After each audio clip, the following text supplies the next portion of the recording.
Welcome to the collector's edition exposition of the #1 ball killer, bar none. I've given everyone the afternoon off, so it's just you and me.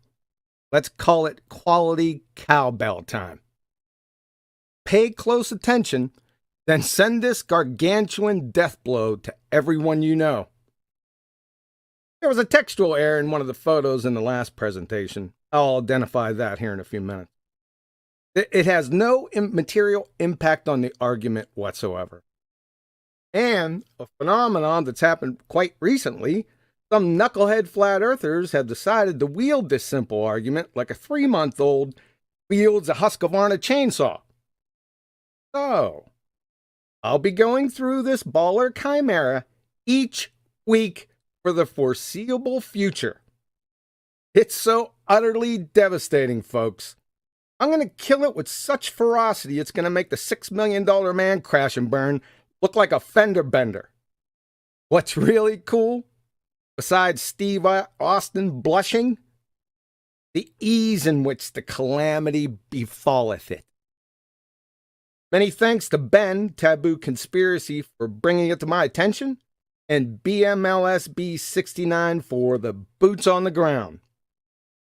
Before I pummel this disheveled monkey, allow me to lay the foundation of the entire argument. And it's really simple. The horizon. I've got 3 definitions here. One from their alma mater wiki, Merriam-Webster, and Oxford dictionaries. The horizon. It's the apparent line that separates Earth from sky. The line where the Earth seems to meet the sky, the apparent junction of the Earth and sky sailing toward the horizon. And finally, the line at which the Earth's surface and the sky appear to meet. It's just that simple. Why is it apparent? That is, not actually? Well, one is well, duh, right? The sky never actually meets the ground. That's a big one. And number 2, it's conditional on weather, atmospheric conditions, waves, tides, etc.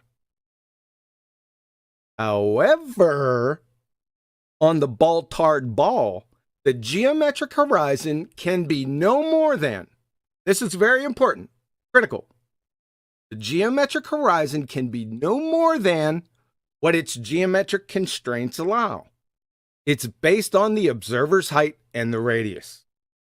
Let's confirm that with the subject matter expert in the area, Andrew Thomas Young, San Diego State University Astronomy Department.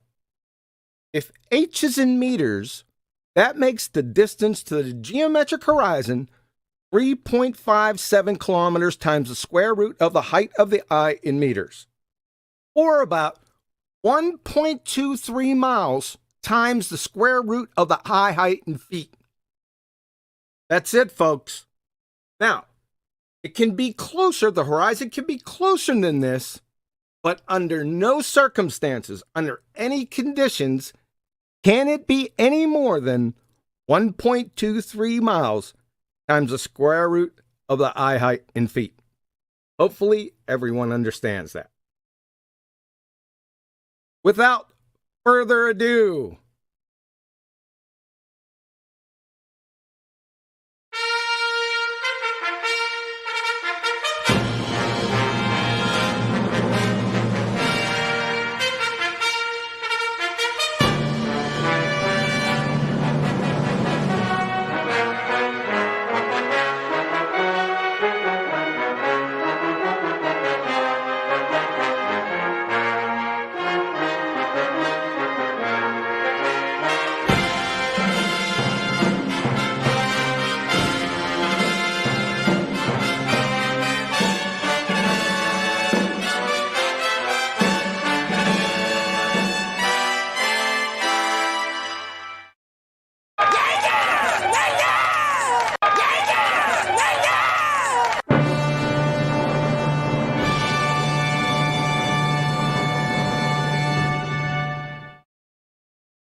the death of the ball-tarred spinning space monkey religion again. Listen closely. If the Earth is a sphere with a radius of 3959 miles, then every horizon distance measurement must be no more than, that's a very important statement right there, must be no more than 1.225 times the square root of the observer's height in feet. That's the geometric horizon. Go to any curve calculator, that's the formula they use. What do we have right here? It's called the kill shot. We can clearly see the horizon behind platform habitat at 9.4 miles. It's over right here, folks. The rest is barely palpable background noise, but let's have some fun. So, the observer's height in this particular photo was 1 foot. Distance to the horizon, according to our formula, greater than 9.41 miles.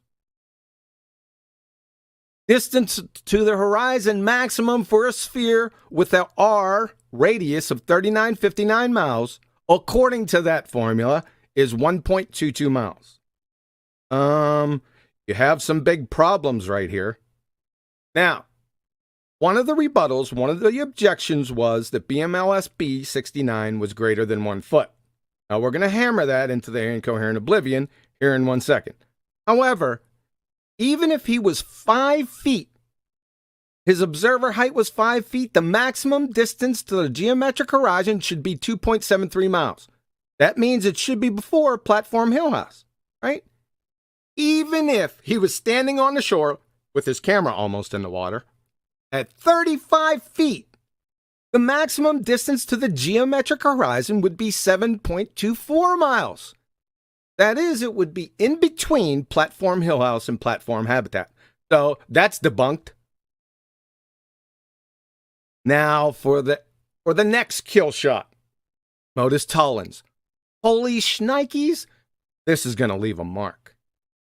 If P, then Q. Not Q, therefore not P. If the Earth is a sphere with a radius of 3959 miles, P, then any horizon distance measurement must be no more than 1.225 times the square root of the observer's height in feet, Q. Not Q. Why? Because the horizon distance was greater than 9.41 miles. Therefore, not P. The Earth is not a sphere. The ball-tard spinning space monkey community, please allow me to introduce to you the one you've known for all these years, your Sergeant Pepper's Lonely Hearts Black Plague, your Black Swan. Here is the final kill shot. This photo is impossible on their sphere. Let me say that again. This photo with the horizon behind the platform habitat is impossible under any conditions on their sphere. That's it. You know, I'll go home. It's over. Now they're going to attempt, quite feebly I might add, to escape and evade, tap dance, and clumsily attempt to obfuscate using all manner of Mr. Magoo's sophistry. But I'm going to stamp them out with belly-laughing ease and extreme prejudice. So, let's take a look at some pedigree information. We're going to take a look at the original video from BLMS-B 69. Now, don't worry about the no sound in the beginning. Just take it all in. I'm going to stop the video a couple times to emphasize a few points. Here we go.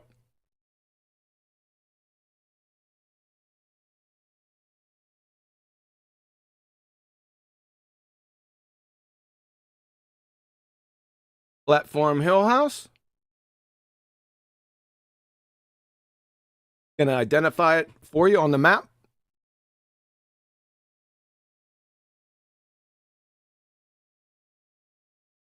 Next, platform habitat.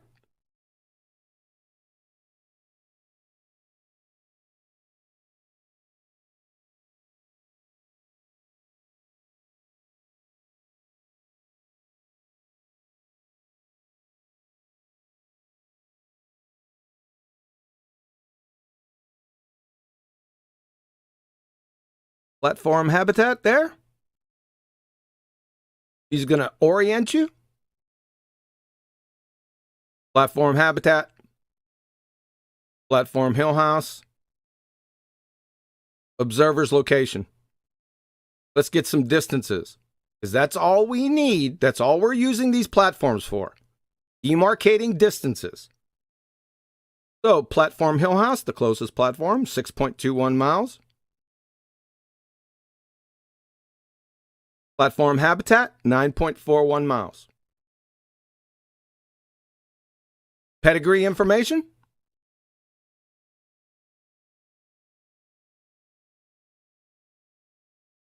This is the photo. This was the problem photo. He just mislabeled it.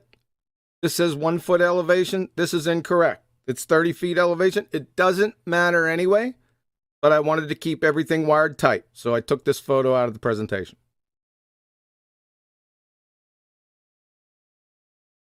As you can see, it's the same photo. Let's get real.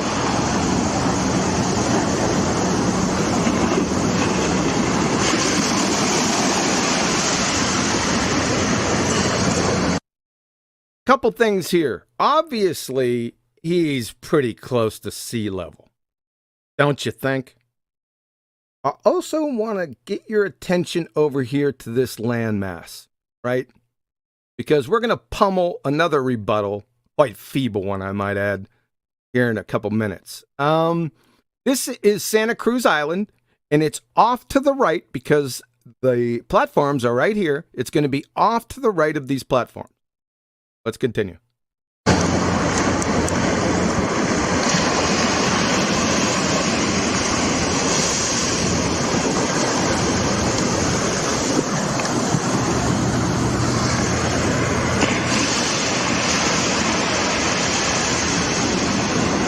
Kill shot, folks. DED. Dead.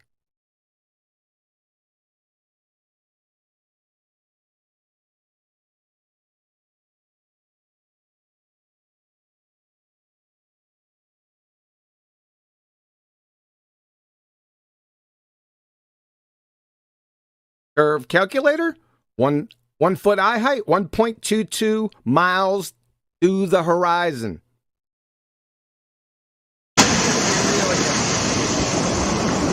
Now, focus your attention to the right of the photo, please. Over by the boom.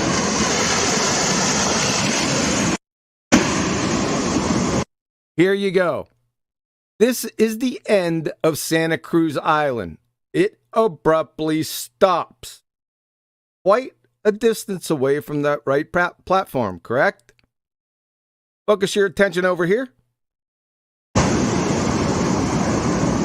Uh-oh, what's that? That's another landmass over here. That's Anacapa Island. There is about 4 3/4 mile distance between the end of Santa Cruz Island and Anacapa. What I'm trying to say is he is looking out into open water. And I'm going to show you that here in 1 second. Pretty close to 1 foot, don't you think? I mean, come on, people. All right. Let me orient you again.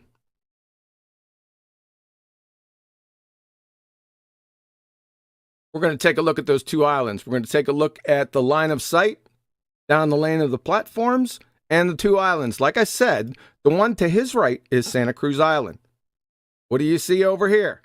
Right? His line of sight, it was real close, right? But no cigar.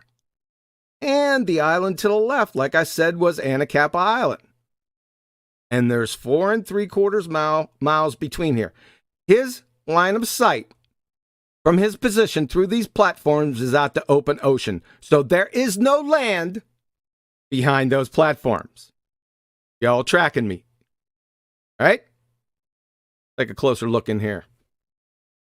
Platform habitat. In the lane, 5x5. Platform hill house.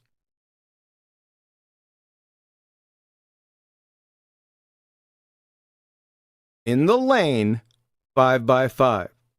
His position.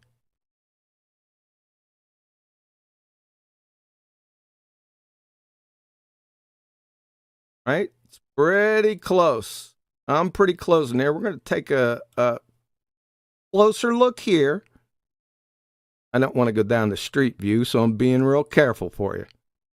That should be just about good enough, right? Let's take a look on where he's at, and we'll come back here. Because he's going to get up and turn around.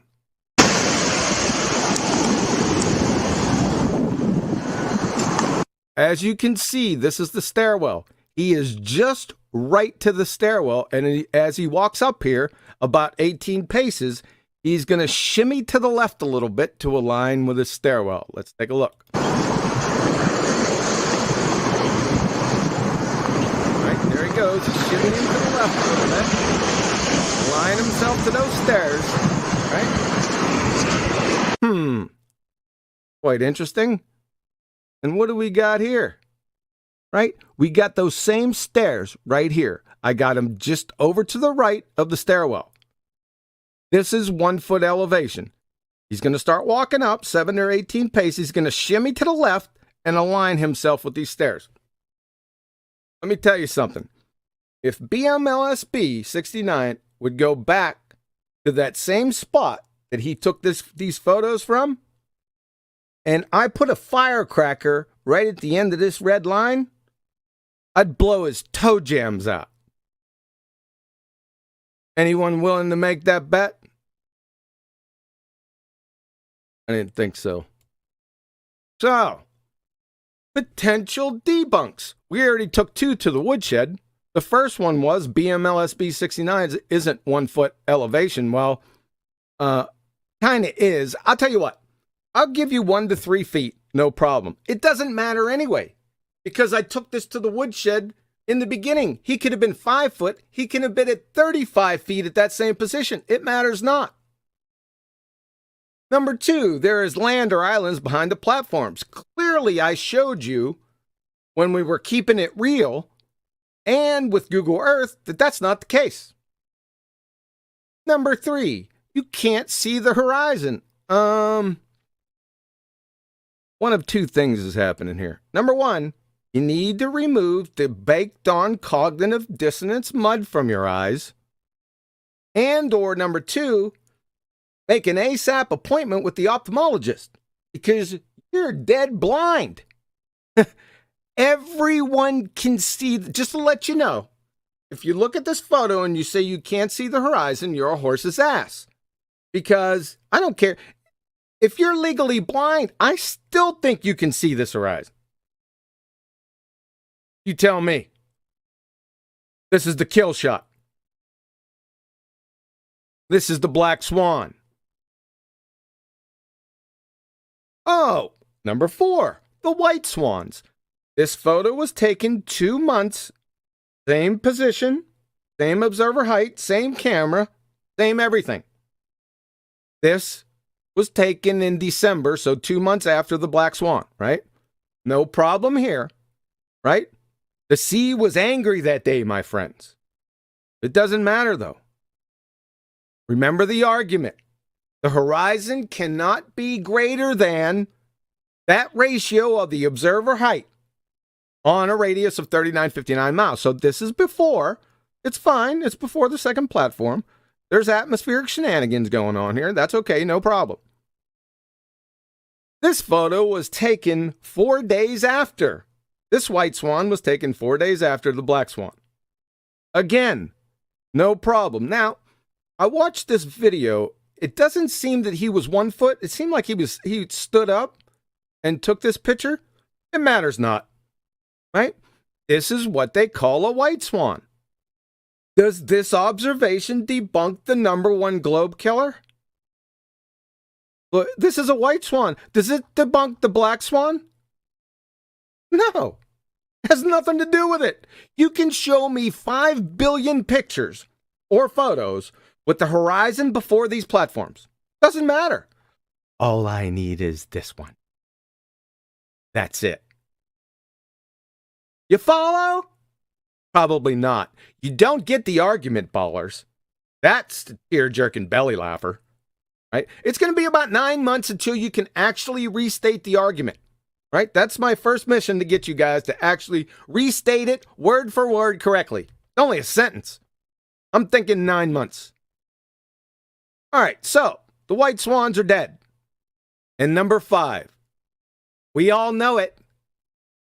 Refraction, right? Refraction saves the day. Gravity, refraction, right? Yeah? That's what you got, eh? You guys don't even know what refraction is. You don't. We all know you don't. Been out here 5 years. One of the first words I heard was refraction. You guys don't know what it is? Just yesterday, from a prominent baller, he was put to task with providing the 5 effects of refraction, right? Because people have been listening to the flat earth debate. You know what he said? There are no 5 effects of refraction. Oh, really? Your alma mater, atmospheric refraction. Let's read it together. Near the ground produces mirages. Such refraction can also raise or lower, stretch or shorten the images of distant objects without involving mirages. So we'll go by the numbers. 1, 2, 3, 4, 5. You get it yet? Let's try it again. This time, Wiki's going to parrot the subject matter expert, Andrew Thomas Young, our favorite guy. Let's go through it. While mirages are best known atmospheric refraction phenomena, looming and similar refraction phenomena do not produce mirages. Here we go. Mirages show an extra image or images of the mirage object, while looming, towering, stooping, and sinking do not. No inverted image is present in those phenomena either.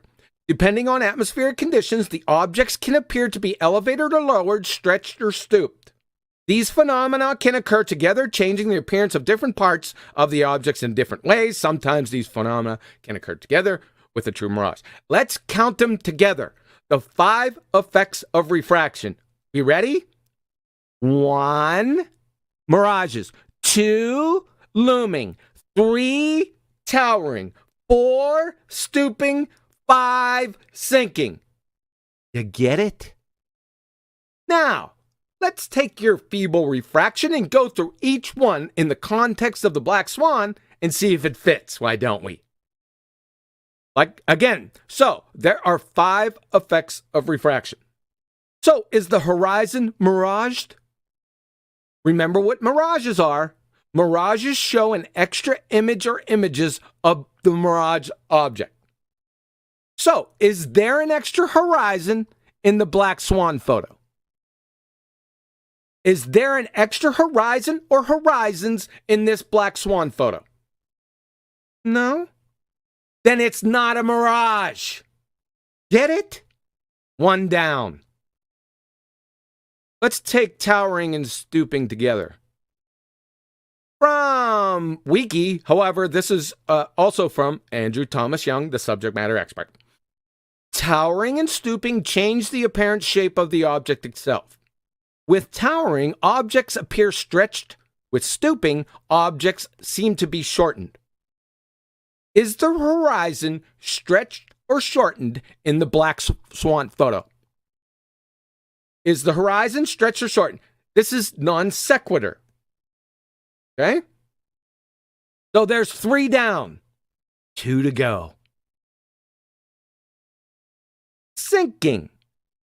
From William Humphreys, Physics of the Air. Sinking is the opposite of looming. In sinking, stationary objects that are normally seen above the horizon appear to be lowered, or may even disappear below the horizon. In looming, the curvature of the rays is increasing, while sinking produces the opposite effect.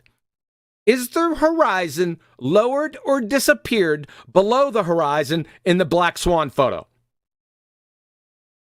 Does the horizon disappear below it, or is lowered below the horizon? Non sequitur fallacy again, isn't it? You only got 1 left.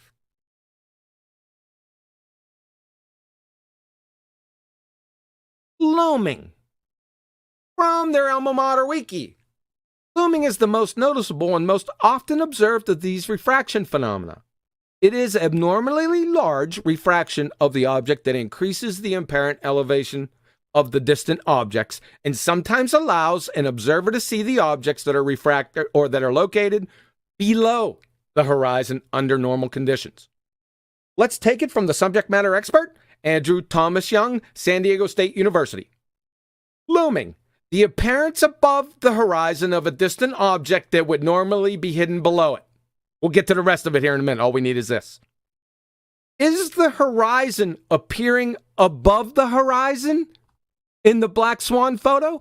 Is there a horizon appearing above the horizon in this photo? No? Then your silly appeal to refraction is clobbered to death. You don't know what you're talking about. You understand that? My word, people. So we're going to take this further to the woodshed. Just let me remind you, the frigging horizon doesn't ever loom. Ever, ever, ever. Now, let's deal with the second half of this, because this definition, even in their fallacious definition, they're wrong. But this is an incorrect definition. I'm going to show you this step by step. Here's the first step. For looming, this effect is caused by unusually large terrestrial refraction. Usually due to a thermal inversion, looming is the opposite of sinking. Both are refraction phenomena, but not mirages. See the table of refraction phenomena, la, la, la. I really don't care. This effect is caused by unusually large terrestrial refraction. You got a problem, folks, because it's a fallacy. This is a stone cold, this little game right here is a stone cold begging the question fallacy. How so? Does light refract? Answer, yeah. Is that the same that can be accounted for by terrestrial refraction? Answer, nope. Why? Keyword terrestrial. You see, terrestrial refraction already assumes a sphere. That is, the calculations assume the radius of the Earth curvature, right? He even says it. The subject matter expert even says it. What are you going to do? Let's listen to Andrew Thomas Young again. Here he goes. The atmosphere is also curved. Yeah, right. As it follows the shape of the Earth. Gases don't form curves permanently. Just to let you know. Let's start over. The atmosphere is also curved, as it follows the shape of the Earth. In the calculations below, we'll adopt the rough value of 6,400 kilometers as the radius of curvature. To make the calculation simple, you can't do that. You see this, Professor? You're assuming the premise, the atmosphere is curved. You're snorting some pretty good shrooms. Then by proxy, the Earth curvature. To prove the conclusion true. That is terrestrial refraction or looming. It's a textbook begging the question fallacy. It's a circular banjo-do-si-do. The entire argument is dead right here. It's void. Yeah, but we're not going to stop there. Where's the fun in that, right? Let's take a look at this. So, we have Andrew Thomas Young's definition of looming, and then we have quantum eraser, Andrew Thomas Young's huckleberry. Let's see which one's correct, with examples. So, from Andrew Thomas Young, looming. The appearance above the horizon of a distant object that would normally be hidden below it. Keep that in mind.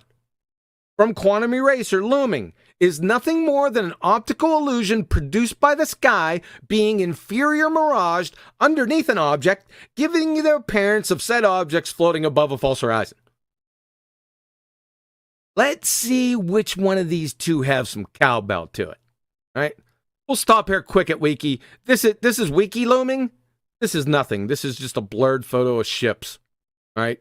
Clowns. This is the quintessential example of looming.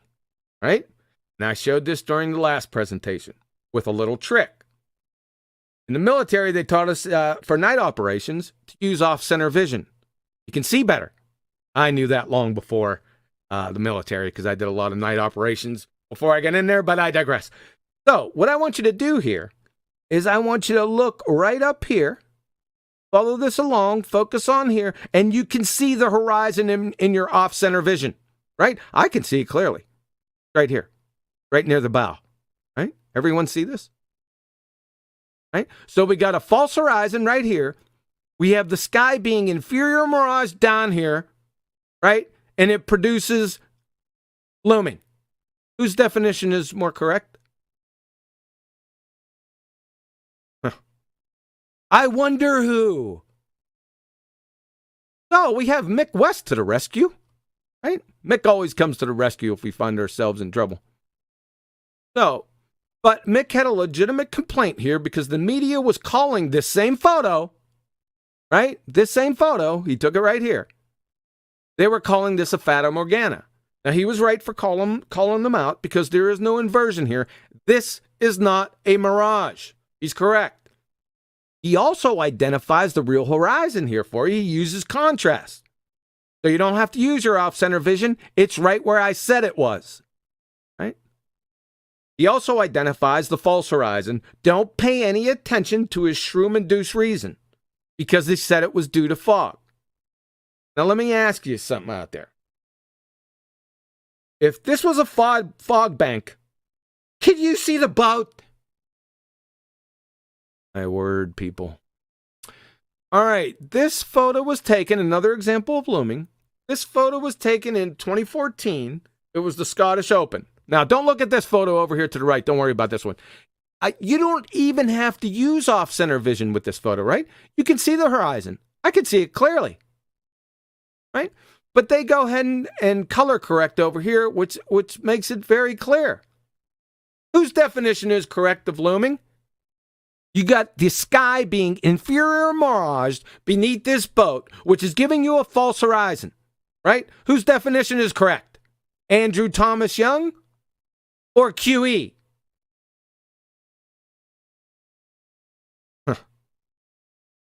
This is probably the best example of looming I've seen. Betty called it, as soon as she seen this, she said the boats were being raptured, which I thought was hilarious. It looks like it too. However, even in this photo, I can still see the true horizon. It's real easy. You don't even have to use off-center vision here, right? Don't have to use it. I can see it. It's right there.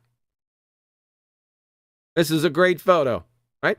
Now, whose definition is correct? Because we have the sky being inferior mirage beneath an object, which makes it appear to be lifted up or floating, right?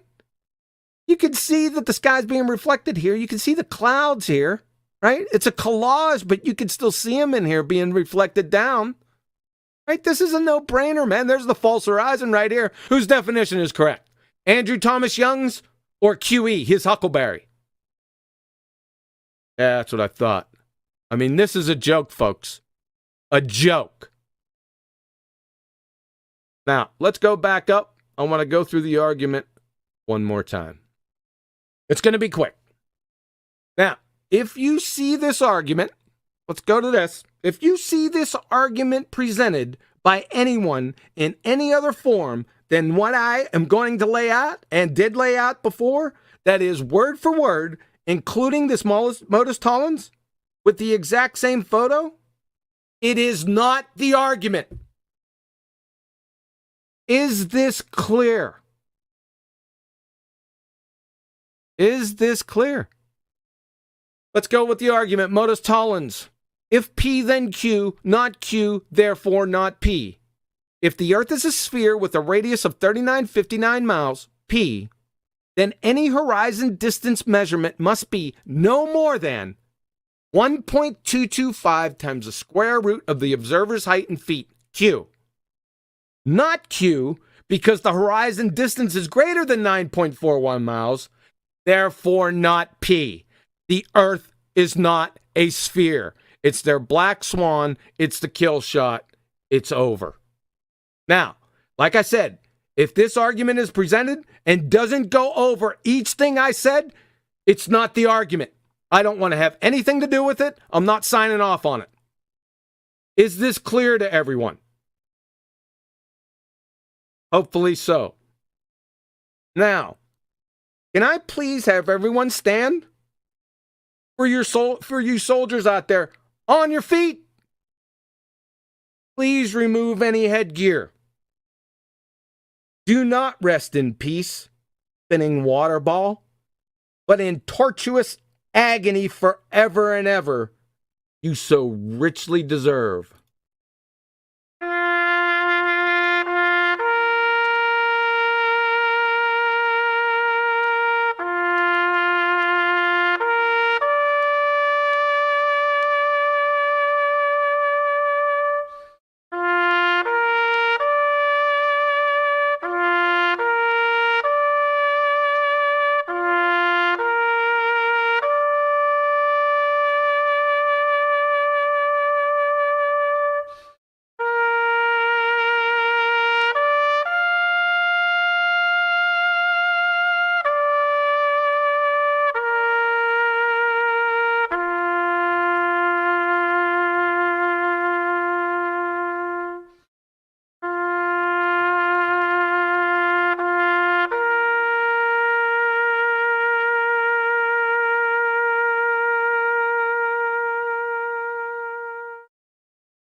Space rats, some space cats, space race wax, spray painted black, phase back, get a hate that, they say A flat. She won't stop listening to CB. I'm not even kidding you. Dude, for hours she's been playing the same song.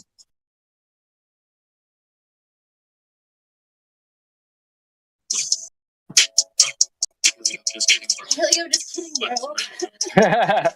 Just kidding, Helio.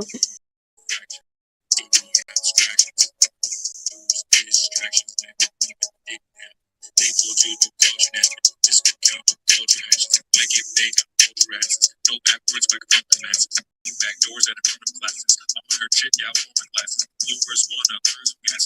Meanwhile, they ignore the blackness. You beat her, yeah, you full of acne. It won't work, but you can't distract me. Me bloopers, but they suck that. CB, what the head, man. You're like, just goes up and you're like,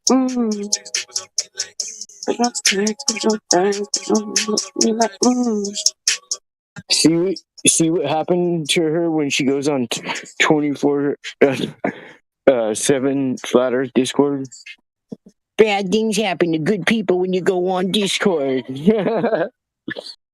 Put the bottle on me like, put the bottle on me like, put the bottle on. push your feet, though. Push your feet down.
Hey, good morning, guys.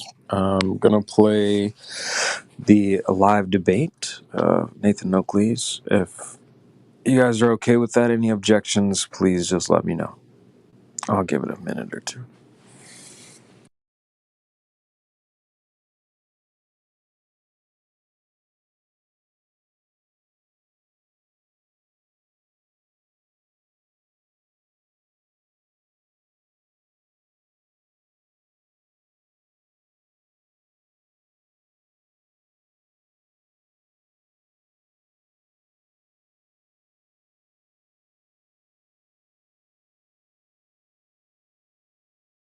All right, coming up, Nathan Oakley's live debate. We'll play this to the top of the hour and leave the air open for response.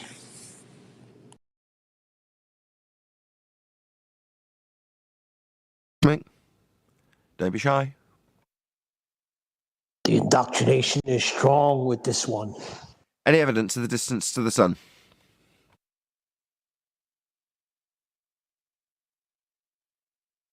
No. I sent a little video in Master B. Did anybody watch it? Yes, I did, and it was annoying. It was an advert that twisted true Christian values with scripture quoted and cited alongside heliocentric rhetoric. It was really in your face.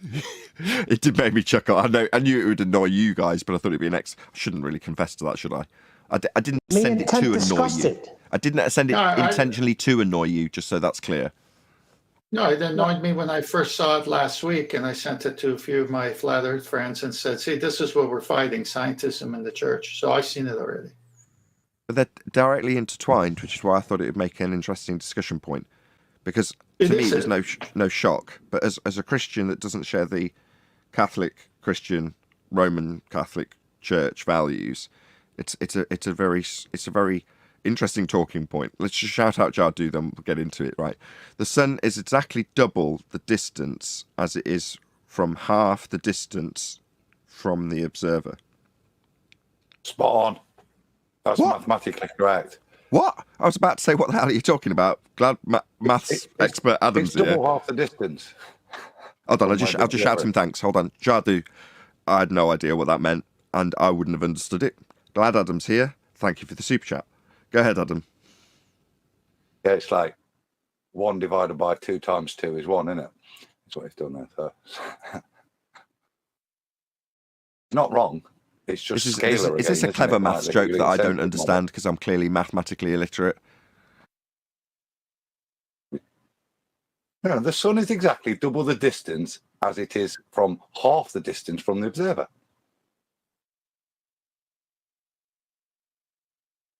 Does anybody else follow this? Is it just Adam? 3 Arwinian units. Yeah. The double. It's like one of those. It's like one of those word things. The seashore, this and that, until you get confused. It's like looking at it from a different scalar, I think is what Adam's saying. Double and half being the same if you... Okay. I kind of scale, follow. Isn't it? There's no units there. It could be anything. That's why I said it's exactly 3 Arwinian units, which is double the distance from the observer halfway to the sun. So that would mean that the observers, yeah. But it would also mean it has a physical distance, would it not? In the middle. Does that not give it an assignable, ascribable double distance? The distance halfway to it. That's cute. Yeah, but either way, that still infers that it's got an ascribable distance, doesn't it? No, it's just double. Well, yes, because it's double half of it. Yeah. Whatever. But it's wrong. It's not an actual value though. It's not working in units. It doesn't matter. It's working in. Doesn't matter. It doesn't matter what the units you ascribe arbitrarily to it. If you gave it me in feet and put those into a scale, it still, without scale, ascribes the notion of an ascribable distance, doesn't it? It's got physicality assumption bias. Yeah. Right. Well, hold on. It's got an apparent nature to the equation he gave. Where's that? Hold on. The sun is exactly double the distance as it is from half the distance from the observer. When it put in the observer.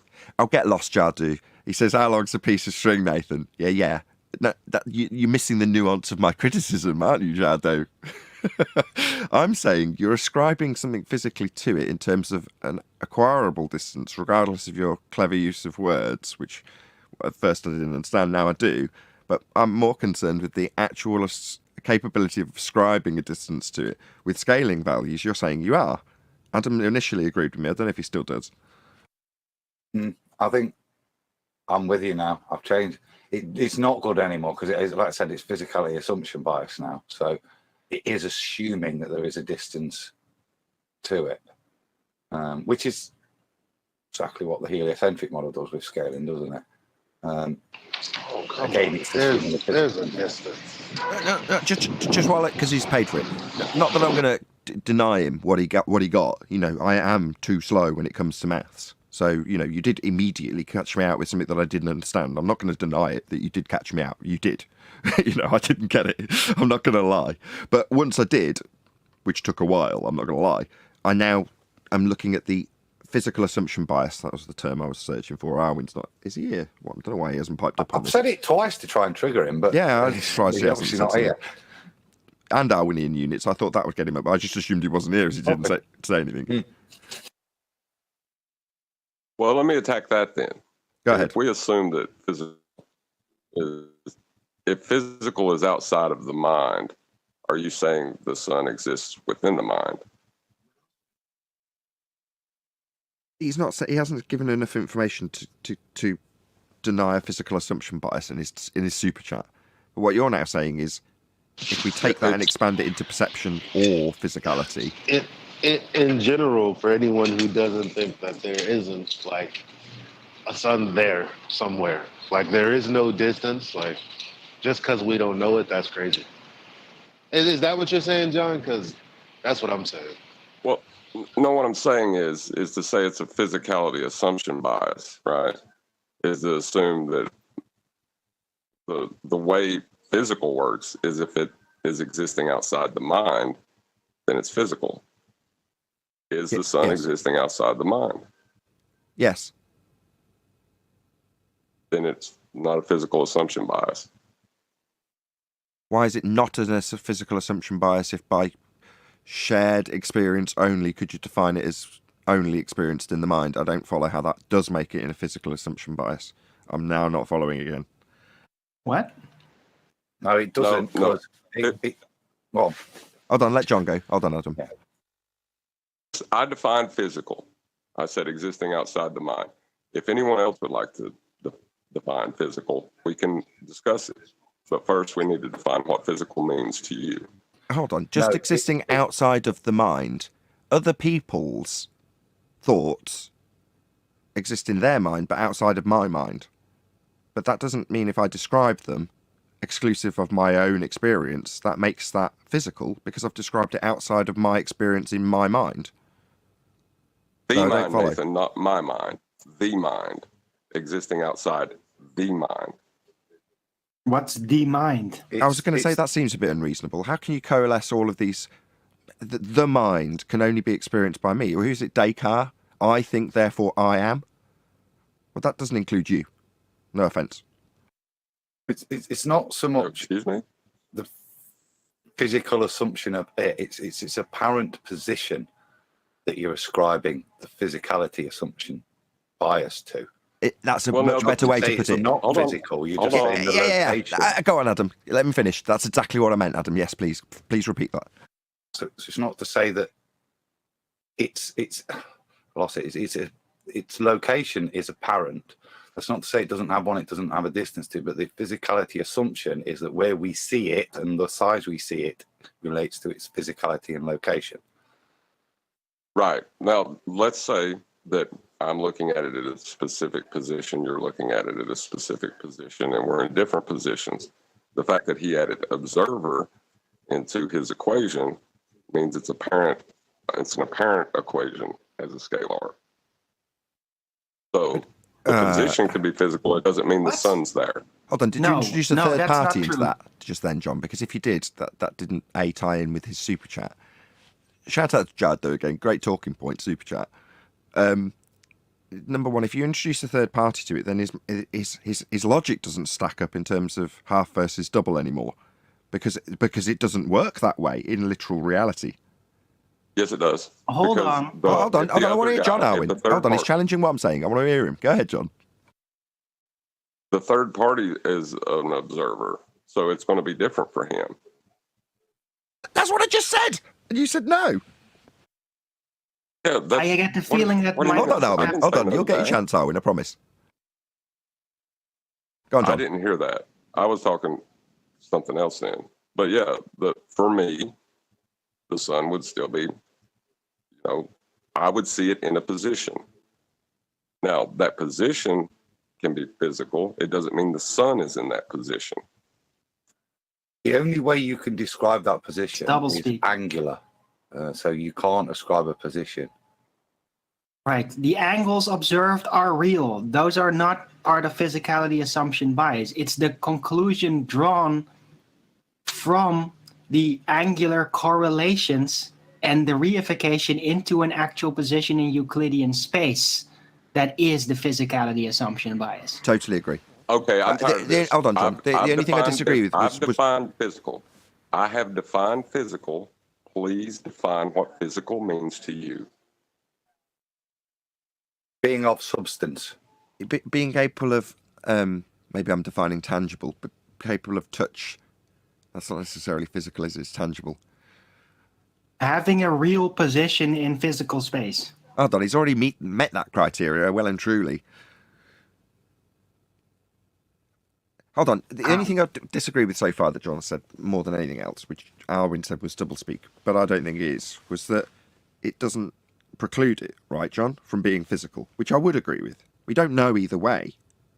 So John's right, but you said that was doublespeak, so maybe I should address this to Arwin, because you said that was doublespeak.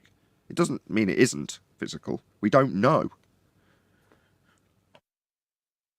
To draw a conclusion only on angular correlations. Hold on, Eli, you're next. Go ahead, Arwin. It's just that the drawing of conclusion based only on angular correlations into a physical object in specific location in space, that's just all assumption. That's part of the physicality Again, I assumption. totally agree. Based on what we haven't got enough to say it is. So no, it's totally deficient in that regard. Once you can, I'd just be repeating what you said in terms of the angles are real. You can take an angle. That's what you've got. You can write it down. It is what it is to that body in the sky if we're talking about the sun. But the assumption beyond that, you haven't got enough to base a physical assertion on of the sun being physical. But you can't rule it out either. You can't say it isn't. And that's kind of what John said when you claimed doublespeak. But he said no. Hold on, is that Eli?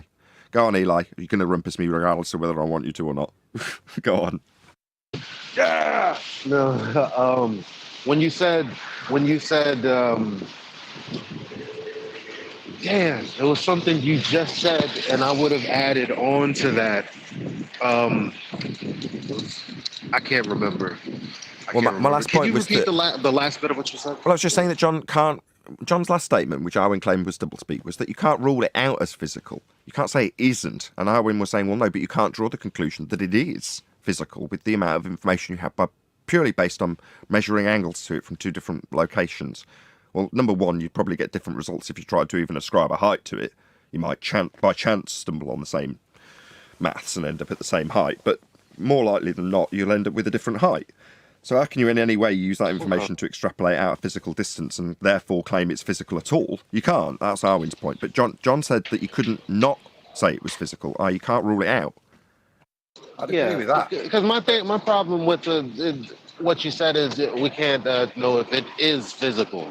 I would end that with physically there. Because that seems more appropriate than to say that something that we experience, we don't know if it's like an actual thing or not. Like, it's a thing. We just don't know where it is, what it is. It could be a glare, it could be a reflection, it could be something totally different. Well, with that sentiment in mind, another shout out to Jardo. Let's just bring up his super chat on screen so you can see it in the audience. He says, as he tries to bring the chat up at the same time, my 1/1/1 presupposition cannot be disputed in any of the literal, physical, or non-physical, full stop. It is what it is. Beautifully said, Shadow. You're on fine form. Thanks for the super chat.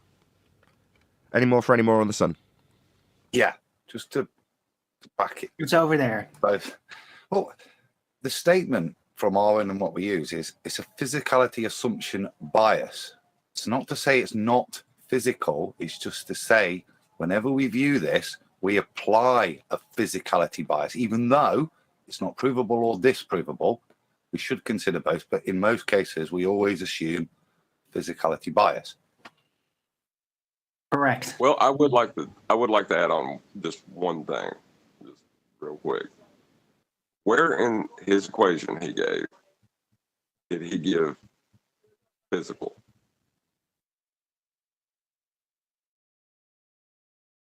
I'll just I read it think again. it's word- Well, you can figure this out for yourselves. Exactly. You can figure it out for yourselves. I'll read it again. The sun is exactly double the distance as it is from half the distance from the observer. So that means the there is word a distance. exactly. No, the word distance. No, neither one of them necessarily ascribe physicality because he used Wait. the word observer. Hold on, Eli. Just let me get to the Okay, end. so let's establish. Okay. Go on, John. None of those words necessarily mean it's physical. He's just saying the distance to it from this observer, right, to the position where it appears is this equation. But the equation in itself is just a scalar. It doesn't mean it's there. It is scalar, but in stating that there is a distance, even as undefined, but that half of that distance, yeah, is if you double it, it's equal to the same thing. It's implying there is an actual distance. So even though the distance is unknown, yeah, there is an actual distance that applies to in the mechanics there. It seems to me that you all are ascribing that and then applying it to the equation, but No, that's why I'm saying. No, that's the implication of his scaling.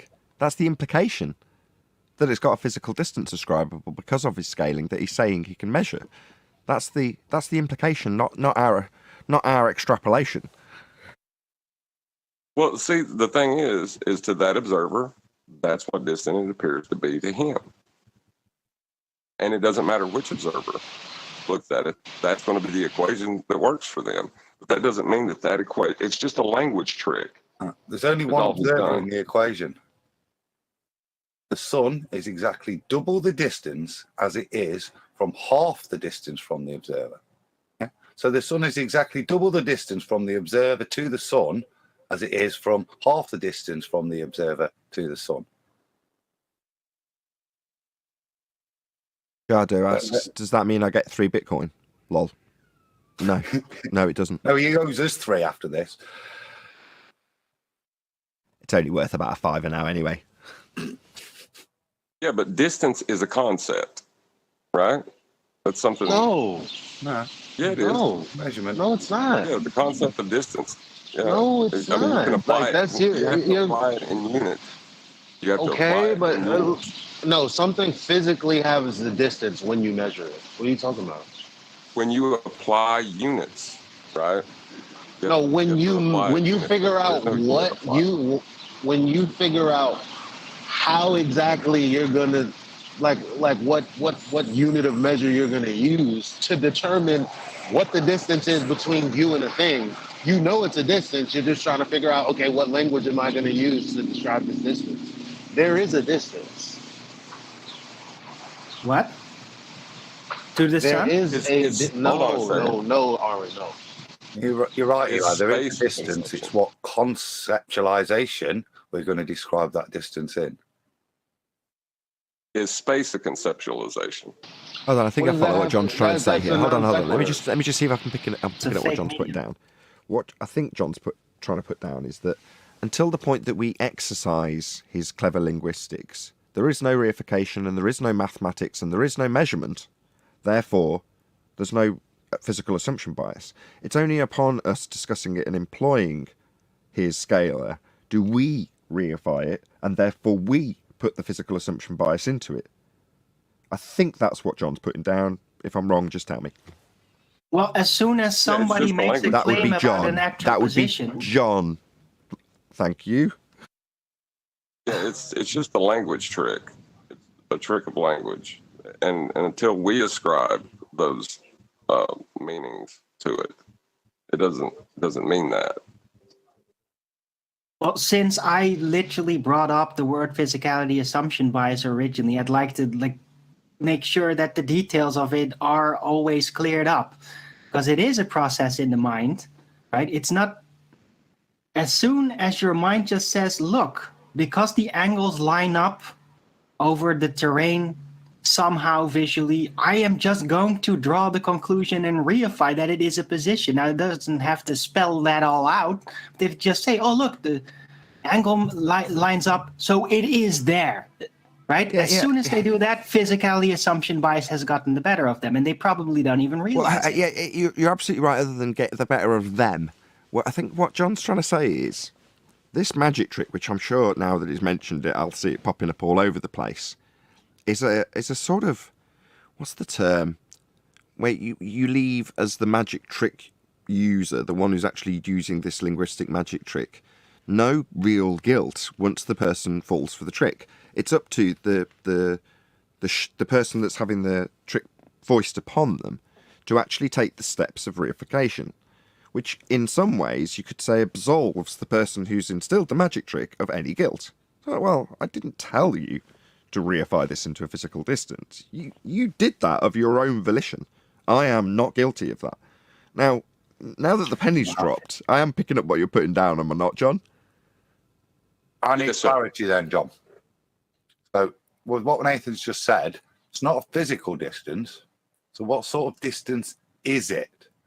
Is there a way in which you can write distance to give it a neutrality of non-implication?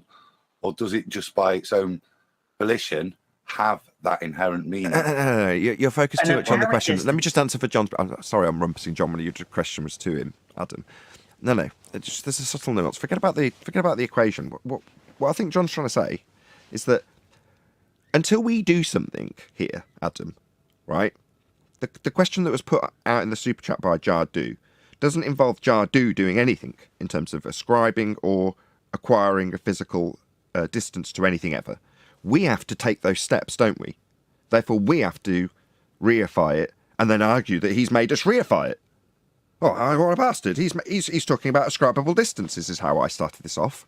Now, maybe he didn't intend to do this, but intentionally or unintentionally, he's highlighted a certain part of the magic trick when it comes to the deception of heliocentrism, which is it relies on the victim, let's say us in this example, to do the step of reification for themselves.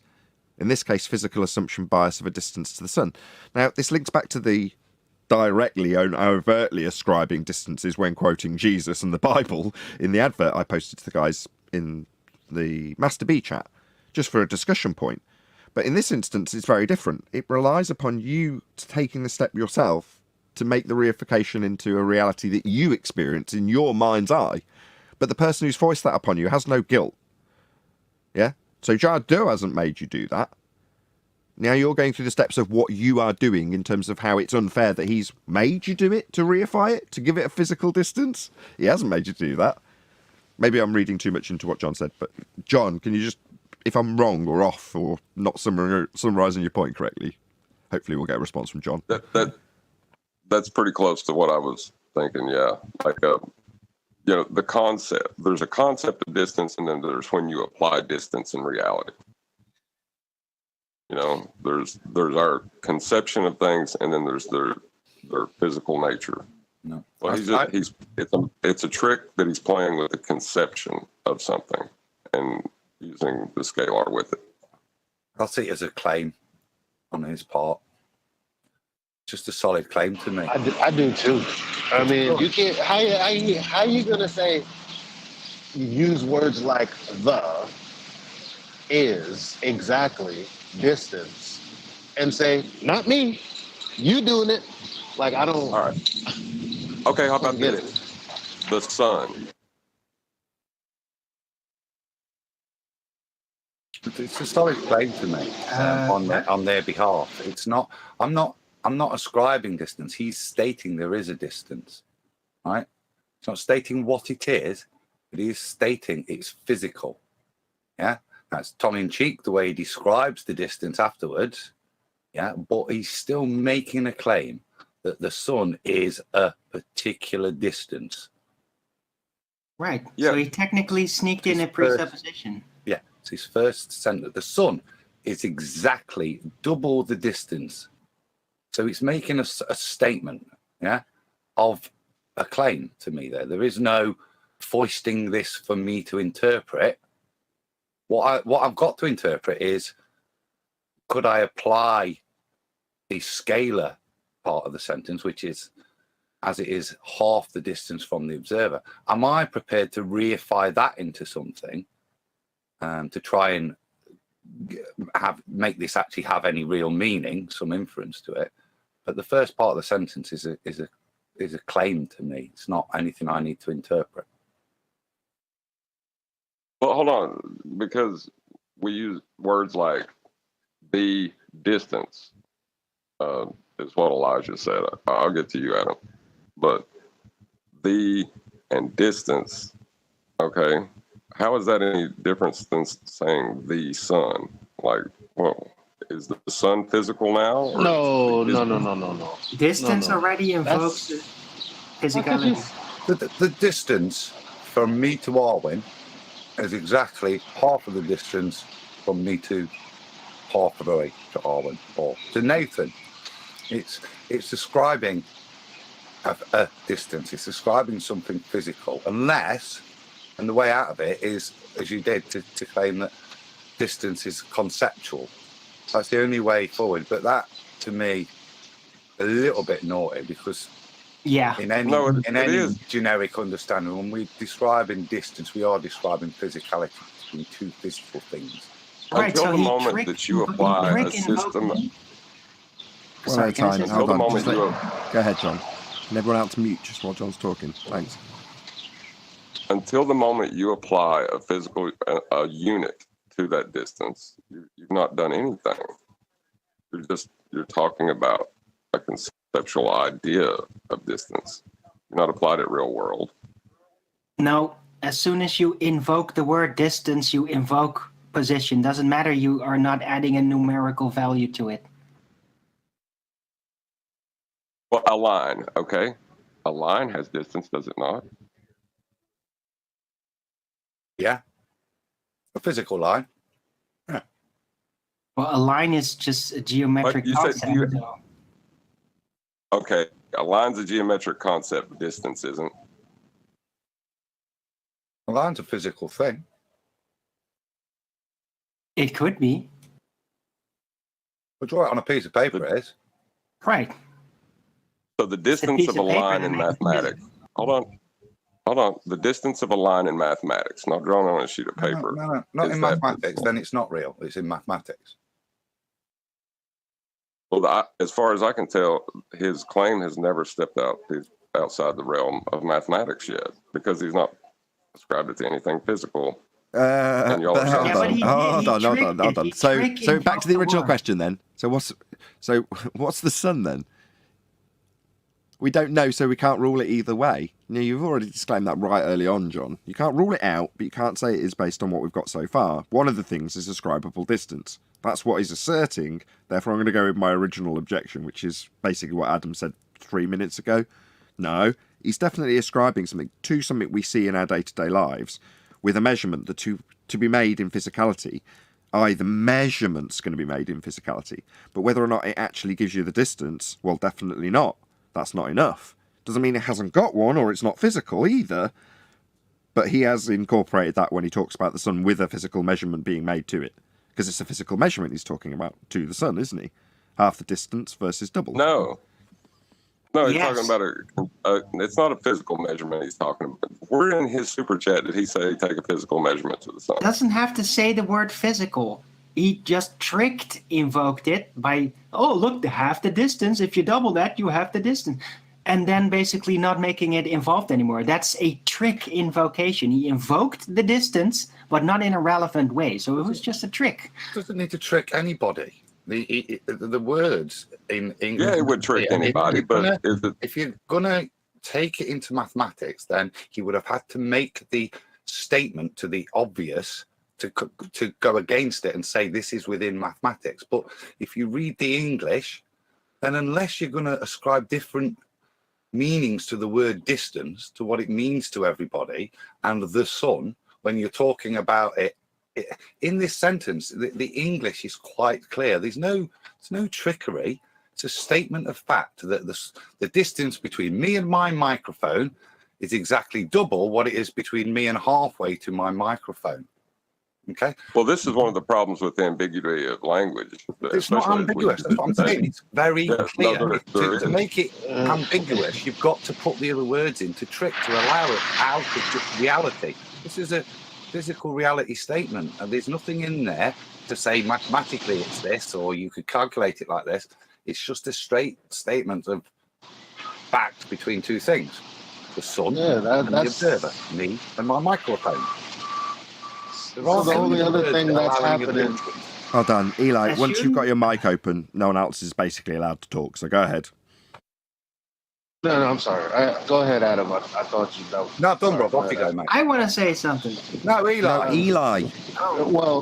Well, yeah. I just think that this is the problem with interpretation, where there doesn't need to be. So because there's not enough information, you're going to go ahead and insert information.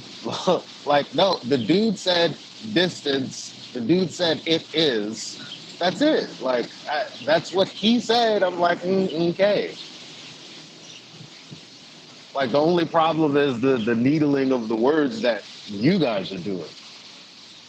And with words so when that I aren't point there. at the sky and say that is the sun, that's a physical claim, right? No, until you ascribe a physical measurement that you can acquire, regardless if it has scales or values or arbitrary numbers attached to it. If you just say there's the sun, that's not saying here's the sun and here's how we get its distance. It's half the distance. Yeah, that's not what you're doing. Look, there is a definite word trick going in on it. I ain't saying there's not, because it's mathematics. Like it's like the value of 1 divided by 1 gives you 1, right? That's all it is. But that's mathematically conceptual. When you're talking about a distance and then half a distance or double a distance, you're literally invoking the claim of a distance, which is in physicality invocation. How do you think of distance? Do you think of distance as something you travel or something you conceptualize orthographically? No, so you measure with the tape measure. Distance is distance. Right. And if you don't want to invoke that, you have to say apparent distance. We've been training on this for like 3 years now here at the FED. So there is no distance to the sun. That's why you shouldn't invoke it. There either is a distance or an apparent distance based on known measurements. There's nothing outside of that.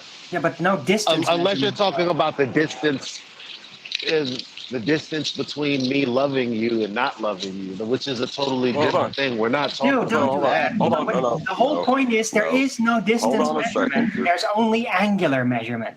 That's the whole point. You said apparent distance. How did you use that word when Adam just said that distance the way that physical? So you're saying an oxymoron? No. Yeah, you are. When something is apparently a size or a distance, the only way to properly state that is if you have some other value.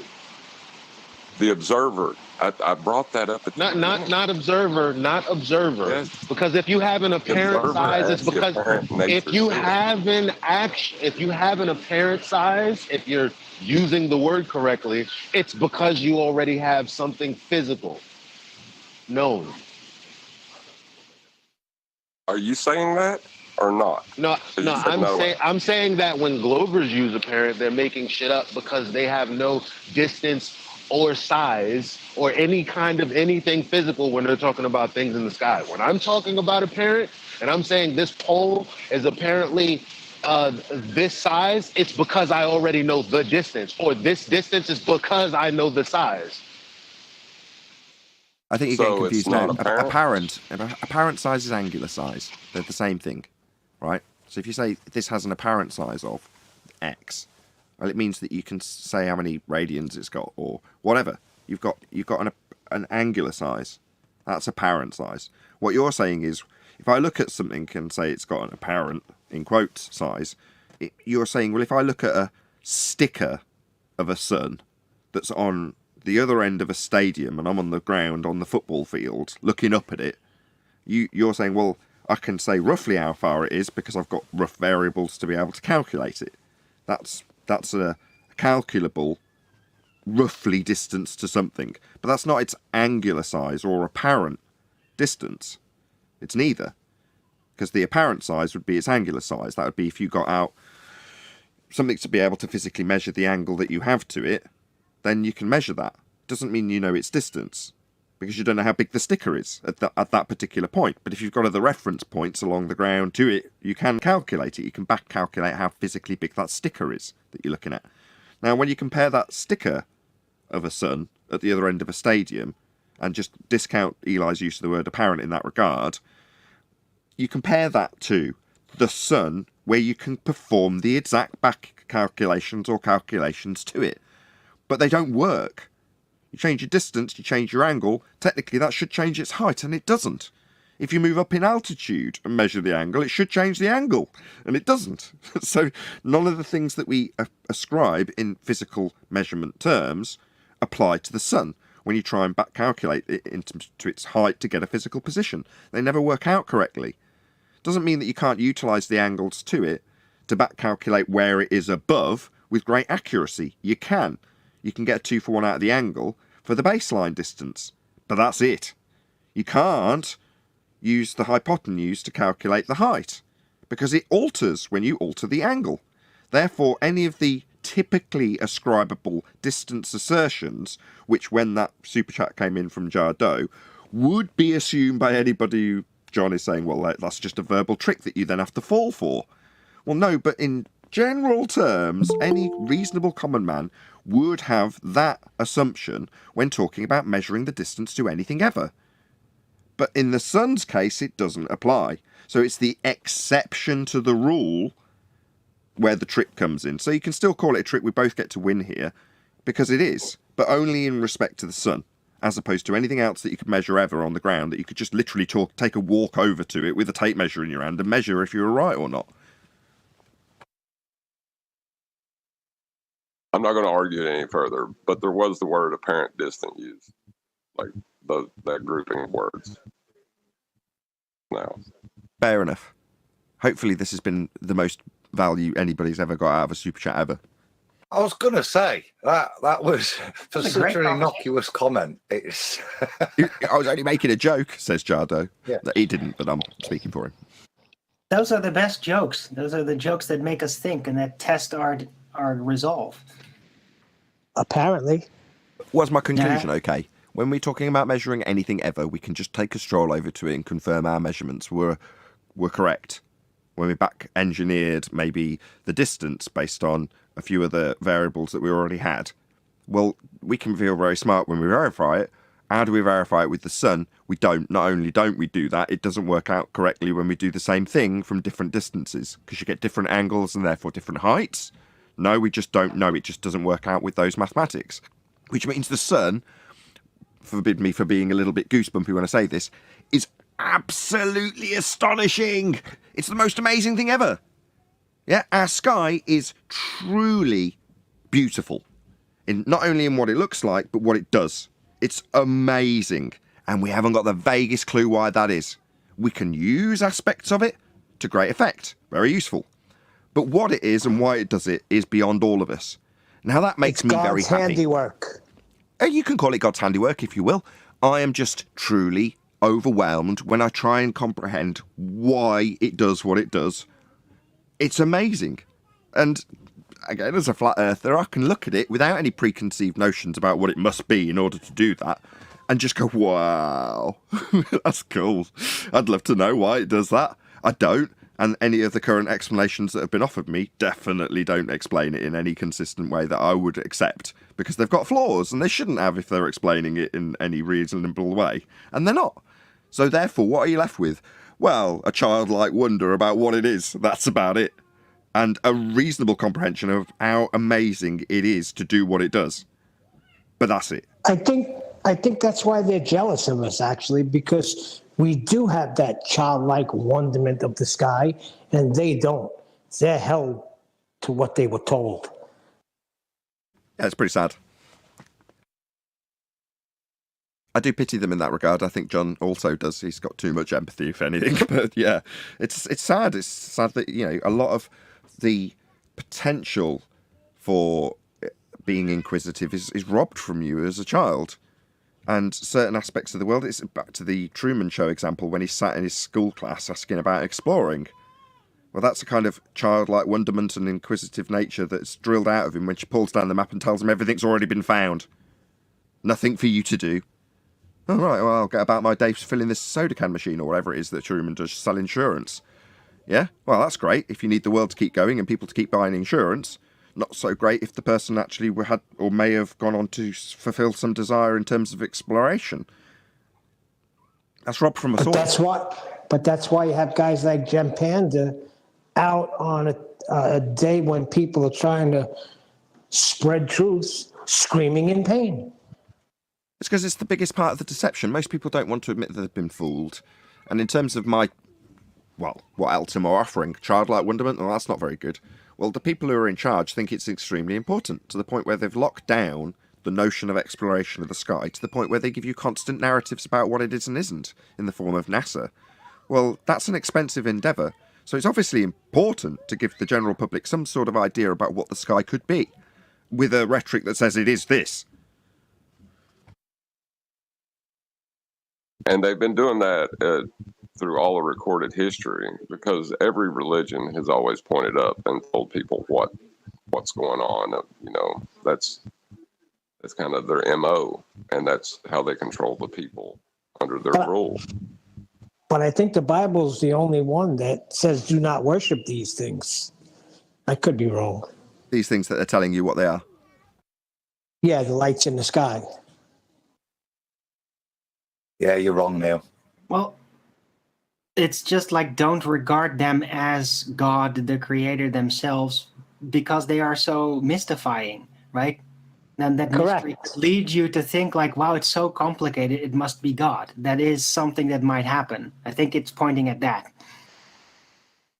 No, there's people worshiping the sun and the moon. Yes. Adam, what other religions say not to worship the lights in the sky? Just for my benefit. Hold on. He disagreed with you in terms of your misapprehension that the Bible isn't suggesting that you worship something that's sky-worthy in its description. Your misapprehensions haven't been corrected yet. You've just moved on to asking which other religions affirm your misapprehension that What did I your religion miss? isn't pointing I'm to the sorry. sky. It is.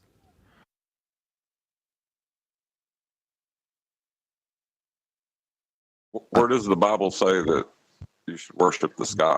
I missed that. The Bible doesn't say. It says do not worship these what's God things. got his feet up on? According to the Bible, what's God got his feet up on exactly?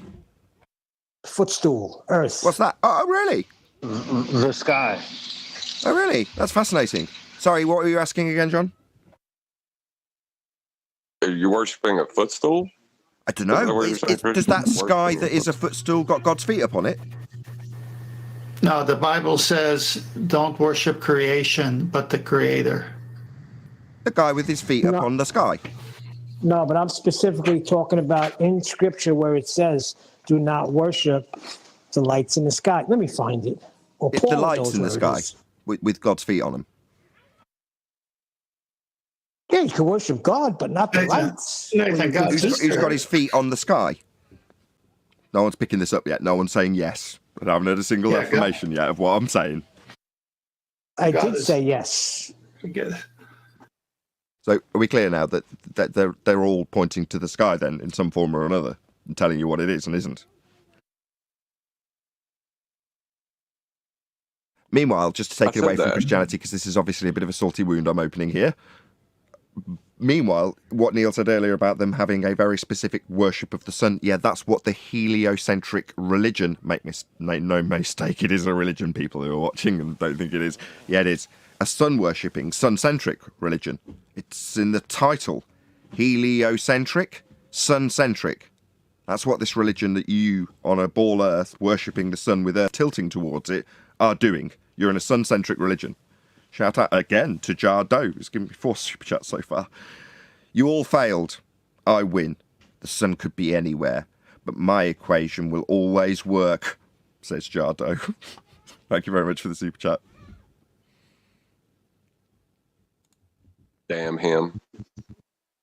Yeah, damn him for giving me money. I mean, thank you for the super chat. Are we going to move on from this? We're going to dwell? Any more religious discussions? Hey everyone, hey Nathan. Hey Brian. I posted something in Master Beef that QE posted there the other day. He just asked if I would present it or if you would present it. It's just a point about elevation angles. Did you want me to post the script? Yeah, if you just present the script and maybe read it out, what he's saying in it. Left lane, the wrong lane. Elevation angle is the angle above a point, end quote, ... Wrong, exclamation mark. Elevation angle, in quotes, is the angle between the, quote, horizontal plane and the line of sight, end quote, measured in the vertical plane, sorry, end quote. And then he's got a link. Did you want me to read the other one? Yes, he wanted the point to be laboured, that it wasn't what left lane, who was a baller, was saying. No, it's fine. It's on screen. If people want to read the other comment, I would be. I've just scanned read it. Yes, I'll be labouring the point. Go ahead, Brian. No, just that's it. He just wanted to make the point that he said it was important that because left lane was saying that it's just above a point. It's kind of vague. It's specific in the definition. I mean, I'm not doing it justice because he was more passionate about this point than I was. I'm not doing it justice like him. But he was just basically pointing out where left lane was wrong to just say it's elevation above a point. I don't really know what left lane means by that. But that's why he gave the 2 definitions. Where he's trying to invoke a tangent. He's trying to invoke a tangent point of the He's trying to disassociate the relevance of the elevation angle to the surface that you're going to navigate upon. He's trying to separate the two so that you can have a point with a tangent plane that you can disassociate from the surface. But that's not what celestial navigation's about. Yeah, that's true. That makes a bit of sense. Because I was trying to think of it logically, and all I could come up with was, well, it's elevation above.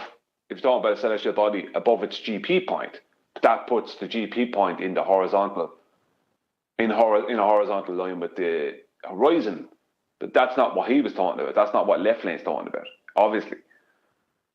Because that would be completely debunking the globe. You know what I mean, within his statement. So it must be above a tangent point.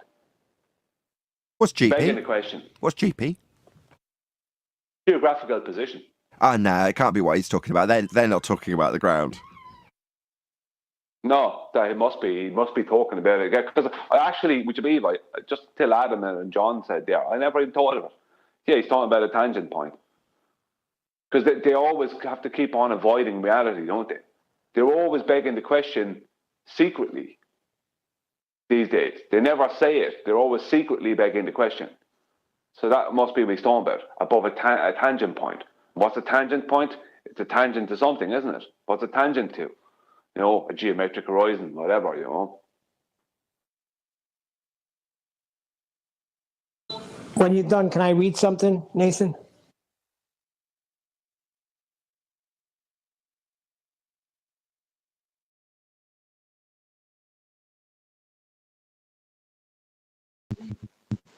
Did my speakers just go out?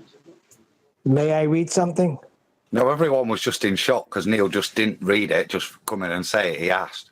Go on, then, dude. I asked for Freaked us permission. all out. Go on, dude. Okay. It says in Deuteronomy 4:19, I'm reading from the ASV, and lest thou lift up thine eyes unto the heaven, and when thou seest the sun and the moon and the stars, even all the host of heaven. Thou be drawn away and worship them and serve them, which Jehovah thy God has allotted unto all the people under the whole heaven. And when your eyes are lifted up to heaven and you see the sun, oh, it's the same thing but a different translation. So there you have it.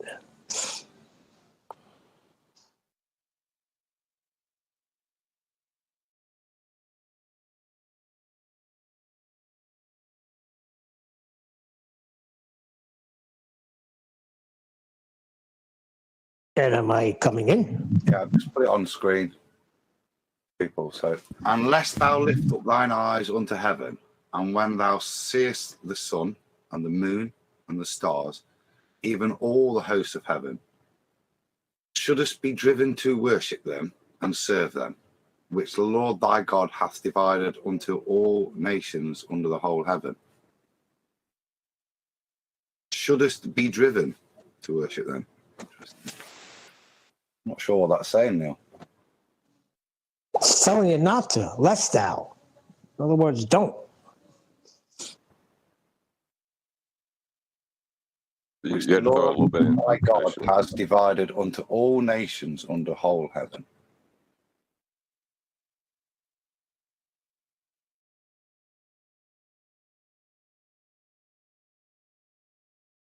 Okay. Another translation says, don't be seduced. And when you look up into the sky and see the sun, moon, and stars, all the forces of heaven, don't be seduced into worshiping them.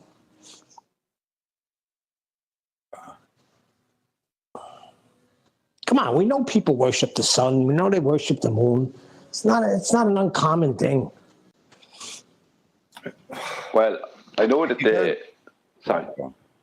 I was just going to say, I know that the Celts and the ancient Japanese, they were sometimes called as sun worshippers, but they weren't worshipping the sun. They saw the sun as the biggest representation of God. Exactly. So that's why. That's the same for the Jews. So if you look at really old, I think it's the Akuk synagogues, a lot of the old stuff will have the zodiac in, and Sol Invicta, a kind of chariot riding, looks a bit like Jesus on a chariot in the center with the sun. But even in Judaic there, it's you can't deny the sun. God created it, its power it brings and what it brings. But from my understanding, there's no worship of the sun. They're not deifying the thing itself. It is just the ultimate representation of the power, the love, and the life that God brings. Now, God's talking about bringing sacrifices to it. Like I look at the sun and I marvel. I'm like, wow, God is awesome. Yeah, but I don't think that's worshiping the sun. That's why, yeah. So when you see pictures of that, people would, is there sun worship going off there? No. But there's still recognition of its symbolic nature of God's power. So the same with Christianity and Islam as well. And I said same. I think if you look at like Akhenaten and Egyptian stuff, it's not God himself, but a recognition of the power of God, the ultimate. Yeah, but what about when they bring the feast of the harvest and they put it and they offer it up to the sun? Then that's worshiping the sun. I'm not sure what you're referring to there, Neil, but You sure you're not thinking of the Wicker Man? Whatever religion it is. Well, you're bringing offerings to worship Christian to the sun. interpretation will always try and paganize it, won't it, into idolatry? But maybe, I think, let's say if you probably look and ask those individuals, they might not be making that a particular god per se. That's not to say if you look at Greco-Roman stuff. Yeah. So in this case, you've got the gods are signified in the stars. And again, I don't think they're there to worship. As I remember that it's like when Caesar isn't a god until he dies. And if he was a just Caesar and ruled well, he would then be given a star in the skies to be remembered by. They are then deified in their way, but they're little g gods, aren't they? They still sit under. But I don't, with maybe the exception of the wandering planets, the main Jupiter, Mars, etc. I don't think there's worship even by the Greco-Romans, just recognition. And with that, I'm going to say if you are watching this on either Nathan Oakley 1980 or Nathan Oakley premiering streams, then stay tuned as there will be an after show to follow. Unfortunately, if you are watching this live, this is where we bid you farewell. A huge, massive, enormous thank you to all of you who smashed the super chat, liked, commented, shared, subscribed, joined as a Nathan Oakley 1980 channel member, and all that good stuff. Once again, stay tuned if you're watching on an after show. I've been Nathan Oakley, and I'll see you all in the next video.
I see Timbo.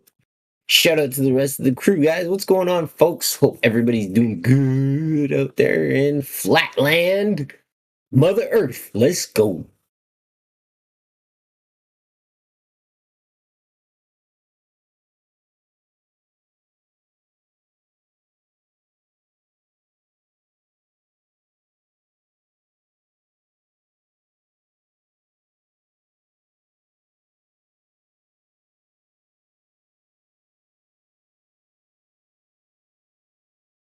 Flat Facts, I see you, my guy. How are you, my friend?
1, 2.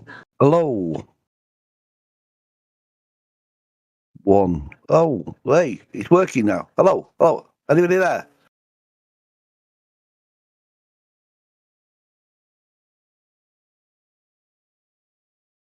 Oh, come on! I've got my microphone going now. Yeah, you're good to go, man. Sorry, I was struggling to get to the unmute button. I was like, get there. I'm just typing an email. How are you, man?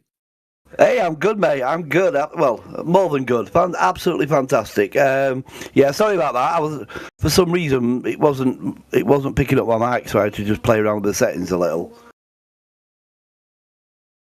No stress. You've got all day to get back to me.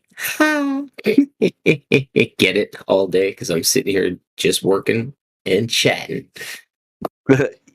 Yeah, that's what I just tend to do. Just listen in, and I'm doing my own work here, and yeah, just plodder on and just listen in. Yep. How are you doing anyway, mate? Is life good for you? Yeah, man. Over here across the pond, you're from you. Over here in Ontario, Canada. Yeah. What else do you do, my friend? You said you're working as well. I do web designing. I do web design and hosting. That's fantastic. What kind of websites? You don't have to answer that if you don't want to. Yeah, all sorts and everything. All sorts. I do a little bit of work for other people. I host a few sites for people and whatnot, and I do essentially, yeah, myself. Like I've got my own live stream, Flat Earth, which I haven't had set up long, and I'm hoping for that to eventually, once I'm playing around with it, getting little things updated on it and everything. And yeah. What are you using to host from? I have my own server unit that's on 24/7 that I use as a server. Nice. So you're constantly just on, or? No, not constantly on. Like I say, I don't at the moment. Now I'm not doing a lot on there. I'd like to build a community up there. You know what I mean? Because I've got it's a login and a registry system where you just log in, register, and then you can nip in just like here. Really, you just dip into the chat, and then on occasions, what I like I want to start doing, which is as soon as I sort of like get everything up to date and everything, I'd love, to just do Flat Earth live streams where either people can come in on Zoom and chat with me live and things like that. And obviously, like I say, there's text chat there and everything, a text chat room. And this is something that just, something extra little project. Makes sense, man. So it's a website then. I would log into the website and then access everything within the website, including the chat and everything. Yeah, just one sec. I mean, I don't know if you want to. I'll just give you just for you to have a little look at it. Oh, for sure, man. I'll trade you. You post yours, I'll post mine. Because everybody knows there's nothing wrong with a little shameless promotion. Yeah, well, I say mine's it's not up to much at the moment, but gotta start somewhere, man. Excuse me.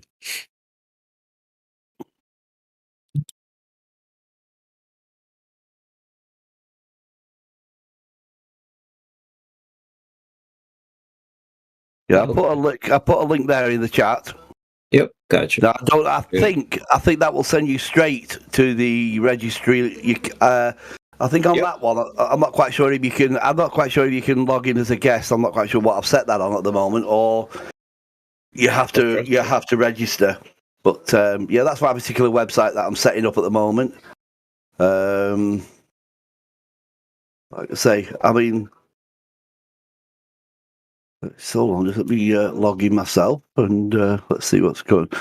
As I say, there's not a lot going on in there at the moment, but I've got a few links in there, like to my YouTube channel and things like that, and I've had previous recordings and whatnot. It's awesome. I'm going to register. I'm actually going to register right now for sure.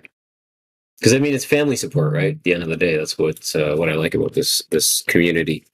Oh yeah, definitely. Anybody that comes from this server, the 24/7 server, always has a very keen interest in what's happening, and they're very open to exploring ideas, and they're open to ideas, which is the mainstay about where we're at, and the fact that we can all evolve together with this theory.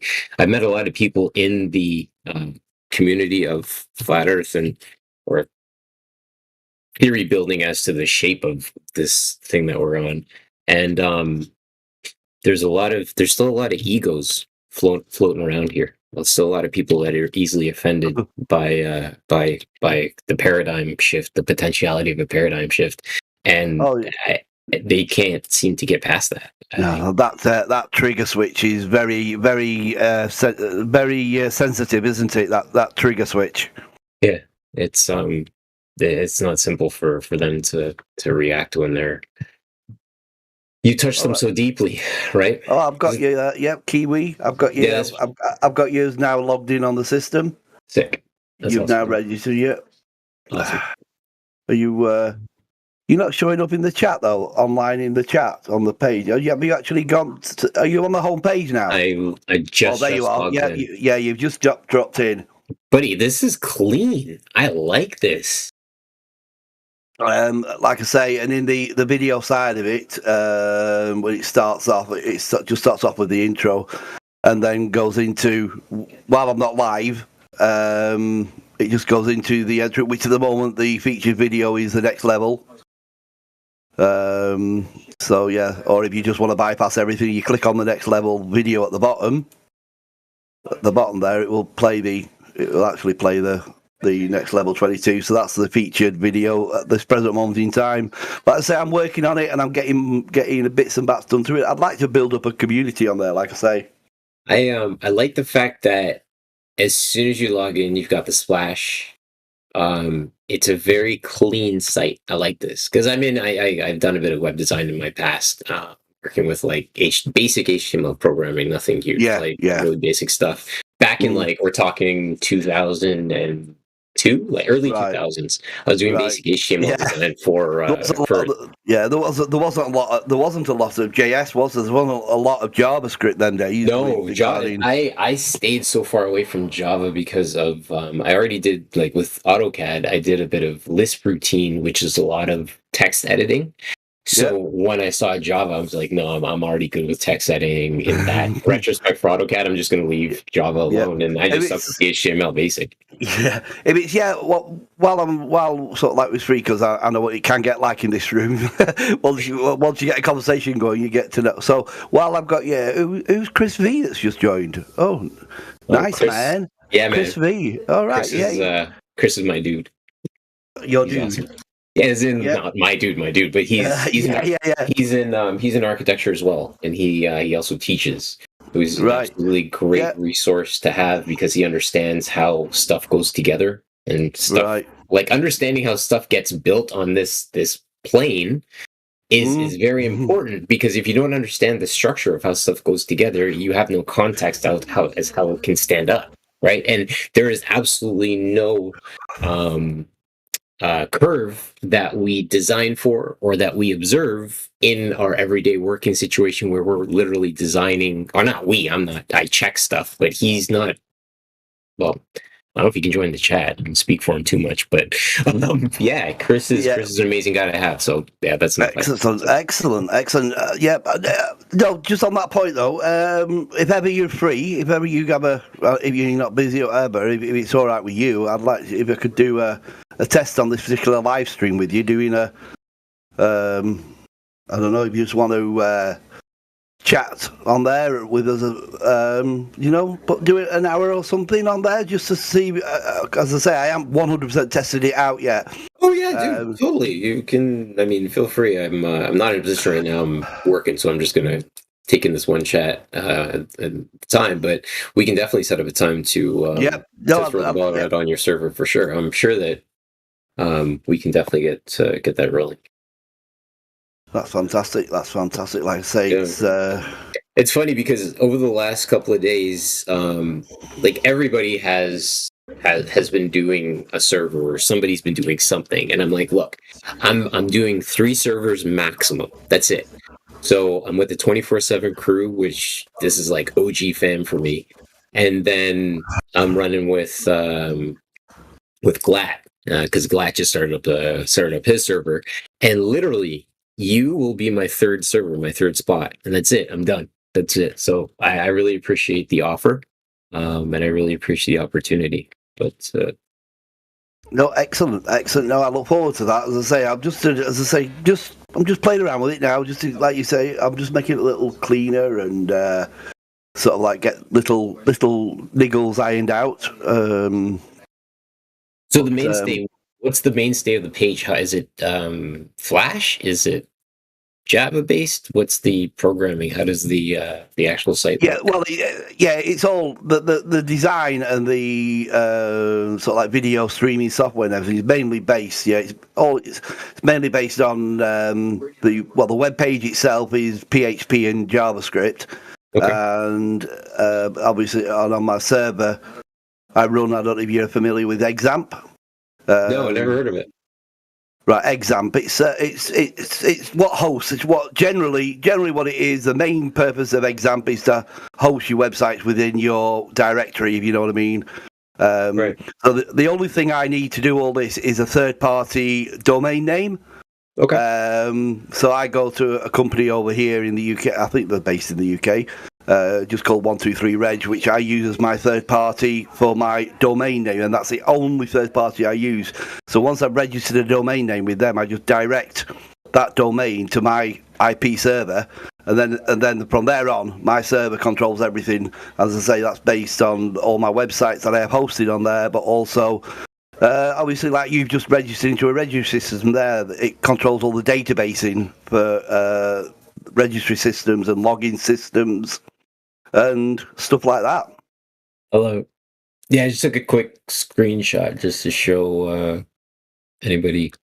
Obviously we're showing stuff that other people within the community are doing, and it's again like another arm. I think it's amazing because we have so many creative people that run with us, so to speak, in this community. Oh yeah, we got to get it. Well, in my view, I've got to get the word out whenever I can. I mean, I'm an individual, and a lot of people say, "Well, what can I do as an individual?" Well, I'm doing my little bit. I'm doing my little bit. What I'm happy with doing, and I do a lot of this in the middle of, like, as I say, doing other websites and everything and designing. But that's me. That's where I'm happy the most, in front of my computer. Love it.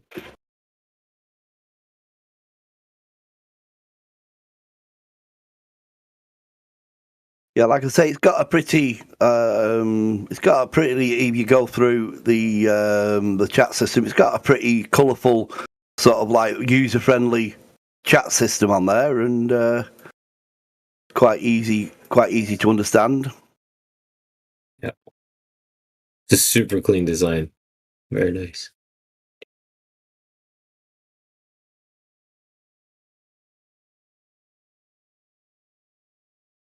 Good morning, gentlemen. My mic all right? Good day, Dave. Your mic sounds nice.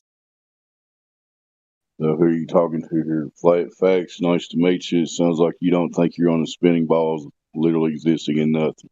Hey, what do you mean? What do you mean? What the hell do you mean we don't live on a spinning? Oh, come on! With all those other balls around us in the middle of a space and vacuum, that's obvious how everything works. And it's logical to go ahead and teach that to you when you're too young to critically think about what you're teaching, isn't it? Anyway, nice to meet you. Have y'all said hi to Elstone, to BC Verified in here? Elstone, that's my mate, Elstone. He was the one that I introduced him to this channel. Shut up! You brought Elfstone in? That's amazing. Well, Dave, is it possible we can get these guys hooked up with some roles? I'm not high enough rank to do roles. I can unmute. I can unmute. No, okay, that's cool. That's cool. My bad. So I'm willing to, as I say, I'm willing to stick by and do my little contributions. And should roles come, they'll come. But I'm happy to just sit here, as I say, listen to you guys. And I mean, I'm learning new things every day. But having said that, I mean, I've been at this for 2.5 years. So, but still, I'm always learning, and it's just the sort of, I don't know, it's what's the word I'm looking for? I've forgotten the word I'm looking for now. speculative. That's it. The speculation of what I mean, it's amazing. I don't have a boring second of a day of. It's just a speculation of what this true system is and the possibilities of it. Well, you said system. If you want to talk about the system, we can talk about the system. Yeah, well, I use that probably loosely as a general term because I mean, a lot of people. I mean, you talk about the solar system. Well, no. But I certainly still refer to the fact that we lived in an enclosed, pressurized system. Right. That's pressurized being the key word, right? A lot of people don't understand that we're constantly surrounded by oxygen. Like, well, obviously, yeah, obviously and like I say, there has been no repeatable proof of a vacuum or pressurized system a pressurized system next to a vacuum without some form of container to separate and contain the two. So it's one of those. But like I say, yeah, I still refer to it as a pressurized system. Definitely agree with that. Yes, that would be a violation of the second law of thermodynamics. Always have so that's not going to happen. This is what I don't get. This is what I don't get when I talk to globies. That you don't even have to forget about that. I've said anything about flat Earth. Just analyse what you're defending in your own belief system that you're in, because that's all it is a belief. Because nothing can be factually, repeatably proven of anything about the heliocentric model. Nothing can be. Whereas we can put things on the table, experiment after experiment after experiment, repeatedly proving that we do not live on a sphere. There is no proof of curvature. There is no proof of gravity. There's no proof of. I mean, there's just so many proofs, and yet they can't come up with one factual, repeatable evidence to the heliocentric model. That's right. It's funny, AI was the one that popped the idea. He put out a picture of the Terminator line. The Terminator line. You guys know about the Terminator line? Yeah, I know of the Terminator, the supposed Terminator line of the horizon and everything.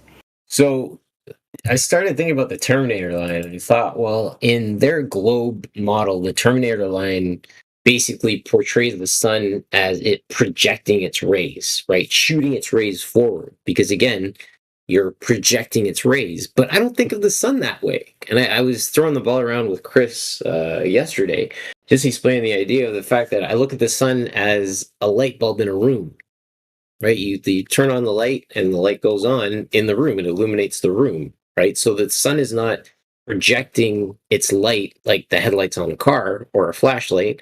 The sunlight the sun is illuminating the closed system that it is within. Correct. And that works hand in hand with the aspect of we are filled with, obviously we're in a gas-filled system, right? The sun is just interacting with the gases present in the atmosphere. And the moon is doing the exact same thing, just the opposite. The moonlight is making the gas colder, and the sunlight is making the gas hot or warmer.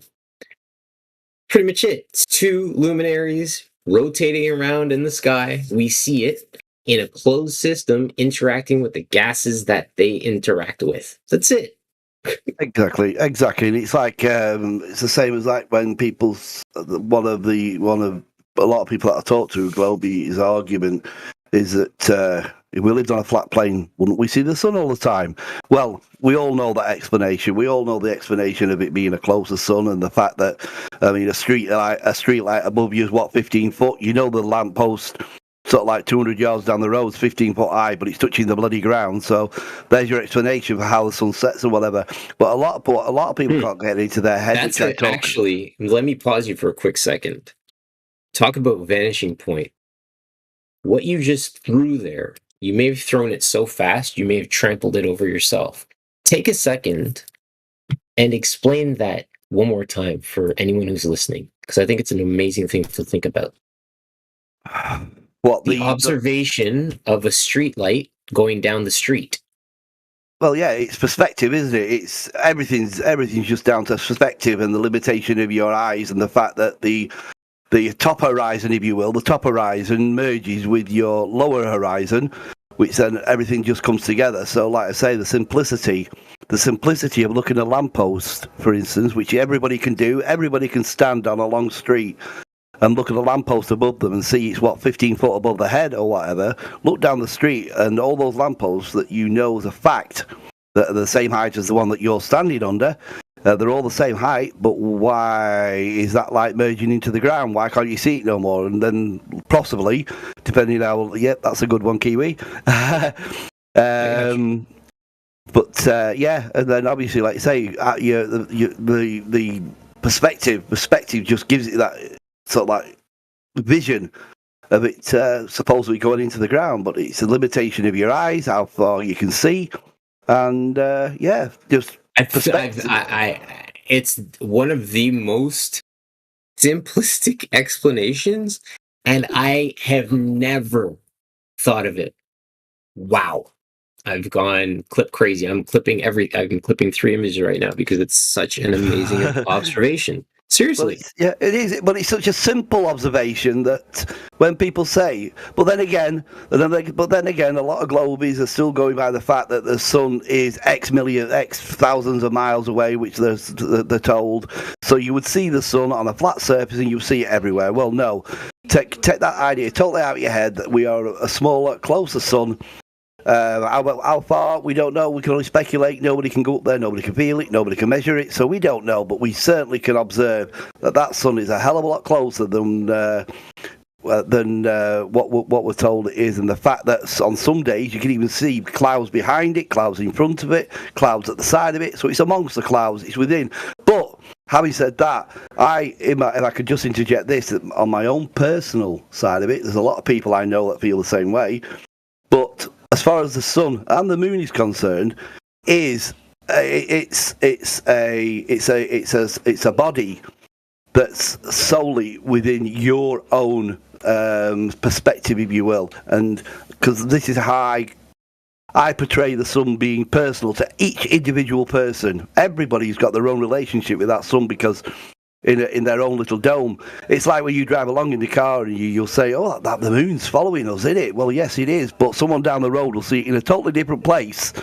And the way I see it is if you stand on a water's edge and a nice big sun is probably just nicely setting or whatever, and you're with somebody else that's 100 yards away from you to your left on the water's edge, that sunlight, that beam, the reflection on the water comes to you.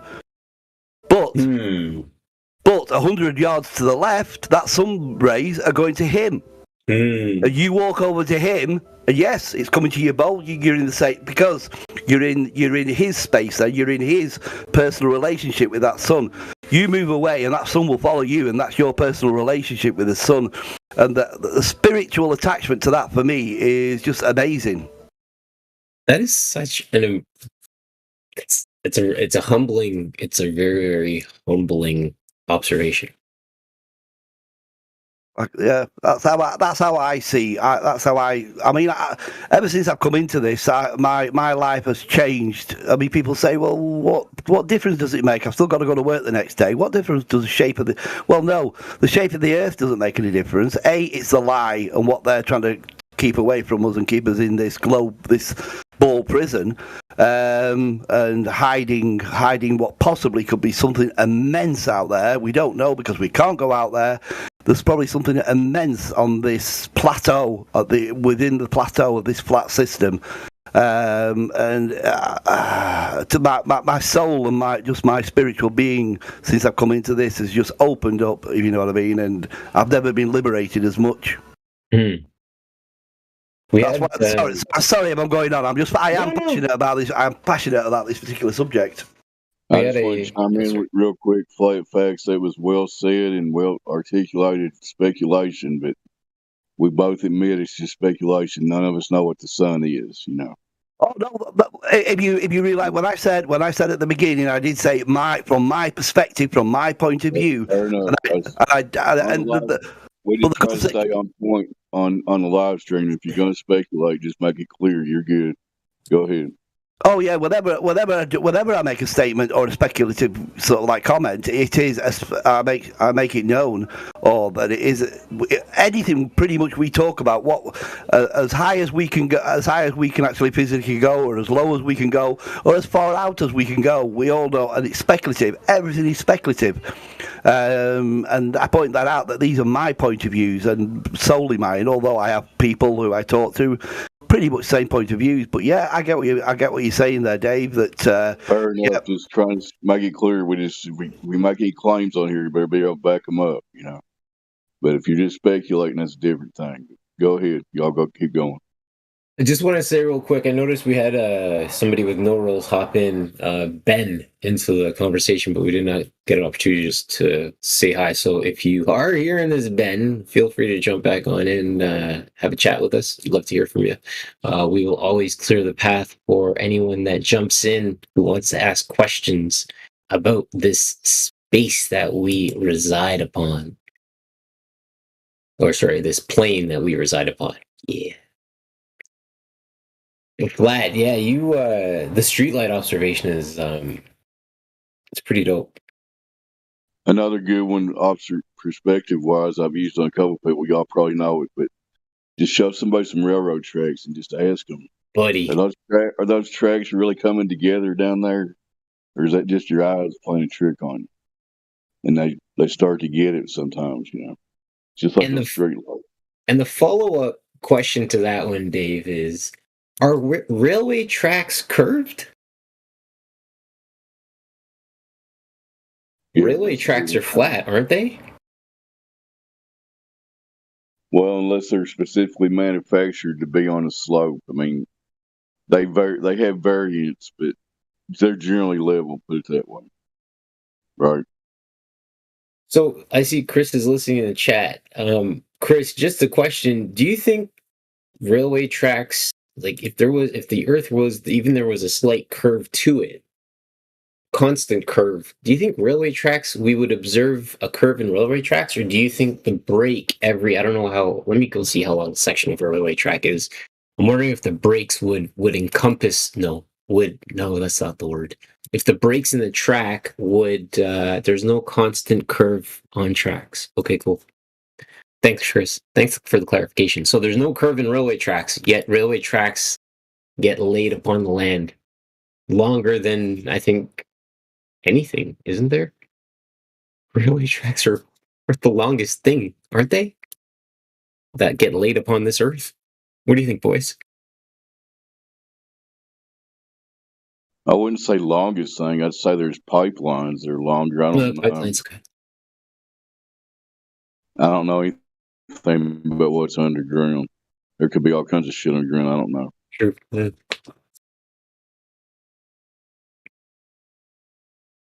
Interesting.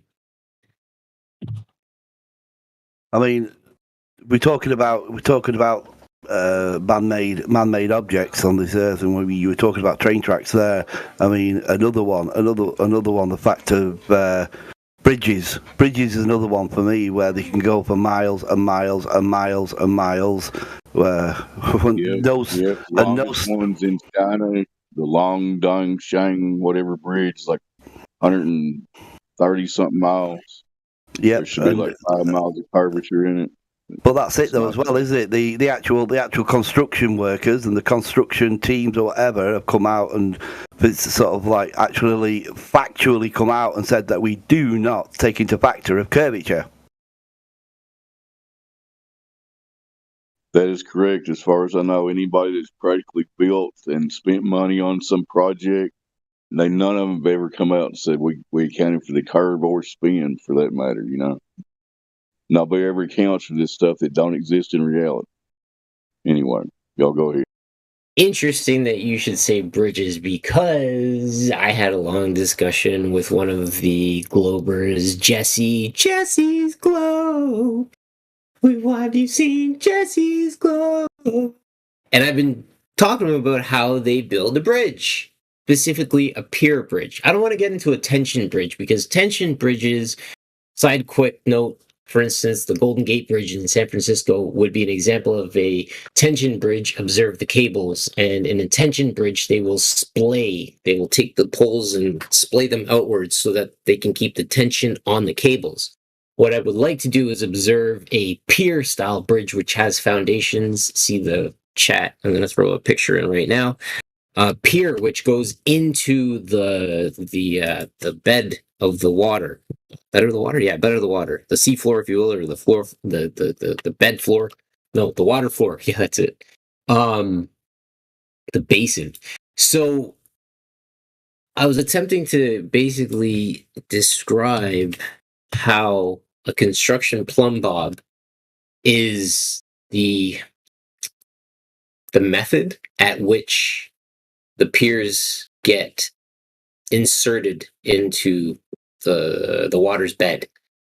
And a crane, if it has the reach, a crane would be a perfect example of a working construction plumb bob, because you have the weight, which would be the pier, at the end of the cable, which is attached to the crane, and the crane's just holding it. It's suspended, and then these guys just come along and they hold that pier over the spot where it needs to go, and they literally just let gravity do the work as they're sliding the pier into place. So that pier is a direct observation. Everybody knows what a construction plumb bob. I'm going to throw a picture of it in the chat so you guys can see it. But a construction plumb bob is an exact, what's the word I'm looking for? Their gravity, if you will, working. I say their gravity because gravity is a description of the globe model, of course. But yeah, their gravity working is the construction plumb bob in use. And it's just a basic principle of even a pendulum, actually, quite honestly and bluntly. But that's the principle. If you want to see the chat, you just have a line with a weight at the end. Crane. I'm going to find a picture of a crane with a pier.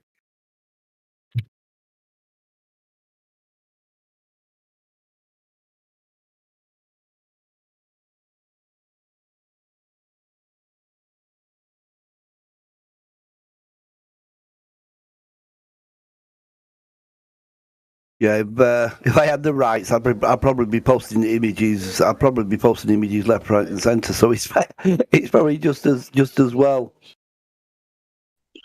Well, in fact, if I could give roles, I would. But as soon as somebody that can will give you at least the link role, post links in here. Yeah. I mean, I can post links, but obviously I can't put direct images into there. But like I say, it is what it is, and the sad thing is, I might have the ability to give you a role. I just don't know how to do it. No, I appreciate that, Dave, mate. But like I say, I'm here, and I'm just it's interesting to observe and everything, and have my little input now and again. Well, just listen to you for a few minutes here this morning. I can tell that you're sincerely in this for the right reason. So, good luck on your journey, and welcome to service. Yeah, and I mean, coming from a newbie myself, I joined a month and a half ago or a month ago, something like that. But I just got my role I think 2 weeks ago or something. So put in your time, and the moderators will definitely notice and promote you accordingly.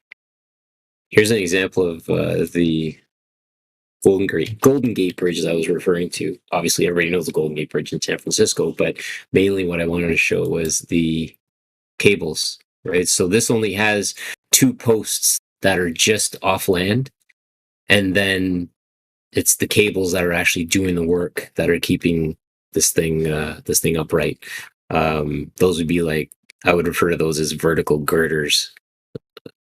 I don't know if you call that a truss, but yeah, but they're also, I mean, like you mentioned there, the wires pretty much on that bridge, on the Golden Gate Bridge, it's the cables, especially the upper ones, the big ones that string right across and go over the pillars, and then then themselves are anchored to the ground at the end, which is keeping the tension within the large cable that obviously strings from one side to the other. You've got your obviously your down runners that to hold the actual bridge, the road surface and everything.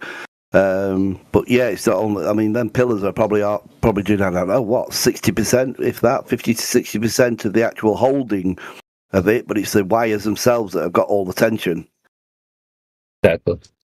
If you check this next picture out, you'll see the uniformity in the picture itself.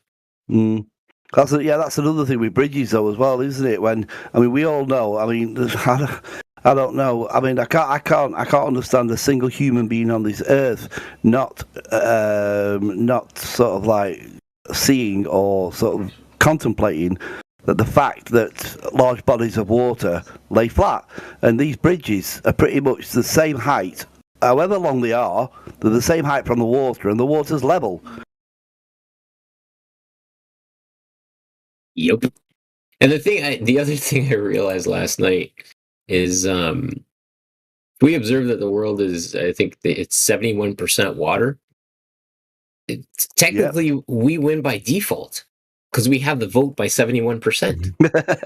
Yeah, you see, excellent, Kiwi. Yeah, you can look at it from that. But yeah, we've got that. Yeah, we've got 70% of the world's oceans on our side. And like technically 66% is 2/3. And I'm like, technically we got you slightly better than 2/3. So technically we've rocked the vote already just with having water on our side. Bitch. Sorry to cuss. Anyways, boys, I just got a work email I got to go handle. Have an amazing, morning. I'll be back shortly. Gonna probably have some lunch in the meantime, but I'll be here listening to Shout. Flat. Such a pleasure to chat with you, man. And guys, it's always a pleasure. Love you lots. I'll be here. Catch you in a bit, Kiwi. A pleasure. Yeah, pleasure talking to you, mate. Hope to do more in the future. Definitely will be around, man. Show for show.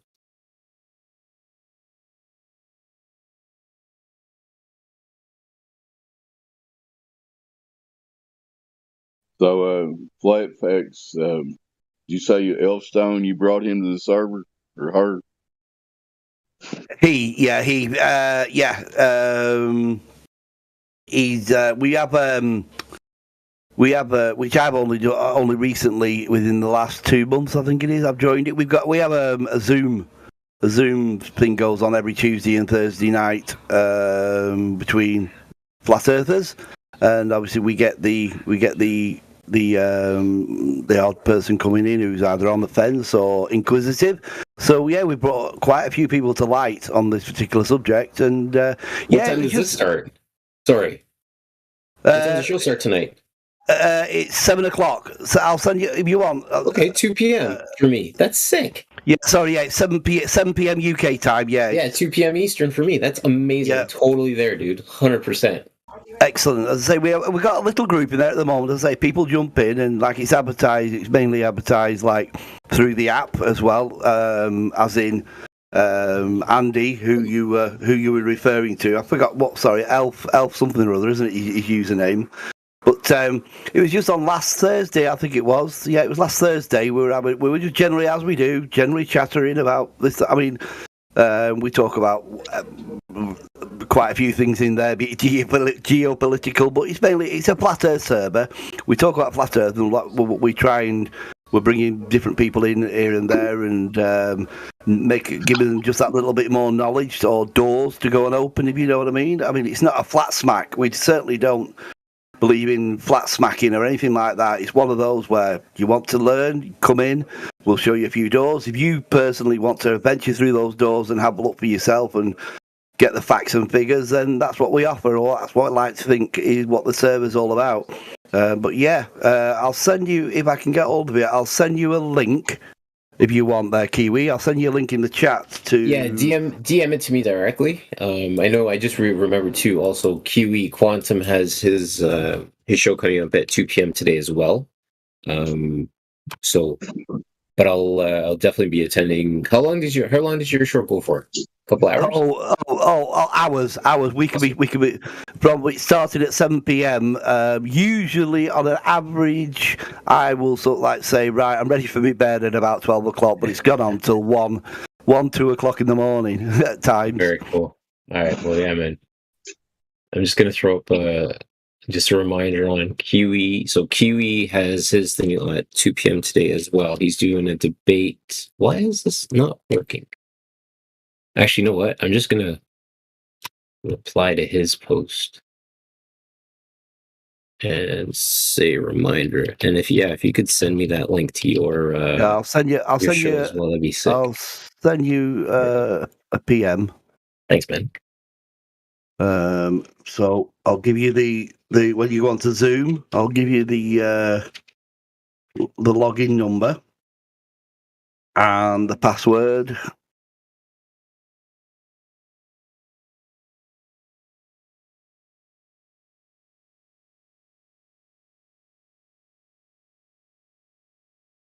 Did you get that there, Kiwi? Yes, sir. I got it. Yeah, you just put go on to Zoom, punch that number in. Oh, yeah. Oh, sorry. I put 1 sec. I think error there. That where I put. Or do you have an invite? You send an invite link, or? Yeah, that's an invite link. It's just coming up as words for me. Or there's no link. Oh, sorry. Yeah, no. It's just no. There's no. It's just if you just go to open your Zoom up and just punch in that number and the password. Yeah, Okay. yeah. Where it says join a room or whatever, or join a conference, and you get another screen. But where I put did I put PE? Yeah. Password is FE Zoom lowercase. So capital F is in Frank, E is in Edward, and then Zoom lowercase. Yes. Yeah. Cool. We'll do, man.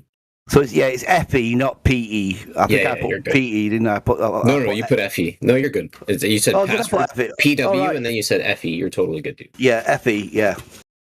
FE in capitals, and then just lowercase for the rest. Okay. But dip in tonight or this afternoon for you. This afternoon for you, yeah. It was just to say hello to the guys. You'll say hello to Andy. I'll say Andy is the one that's just recently come on here. He apparently had a very interesting conversation with the old dude, who I think was his first introduction when he came into the check-in room. And he was on for a good. I mean, we were on our server at the time because I introduced him to it. Sent him to a link. I sent him a link to this server and said, "You're gonna have to join us. Come in, have a chat, have a listen, and whatnot." And then I explained the process of everything. Just go into the check-in room, and somebody will join you to verify you or whatever, give you your rights and everything. And I think we was in there with old dude for about an hour and a half, and that was when we were running our server. But I think they got onto. Actually, they're both bikers, so I think they more so got into the biking world. Love it. But he's a good lad. Andy's a good lad. He's the one that set up the server initially, and was posting it via the Friend Finder app on the app, and just posting the server. And Andy is sorry again. What's his nick? What is it again? Sorry, Dave. Oh, Andy, hold my beer. Yes. Elf something. I forgot Elf something or other. Elf. Okay. Elfstone. He's sitting. That's the one. Elfstone. Yes. Elfstone. He's right there. Yes. Sorry, I didn't see. Yes, I got it. Very cool. Yeah, dead. Yeah, interesting guy. Really good. Yep. And like I say, yep. You'll probably, if you want to chat, we do video, obviously a video Zoom chat. So you'll probably meet him tonight if you join us there. Love it. All right, boys. I'll be here. Just on mute. Okie dokie. Sorry, right. Was we saying something, Dave? I don't know. I can't remember. No, I was just trying to welcome Elfstone here. If he wants to chime in, feel free. No. I didn't really have anything to say. No, sorry, no. I just kind of fill in dead air. I don't talk a whole lot. So. Yeah, no. I like to listen a lot and interject where I can, but that can be sometimes difficult when you've got a room full and then everybody's enthusiastic with their points of view and everything and getting in. So, but no, it's just a fantastic server. This to just listen and take in, because there's always new stuff and new ideas, and like you say about you mentioned before when I was talking, you said it is all speculative, and that's what makes this journey. That's what makes this journey for me also more because we don't know what's beyond the 80th parallel, and the speculation of what's out there is for me is absolutely amazing what it could be. Yeah, I hear what you're saying. I mean, once you lose all the bullshit we got taught, and you put that in fantasy land where it belongs. This whole place, it's a big place of wonder, and you can have your curiosity from childhood kind of again. Oh yeah, definitely. But the thing for me is, again, the speculation of take the scenario. I know it will never happen because we are the minority at the moment, but I'm a very sort of what's the word I'm looking for? Enthusiastic sort of positive person, you know what I mean? So I like to think I'm always on the more of the positive side, and I like to think. Can you imagine though if the general, not all, just a higher percentage, the high percentage of people woke up to the system we truly are and how much we've been lied to, and if this system could be changed to how lovely and beautiful we could change it to. Yeah, there's always, you're kind of like a glass half full guy. I try to be that too, because no matter how bad stuff looks and whatever we're in, you still try to stay positive because we're all here for some reason, it seems like, right? Oh, yeah. Might as well try to have fun while we're here. Oh, yeah. I mean, my philosophy on life is take every day as it comes, and just. Don't get me wrong. I'm not wealthy. I have no money. As long as I can put food on the table, keep a roof over our head, I'm the happiest, contented guy going. And that's all I ask out of life. I take it day by day. And my life is amazing at the moment, and I couldn't wish for anything better. But like I say, the word I was looking for was optimistic. I'm a very optimistic. I'm very much into not going into this topic. I know this is a flat Earth, and a lot of topics are maybe off thinking about. But I study a lot of geopolitical events and everything that's going on in the world, and I see it all. I mean, it all again comes back to the flat Earth, because I see that what's happening now in this world, when you watch it closely, is a very sort of like awakening to a lot of things, and the more people awaken to the corruption of this world, mainly, as I say at the moment, via the geopolitical spectrum, the more people that awaken to exactly what's going on and who's doing it and why they're doing it, then it can only be good for mankind itself to waken up to exactly what have we been lied to about. Yeah, that's well said, but I can't disagree with any of that. It's all the world's a stage, and the malevolent people have been on the stage way too long. It's time for people to realize what's really going on around here. But just my interjection here, I think we're going to go through some hard times. We are going to go through some difficult, hard times. But the optimist that I am, and the way I look at things and the way I see things going, I can hopefully I can put a positive spin and tell people that wait for it. We've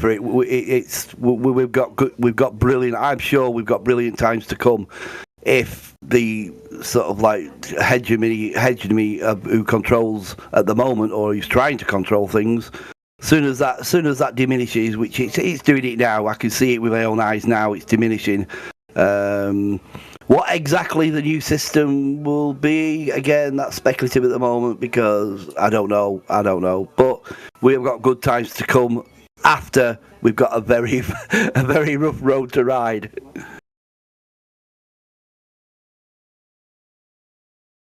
Yep, obviously none of us can predict the future, but that sounds kind of logical. It seems the way things going. But who knows? Anything could happen, right? You don't know. Yep, you don't know. Again, it can be only speculation and your own personal opinions, but it's those personal opinions, in my view, of the way my outlook on life is what basically. Well, no, I can't say that's what keeps me going from day to day because, like I say, my life I couldn't wish for anything more. Because I'm not a sort of materialistic person. Materialistic things to me mean nothing. As long as I've got love in my life, which I've got an abundance of it. I've got such an easy life for 58, and I'm sort of. I've still got my health. I've still got all my marbles, and I'm I'm just going along with the flow, mate. If he wants to talk, let me introduce you to Rookie here, because I can't really stay on the mic much longer. You there, Rookie? Live from California. What's up? How you guys doing? Meet Flat Facts here. He's sounds pretty legit so far. I've been talking to him for like an hour. He knows we're not on a silly spinning water ball. Y'all go ahead. Rookie, what's poppin', dude? How you doing? Kiwi. Nice to meet you. Yeah, Rookie, mate. Yeah, nice to speak to you yourself too. Whereabouts are you? California, Bay Area. Sorry, did you say California? Yes, sorry. I know you can't hear me well. I'm on my computer and I don't have. No, that's better. That's better. You suddenly boosted up then. Yeah, I moved a little closer to the computer. Sorry if you can't hear me well. Hey, not a problem, mate. Not a problem. Yeah, it's nice. Nice to talk to you. As I say, yeah, no, I've just been having obviously some interesting conversations there with Kiwi and Dave and everything. And yeah, as you've probably already established, new to the channel and everything. I was on it a while ago. I think I was under another name though, but I was on it a while ago, and then it faded out through. Faded out with like one thing and another coming up, and you just don't get time. But nope, these days I can just sit on my computer now, do my web designing and everything. I listen in and then chirp in whenever.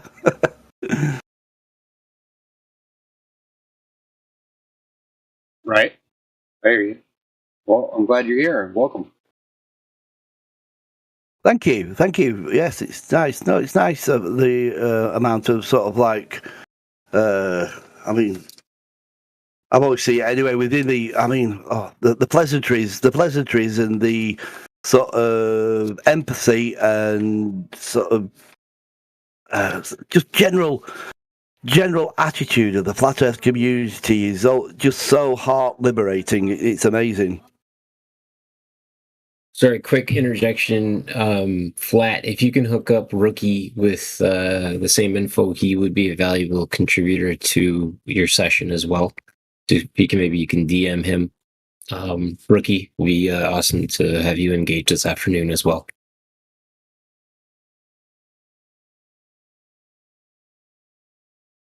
You mean with the Zoom calls that we have? Yeah. Just another branch. Yeah, definitely. What we do here, of course, right? I'll DM Rookie with the login details.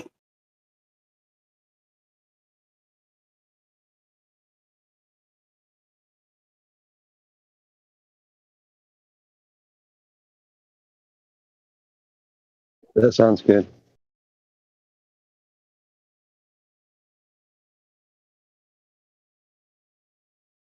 I got my headset on, but I don't know how long it'll last. My battery's pretty low.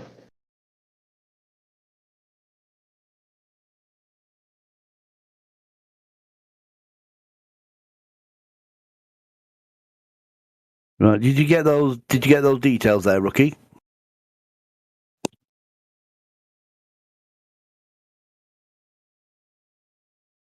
I'm working on it. I'm slow this morning.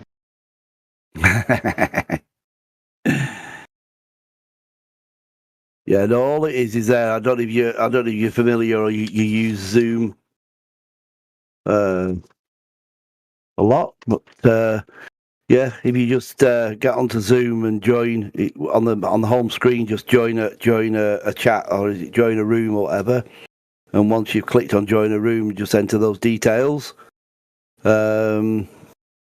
Obviously, you've got your 10 figure, you got your 10 number to. You know, it doesn't start. I'm not on Zoom yet. Right. We don't start. We start over here in the UK at 7:00. With it, so it's what some 2 p.m. your time. I'm not quite sure. What I think you are about 6 hours, aren't you, behind? But yeah.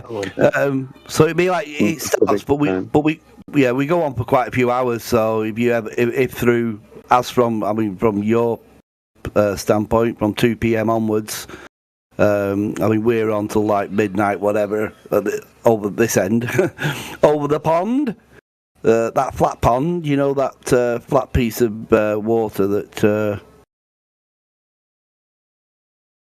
doesn't curve in any way whatsoever.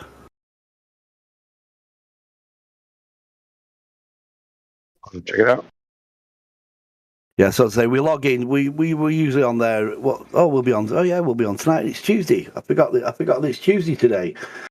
So yeah, we'll be as our time. Our time. We usually get going about 7 p.m. Sometimes a few will come in a bit later or whatever. But the server's up and running at 7 p.m. here. But yeah, it'd be good to if you just dip in and say hello and have a chat. As I say, there are a few like newbies that come in that are inquisitive. It's mainly flat Earth based, but we talk about all sorts.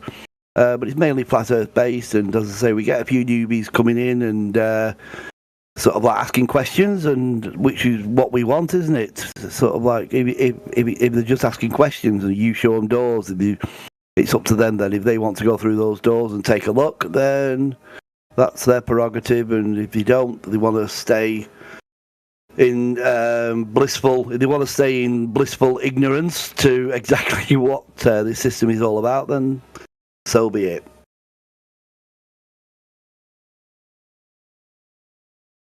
Oh, I do have Zoom. I just disabled it. Oh right, yeah. I say yeah. No, it'll be good. Be good to if you just nip in and say hi to. There's a few of us at the moment. I mean, I'm only new to it. It was a link that was sent to me via the Flat Earth, the app, the Flat Earth app on the Friend Finder, and he just sent a group message out. And yeah, I got in touch with him, and obviously he gave me the details. Yeah, I'm on there too. I wonder. Yeah, but it's it's a very, very useful, very handy tool. I mean, I don't suppose I use it. I'm not. The thing with me is, I'm not a I'm not a phone or a mobile person. I hate sort of like technology, and I stay away really from phones and tablets and whatnot. And I'm the old school guy. I'm a computer, and that's it.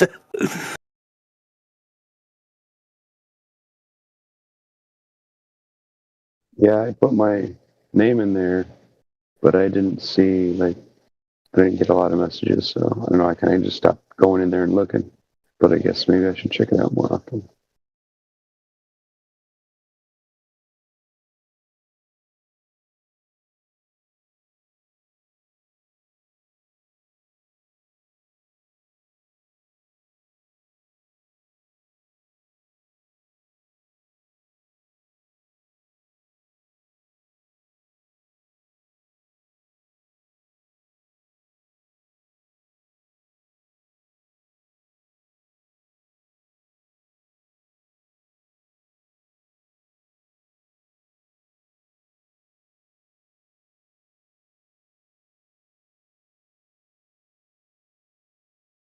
So everybody stop talking now?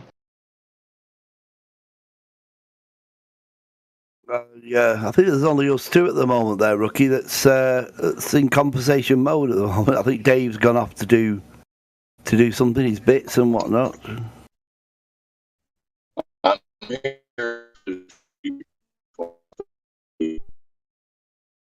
Didn't you get any of that, Dave? You sounded you were a bit quiet and a bit on the robotic side. It was your chat there was intermittent.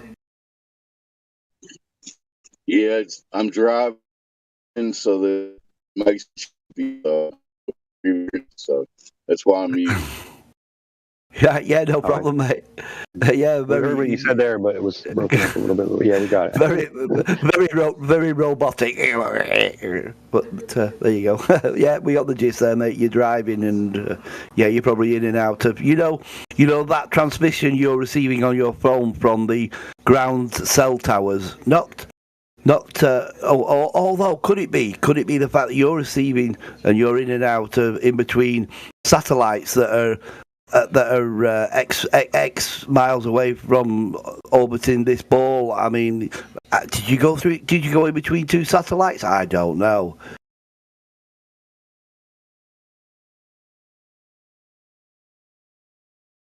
GPS uses trilateration, which would mean that it uses cell towers. It doesn't use spaceships. Sorry to tell you that, but it's just not true.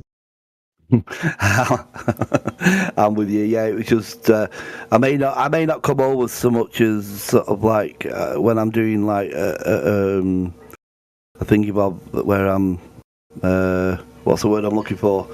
I don't know, but yeah, no, I'm totally with you on that one, mate. It was just it was me trying to be amusing. I think just well, we all know, like you say, that. Communication is transmitted by like you say, triangulation with cell towers jotted around everywhere. Yeah, recently I learned about that. Better. Yeah, I hear you. Am I coming any better, Rook? Yeah, you sound pretty good now. I was just y'all heard me. I'm mobile and I keep going in and out of the cell towers like he's saying. So y'all go ahead. I can say that I was just having a joke when I was saying. I mean, if we the so-called heliocentric bullshit that sorry, excuse my French, but if we were supposedly keeping in communication via thousands of supposedly orbiting satellites that were floating around this ball, then why in some areas do we not receive? And we would get it everywhere. But we don't receive sort of like communications or sort of like connections, and we lose connections here and there. Now, yeah, no, I was just having a bit of a banter there regarding the stupid orbiting satellites, like the orbiting ones that supposedly sort of like when they're locked onto a certain area and spin with the globe, and it's all just so. Yep, all pathetic.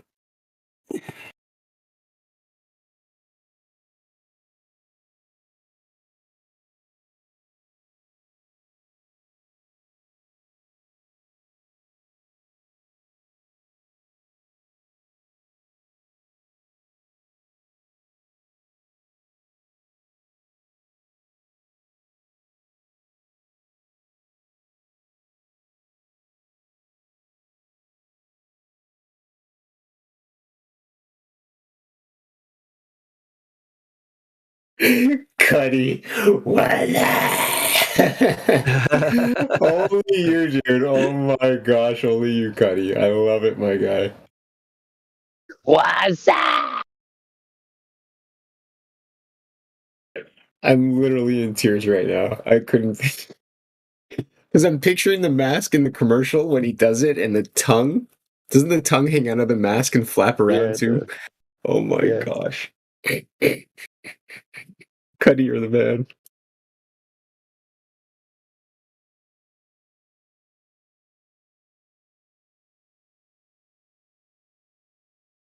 Some things don't lose their funniness, you know? Some things, no matter how old they get, people will still laugh at it. Even kids that don't know why that's funny will laugh at it. I don't know why. They just do.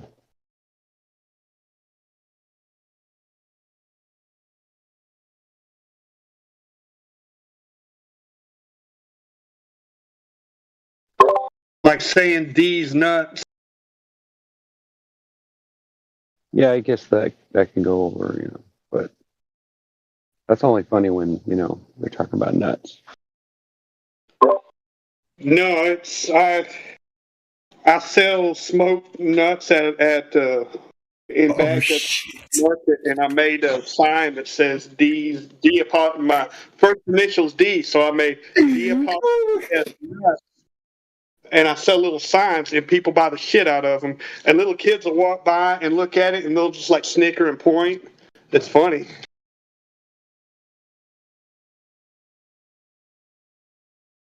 Well, if kids didn't laugh, there'd be something wrong. It's funny. Sometimes parents will call their kids over and like point at it, and they'll say, "Yeah, he got in trouble last week for saying that in school." They'll be laughing about it. And so they say it all the time. And little kids go around saying it all the time. D's nuts. Ha! Yeah, you might. Got him. Might upset a few people.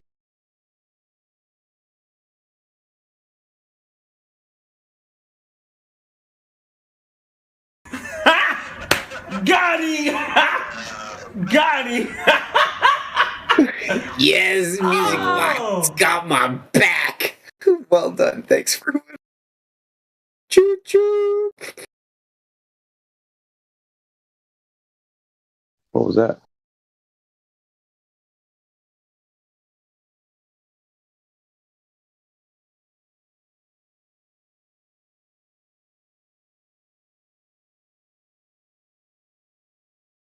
Okay, then.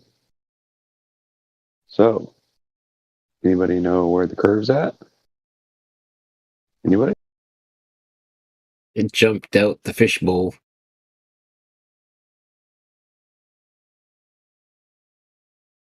Fishbowl. Fishbowl.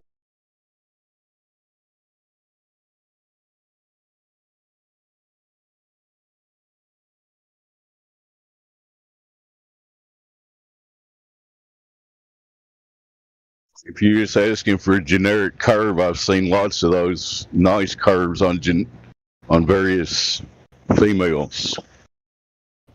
I probably just robot. Such a great observation, Professor. Professor Dave, it's a great observation.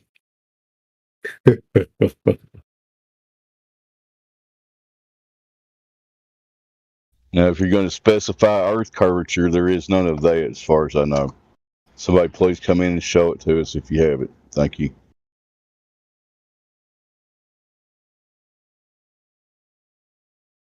I found it!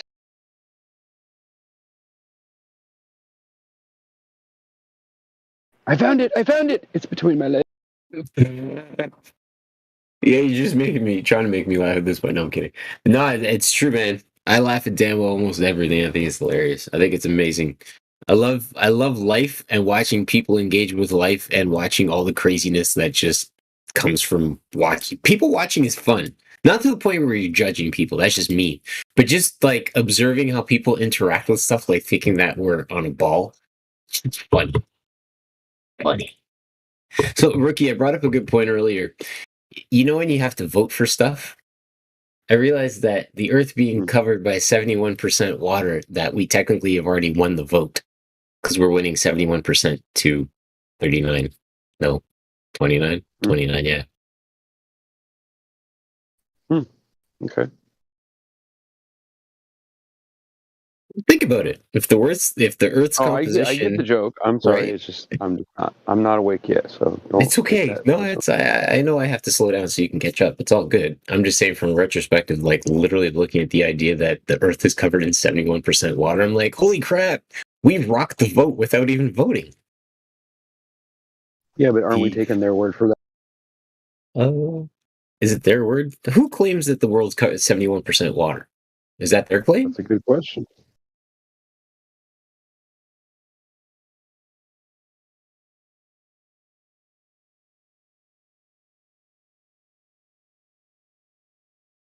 Well, seeing as how they changed level and flat to curved with the center of the Earth, and a few other things that they've changed in the last couple of years, it's pretty obvious that we're making a dent in their BS. You know what I mean?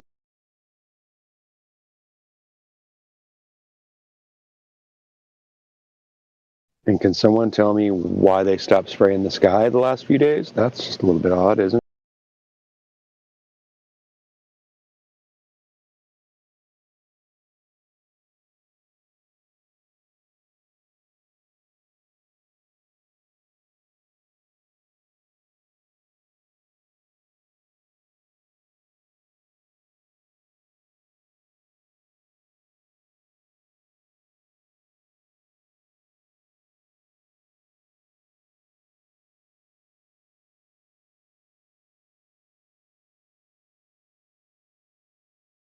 I did overhear a conversation about someone arguing about pressure and all this pressure gradients. Like, I have a question for those people. Like, if there's a pressure gradient, right? In other words, if at sea level or whatever you want to call it, at the ground, then the pressure is 14 pounds or whatever, and then as you rise, it lowers. Then where exactly, what altitude does it become zero again? And I think that's a valid question, because if it's kind of like saying that you can't see 5 miles across the Earth, but you can see 5 miles above your head. That doesn't make any sense, right? Because there's still atmosphere above your head. So if you can't see through 5 miles of atmosphere, then you're not seeing into space, then are you? You know what I mean? There's just all kinds of holes in their arguments that just don't make any damn sense. And I'm curious how they're going to, like, you know, you would think that since they're the ones claiming things that they would prove this out, but I'm starting to understand why they can't just come out and say the Earth is flat. It's because there's so much baloney in the background that they've lied about that they would literally have to rearrange everything. And I don't think that's something they're willing to do. It's just my opinion.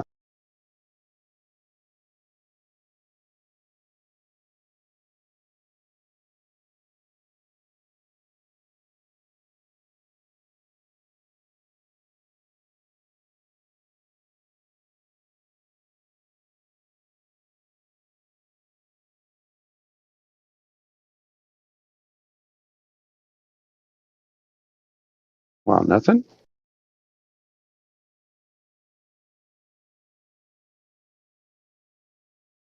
I'm roboting.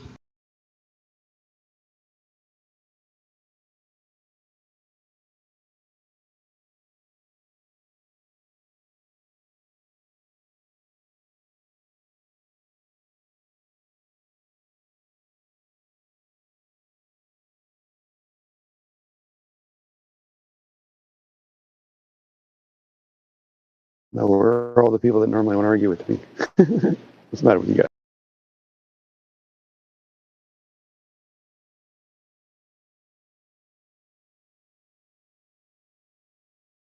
You know, I do wonder, is the reason why it's been slow in here, is it because people are going back to normal? You know, because of the absence of something in our lives? Or do you really think that it's because of something we're doing different here? Because I notice it's slow in here, and then when there is people in here, it seems like nobody really wants to talk much. I don't know, it just seems odd to me. Maybe I'm just exaggerating slightly.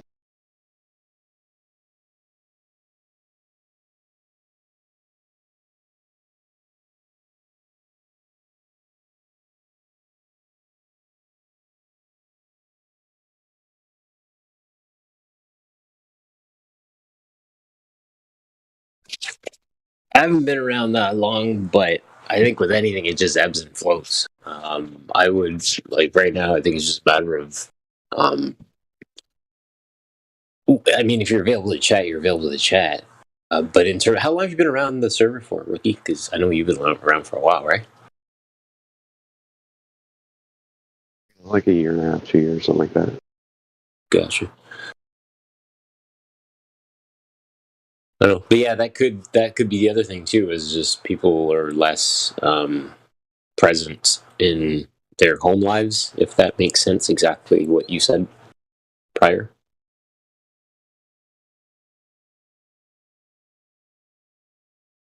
Yeah, like I don't know. I just wonder, is it something? Is it just because there isn't anybody to argue with, because there's nobody with an argument, or like I just do wonder. I do. Like I wonder why it's so quiet. Because usually we have 15, 20 people in here, like all the time. I know that some of those people aren't really speaking and all that, but they're monitoring. But still.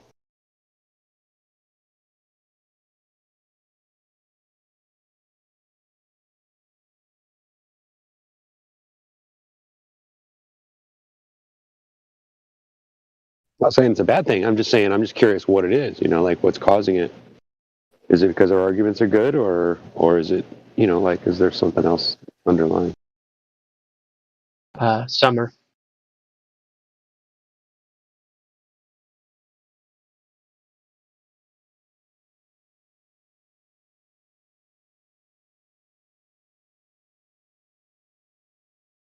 Almost every summer. Is that really the big trend? Yeah. Like in right on. It really is lower involvement due to summer. Yeah, I hear you. That makes sense. And then there's also the nature of anybody that was participating in Discord during the first half of 2020 was spoiled by extremely high numbers, especially regarding voice activity. Yeah, that's true. That's true.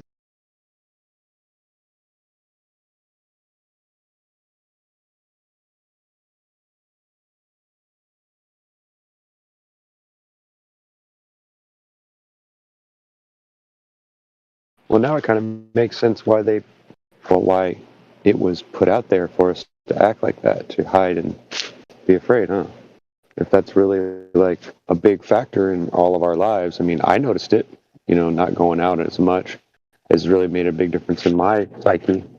So I wonder if you've all noticed it too. Mm-hmm.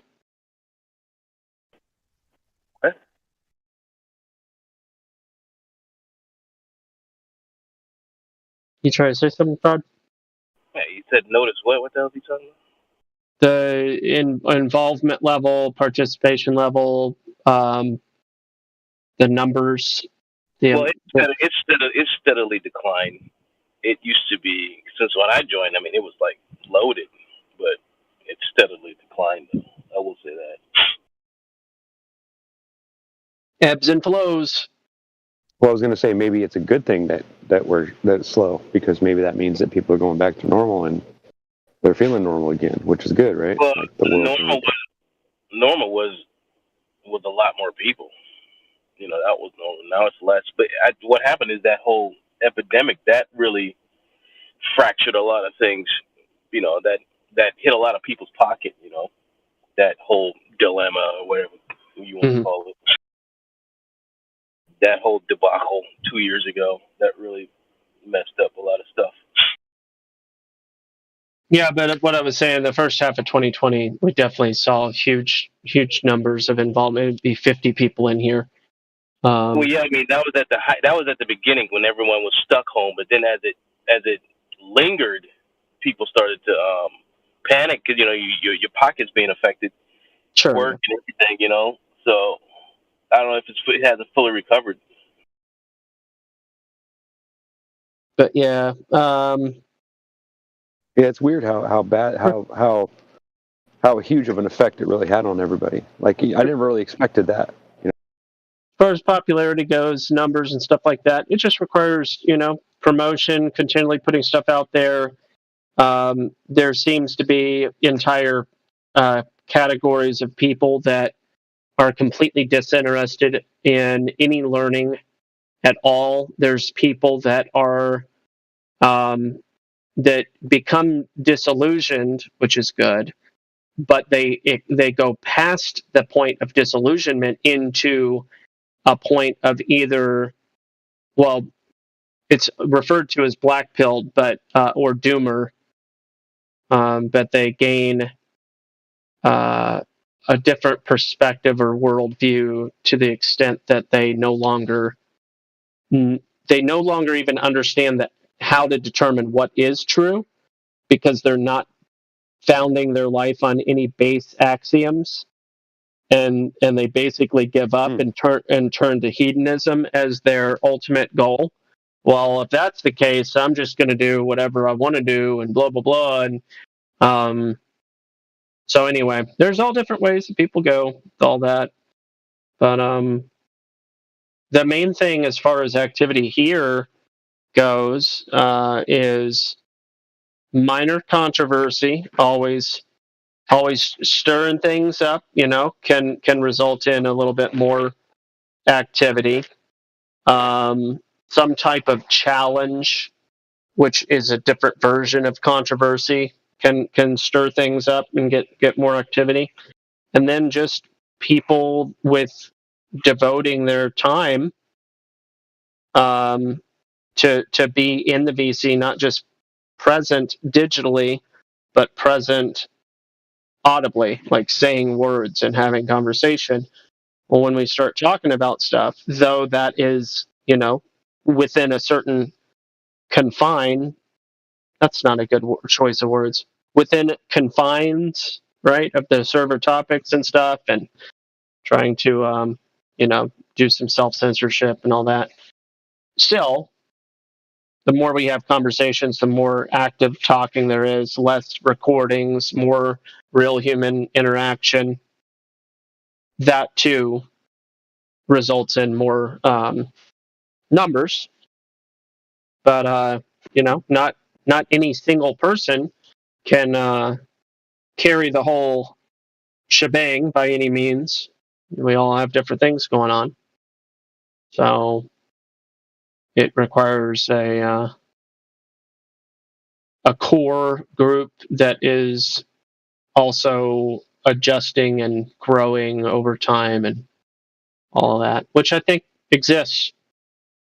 But again, that goes back to my original answer, which is summer, which is often the times when people are not just sitting around doing nothing. It's the time where you're getting the most amount of work done, at least in my circumstance. So, yeah, there you go.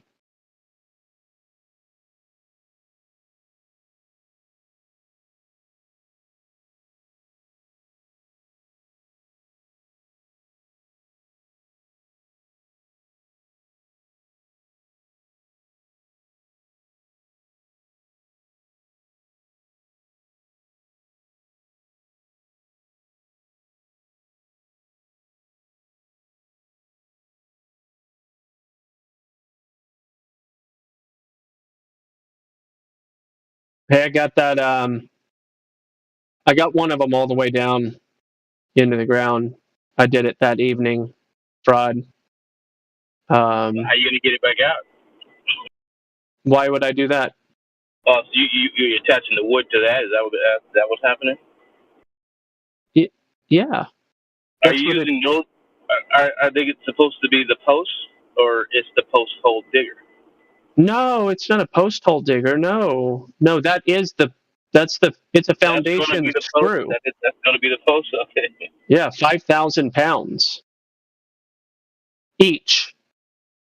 So I know for a fact my porch does not weigh 10,000 pounds when it's all said and done.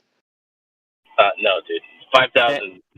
5,000 is not the weight of that. I mean, I guess it's the weight of the wood plus the people on it.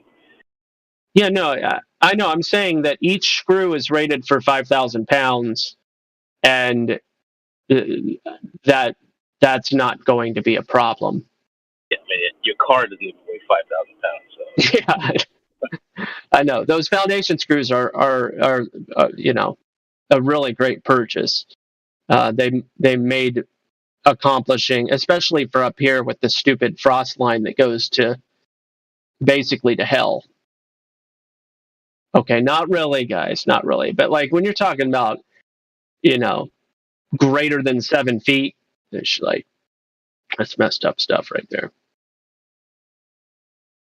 You talking about permafrost? No, we don't have permafrost up here, but we do have a very deep frost line. That's weird. I didn't know that was true. I always thought, like, within a couple of feet down, it wouldn't do that. No, it depends on where you live. And I would assume that it depends on the hump of dirt that you're dealing with too. I mean, if there's cold air all around it and it's sticking up out of the ground, then it would probably freeze easier and deeper.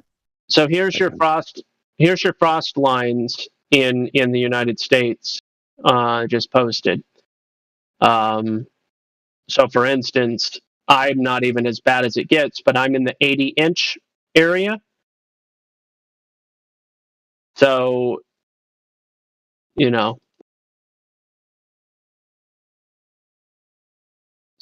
just almost 7 feet, basically. You live in the U.S., right? Yeah, I'm in North Dakota. That's right. I forgot. I'm sorry. I there's so many people. I did forget. No, it's fine. Have you noticed any contrails in the sky in the last week? Sky's been pretty clean for us. All right. Now I always bring this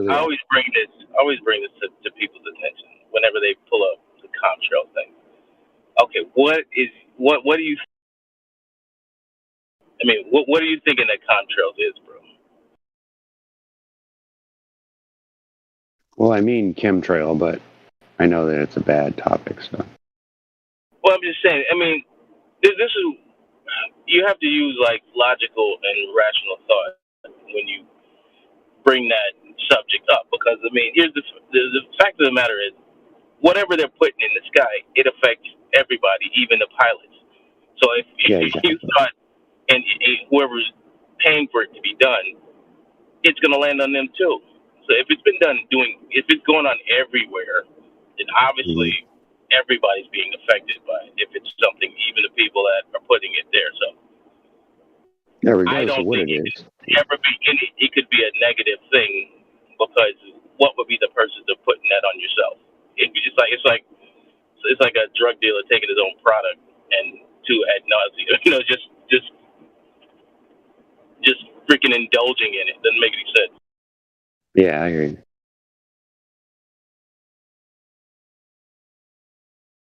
Well, in case anybody's interested, I have plenty of information and proof for when it comes to chemtrailing. So if you're interested, you can DM me, but otherwise we'll keep this to butter. Unless it's like The Princess Bride, where he takes the lidocaine and desensitizes himself. So he won't. I did think about that too as well. Well, maybe it's like someone who's poison test. Basically takes small doses over time to. You're roboting a little bit front there. Yeah, but I mean, it would have to be such a small amount of people that. Maybe so. It divides all. Right. You're still roboting pretty bad there. We've got a Borg. It's right where I'm at. Gotcha. We've got a Borg in the chat. Vanu, the Ouroboros Infinity Borg. Hello, Vanu. Hey man, how you doing? Thank you. Thank you. And I have a lot of information to share if you look into that sort of thing. Okay. Well, what brings all of you to the VC? The flat Earth in particular, and the globe argument. That's what brings this certain Borg here. Okay. How many Borg are you? I'd say I'm Hugh.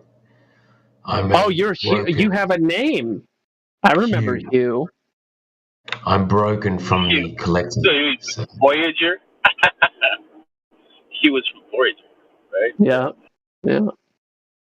I'm you. I'm you. There you go. Yo, you, not you. Okay.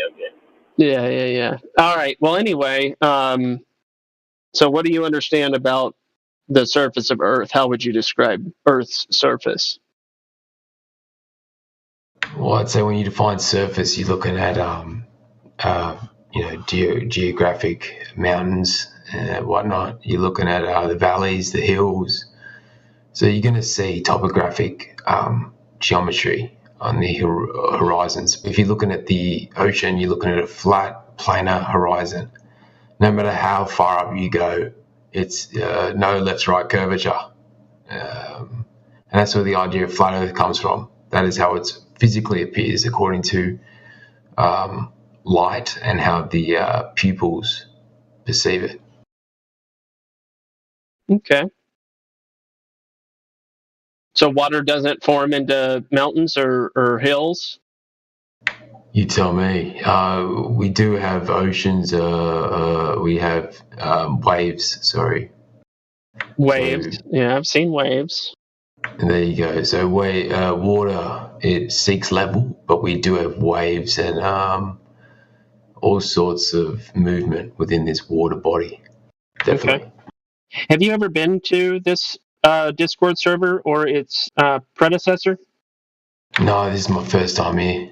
Okay. Are you new to Discord in general or just to this server? Just this server. I'm sure a few blokes here know me. I like to spread the truth. But yeah, first time here, mate. Okay. Well, welcome. Cheers.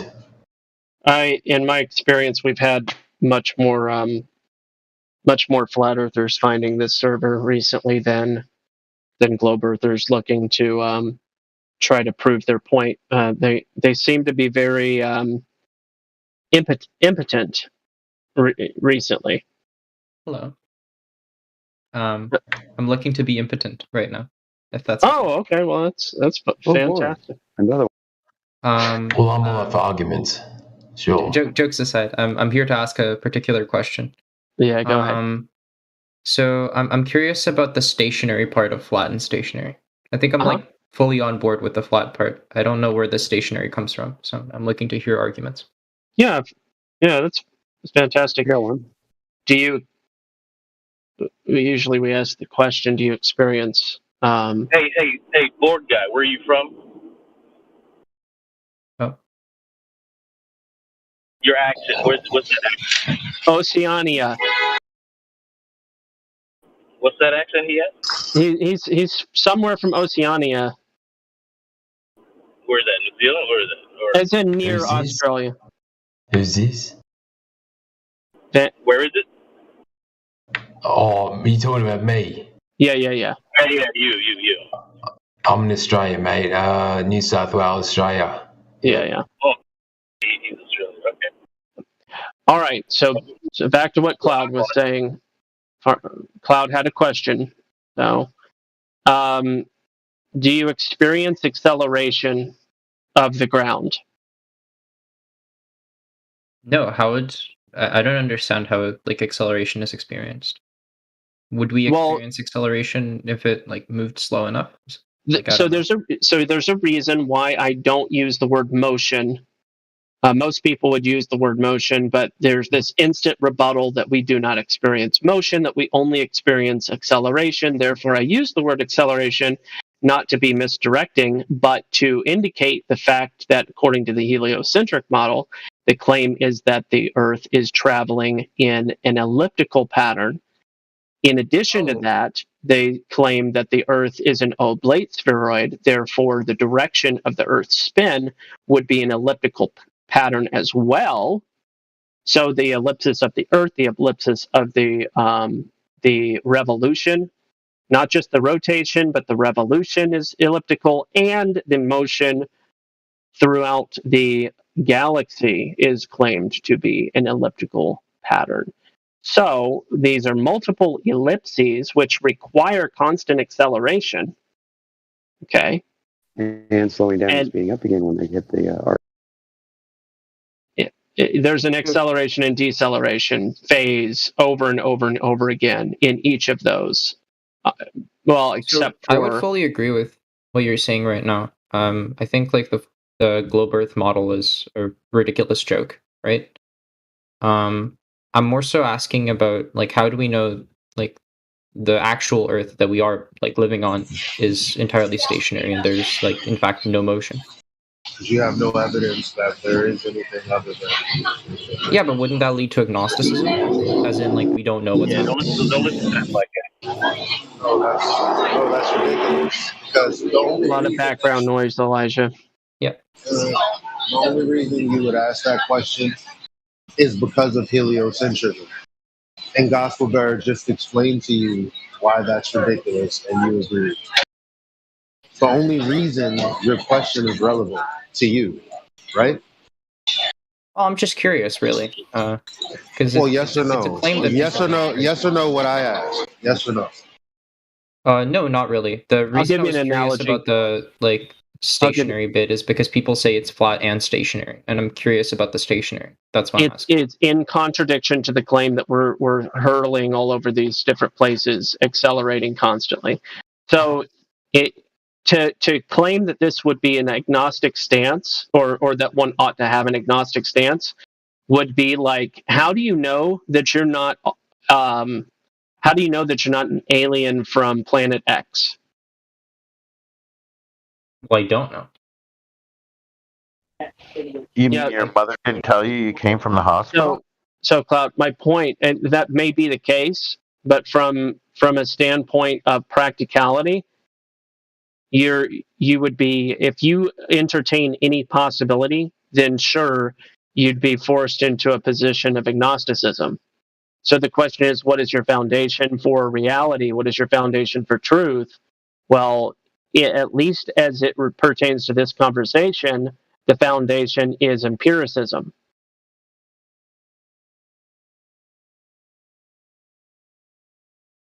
Foundation is empiricism. I think you've lost me there. Experience. So you have no experience of planet X, therefore it would be irrational to include that as a possible option. If your foundation is empiricism, that is.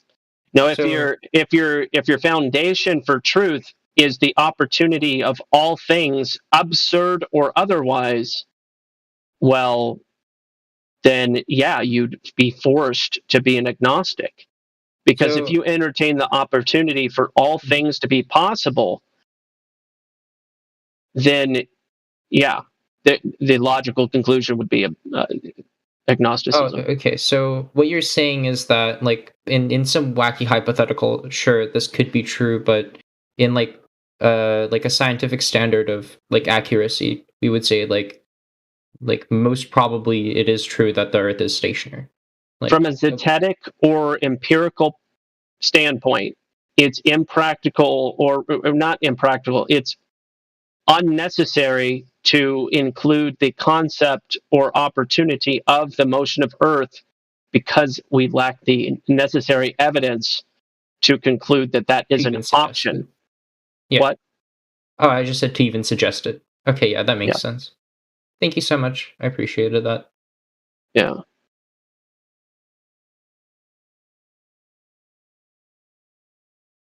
I don't think it's a bad question, though. It's just, you have to understand how so many of the questions pertaining to the globe are predicated on those sorts of presuppositions. Gospel. What? Am I roboting? You were fuzzy at first. You're sounding clear now. I just wanted to take on that. That was a good question, and just in case you don't know, there's never been any scientific, I'll say, test and not experiment using light or whatever. Nothing has detected any motion of the actual Earth that we're standing on, and that's a fact. Back to you, guys. Yeah. That's what I'm pointing to when I'm using the word like empirical. It's only a question because someone said that something is happening that we haven't experienced. Yeah. That's the only reason it's a question. So it's like somebody sitting in a not moving car asking, "Hey, how do you know we're not accelerating or moving?" What if we're going so slow that the speedometer doesn't pick up or something? Like, it's like, no, it's just okay. I guess I guess the question needs to be had, but I don't know. What about this? What about this question? How do you know you're not dead, Elijah?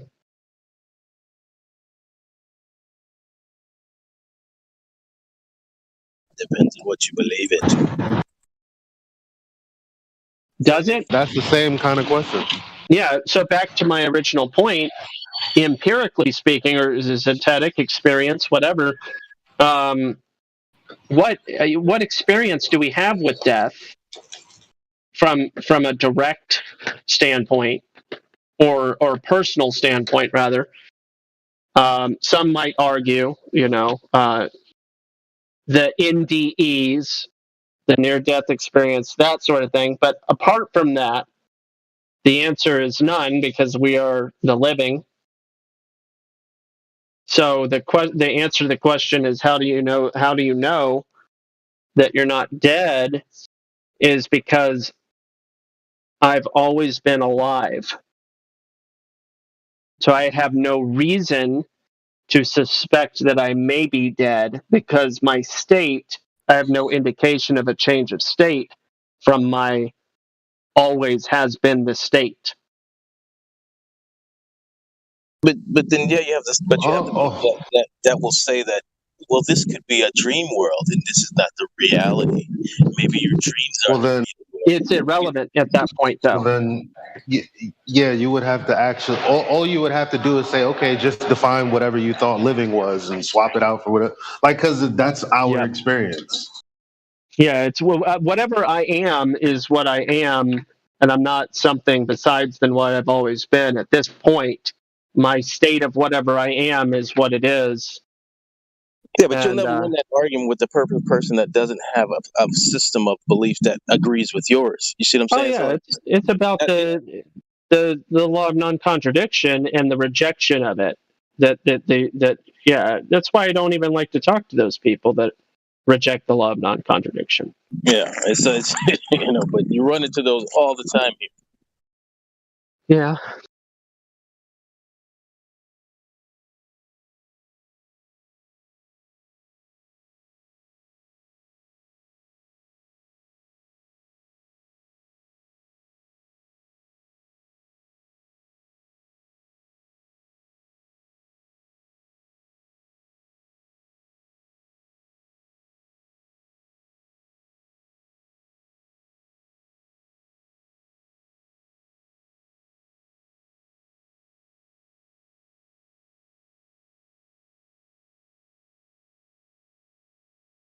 Hearing a lot of doo-doo noise.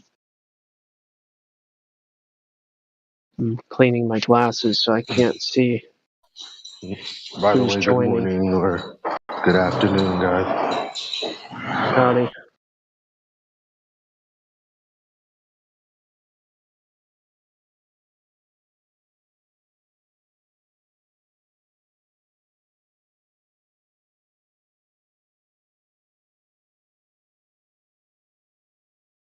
All right.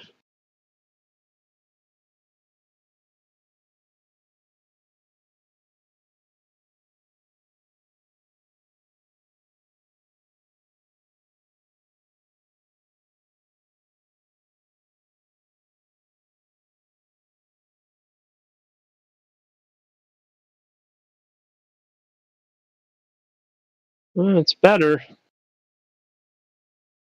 I don't know how many glasses wearers there are here, but does anybody else ever feel like they can't hit perfection with cleaning their glasses?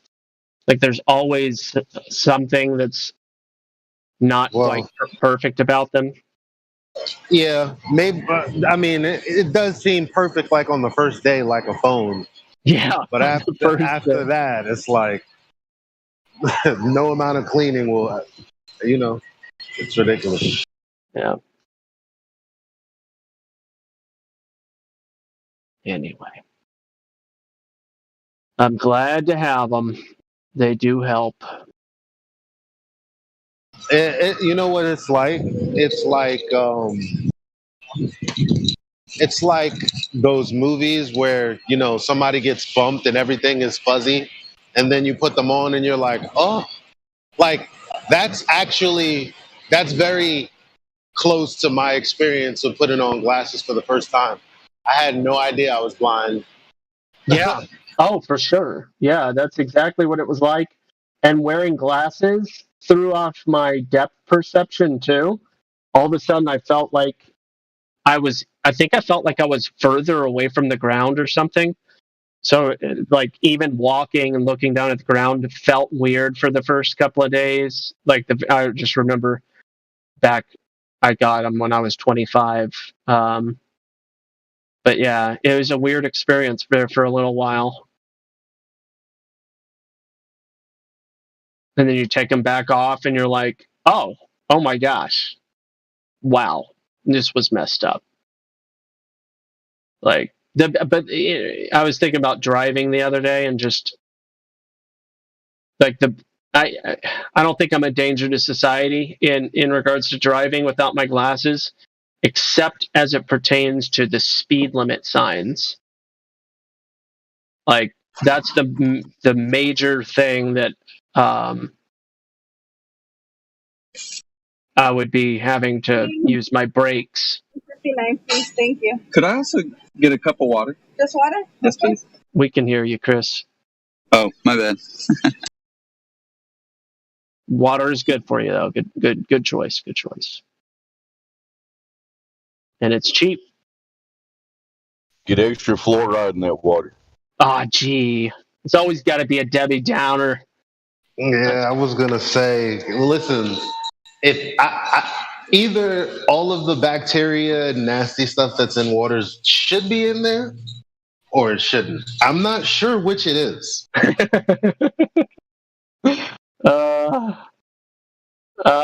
A little bit of both, I think. I think that there's sometimes nasty things that we ought not be consuming. And then, on the other hand, it seems as though, in my experience and all the old timers that I've hung out with, they tell stories about taking a carrot out of the ground, rubbing it off on their pants, right? And according to the soil test, there are millions, just in like a cubic centimeter of soil, there's like millions and millions of different bacteria and stuff, right? Living things. And like all the old timers tell you, they took the carrot out of the ground, wiped it off on their jeans that were already dirty, right? And bit away and chomped the carrot till it was gone. And they lived to be, 80, 90, 100. Many people that live that kind of life. And rip an apple off the tree, eat it, so on and so on. But yeah. You know why I say either it should be dirty or it shouldn't?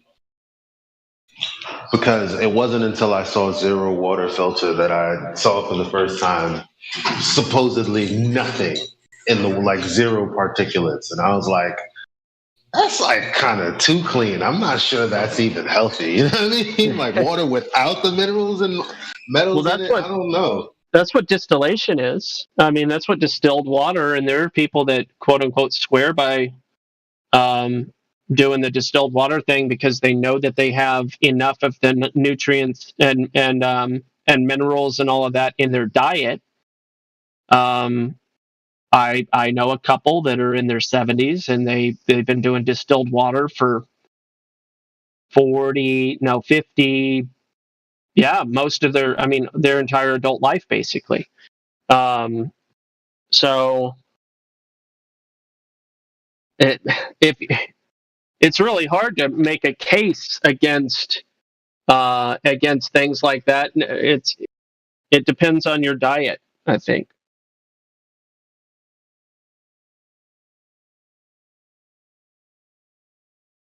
Yeah. Reverse osmosis apparently is another method that really removes a ton. Yeah.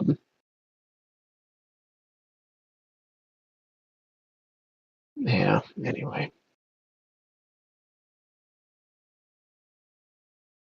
Have you seen the Zero water filter? No, I don't think I'm familiar. I'm familiar with ones like Berkey and stuff like that. But Yeah, it's the new hotness on the block. You could pour like coffee in there and it'll come out like clear water. gotcha. Well, speaking of water filters, really fascinating little technique. I don't know how tested and proven this is, but speaking of Oceania, this was it was either a New Zealander or Australian. I can't remember which. I know I should be able to remember the difference, but anyway, he was demonstrating a really neat technique for water filtration, and it would be the red clay / ceramic pot that you would, like a planter. It's actually porous and acts as a very, very great filter. So for not a lot of money, you can just throw activated charcoal into one of those, pour the water in, put it in, situate it into a bucket to catch the water, and for not a lot of money, you've got yourself a really slow but very very high quality filter. I don't know. It was interesting. I'd like to see actual data associated with that, but I thought it was neat. I just haven't seen that very much.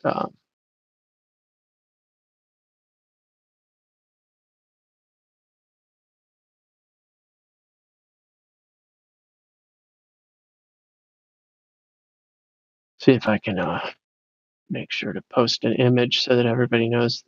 The terracotta pot is specifically, here we go. That. What is? Oh. That's what I'm talking about. So, unrelated, but what do you think about the new? I don't even know the difference between pandemic and epidemic. Never really cared. But what do you think about the current happenings right now? Can we even talk about it? I don't even know what we can and can't talk about. You talking about donkey socks? Yeah, like what do you think about that? Well, you've got horses, you've got donkeys, you've got mules, and donkeys aren't as strong as mules, but I'm just trying to lay the framework. I'm not even actually making any points yet. Just trying to build the metaphor here. No, I don't think that. I think it's my personal gut feeling, which is meaningless. It's just an opinion. But my gut feeling is that it's a nothing burger. In regards to the question, but what is it though? I would say that it stands to reason that it would be related to the toothpaste formula change that we had talked about. Mm-hmm. So that's what would make sense to me. There seems to also be another aspect of this that I don't know is an unintended consequence or not, but I'm suspicious about it. All of a sudden, they're portraying. Obviously, they're saying a certain community of a certain type of people are wearing donkey socks, which is, obviously awkward because typically you'd wear cotton or wool. I would just like to say that we're starting to sound like the Democratic Party sending emails to each other out here right now. But go ahead. Awesome. So you've got this whole community of people wearing donkey socks, and now all of a sudden you're talking about these news articles that are saying 4-year-olds and 6-year-olds and 9-year-olds and 8-year-olds are wearing donkey socks too. And then you look in, if you can get any details at all anyway, it just so happens that those individuals either participated in brushing their teeth with the new toothpaste, or they were very likely harmed by another donkey socks wearing individual that wouldn't necessarily be their same age. So specifically exposing pedophilic rape, just to put it as plainly as possible. How about all my euphemisms, and then I just go right for the gusto?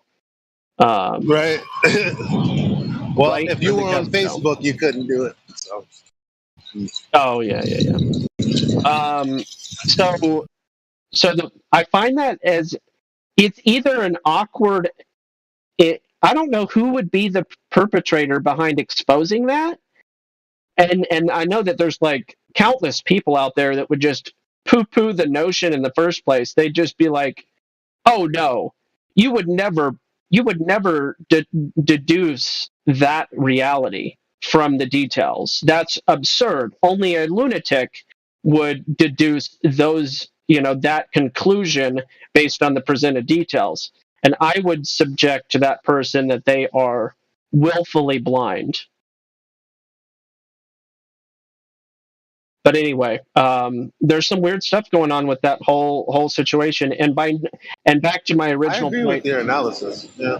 The nothing burger aspect. What I mean by that, the sentiment that I'm trying to convey, is in regards to need for alarm.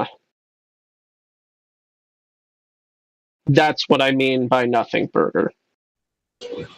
This woman who once upon a time, like, because I was into politics and I wasn't into a particular side, I was just like listening for whatever rhetoric lines up with what I need. I was like, okay, that's cool. But if you like 3 strikes like against, not even that you had to be against me, but things that would be detrimental to me and what I'm trying to do and the people around me, what they want. Like, strike 3, you're out. And that's how I was. But anyway, point being, I had added someone by the name of Robin Ham because she was recommended to me by a friend because they knew that I was into politics. And at the time, it seemed like, yeah, it makes sense. It makes sense. It's a good person to have on my timeline. Until I realized, like, especially lately, dang, all she does is go with the narrative, or she's reacting to the narrative rather than ever scrutinizing it at all. And she's like posting nonstop about the donkey socks and posting pictures of and look, it's getting worse. And you know what? The WHO doesn't know what they're doing. We have to be proactive and figure this out on our own. And it's like that fear of nothing and having to take it into your own hands because the idea is that nothing can or really is being done. That's because you're being put in an if what was mental was real, technically we wouldn't have a prayer in the world. Like if the pandemic of yesterday was actually a thing, it would be like every zombie movie ever. Not that people would turn into zombies, but if things really did spread that way. Yes. Oh, for sure. And really, if evolution were true, and these things really were survival of the fittest, and really were changing to become stronger and more prolific and all that, then yeah, agreed. Like, how could you not live in perpetual fear with? Yeah, no kidding. Or not? Okay, not just live in perpetual fear, but there's another angle: live in the pursuit of trying to become God.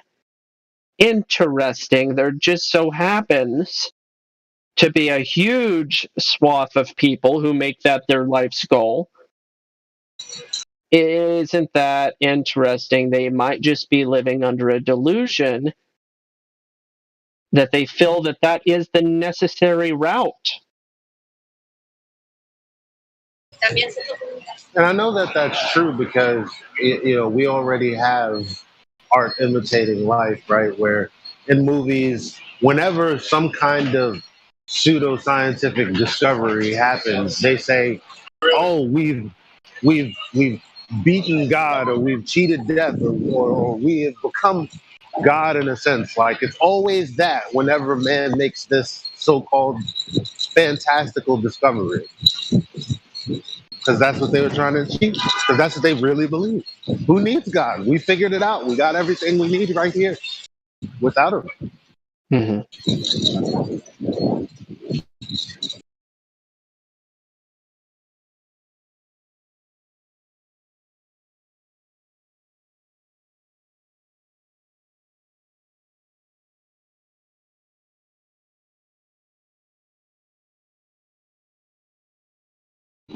Holy shit. You know what we were talking about?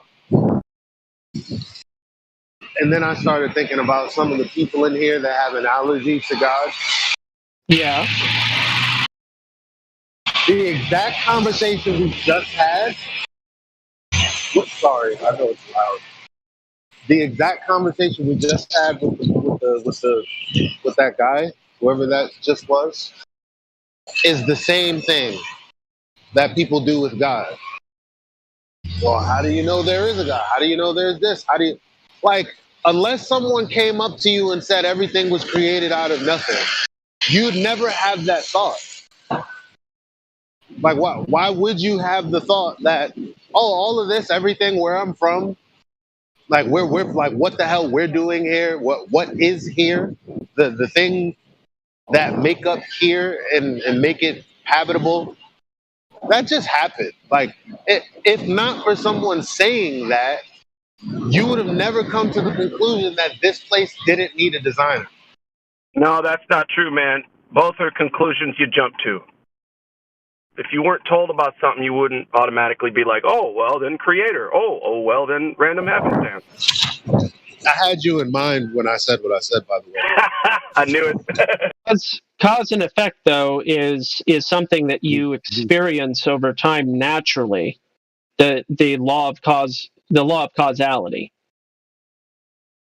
I think you can naturally conclude and discern or extract the concept of the law of causality without special information.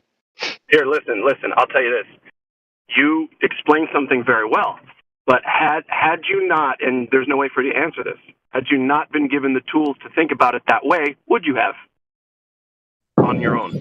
Yeah, I'm saying that I think that there's certain laws of nature, if not all laws of nature, you don't need you don't even need the dynamic of language necessarily to understand certain laws of nature, if not all of them. Sure. Yeah, like survival, like I've got to survive, so I've got to go do this. In language, it's called eating and sleeping and such, but you don't have anything to call it. Yes, there are things that are unavoidable in this existence. I just don't know if I can. There are laws, but we're not asking where it came from. If there's a law, the law was put in place by something intelligible. Are you sure? Or something. What do you mean? What else puts down laws? This is the nature of the law of causality, is my point.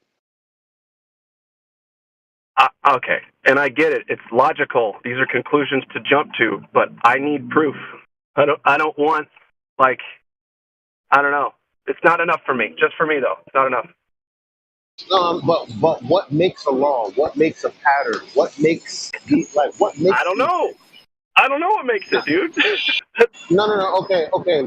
Why would you think that any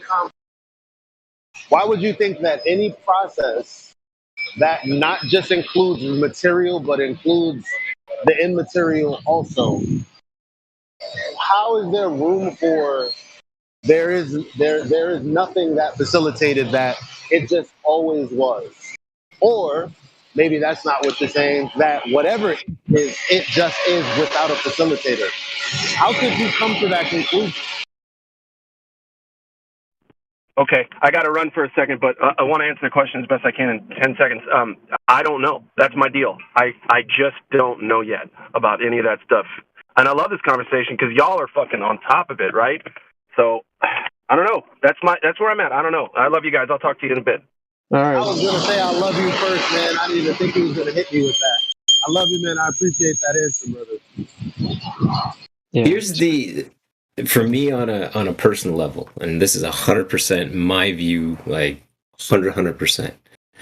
Based on the discussions I've had with you guys here on this server and my understanding of the design when I got to the server, and up until last night, refining my understanding again of the design, it is such a simplistic design that it can be only designed by a designer and complicated by man. That's where I've arrived at. Yes. Well, back to one of your earlier points, Elijah, it's profound to me that the people in the book of Jeremiah that are being referred to, specifically Israel and Judah, the people, not the places, they followed pagan teachings that taught them that the tree was their father and that the rocks gave birth to them. With that in mind, you have to understand, these stories, these evolutionary stories and stories of nonsense go back very, very far.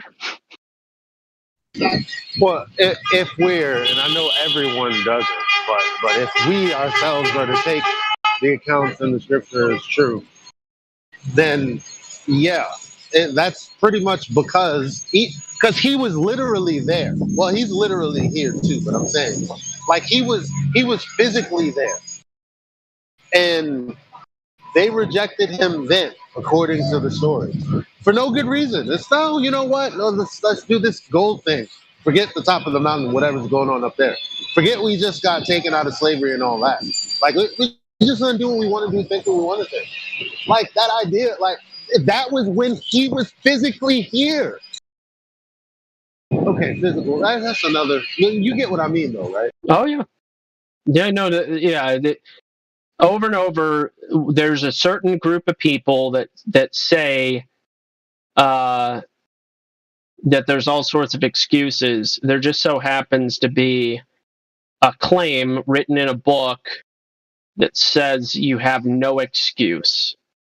Now, take that claim for what you know, however you want to take it, but it does say you have no excuse. So.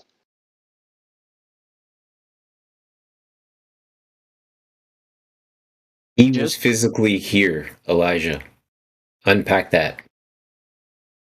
He's referring to the different events, like the Moses on the mountain or Abraham on the mountain, or check 100%. Can we throw Noah's Ark in there as well? Is that fair? There's not a specific theophany or Christophany that's being referred to there necessarily. And what would you be thinking of? Just the actual event. Oh, well, it's. Yeah, I mean, I feel, and again, gentlemen, I feel very solid. What I was talking about. Okay. I'm sorry. You can't compare the two because God came to Noah because he was tired of it. I'm sick of it. I'm tired of it. Right. So he had already laid down a message, already laid down a standard, and people weren't listening. So he didn't go to everybody again and say, listen, I'm gonna flood this joint. You got this X amount of time to get your stuff together. Like, in the accounts that I'm talking about, he was literally there moving. Gotcha. So, yeah, that's why I use those. I know I use fancy words, Christophany and theophany. The they're kind of interchangeable, but the Christophany is a little bit of a necessary nuance for other reasons. But it means the physical presence of the Christ or the God. So anyway. And that was where I was going, and I'm curious.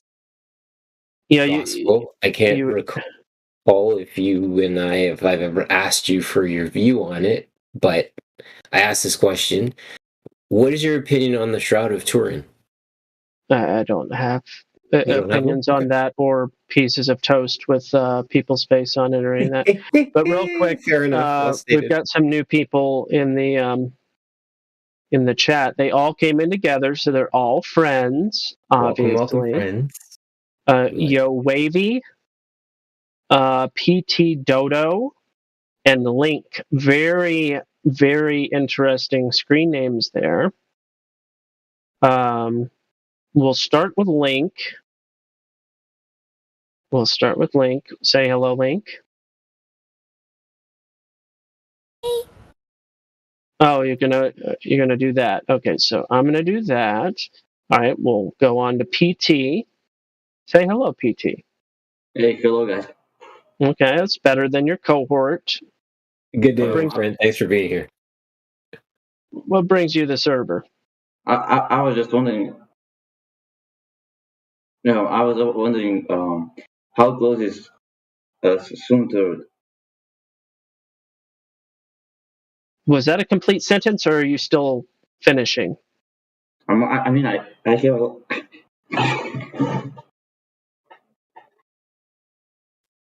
What's going on? What? PT?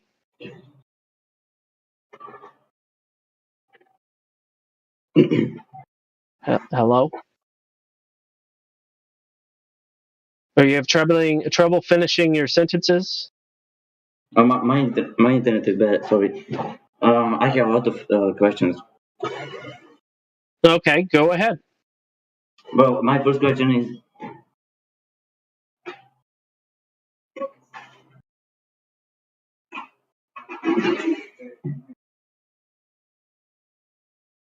Silence doesn't really count as a question.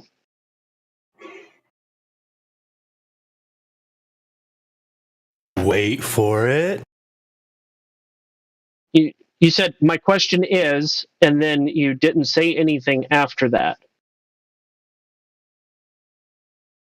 But my internet is really bad. Can you unmute me later?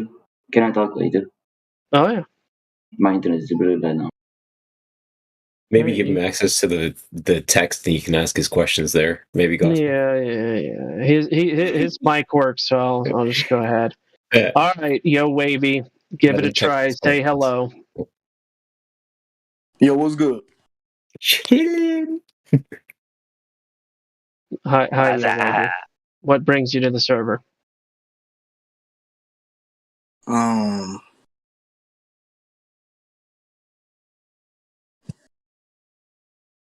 thinking, why is the Earth flat, man? Do you know that it is first? I don't know. Because the question, to answer a why question, I always think it's important to know a what before you ask a why. What? So, for instance, for example, okay. Well, I was just going to say, if you understand the fact that water seeks its level, that's a what. What does water do? Water seeks its level. Then, once you understand the nature of seeking level, you don't even need to ask the question why the Earth is flat, because your question already got answered with the what question. Does that make sense? Yeah, bro. Cool. You go ahead, Elijah. No, I was just going to give an example. Another example is you come and say, what is this? It's a chair. Why? Well, they made it for people to sit down here. You know? Like, but first you gotta, what is this? It's a chair. What is this? It's a bidet. What is this? It's a whatever it is. And then it's the, what was the purpose for this? Why? Why? Well, sometimes we know the why and sometimes we don't. Mm-hmm. But why water 6 level? That's my point. Yeah. Sometimes we don't. What questions are definitely best to start with? So think about what questions are definitely the best way to start a conversation of something that you're not really well informed about or understand or whatever. So now, as far as this mic is just not. So I guess maybe you can expand or correct me. Maybe you want to know why we think it's flat, or how we know it's flat, right? Why we're saying it's flat. What's this thing about flat Earth? Like, what is it? Why flat Earthers? yeah, you're kind of ear raping us with all that wind, Elijah. But y'all got the point, right? Yeah. Hey, y'all forgot to unmute my boy Godlike, bro. He has something to say, bro. You're talking about the one that was pretending to talk in a high-pitched voice? No, Godlike. That was a different guy. Godlike. He hasn't talked yet. Oh, okay. Give you a chance.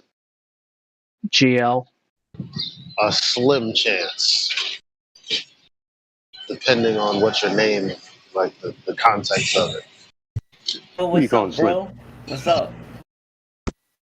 All right, so your microphone works. What brings you to the server, GL?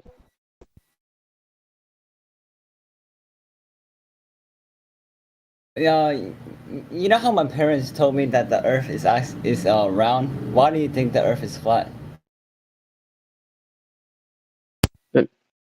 So you're basically following instructions about what Elijah just said. You know, why do you think that? It's a fine question, because when you scrutinize the claim that Earth is a ball, and you look at who's talking. Somebody was godlike, was being awkward there, right in the middle of my sentence. So when you scrutinize the claim, you test it. You look for the claim to be true in reality. When you find out that it isn't ever true, then the claim is false.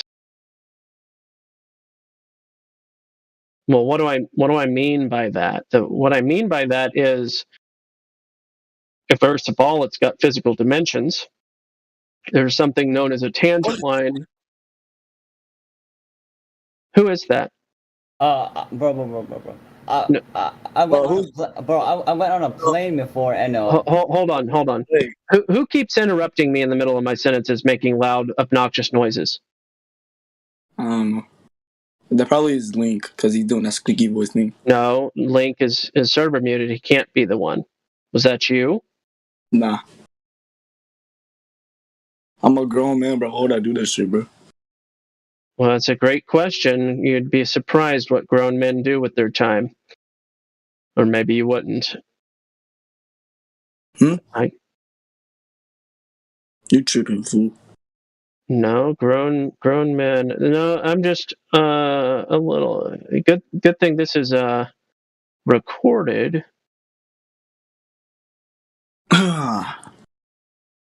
Look back at it, bro.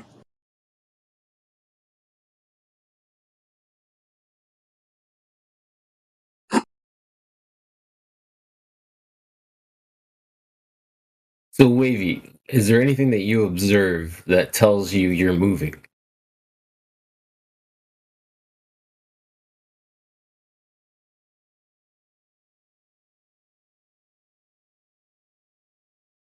Okay, so it was Yo Wavy playing games, being obnoxious.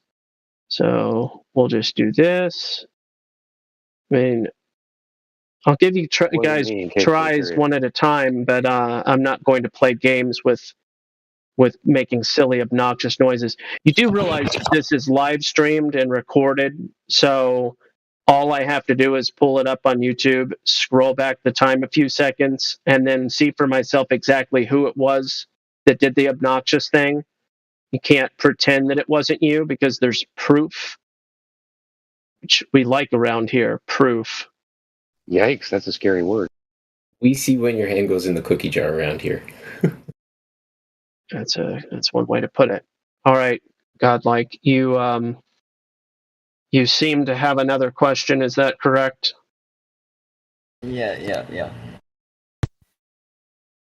Okay. Go ahead. Is the Arctic the border of the flat Earth? How would you know unless you went there? And how would you know unless you went beyond there? Have you met me on there? No, no. Has anyone? Has anyone? Hey, disappointing. What about people that are genuinely curious about their slavehood and what they can do to at least unlock the mental James? Where are those people? Are we not doing a good? I know I haven't been here in a while. I'm newly single. I'm doing other stuff, but like,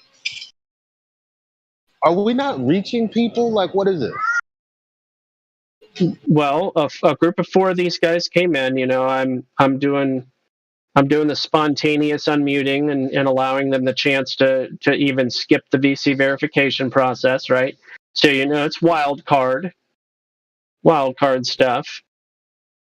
And yeah, I'm just sad. I'm sad that these are real human beings. Well, listen, man. Listen, it's the same thing over and over again because all they do. Let me. I mean, I'm gonna prove my point, right? Godlike, is it Reddit or YouTube videos or some website where you got these ideas from? Do you even know? Because it is one of those things. You either read an article on Reddit, maybe Quora or Quora, however that stupid website's pronounced. You watched a YouTube video about it, or you read a website about it, right? But you didn't come up with these questions all on your own natural, logical deduction.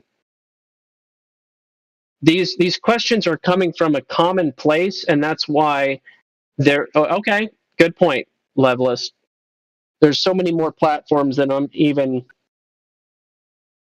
Well, you got a point though, because it's like TikTok could be another one for sure. For example, right? Yesterday, someone said something about you guys believe everything you see on TV, but haven't seen in reality. And I said, I wonder how far you would take that sentence. And he said, give me an example. I said, the earth looking like this, and I gave him the emoji of the globe. And he said, bruh, you're not about to tell me that the earth is not round.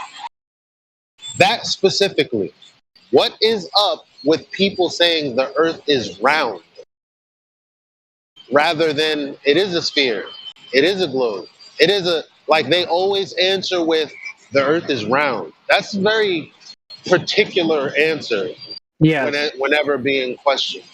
They don't even want to say sphere for some weird reason. They don't even want to say that. They have to put an adjective in front of it. What that means when they say it that way. Oh, okay.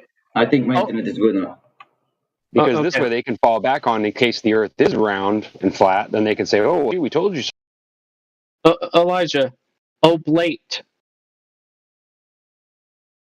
They got to throw an adjective in there. He fed his hamsters. He fed his internet hamsters. He's ready to go. Oh, okay. Okay, so I was watching the Reddit or the website, about the how Earth is flat and everything. That is how I end up here because I'm wondering, like I don't know anything about this, and I'm wondering about how is it possible that Earth is flat because they don't NASA everything they were on Mars and that stuff. They have the footage and everything. So I'm just wondering how do you all think like that? This question. Sorry. It's the wrong way to ask the question. How is it possible? Again, how and why you ask after you learn what. So you think you know the question to what, but you don't necessarily know the question to Earth. What describes the features of Earth? The what question. What describes Earth's surface? What words would describe it? But I really don't know anything about it. That is why I'm here to learn. You understood. You can find out, though. It's not beyond you. It doesn't require special people like NASA, for instance, to determine what describes the surface of Earth. Land and water. Okay, yeah, land and water. That's a nice start. And specifically in relation to water, water does something. It has to be contained, otherwise it'll go somewhere else. Right? Right. Yeah. So the oceans are contained, and within their container, that surface is described either as a curved surface or a straight and flat and horizontal surface. So where does the water go then? The water doesn't go anywhere. It's in a container. If it didn't have the container, known as shorelines, you know, the shore, the beaches, yeah, but and the shorelines of all water everywhere. What? Yes, I understand, but where's the end of the flat Earth? Like, where's the end? What end? Like, how is it, bro? I don't understand, bro. How can it be flat? Like, where is the end of the Earth then? Wherever you hit an end, you know, when you're no longer able to ride your boat anymore and you're touching land, that's the end. Over and over and over again, wherever you go, eventually on water, you're going to hit land somewhere, because that's how water works. It must be contained. Excuse me. You maybe have a question. Can you unmute him? No, we're mid-conversation with two people. That's good enough for now. Anybody else can be patient and wait. I know you guys probably all came in as a group of friends, but we're just gonna take. I don't know them all. Sorry about. I already told him what to do. He can just go to VC check and then check in there to get mic perms. That's true. I don't know who are these three people. I just joined. I'm new to this, right? Okay. You all came in at the exact same time. It was very coincidental. Do people usually do this? Like. So do you now understand what water does? That, you know, it needs to be contained, and therefore there's a container? Yes, I understand that, but like, if the Earth is flat, right? Where's the end of it? Like, wherever the end is. But there is an end. There must be, because water must be contained. Otherwise, it would go somewhere else. So there is no end? That's not what I said. That's the opposite of what I just said. All right, but you know how people go to the Mars and everything, like live footage from NASA? Who goes to Mars? Well, astronauts. No one's ever been to Mars. No, I don't mean Mars. I mean, like, bro, my English is not very good, but I mean sky, bro. People who go to sky. You mean like in airplanes? Yeah. Like. Yeah, airplanes exist. Okay. Rockets. Okay, rockets. People go in rockets? Well, you know what I mean, bro. Like NASA, they go in the rocket, they fly. Do people go in rockets, and is there proof of this? I mean, there's a footage, right? What? There's a footage from NASA, right? I can't understand the word that you're saying there. I'm gonna repeat. There is a footage. He's saying also there is a footage of NASA. Oh, footage. Oh, yes, Yeah. yes. Yeah. Isn't that true?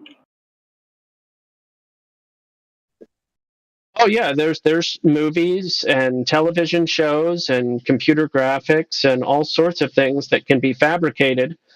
How much of it can be validated as factual? So you're saying that it's all fake? Nobody went to sky? Well, nobody ever went to the Mars. Nobody ever went to the moon.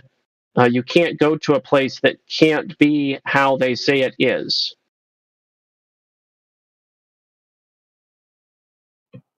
Well, can I get permission to screen share so I can show you what I mean? No, we don't. We don't have screen share in this voice chat.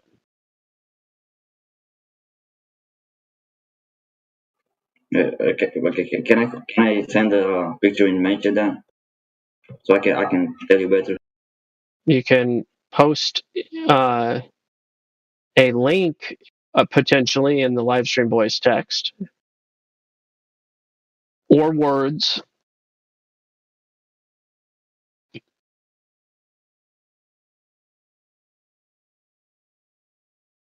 All of this is really beside the point, though. I mean, Earth's surface is flat, level, and horizontal. And once you understand those facts, all these other questions will mostly answer themselves, and you'll recognize that there are liars. I mean, basically you'll understand that the proven liars are actually liars. Like when you look at the different claims and statements that they've made, you know that they've lied about certain things. You realize that the proven liars are actually liars, as in there are many lies. But people went to moon, bro. Like there is a footage. No. No. But I give a screenshot. No, I've seen the moon footage. I'm aware. Do you know where the moon was? I mean, I can see the moon right now out of my window. No. Not the moon not the real moon. I'm talking about, do you know where the moon was that they went to? I mean, I don't know. Like the real moon, I guess. No, they didn't go to the real moon. Where did they go then? To the fake moon?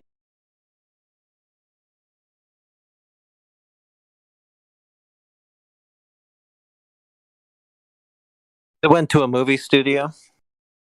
Yeah, where was it in England? Trying to find the city. Wherever Stanley Kubrick and Arthur C. Clarke were hanging out in England, that's likely the general location. There was also potentially another filming set in Hawaii.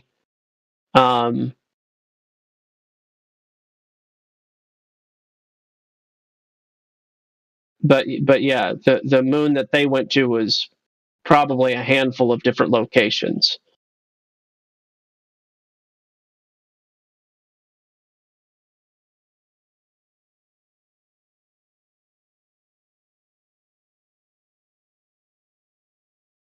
Okay.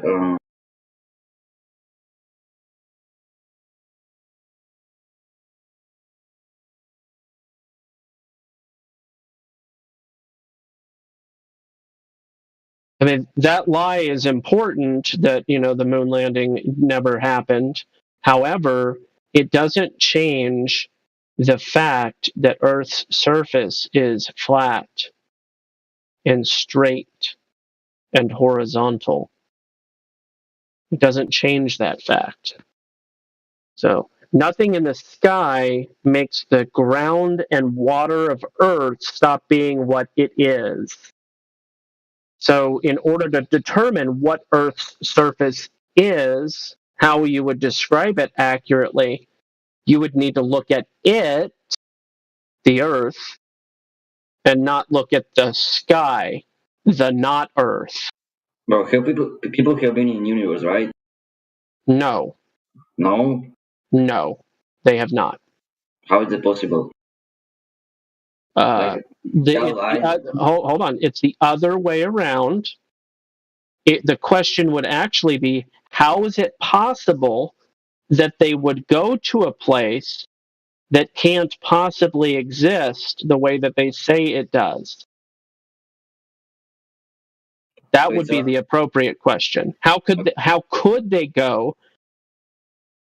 Okay, even if Earth is flat, why would they lie to us, bro? Like, what is the secret?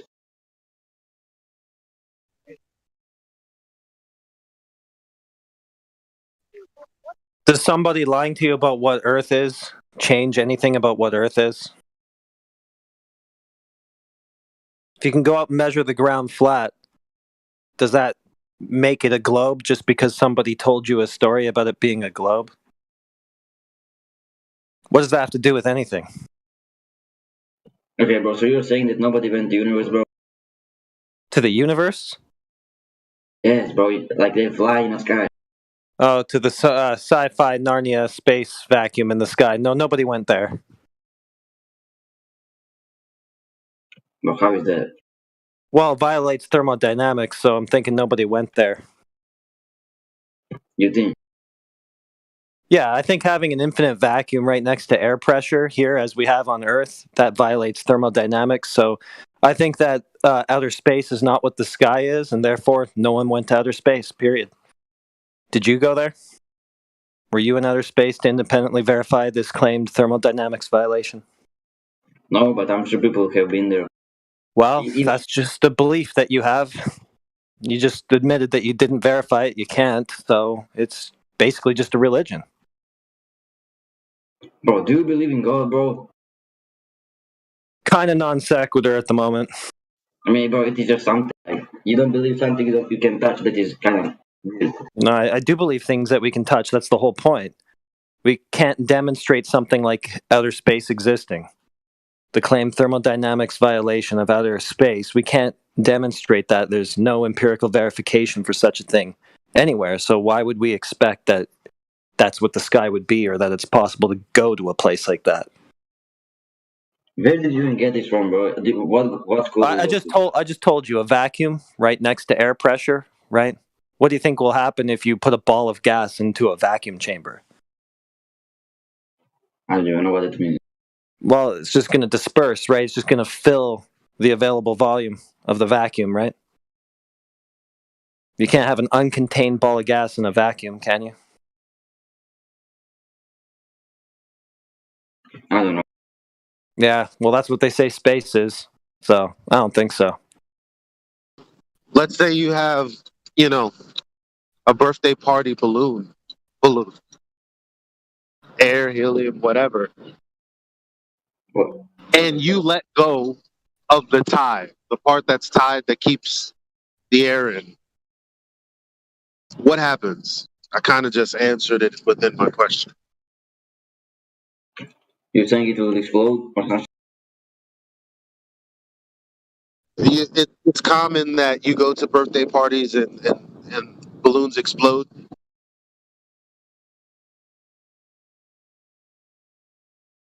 The air isn't going to stay as it was in that balloon, isn't it? It's going to fill the room, right? Yeah. Yeah. So we're saying that if the sky was an infinite vacuum, that the air that's here on Earth that you're breathing would fill it the same way the air that was in that balloon would fill the room once it's popped.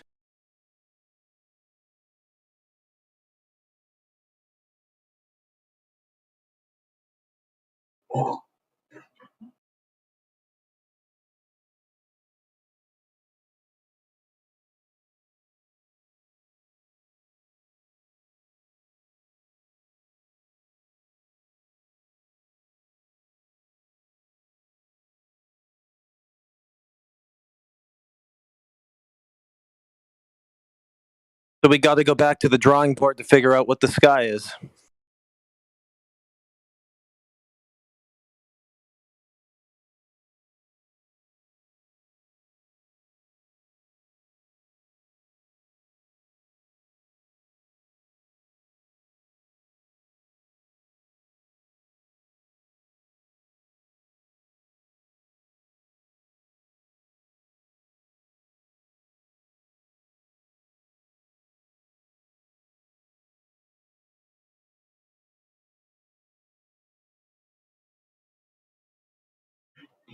So how is the Earth flat? Like, is there any elevations? Yeah, there's the elevations, there's topography. Yeah, of course. It's just not curving as a ball would, right? That's what we mean by flat.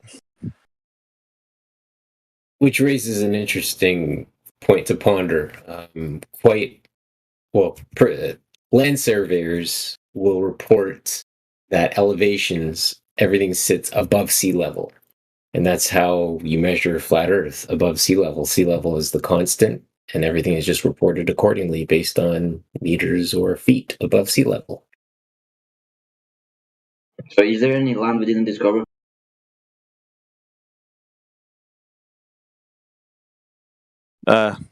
Didn't seem like anyone else caught it, so I'll ask. What was that? Is there any lands we didn't discover? I'm not getting it. I can't understand you, bro. He asked if there's any land we haven't discovered. We wouldn't know. Exactly. You're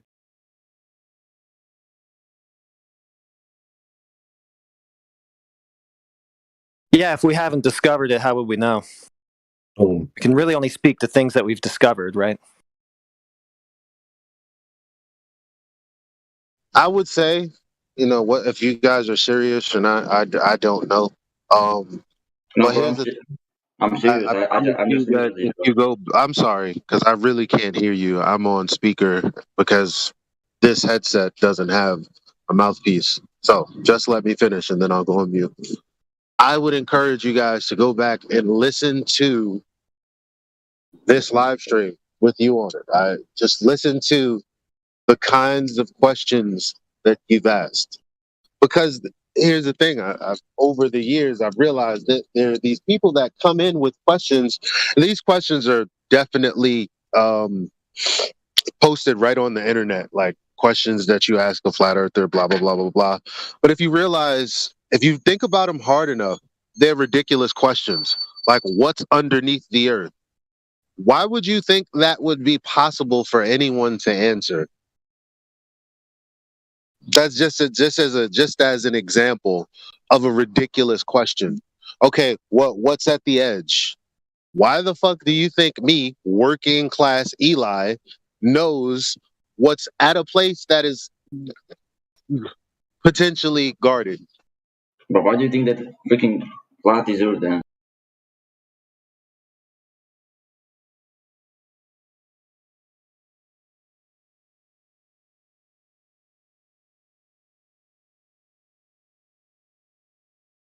Because like, I'm new to this, bro. I don't know anything about this. I'm trying to figure it out. No, you just figure out the claims that you've been given since a baby are wrong.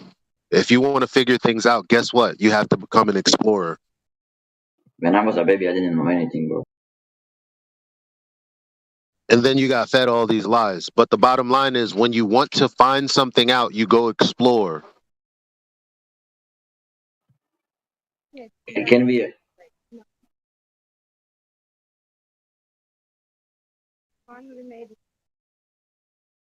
What the?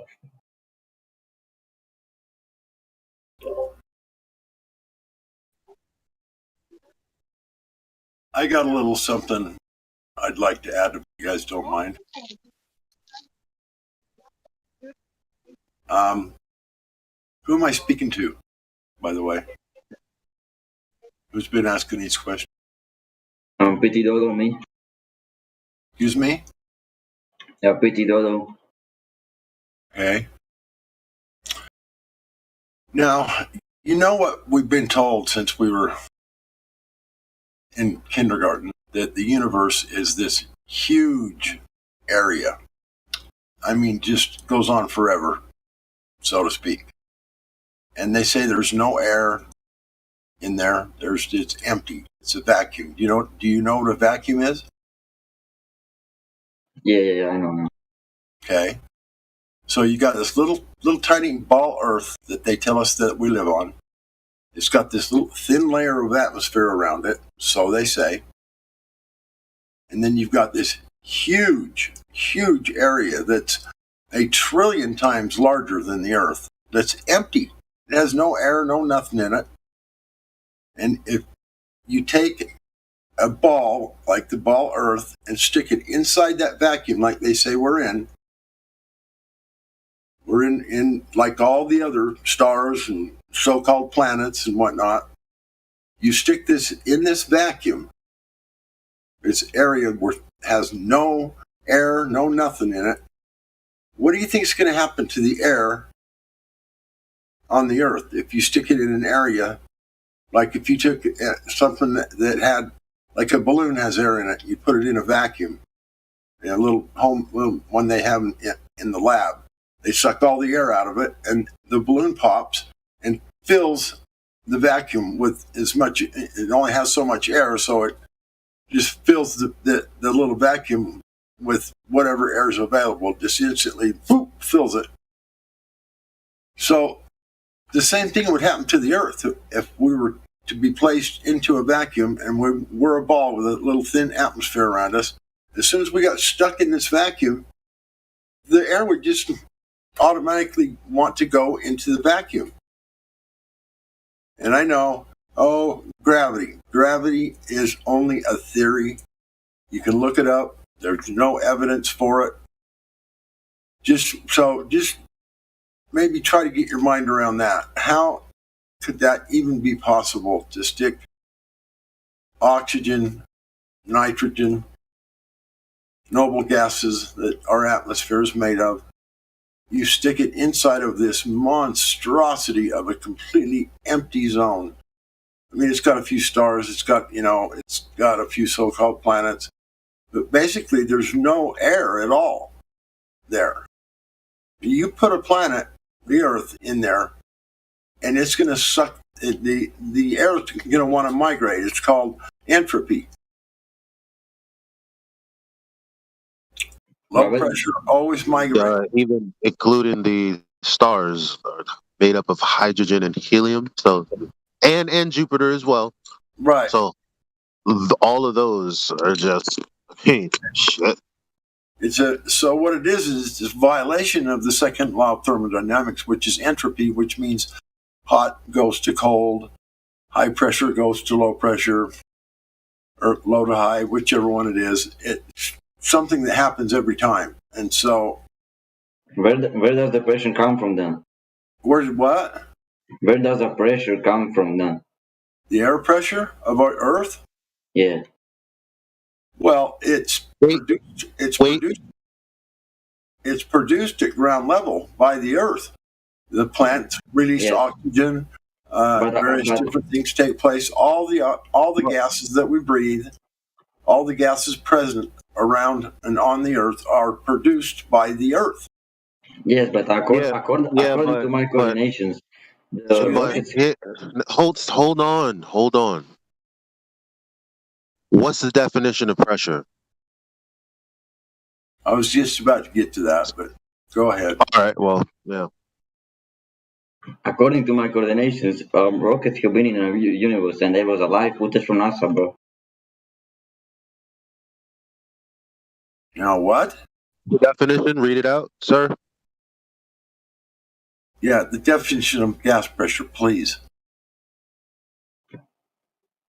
Well, just forget about it, bro. Just look it up. It's real easy.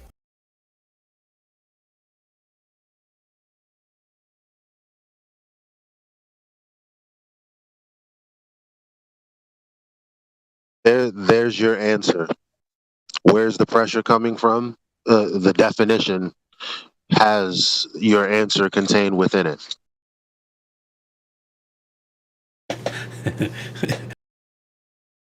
Contained within it. Little hint. Oh, no pun intended.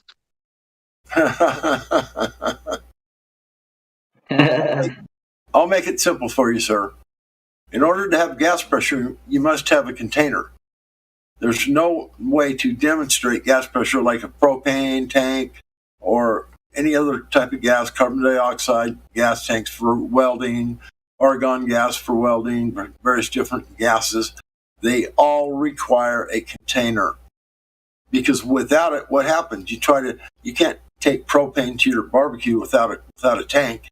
You can't go welding without a tank of argon. You can't do anything that requires gas without the gas being contained. You have to have it in a container, and then you can go about your business. Well, we have gas pressure. The necessary antecedent for gas pressure is a container. So we have got to be contained. Otherwise, we wouldn't have the gas pressure.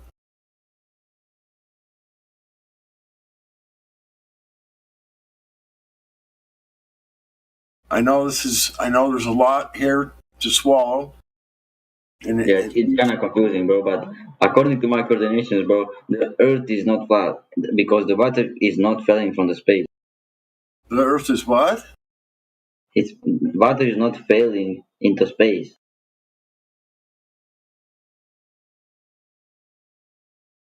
Well, we already told you that. What? Hold on. What space? Yeah. Universe. Space. But you all think there is no universe that doesn't exist? That's outside? Space isn't synonymous. What space?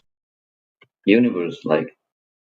It's universe. There, but it's not a vacuum. It's synonymous. What space? Hold on, guys. All right. God forbid anybody ever try to finish anything.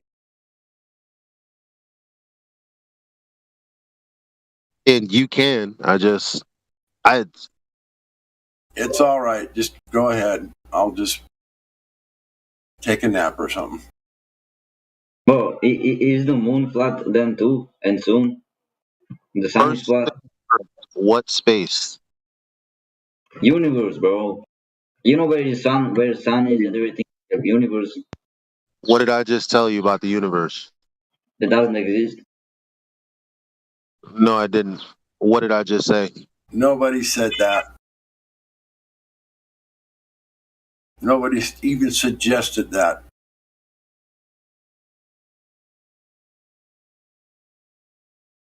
What we suggested was that they tell us it's empty. There's nothing there, no oxygen, no gases. Yeah.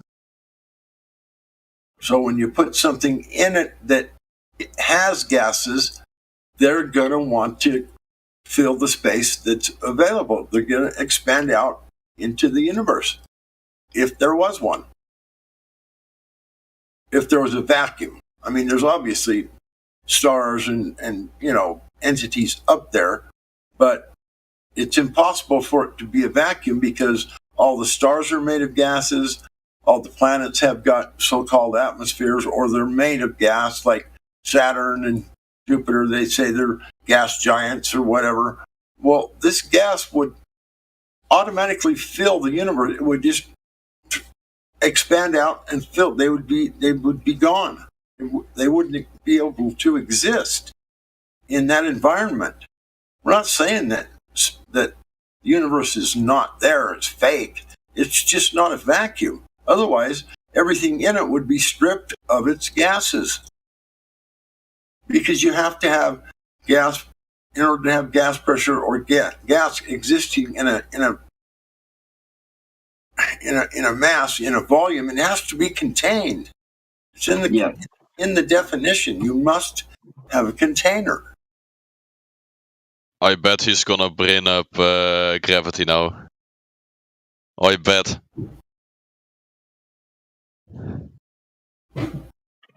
Okay. So if there is no universe, like if it's just a vacuum, right?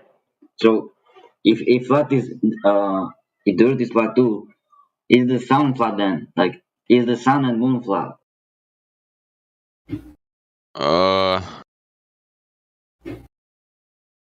You didn't understand, did you, bro? I did, but like how sun is in the vacuum, you say, or universe, right? Space. Like is it flat too? If Earth is flat, because there is other planets. Are they all flat? We don't actually know if the moon and the sun are planets, as you call them. You know, it's lights as far as we can see. Right? Yeah, so what is it, just a light? Yeah, well, we don't know what it is. You know, it's just lights out there. I mean, I haven't really been there, so who knows what's going on. Might be flat, might be a projection, might be a cookie. I don't know. Haven't been there. Have you? No, bro. No, so you don't know if it's a planet or not, do you? Yes, but bro, I never been to the God. I believe in God too, bro. Yeah, what's that kind of an analogy? You don't say like, is God flat, right? But you do say that about the moon and the sun. Right? Damn, Yeah. dude. Alright.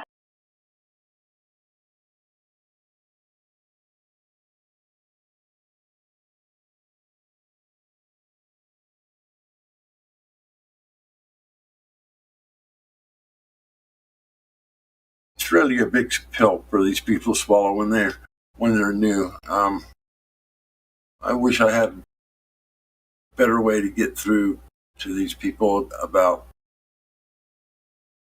Bro, I'm just new to this, bro. I don't know anything. Like the second law of thermodynamics and stuff that are just natural laws that take place every time. You keep saying you're new to this, but you shouldn't be. Hold on a second. You shouldn't be in a place where you're new to observing.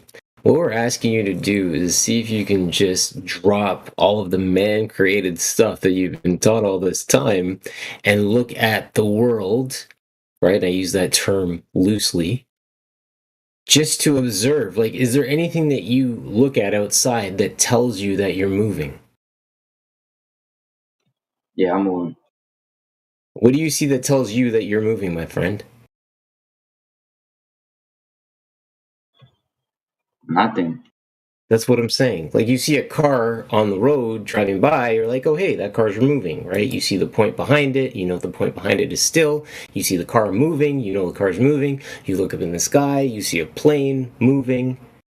But there's nothing that tells me that I'm moving, right? So that's one story that they've told us that I don't witness, therefore it doesn't exist in my reality. Yeah, and I'm okay. saying my reality very loosely. But if I record myself, I can see myself moving, right? If I put the camera on the rocket and launch it on the universe, I can see the Earth moving. But you can't. You're not a millionaire. I'm sorry. You're just not able to. Yes, but people did it, right? No. Why would somebody fake it? My friend, right at the beginning, when I entered into engaging with you, I asked you right off the hop to see if you can release what you've been fed, right? Because you're here seeking guidance, right? So the first step in terms of engaging with somebody to see where they're at is to just say, hey, you're here seeking guidance, so let's see if you can relinquish all the stuff that you've been taught in the past, or release all the stuff that you've been taught in the past, and you can start to look at things with fresh eyes. So the first question that I had was, do you observe anything that tells you that you're moving? And you said no. Did you not? Yes. But right. So that's one point, right? That they've told you, right, that you're not observing. So you start to ask more questions, right? And the next thing is, when you see the sun appears to set. However, we have footage that we took, well, not we took, but the people who observed this took, that see what appears to be the sun setting. However, when you change your point of perspective, i.e. reduce your vanishing point, and you move closer to the apparent sun that just apparently set, you actually realize that the sun comes right back into your perspective again. And that just goes back to like grade 3 art class when we did perspective and vanishing point. So what we start to realize, like, if you look at the chat that you're, I hope you have access to, you can see that horizon is perfectly flat from left to right. And then, as I was just stating, thank you, Levels, for supplying the GIF, the sun comes right back into our perspective. So it's not the Earth that's moving. We've just been taught to look at it that way. But in actuality, the Earth is perfectly stationary and stable. And that's just one point. How much else are they lying about? I'm not asking for motive. I'm asking for what else. Yeah, and just to hook onto this point, right, Dodo, if you think about it, I mean, the way that flat earth is kind of, like projected in the media and whatnot is as this totally ridiculous belief that only literal, Mongols would believe in, right? But when you look at, for example, how long the server has been around, and you might wonder, if it really was such a ridiculous belief, then why hasn't everyone here been pwned, Like trolls come here day and night pretty much, and it's still running, So at the very least it tells you, I think, that, flat earth is kind of debatable. It's a position that you can hold if you have the right knowledge against the glober. So that should concern you, I think, because probably the way your teacher said is that flat earthers are, like people who lived 1,000 years ago. So you should be concerned. A little bit at least. Okay, but what about gravity, bro? Is gravity fake then? Like, I don't know about gravity. You just skip to the next point, don't you? Well, whatever. I'm gonna eat something. Hey, watch what's next. Technically, that was the next question. After all of this back and forth, what's gravity, sir? The gravity is in the middle of the Earth, right? Isn't gravity what makes things spheres in heliocentrism? Yeah. Earth is not a sphere because it doesn't measure to be one. So with that in mind, what is gravity then?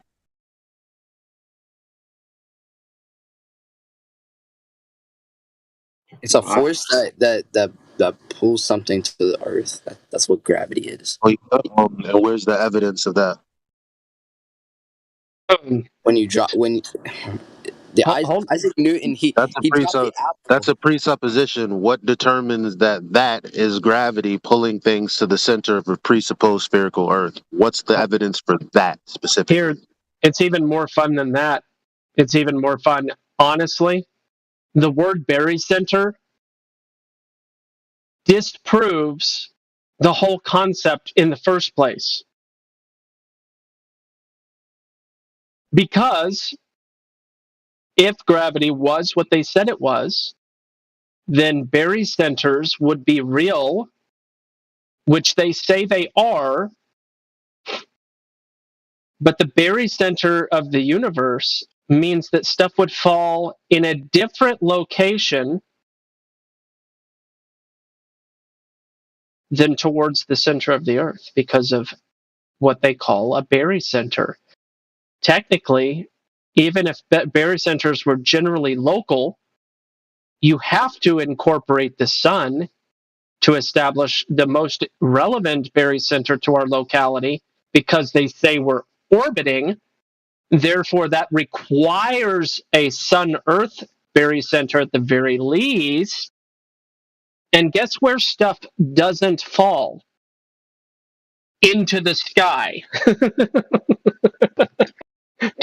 Towards the sun. So the concept of gravity is fallacious. So your question, why does stuff go down? Well, gravity, in the way that they've described it, mass attracting mass, cannot possibly be the cause.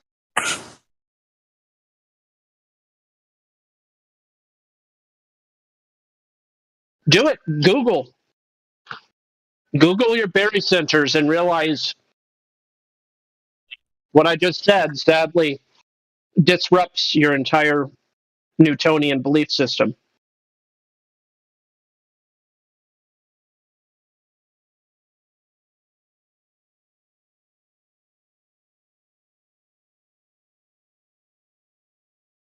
With food in my mouth.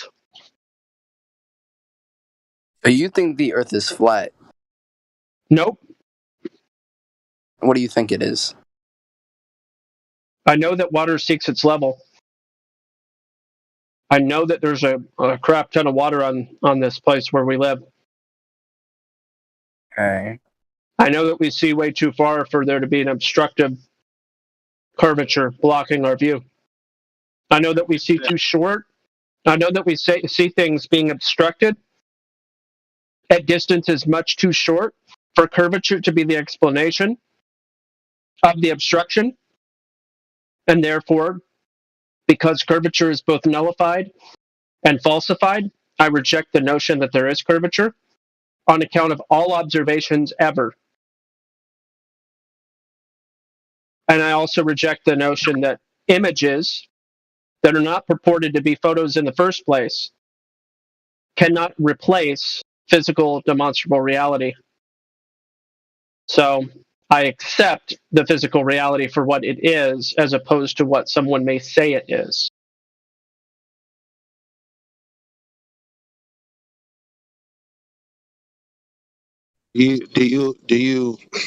What is flat?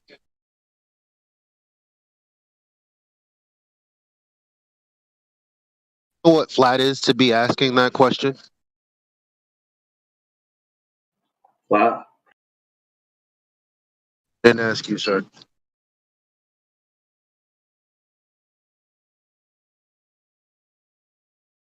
Know what flat is to be asking us if the earth is flat.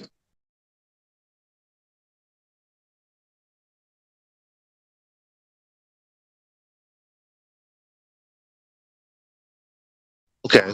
Do you know in which context flat is used when we're talking about the earth? no, I don't know. Because I don't think that Earth is flat. I'm asking you, sir. Like, I don't think that He's there are. stalling you guys.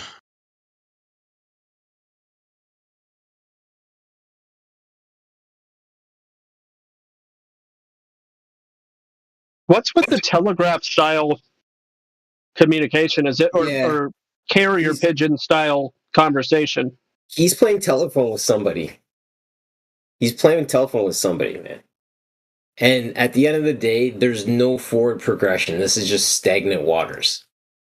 Like, I don't know if there's somebody else in the chat that's new that'd like to engage, and maybe we can provide some additional fruit to the lesson at hand, if you will. Yeah, like but 20 people joined in. There's tons of people. Anybody's interested in asking a question, feel free. All right, SETI is really excited. Okay, SETI. Let's see. I see your excitement. You can say hello. Oh, and he leaves like a complete and utter imbecile. Actually, Indio just hard banned him because he was being an idiot in the lobby. Oh, okay. Nice. Yeah. Now that's some bouncing. You got bounced at the door. Grabbed him by the collar? No, my friend. Threw him back out. Thanks for the clarification. Yep.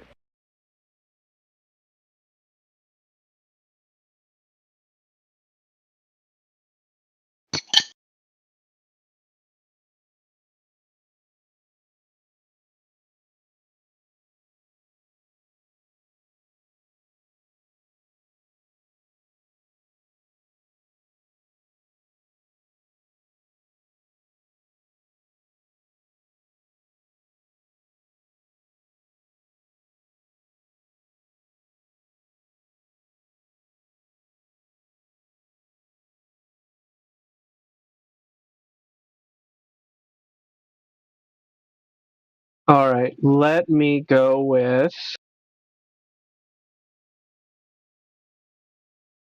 Eeny, meeny, miny, mo. Catch a Glover by the toe. Oh, gee, that's nauseating. I can't choose that person. All right, Freezy, say hello.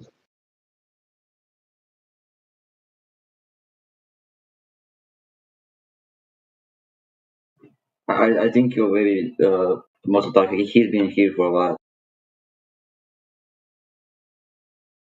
Yeah, I just unmuted him. Freezy Ace. Here's your chance. All right, well, arrivederci then. Kamiko, you're unmuted, so and BC verified.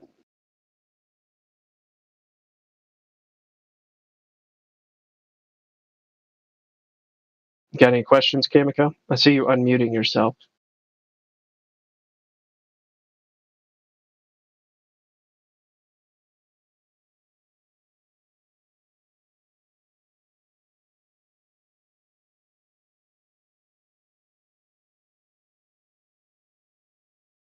Oh boy. Hello. I think he already wants to talk. He's been here for a while.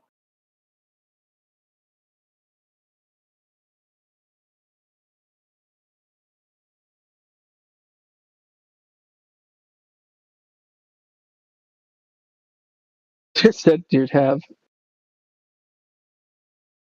and Andrew Tate as his PFP? Oh my gosh. Don't simp for Andrew Tate. That dude, I guess he left. That's hilarious though. What's wrong with Andrew Tate? He's a charlatan. What's wrong with charlatans? What's wrong with charlatans? Yeah, I mean, posers and charlatans, yeehaw. Have fun with that. You that just asked what's wrong with charlatans. I would ask you what's wrong with charlatans, but I mean, what are charlatans? Define it. But I just want you to tell me what flat is. Define flat. Define flat. How long have you had this belief? You guys think you asked Gospel Bear if he thought the earth. Well, I think the earth is flat. Now you define what flat is. Like something like just smooth, I guess. It's like, I don't know. Yeah, that's the improper context for what we say when we say the earth is flat. So that might be a problem. You know how you have somebody sit upright, and then when they lay down, they're in a horizontal position? I have a question.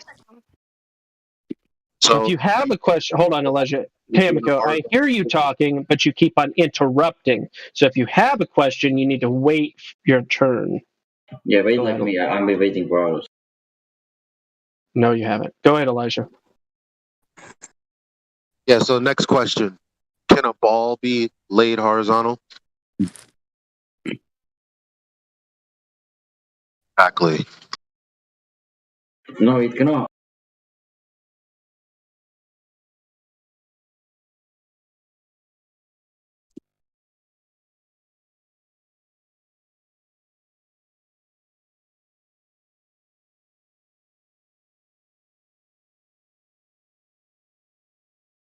See, now there's silence, which is usually an excellent opportunity to go ahead and ask your question.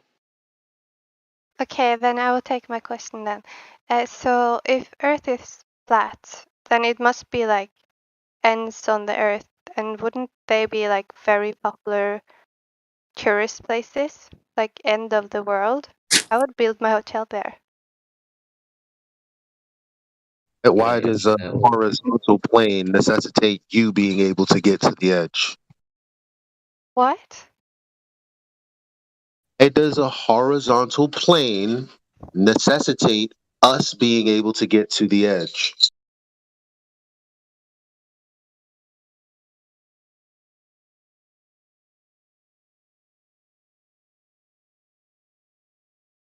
She's picturing a disc in space in her mind. But why are you talking about dicks in front of women, bro? Come on.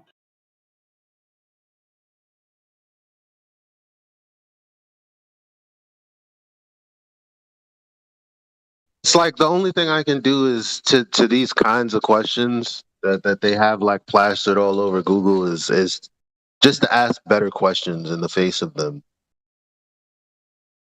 Yeah.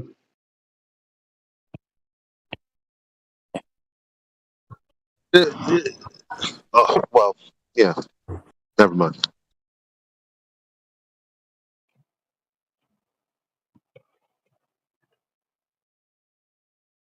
I mean, like 20 of these people joined. 20 people joined. Nearly. How is that? What is it? You okay there? You good, bro? Yes, sorry, sir. Okay.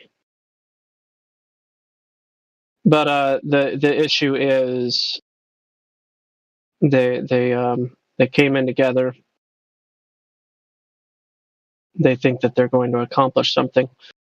The following instructions is really a great method too. So here's what I'll do. One by one, we're gonna move it and move. Let's see if people can, I'll help you. I will help you.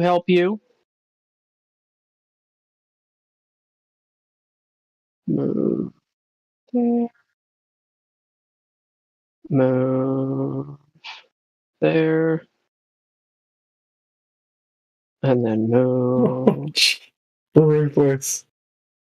What? I'm observing your wizardness behind the wheels of mouses, or the wheels of mice, if you will. It's just right click, select, so on Hey, and so on. does your mouse not have a wheel?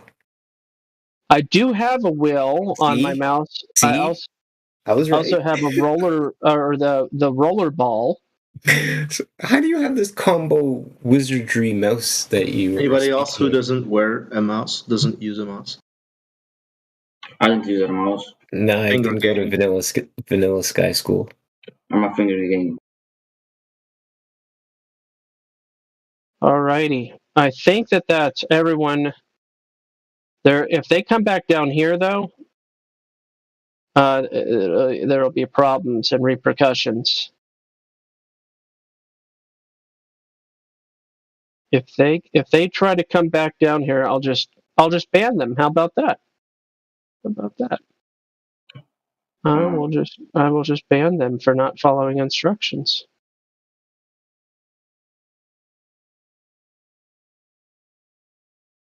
Go to VC check-in, and if you don't, there will be problems. I tell you what.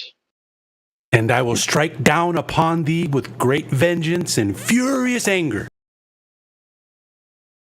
In an attempt to destroy my brothers. And you will know my name is the Lord when I lay my vengeance upon thee. Alrighty then. Pew, pew, pew, pew. Alright, so Yosiad, I sent you to VC check-in, and you came back. Who, me? No. Okay. You would know. So, try again tomorrow. See ya. Alright, who else didn't play by the rules? 99% certain. Oh, listening pass for Galaxy. Okay, VC verified. Got it. Giga Chad. Go. Oh, Giga Chad knew. His spidey senses were going off. All right, what do we have here? Phase. What's a Giga Chad? You're not familiar with the memes of Giga Chad? There's no Sigma Chad. No, much better. Oh, wow. Actually, technically, there would be historical Sigma Chads that have been identified as far as the sociosexual hierarchy goes.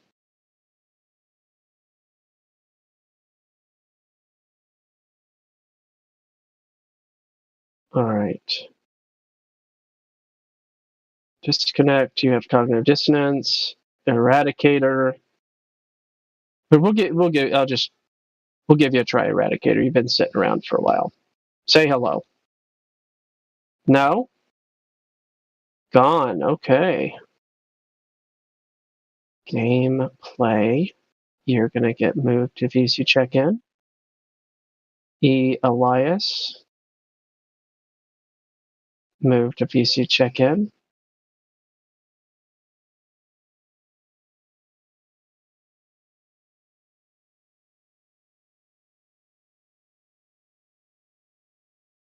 And I think that's everyone at this point. L7. You need move to VC check-in. There you go. And there we go. Yo-Yo Wavy. I have unmuted you. You've been hanging out. Maybe you won't do stupid things on the mic. That would be preferable. Otherwise, it won't last long for you.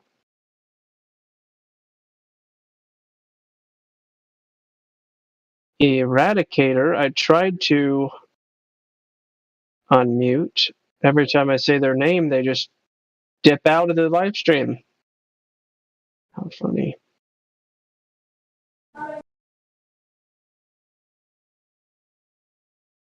All right, so what do the VC check-ins look like? Pretty large. Got Heretic, an old dude up there. Fantastic.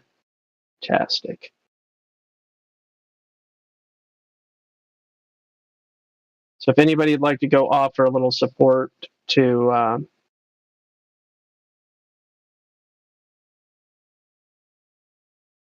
the brothers in VC check-in, silver and above, please help. All right, Yo Wavy, do you have a question? Right now, no. Did you learn anything so far? Yeah, for sure.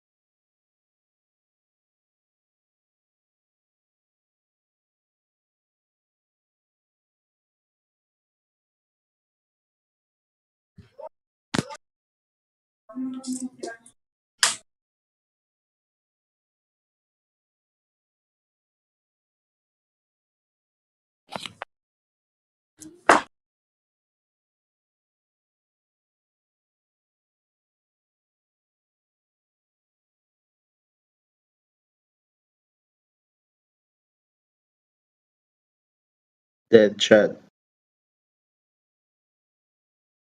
How about asking a question instead of just commentary?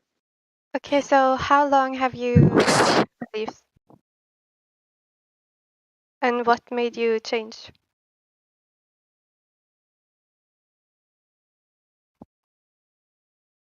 That directly towards me?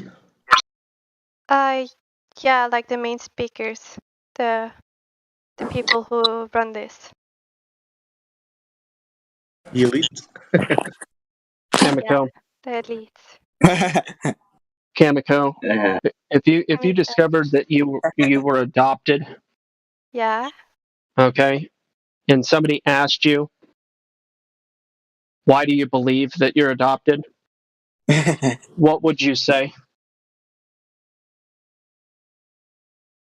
I would take a DNA test.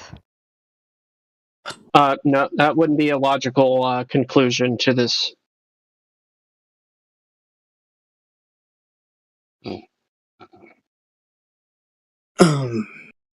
So the question is, how would you have discovered that you were adopted in the first place? Right? You would have looked at evidence, proof that you were adopted. And then if somebody asked you after having seen the proof, right, then your response to a question such as, why do you believe that you're adopted? You would look at them with incredulity and confusion, because you would think, well, that's a really peculiar and unusual question you just asked me. It's not that I believe that I'm adopted, it's that I was made aware with the proof that I am adopted. Does that scenario make sense to you? Yeah. Katiko or Kamiko? This was your question. I'm not talking to you, Genus. Kamiko, this was your question. I'm trying to address your question with an analogy.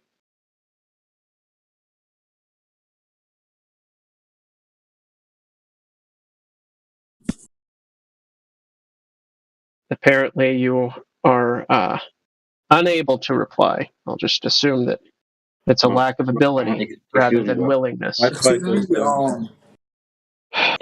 One at a time, guys. Next time, can you take another example, not about adoption, because some people, might be adopted. But why? See, that's the problem there, that people are afraid to just express what reality is. Yeah, there's nothing offensive about adoption. It's actually a fantastic and wonderful thing. So it's not a negative thing. It's not derogatory in any capacity whatsoever. So some people might feel bad about it, though. That's their problem. Offense is taken, not given.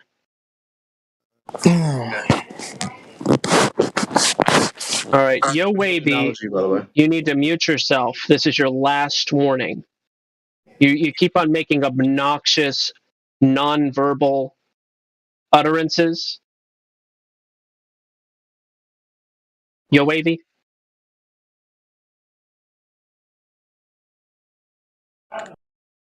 Are you not going to acknowledge?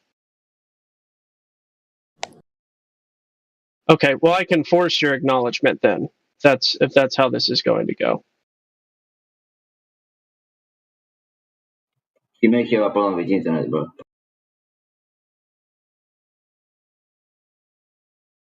Hello. Yo.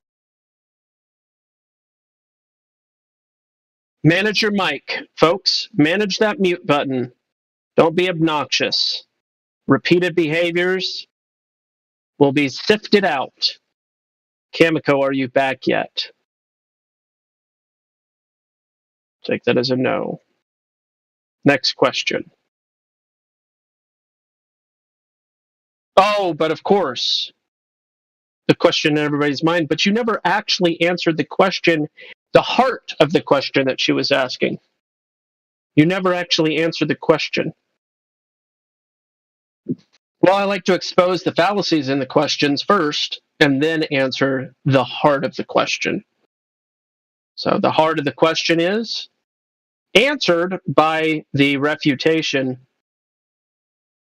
of the question, in that we were made aware that Earth's surfaces are level, and therefore knowledge.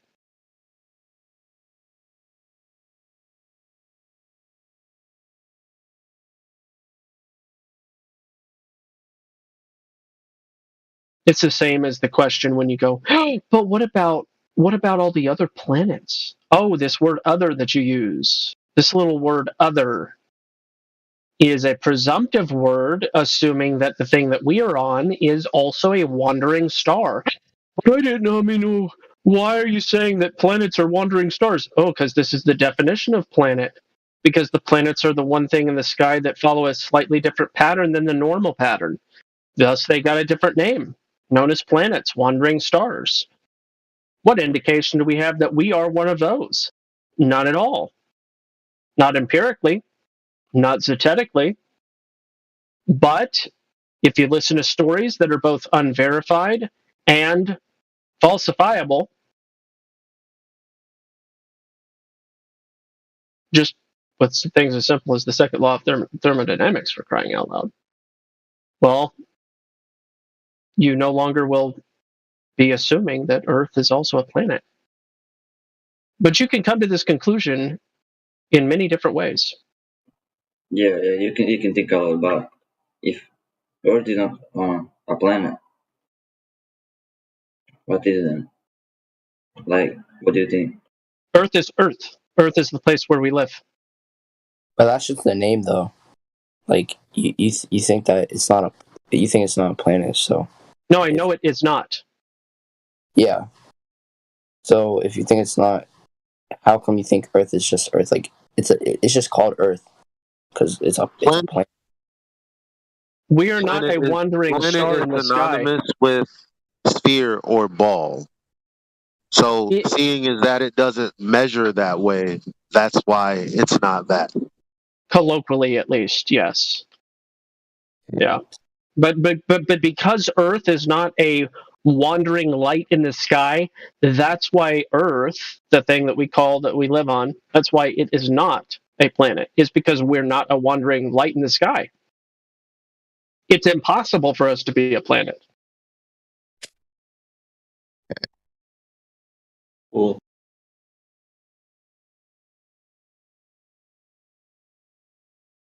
Oh yeah, but if you were from a different vantage point and perspective, like if you were standing on the sun, if you were like standing on the sun and looking at Earth, then you would perceive it as a wandering star in the sky.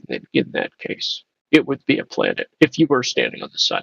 Well, first of all, you can't go to the sun, and second of all, you're presuming that we are floating around in some place, as opposed to our actual experience that the stars are up and Earth is down. And this isn't a relative term, it's a universal term. Full Bearer, that was one of the most profound things of my weekend because I got to tell someone, because I'm giving her bits and pieces of Flat Earth and she's totally open. Like, you know, she stops me every second because she's like, you know, like the words that you use, like a lot of them, I don't know what you're talking about. Yeah. And I get that because I'm always talking about, you know, remembering that we're always going to move into the realm of out of touchness if we're not careful, simply because of the progression of the conversation and the terms that we use here. Like people don't use those terms regularly, or at least not in the context that we use them here. Like, so when you're talking, they're just like, huh?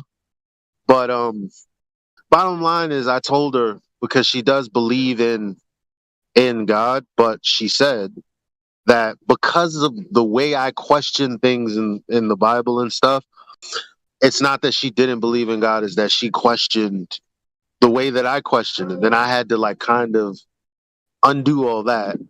But I was like, you know how I know God is up there? I don't know how I asked it, but I said, you know, God's up there. And she's like, yeah. I'm like, not. I mean, he is up there. Like, down there is down there, and up there is up there. Unless you live on something like this. And then I did like a round shape with both of my hands. Mm-hmm. I said, where is up on that? So when I look up at the sky, I get tingles sometimes. And it humbles me because I know somewhere up there, that's where he is. Why he? Or she, or what, or who cares? The creator is. It doesn't matter. You don't care if it's a man or a woman. It's not either. It's a category error. So we can move on from that hilarious attempt.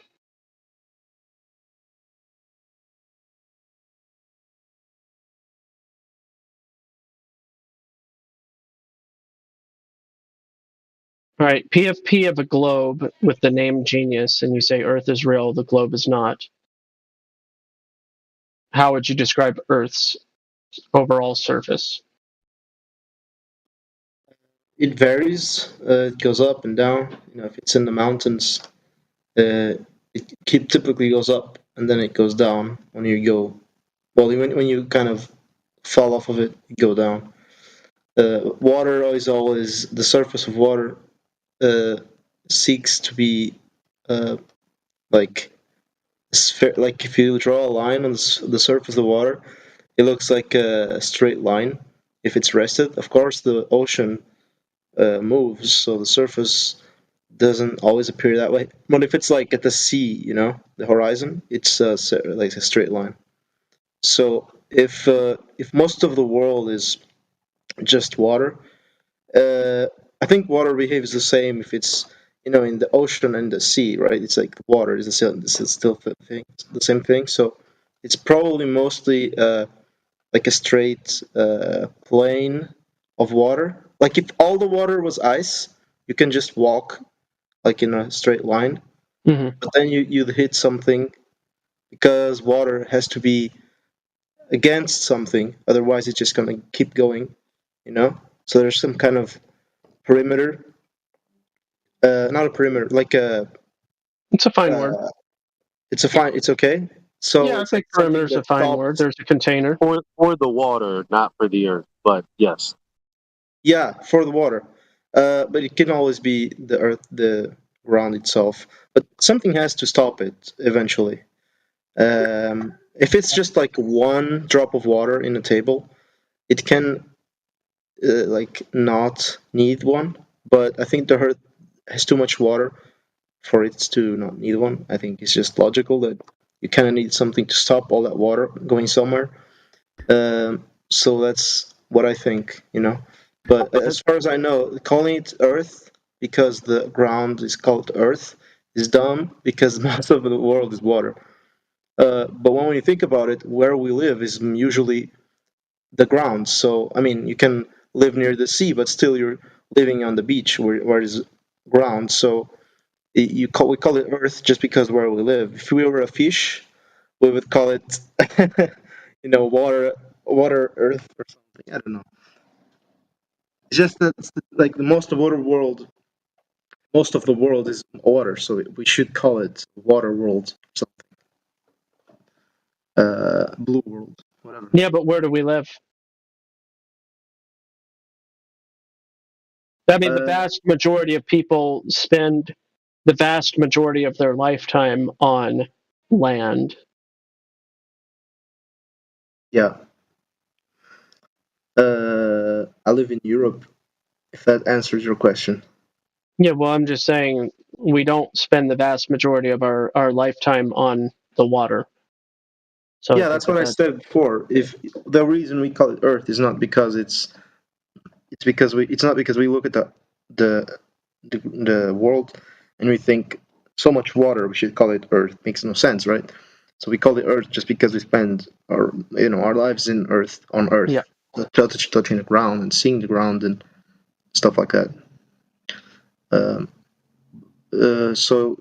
But if you were like making this world or something, you would call it not Earth. You would call it like the blue whatever, the blue plane, or the icy plane or something like that. There's a lot of ice, I think, too.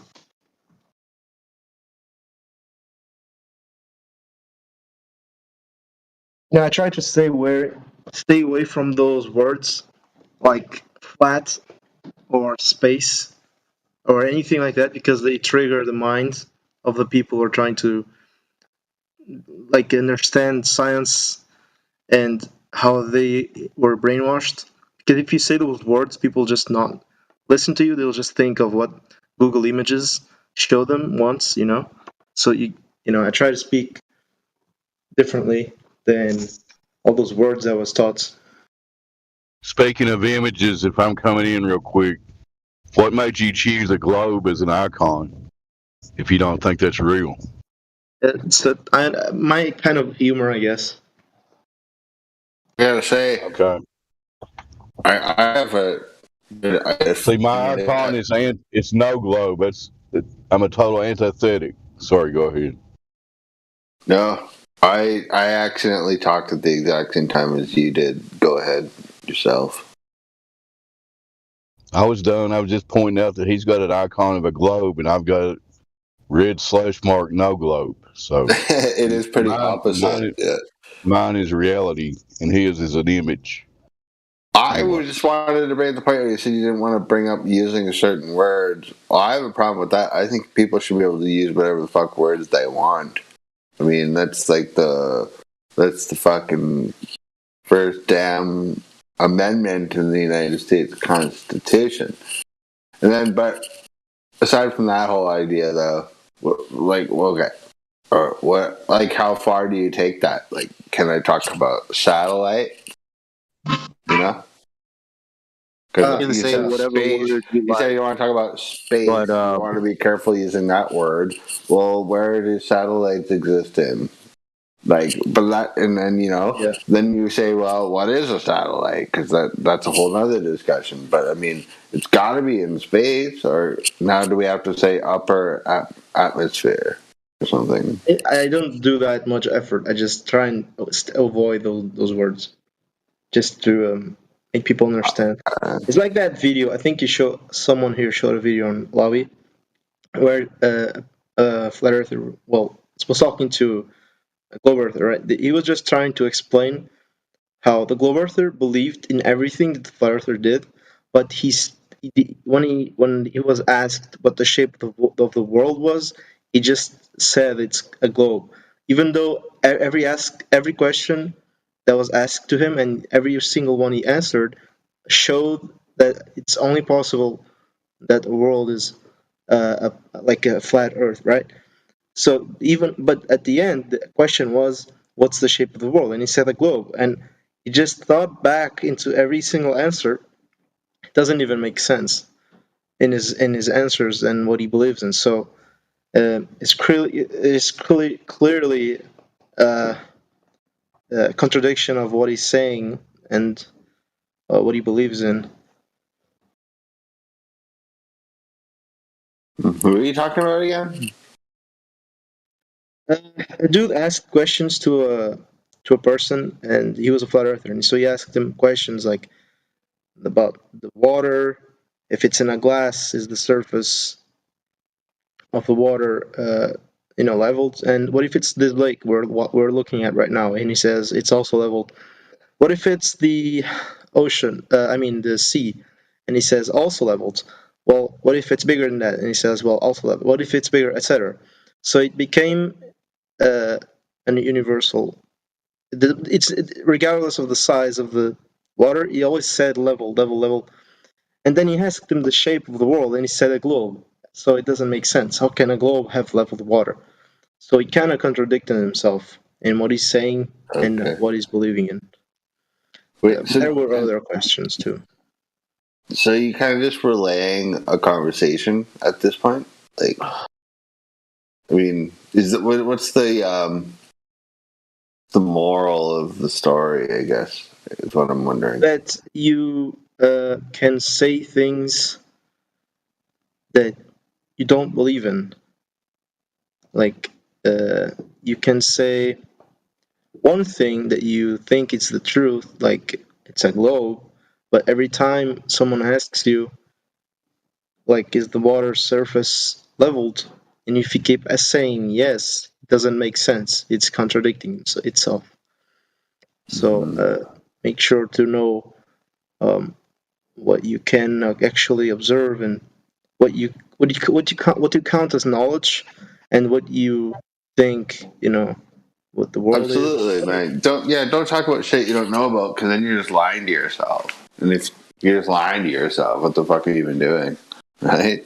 You just If you're in any kind of pursuit of knowledge, the last person you want to lie to would be yourself. Yeah, they didn't even cross the. I think it just takes a while because if you try and just say all these things to someone who's never thought about them, they're just gonna stare for like 1 minute and like try and grasp it. Which is fair.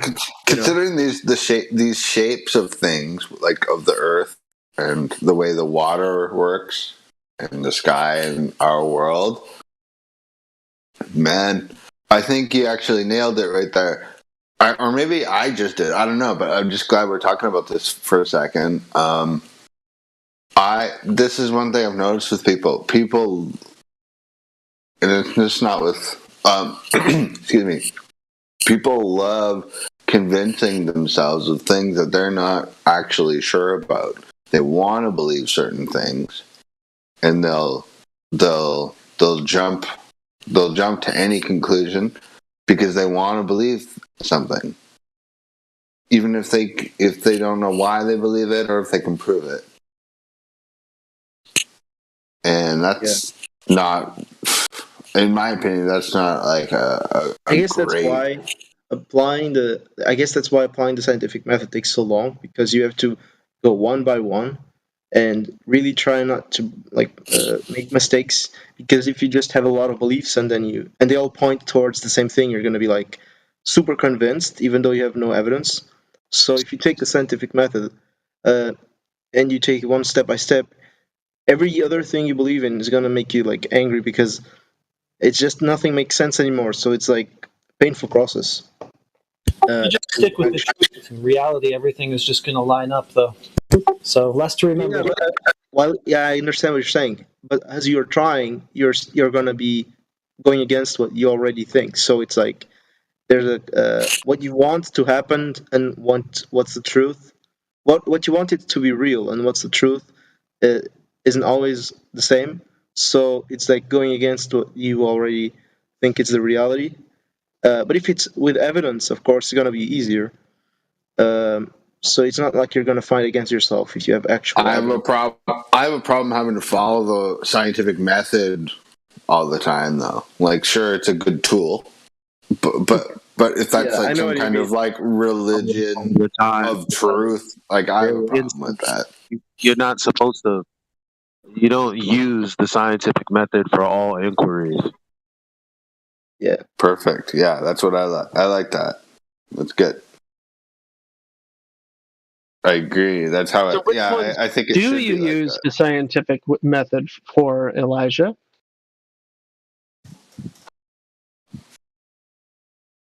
How? Why questions the phenomena? Like, how is this phenomena happening? And then you determine the cause of that phenomena by having a supposition or a guess as to what caused it. Mm-hmm.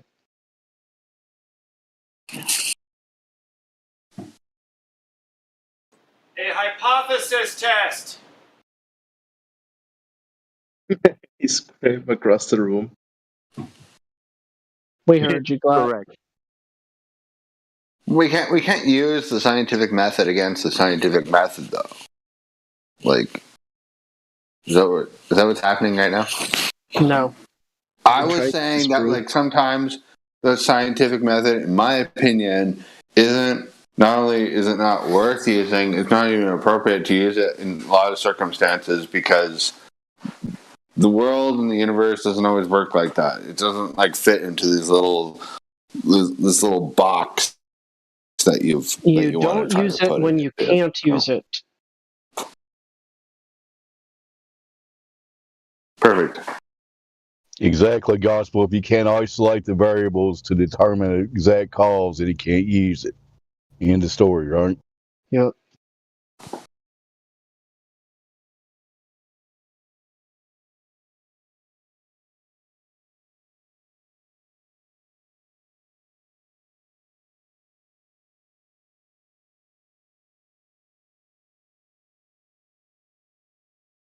And Dead Air Dave strikes again. Are y'all talking to somebody new? I just rejoined. Kinda, yeah.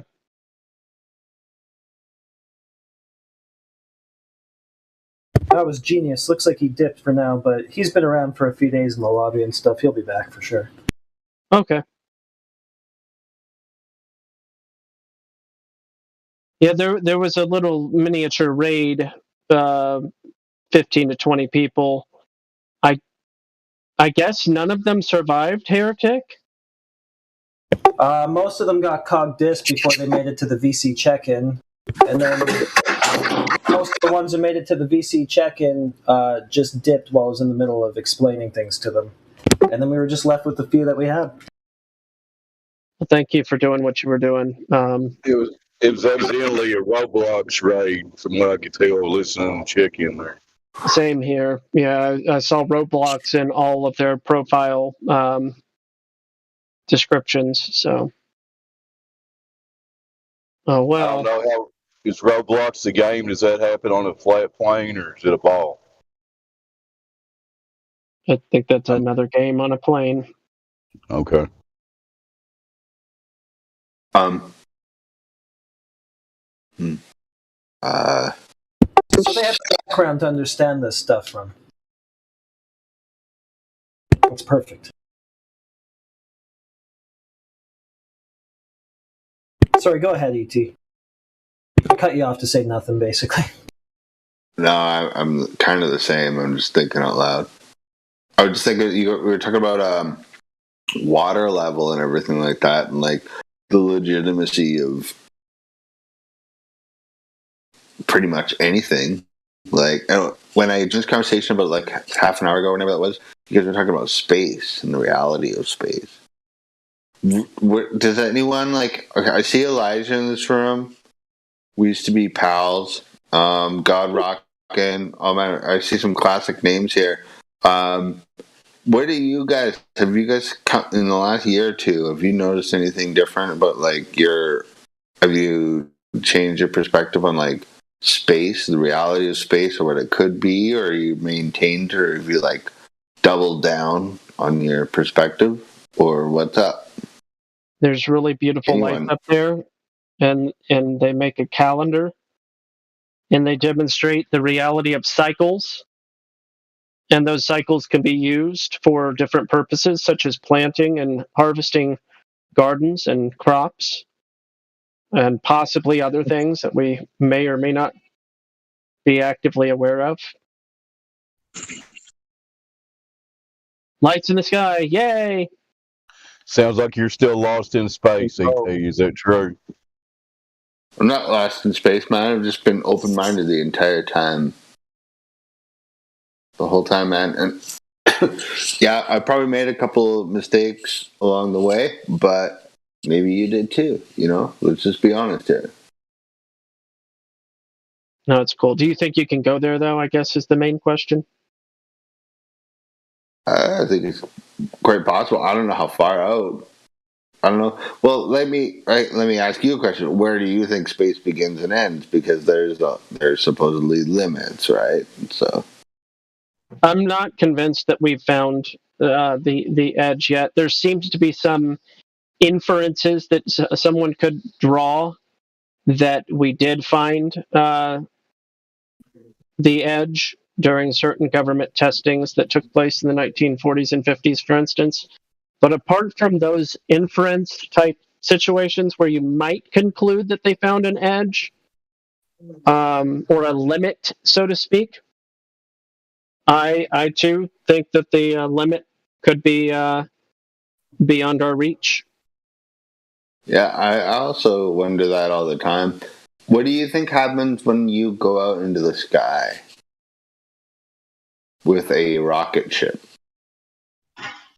The thing that it appears to do.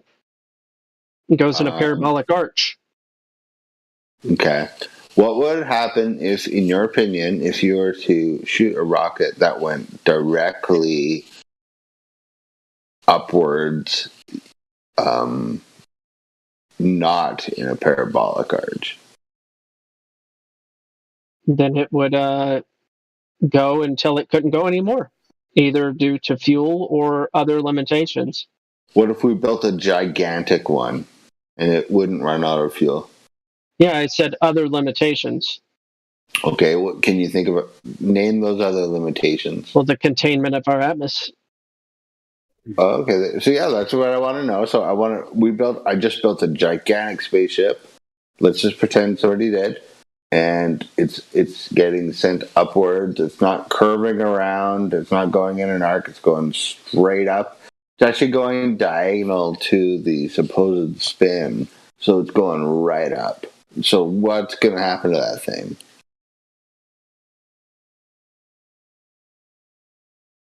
Imagination.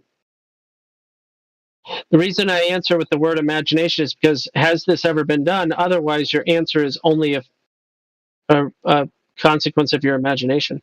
Do you believe that SpaceX is in cahoots with NASA? What do you mean they cooperate hand in hand with one another? It Okay, really is SpaceX is really just a rebranding of NASA. Do you believe there's a space conspiracy? What is? I don't even understand the question. Okay, let me rephrase it. Do you believe that the intelligence agencies back from like World War II unto now and all the projects in the middle that there's a conspiracy that they are hoarding and hiding this advanced technology that most people don't know about? No, concerning space travel and space technology. I don't hold that opinion. This is the same kind of mind trap that what's that thing that we always talk about? The butterfly effect, is it? Like the what's your idea of the fact that there isn't any evidence of this thing that I'm sure exists? Oh yeah, the Mandela thing, yeah. There's all these weapons and technology that I know they have that I've never experienced, never saw them have, but I know it's there and they have it. What do you think about that? They do have robot dogs with machine guns, but Elijah, you twisted that in a weird way, though. Like, there's been space weaponry and space vehicles and space exploration going on for years. I'm not saying that we went to the moon. I'm just saying you can go to low Earth orbit. I believe that's real. If you don't think that's real, flat or round. Are you talking about technology that you know about, or technology that you don't?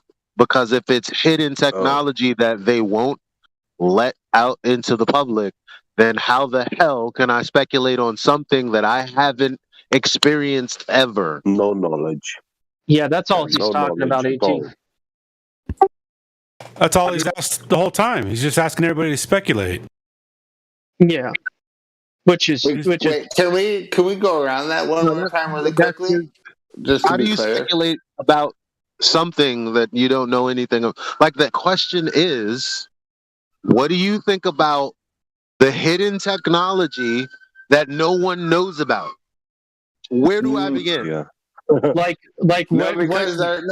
a seeping. There's a point in between. There's a leaking in between the hidden military technology, and who the hell else knows what's going on there, and what is known to the public. That's what's so fascinating. It's that middle zone where you can actually learn what's going on.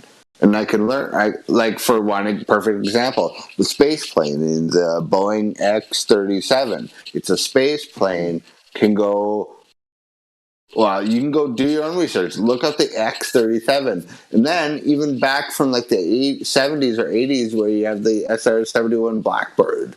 That was declassified for years. And the top speed of that plane, it's been decommissioned, but the top speed of that plane was never even declassified. They didn't want anyone to know how fucking fast it could go. Hidden technology.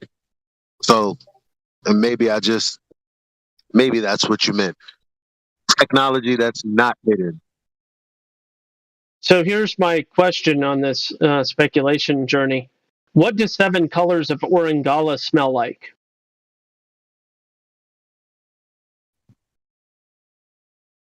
Well, government insiders will tell you that it smells like.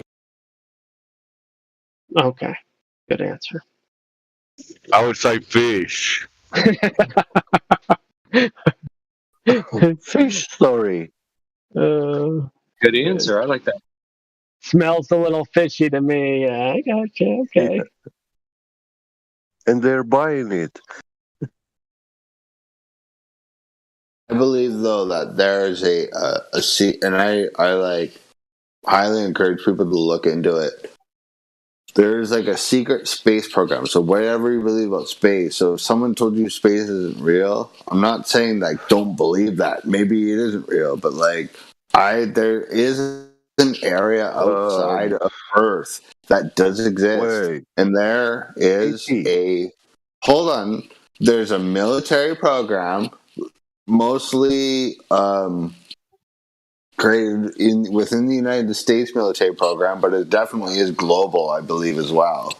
And they have technology, man, that can go way higher than like your average airplane.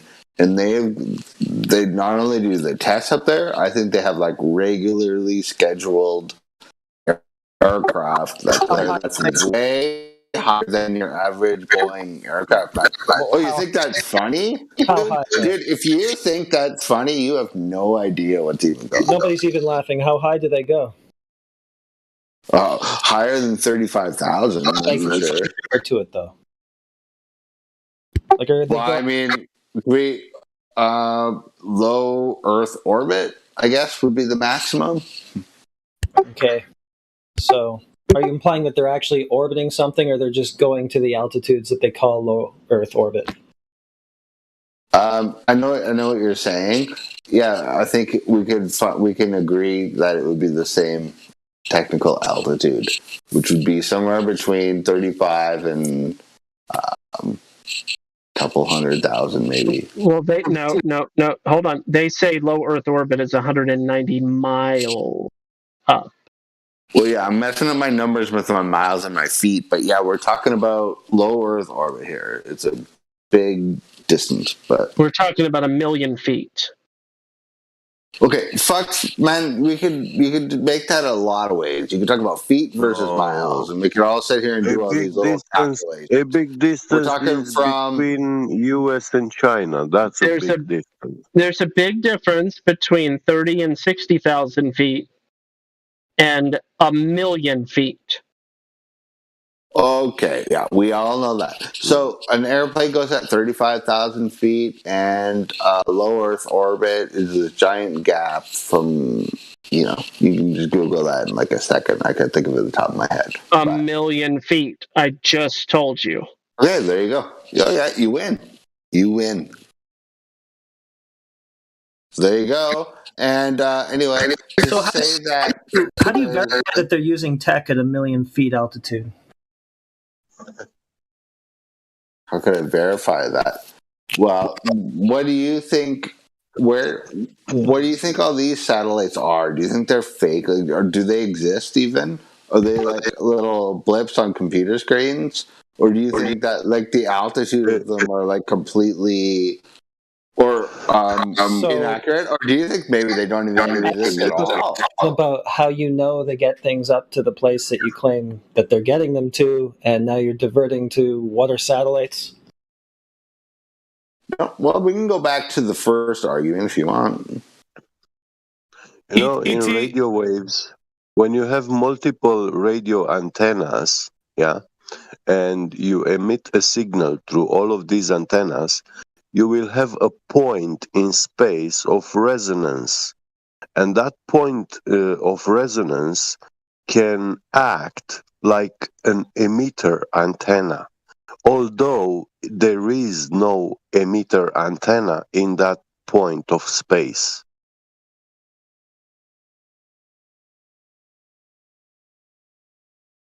So, yeah, we can virtually create emitting radio wave points. Radio frequencies, yeah, that's how we've been communicating that way for decades. It's not new technology by any means. Controlling the power output of these antennas on the ground, like a network, you can make that point move in the sky whatever trajectory you choose. And it will look for you like there is something up there which is moving from A to B. Wait a second. How did you just go from radio communication to a visual point from A to B? How did you do that? How do you manipulate things that are in the sky remotely? Well, it's like when you have a surround sound speaker system, and by controlling the volume of each speaker, you can No, that's change. stupid. That's audio. You can That's audio. change You know where that point of surround sound actually takes place. That's not in the radio room. frequency, man. That's I know it's not that's radio acoustic. frequency, but you asked how is that moving. So by controlling the radio antenna power output. Okay, I think you kind of lost me there on that one, to be perfectly honest. Well, it basically just goes back to what you said. What are these lights in the sky? It's a good question. What are they? Yeah, let's go back to that. The satellite thing. What the fuck are they? Because I was actually talking to people this a couple nights ago. A lot of people think it's balloons. Balloons carrying these machines. Basically, computers with balloons. No, those lights at very high altitude, they move supersonic. Balloons don't fly supersonic when they just float up in the air. Thank you. A fucking voice of reason here. I've been trying to tell this to people for so fucking long.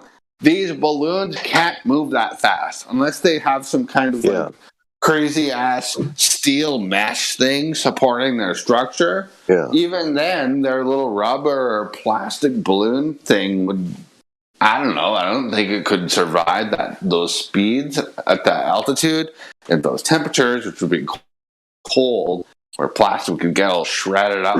I would think. I know that's my problem too, man. It doesn't make sense. How could you have a balloon up at like that? Okay, think about an aircraft, like a Boeing airplane, man. They build those things out of like strong steel, right? They do that for a reason. They don't build them out of plastic. That would be way cheaper. Well, because built in China, they could build a plane for like $20 if it was made out of plastic. They build them out of steel. I mean, it has to be made out of certain alloy metals and shit like that. They can't touch a fucking satellite on a balloon. The first lights were balloons, actually, so you're mistaken there. It's called Project Echo. My best. I know about Project Echo, but okay, but it contradicts what you just said. So I guess you didn't know about it. Well, no, Project Echo was a bit of an experiment, wasn't it? Well, I'm just saying that the first comm satellites were balloons. So you said that they don't have like so-called satellites on balloons. Yeah, they did. They always did. I know they do, and they probably still do. Like Google has their own little balloon fucking things experiment. I'm just saying, man, that like all the satellites that everyone's seeing in the sky at night, those aren't balloons. That's my fucking argument. I could be wrong, but I don't know what they are. I don't think they're balloons. I'll say that. They're not fucking balloons.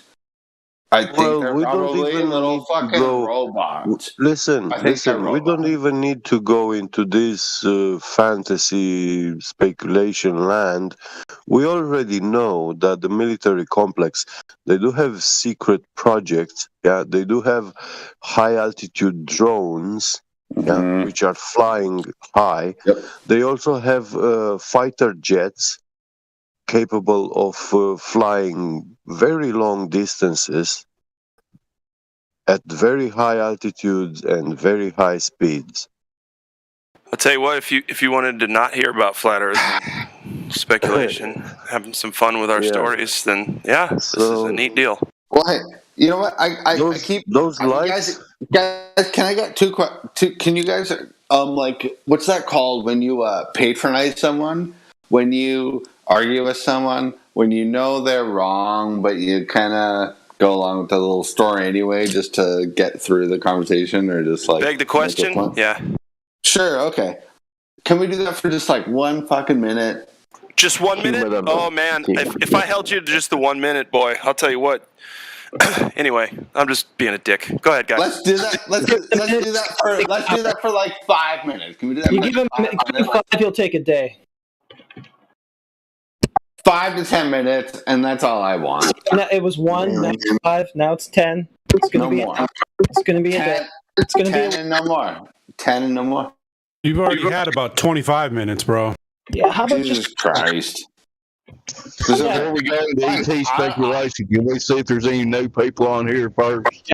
Yeah, that want to talk about the topic? Yeah, all right. Yeah, we don't know what the lights in the sky are. Let's move on. No, we don't. Yeah, that's what I said. So let's move on. Let's move past it.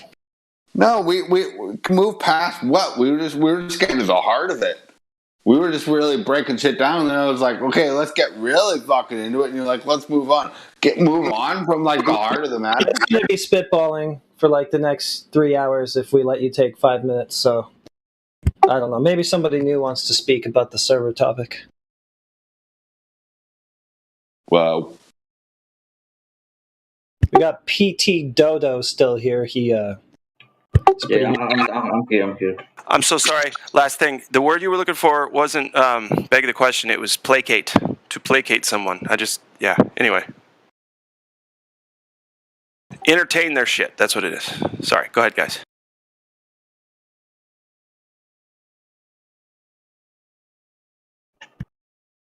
I mean, I like a good spitball, but I wasn't even spitballing. I'm almost like desperate for someone to prove me wrong. Prove you wrong about what? What did you prove right?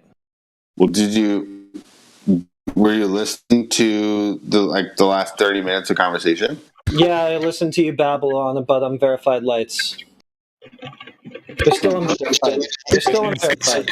And secret space programs. The sky is not going to be. We can't verify anything about the sky. It's pointless. Sorry. So what? We just give up on the sky and we just stick with lasers over oceans and then go from there. Oh, the idea of this server is that new people come in here and discover this information and we share it with them. Instead of sitting around here bullshitting about stuff we can't verify. I'll shut up now. Yeah, it's like not a bad conversation for chill chat, maybe. I mean, it's an interesting enough topic, but it's just... I have nothing else to say, I guess, at this point, and I guess I'm done. But I will say, man, and this happens on every single time I come into this room and a couple of the other sister servers. Every time I talk about satellites, this happens. Well, we just don't want to be fucking time bullshitting about things that we can't actually demonstrate or prove, right? Which is all we would be doing in that conversation. Exactly. Don't you think every time you come in here, you're asking us to speculate about stuff that we can't verify? But I'm being very specific about. I'm just being specific about satellites. Like, I thought we would be able to have like a normal conversation about that. And like, if we don't know, yeah, I guess we don't know. You just said you don't know, and like, I don't either. But I mean, like, exactly, we don't know. What's the problem with speculation? Like, what the fuck? As if this whole fucking server isn't about speculation in the first place. I mean, like, come on. Satellites is like a faux. Okay, but that's the thing is you're dragging it into speculation when most of what we talk about actually isn't. We're talking about like hard empirical measurements and stuff like that, and now it's getting tied in with all this totally speculative stuff. So that's why the live stream's not really used for that. But there's other channels here that you could just go ahead and do that on. Okay, cool. Well, good it's like you're citing the History Channel as your citations. Yeah, so then the live stream becomes like History Channel, Ancient Aliens, right? That's the territory we end up in, and we just don't want to end up there. Like, not that it's not an interesting topic at all. Nobody wants to talk about it ever. It's just not the purpose of the live stream, right? Okay, got it. Cool. Well, It's been a pleasure anyway, I gotta say. Thanks. Yeah, no problem. Thanks. Guys, is there more serious about this, like hearing conversations like this? I didn't catch that. Is there more servers there you can have conversations like this? Yeah, there's quite a few Flat Earth servers. Can you send me the right? I want to listen to two. There's other rooms in this server that you can go to and talk about speculative stuff. Is that what you're asking? There's a chill chat. There's a learning curve. There's all kinds of places. On here, we're broadcasting out to hopefully people listen. We try to stay empirical. Yeah, I just wanted to see other services too, you know.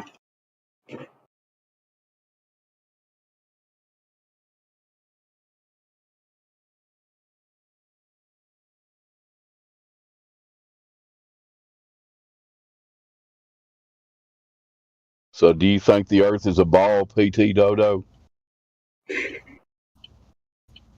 what did you ask? Well, can you repeat? Do you think the Earth is a spinning ball? Yes, bro. Because Why? I think that because, bro, it's just like that, bro. People go better to space. Space is not fake. People flying rockets. Gravity exists. You're telling me a bunch of stuff that you believe. Can you verify any of it? And there is a lot of footage from NASA too. My mic's going bad. Somebody else go.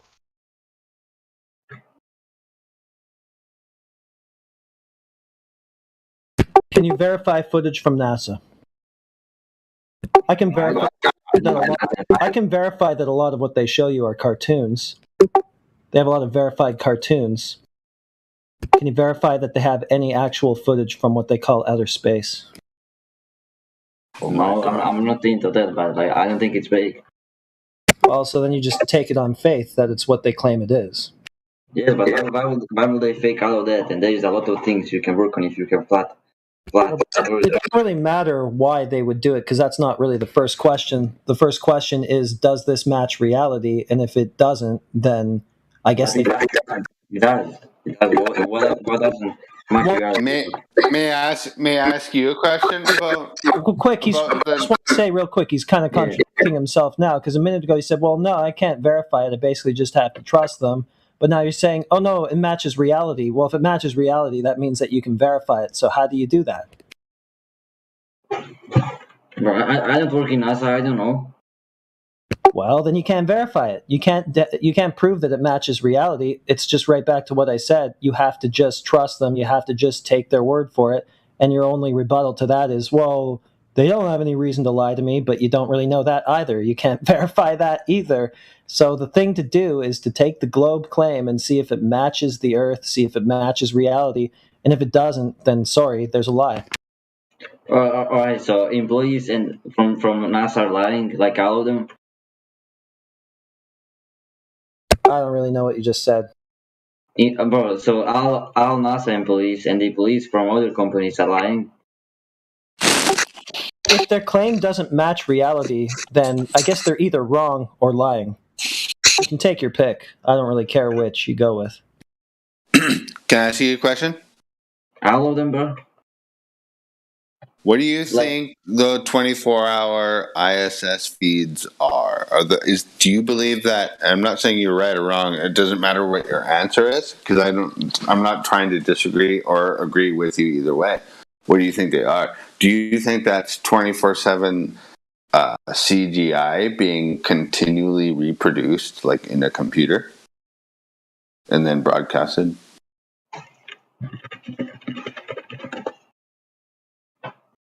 No, I don't think so. Well, how would you go about verifying that? Hey, listen, here's how you'd verify it, okay? You'd have to watch the feed for 24 hours, at least. Okay? And my opinion is that you'd find out it's not a consistent 24-hour feed in the slightest. Another thing you could do is go measure the ground and see if it curves the right way in order for it to be that thing that they're showing you in those movies. Don't you dare tell somebody to go lift a finger and do their own experiments and tests. Don't you dare. Let's start with the ISS feed. It's supposedly 24 hours and it never stops, right? What is that? See, I'm not even throwing accusations at anyone. I just wanted to know, what do you guys think that is?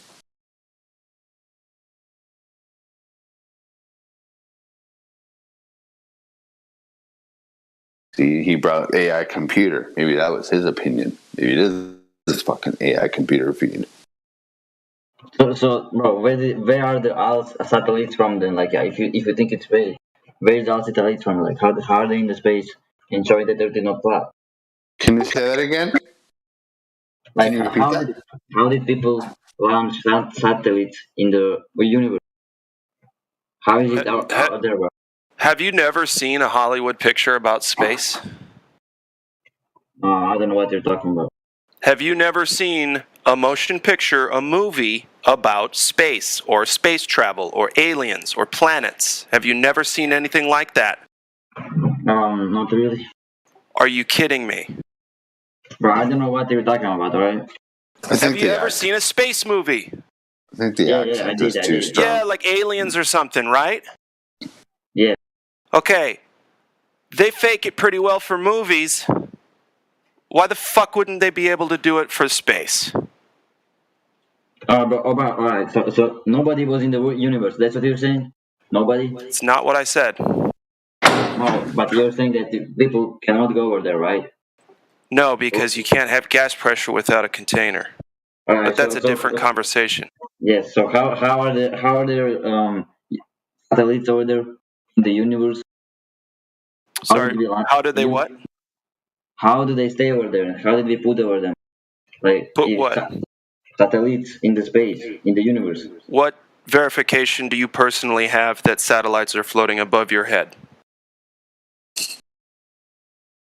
We have visual. Yeah,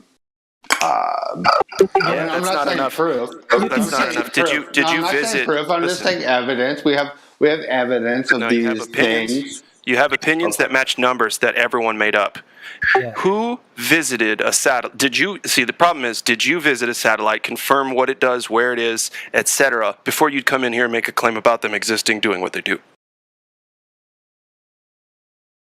That's the problem. You got to go see the thing, touch the thing, and then be like, "Oh, well, now I know what the fuck it is." And if the story's about to hold up or not. I'm not going to be touching a fucking satellite. We all know then don't talk about it. Oh, so I can't talk about something I can't. Listen. Okay, talk about. Hold on. I'll stop here. Talk about it all you like. Please don't make adult fucking claims about them. How's that sound?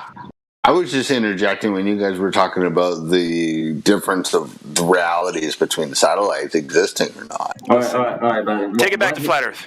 Listen, what do you find unlogical about the whole system around the globe?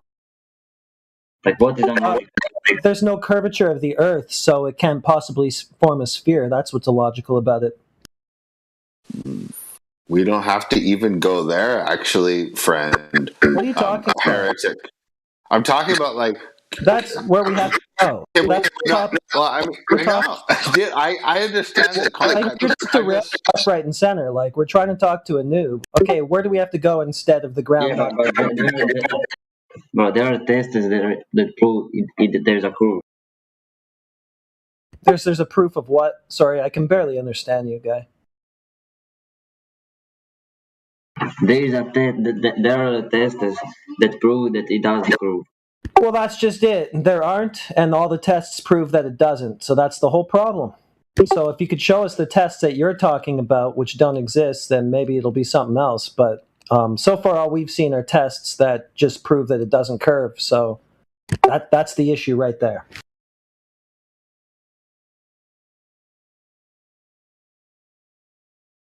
That's all anybody can show. And Globers admit this themselves, basically, because they counter that with refraction, and they just say that the image of the Earth gets distorted, or the laser or whatever you're sending over it gets distorted, so that it just looks like it's flat as it travels along the Earth, even though it's the Earth is curving. So, like, they don't even really claim to have direct measurements of curvature. Everything they do is a workaround. They have some secondary way of calculating curvature, right? By looking at shadows, making assumptions, doing this or that. Nobody even claims that they measured direct drop over distance, really. Or they use horizon dip or something, which is actually height of eye dip. But that's a little bit advanced, probably, for this conversation. I want the general public to think they did the direct measurement. Nobody ever claims they actually did. How about that? Yeah, so that's the thing I'm trying to get you to realize. sorry, I forgot your name, but that the Earth isn't curving, right? So how could it possibly form into a ball if it doesn't curve, right? It's PT Toto you're talking to. Yeah, but where's your proof for that? Well, we've got all kinds of proof. What do you want? We got laser tests, we got horizon measurements, we got long distance observations of different kinds. What do you want? I'm sorry if this is an inappropriate timing, but in all of that, we won't fucking talk about space and satellites. Isn't that fucking insane to you? What are you talking about? Why are you derailing again? We're just about to get to the long distance measurements and stuff, and now you're talking about space again. Okay, I'll patiently. Look, it all comes down to this. Do you know that the satellites require R to get the orbital mechanics for, they need the radius, the size of the ball they're on, in order to get something to orbit it? All that stuff, it comes down. If you need to have that conversation, I will patiently wait. Well, we're trying to help a noob here, and you want to speculate about space and all this tangential stuff. Not speculating about. You're smart enough to not have to go down that route, right? So come with me on this journey. If Earth measures flat, right? If it's not a ball, the rest of the whole model goes bye-bye. You don't have gravity. You don't have a radius, so you can't calculate orbits. You can't, and you can't have gas pressure without a container, but that's actually technically not Earth measuring flat. But we can talk about those things later. So it is flat. That's the journey you're going to have to come on, and then understand why it doesn't match the globe math or the globe, quote-unquote, science. Thank you. And we can definitely talk about lights in the sky, but if you want to tell us a story that depends on the Earth being a ball and having a measured radius and all that stuff about the lights in the sky, then we're just jerking off. So let's just pretend those satellites or things in the sky, whatever they are, they're not real. They just don't matter. Even if they are real, they don't matter. That's not what I said at all. You're just not keeping up. Maybe let's just talk to the other guy. No, I heard what you said. You're right. I pushed it a little far as being a little rude, but I mean, seriously, can you talk about it, or will you talk about it? You just completely, totally twisted my words into something I didn't say. As you say, I heard what you said. I didn't say that there's no lights in the sky. I said exactly the opposite. Now you're going, yeah, let's just pretend those aren't there. I didn't say that at all. I said let's disregard the story that requires the globe and the measured radius and all that stuff being true, because we can prove that it isn't. So we'll need a different story about those lights in the sky. I don't have it for you right now, so that's where that stops for me. But what about PD? Okay, yeah. Yeah, so I'm wondering, but you're saying that satellites are fake, right? Oh, in 2 minutes. The lights in the sky, you can see those, but we're saying that you can't have, You can see the satellites in the sky too. You can see lights in the sky, but if you think that what you're looking at is a device or a box orbiting a ball that doesn't exist, that would need to have a measured radius first, well, how's that going to work? Well, there is people who study space and you can watch satellites with a telescope. What I'm saying, I'll put it simpler then maybe. What I'm saying is that your story about the lights that you're calling satellites is wrong. And we can prove it because the Earth isn't a ball and your story depends on the Earth being a ball. No, that's exactly what we're talking about. You just tried to disprove satellites in 10 words, and you did not just do that. You brought up the radius, you didn't bring up this diameter. Classic radius. It's just twice the radius. Who cares? What's the point?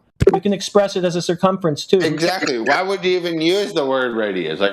Where did you learn that? Where did you learn that term from? In a form that you had to completely repeat that.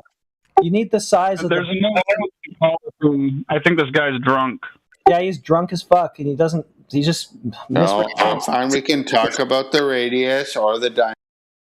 Yeah, okay, well, the point of bringing up the radius is you need the size of the ball in order to get, those distances of low Earth orbit and all that stuff that you're talking about. You don't have those unless you have the size of the ball that this low Earth orbit is relating to, right?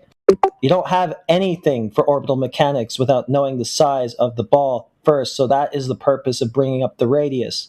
If you don't have that, you can't do any of these things the way they're claiming to do them with a globe in space as far as science. Did you ever watch a sunset? Yeah, the horizon's too far to set over Earth curve, so that debunks the globe too.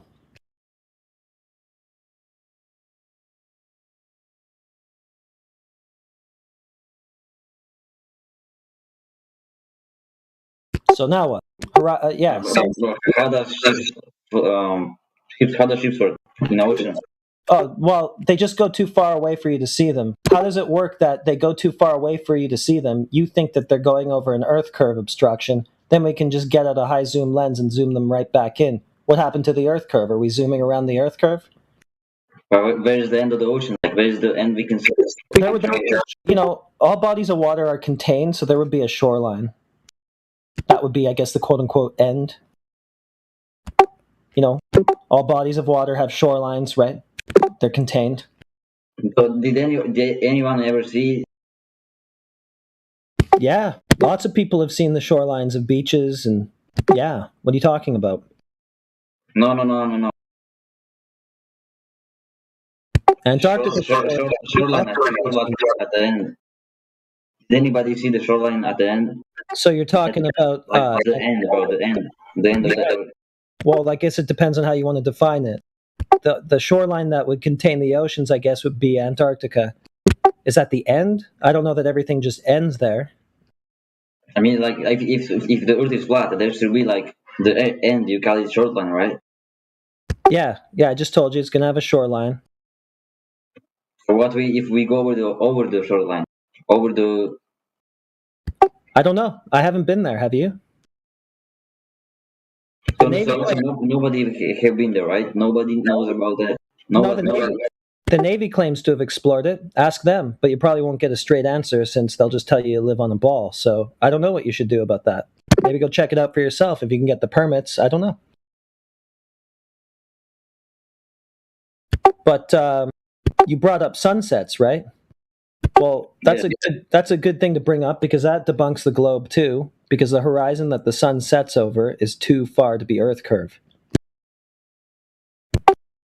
So there's some pretty simple geometry to the globe that you can just check for yourself. Stuff like that, just involving horizons, You can go out and test this easily for yourself.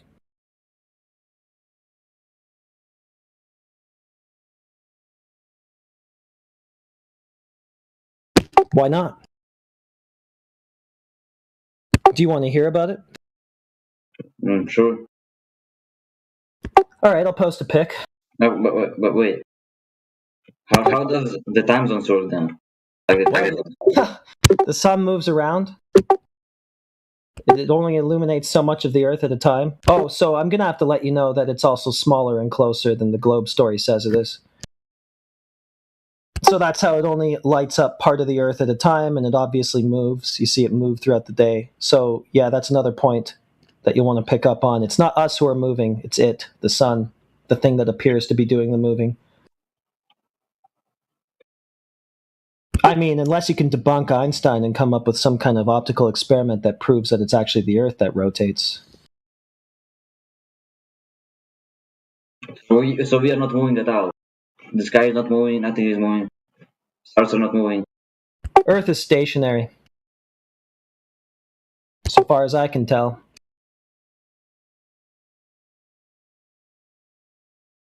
But the thing about this is that you and I were raised to believe that our senses deceive you. The Earth is curving, but you can't see it. The Earth is spinning, but you can't feel it. See, the funny thing about this is, as it turns out, your senses don't deceive you.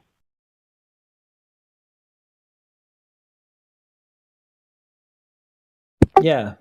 I mean, you think that it's the opposite of what you actually observe, right? You see the sun moving through the sky. You don't experience yourself spinning around, right?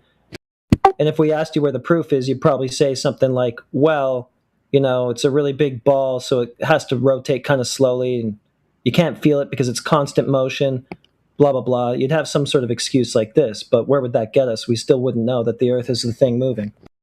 Well, what about aliens, bro? What aliens? If our aliens from the space, people talk about them too. Well, I don't think there is space, so probably no aliens from it either. There could be aliens, as in people or something else from other lands, but So the whole universe is sun, moon, and flat Earth, and everything is moving around us. We are not moving, right? There is no other things, no planets, not anything. Well, there's planets. That's the case until we have evidence to the contrary. I should probably tell him something. This may help him understand. There is space in matter, but there's not matter in space. So between you and I, there's air, but there isn't nothing between you and I. There isn't a vacuum between you and I. There's air between you and I, but there's space between you and I. And so, this is just to illustrate, there's space in matter, but there's not matter in space. There aren't any orbiting bodies. There aren't any planets and stars orbiting each other, falling around each other in a vacuum magically. That's not happening. Yeah, so it goes back to what I said. All the stuff in the sky exists. We can all see it. It's just that the story about it, based on the globe, that story is wrong. That's what we're saying.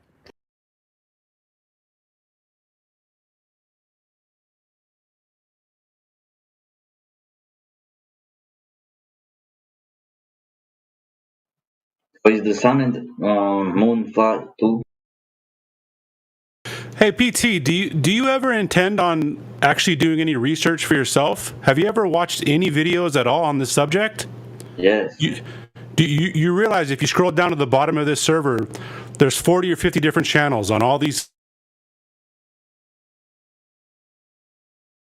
information for yourself. You understand what I'm saying? You can't be spoon-fed, right? It's a process that you need to go through. Yeah, but some of things I didn't read over there. Like, why did it kill dinosaurs?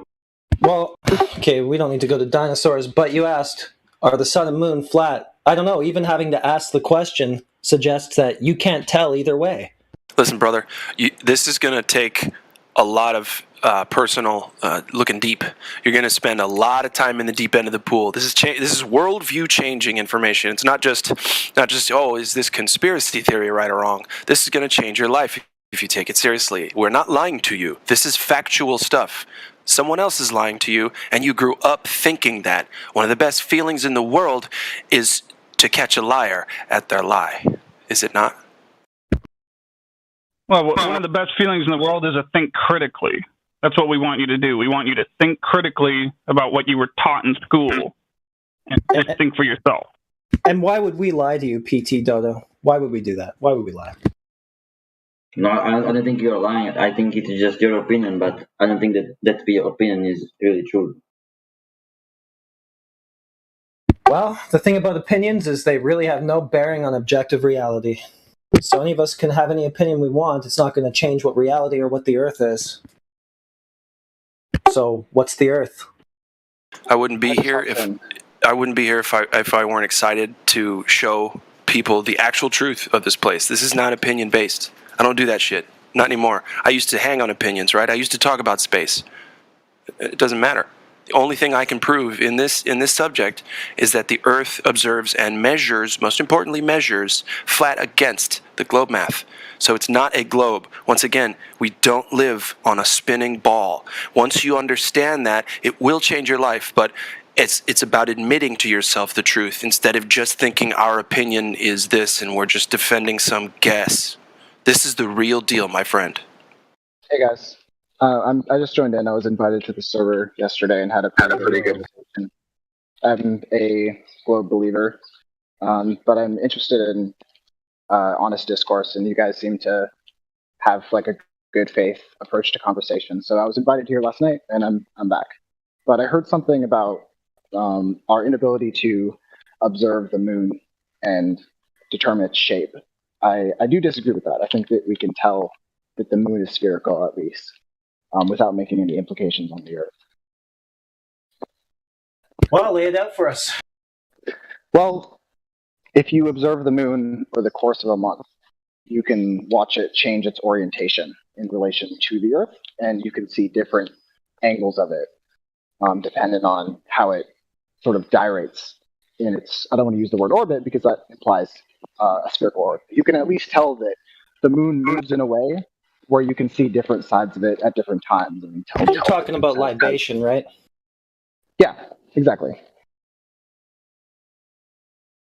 And also just looking at the moon through a decent telescope, you can see the way the craters align, where the ones that are in the center that are facing you, which on the surface of a sphere would be the closest point, are perfectly circular, and those nearer to the edge are more of an oval because you're viewing them at an angle, which would imply that the moon is at least a hemisphere, at least half of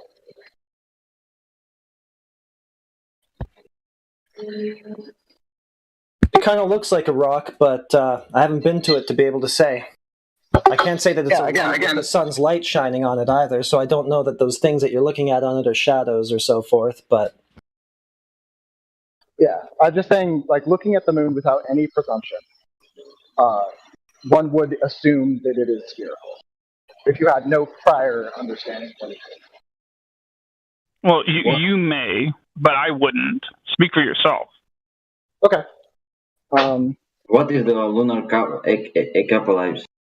And how does a moon go over the sun? Well, if you can't get to the moon, you can only look at it from a distance, right? You see an object seems circular, or maybe it's not even an object. Maybe it's just some sort of apparent phenomenon. But the point is like, you can't tell the difference between a circle and a ball from a distance if you can't actually go and test it, right? So how do you know? When you can only see one side of it. Yeah, exactly. But that's very much what I'm saying is, it is apparent at least that the moon is a hemisphere, like at least half a sphere, just by observing. That's what I'm saying is not apparent. And also, there's no specular highlight. So it doesn't seem like it's a rock with something else's light shining on it. Sometimes Globers say, well, it might not necessarily have light. Excuse me? Somebody overtalked. Yeah, go ahead, Orion. There's feedback, but do you see it's in the live stream voice text? Yeah, let me see. One moment.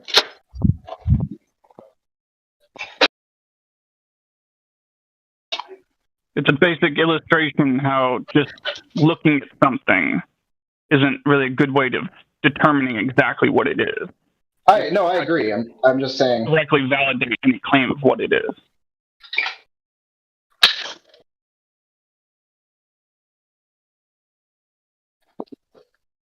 And a lot of the interpretations that we have of what it is depend on assumptions about what, Earth is, what the surrounding medium is. And if we get rid of those assumptions, we're left with a lot more questions than answers.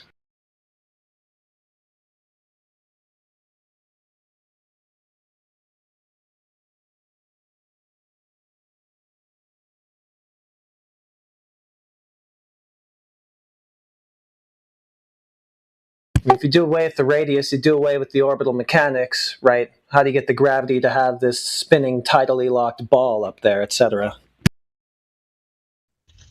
And just looking at something and making logical inferences does not prove what it actually is.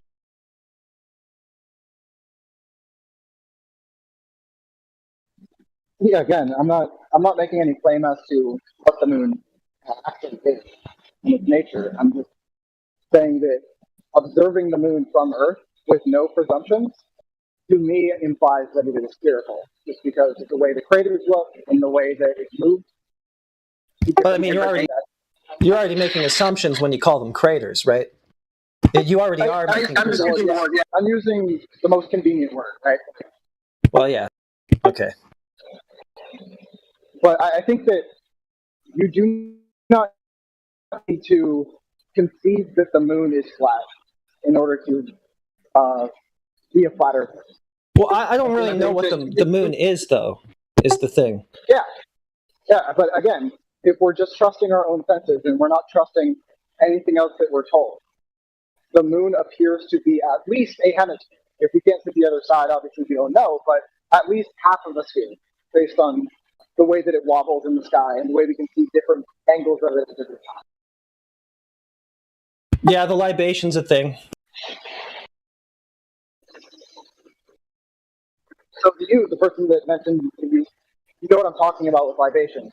You believe in at least half of it. Well, to verify that it's actually half of a sphere, I would like to see the other full half, to be honest.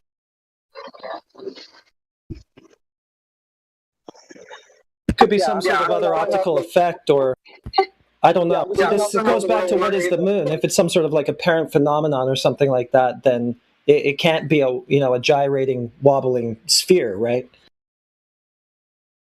Again, I'm just going off of what we're able to observe. I think that from what we're able to observe, without relying on anyone else, the moon does appear to be a sphere. Or, like I said, it does appear to be at least round. Definitely round. It's facing us. Yeah, definitely round. Like a table's round, coin's round. It's definitely round. No, like half a. So you disagree about libations and the angles of the circles that are on the moon? No. I think that's something that we can observe. Just what it all amounts to, I'm not sure. Yeah, but do you agree that without any bias, it appears to be a sphere? I wouldn't agree with you. No, if you're looking for people to agree with you, I don't think you're going to find that here.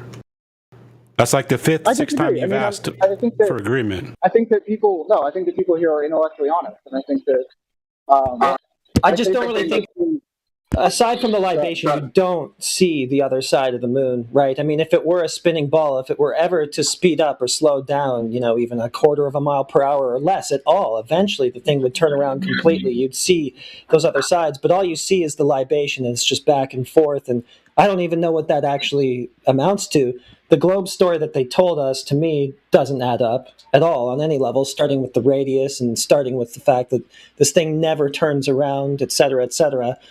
But I'm still just left with not knowing what the moon is ultimately, so not able to judge, but I don't think I necessarily look at it and go, that's a ball. Though I could see how you might think it's a rock. It does kind of look like it, so I don't know. That's what I'm saying. I can grant you all of that. Do you think that there is a chance that the moon does not have depth that we're observing? It's just a flat surface? Yeah, I think it could be an apparent image of some kind, but that's a wash too. I'm just throwing it out there as a possibility. Like I say, I don't know what it is. Okay. Do you understand how somebody that has never heard of the globe model and never heard of the flat Earth model would assume the moon is a sphere? I don't know. Let's find somebody like that. See what they say. Yeah, I don't think anyone like that exists. You better go up to the Kalahari and ask a bushman in Africa. In the Kalahari, he wasn't raised with the globe model. You got to ask him. Yeah, that would be a good idea.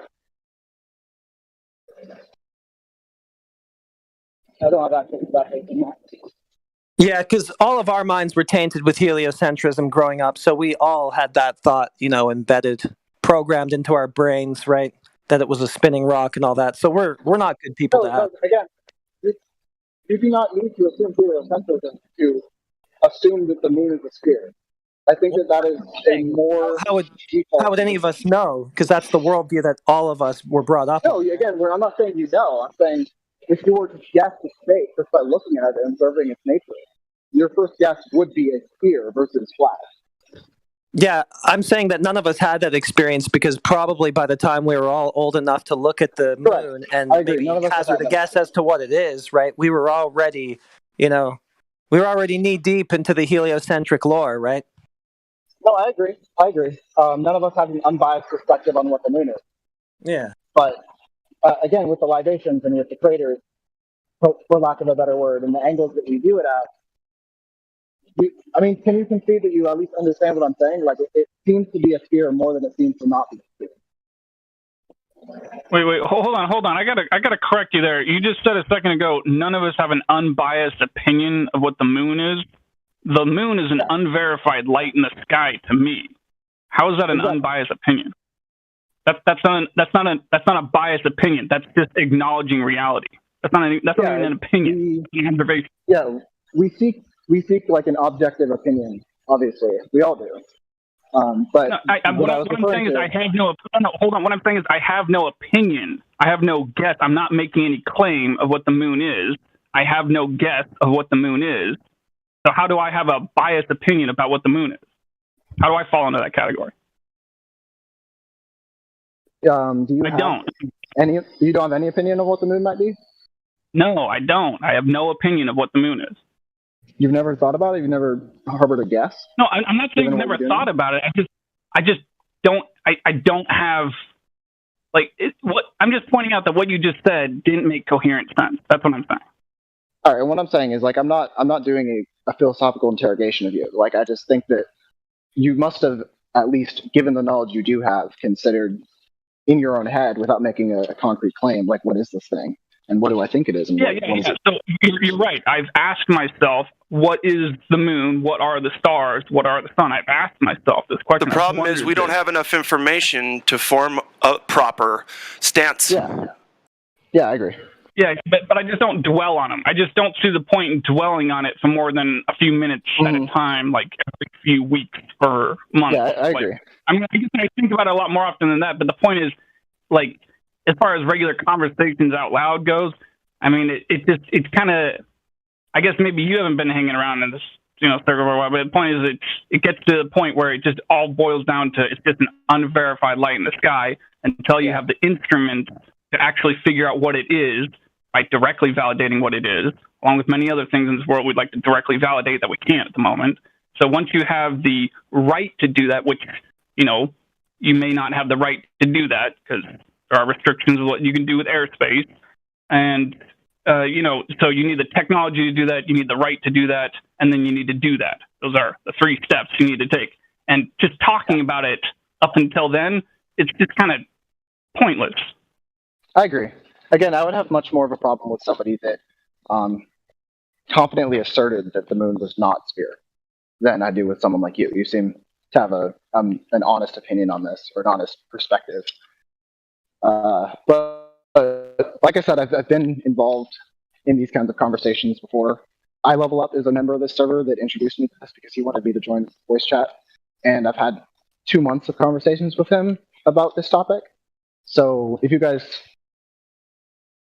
And I'm pretty immersed in like physics and astrophysics, and I'm a aerospace nerd. So if you guys have questions that you ask every hapless globe believer that comes in here, you can throw those at me. I'll be your museum exhibitor punching bag if you want. I got the first question then, sir. When, where, and how did anyone ever measure directly the curvature of the Earth? Okay, so I had this conversation this morning in the lobby. Somebody asked me, how would you verify curvature if I had the resources to do so? And my answer was that Eratosthenes' method assumes parallel light. You guys all know this. So if we can prove that the sun's light is parallel, then I think Eratosthenes' method is probably the simplest. I can think of more methods, but that's probably the simplest if we can verify that the sun's light is parallel. I think give me a simpler one. Maybe. How about you and a guy go riding in like 10 miles off the coast? Take a laser or whatever you want to use. Go 10 miles relatively straight. And show the 66-foot drop between point A and point B. You don't have to worry about shadows or anything. You just hang there it is. Why has nobody done that? Yeah, don't you understand that measuring shadows isn't measuring the Earth? Like, shadows aren't the Earth. Yes, but again, that's why I said if we can prove that the sun's rays are parallel, meaning all coming at the Earth in the same direction, then shadows of different lengths at different parts of the Earth would indicate that the Earth is curved. Yeah, but that's quite the conclusion to jump to from some simple shadows. Actually, measuring the surface would conclude that the Earth is curved if it was. Yeah. So measuring the surface, that's what would conclude you to believing it's curved. Only measuring the surface. Answered. Now let me ask a question. How was the radius measured? Not calculated, directly measured from point A, the center of the sphere, to point B, the outside, to calculate the radius. Okay, the outside. I'm not sure. Exactly. I'm not sure. No one has gone. Listen, no one has gone to the center of the Earth to prove that there's a molten core. Anything. No one's been there. So if you believe some stories someone told you about what they think is down there because their gauges told them some shit, it's false. Well, so again, go fast. Would you agree with the base axiom? When you look out your window, do you see the Earth curving, or do you observe it as flat? Would you agree that we observe the Earth as flat? Yeah, I think that the Earth appears flat for most human relevant scales. Yeah. All right. So when you wake up in the morning and you step outside your front door, the Earth appears flat, right? Yes. All right. And it feels stationary, right? You don't feel yourself on a spinning ball? Well, a train feels stationary, right? I feel like that's sort of dishonest. I'm not trying to go into another tangent. I'm just trying to get the base axiom figured out. So it feels stationary, right? Yeah. Yes.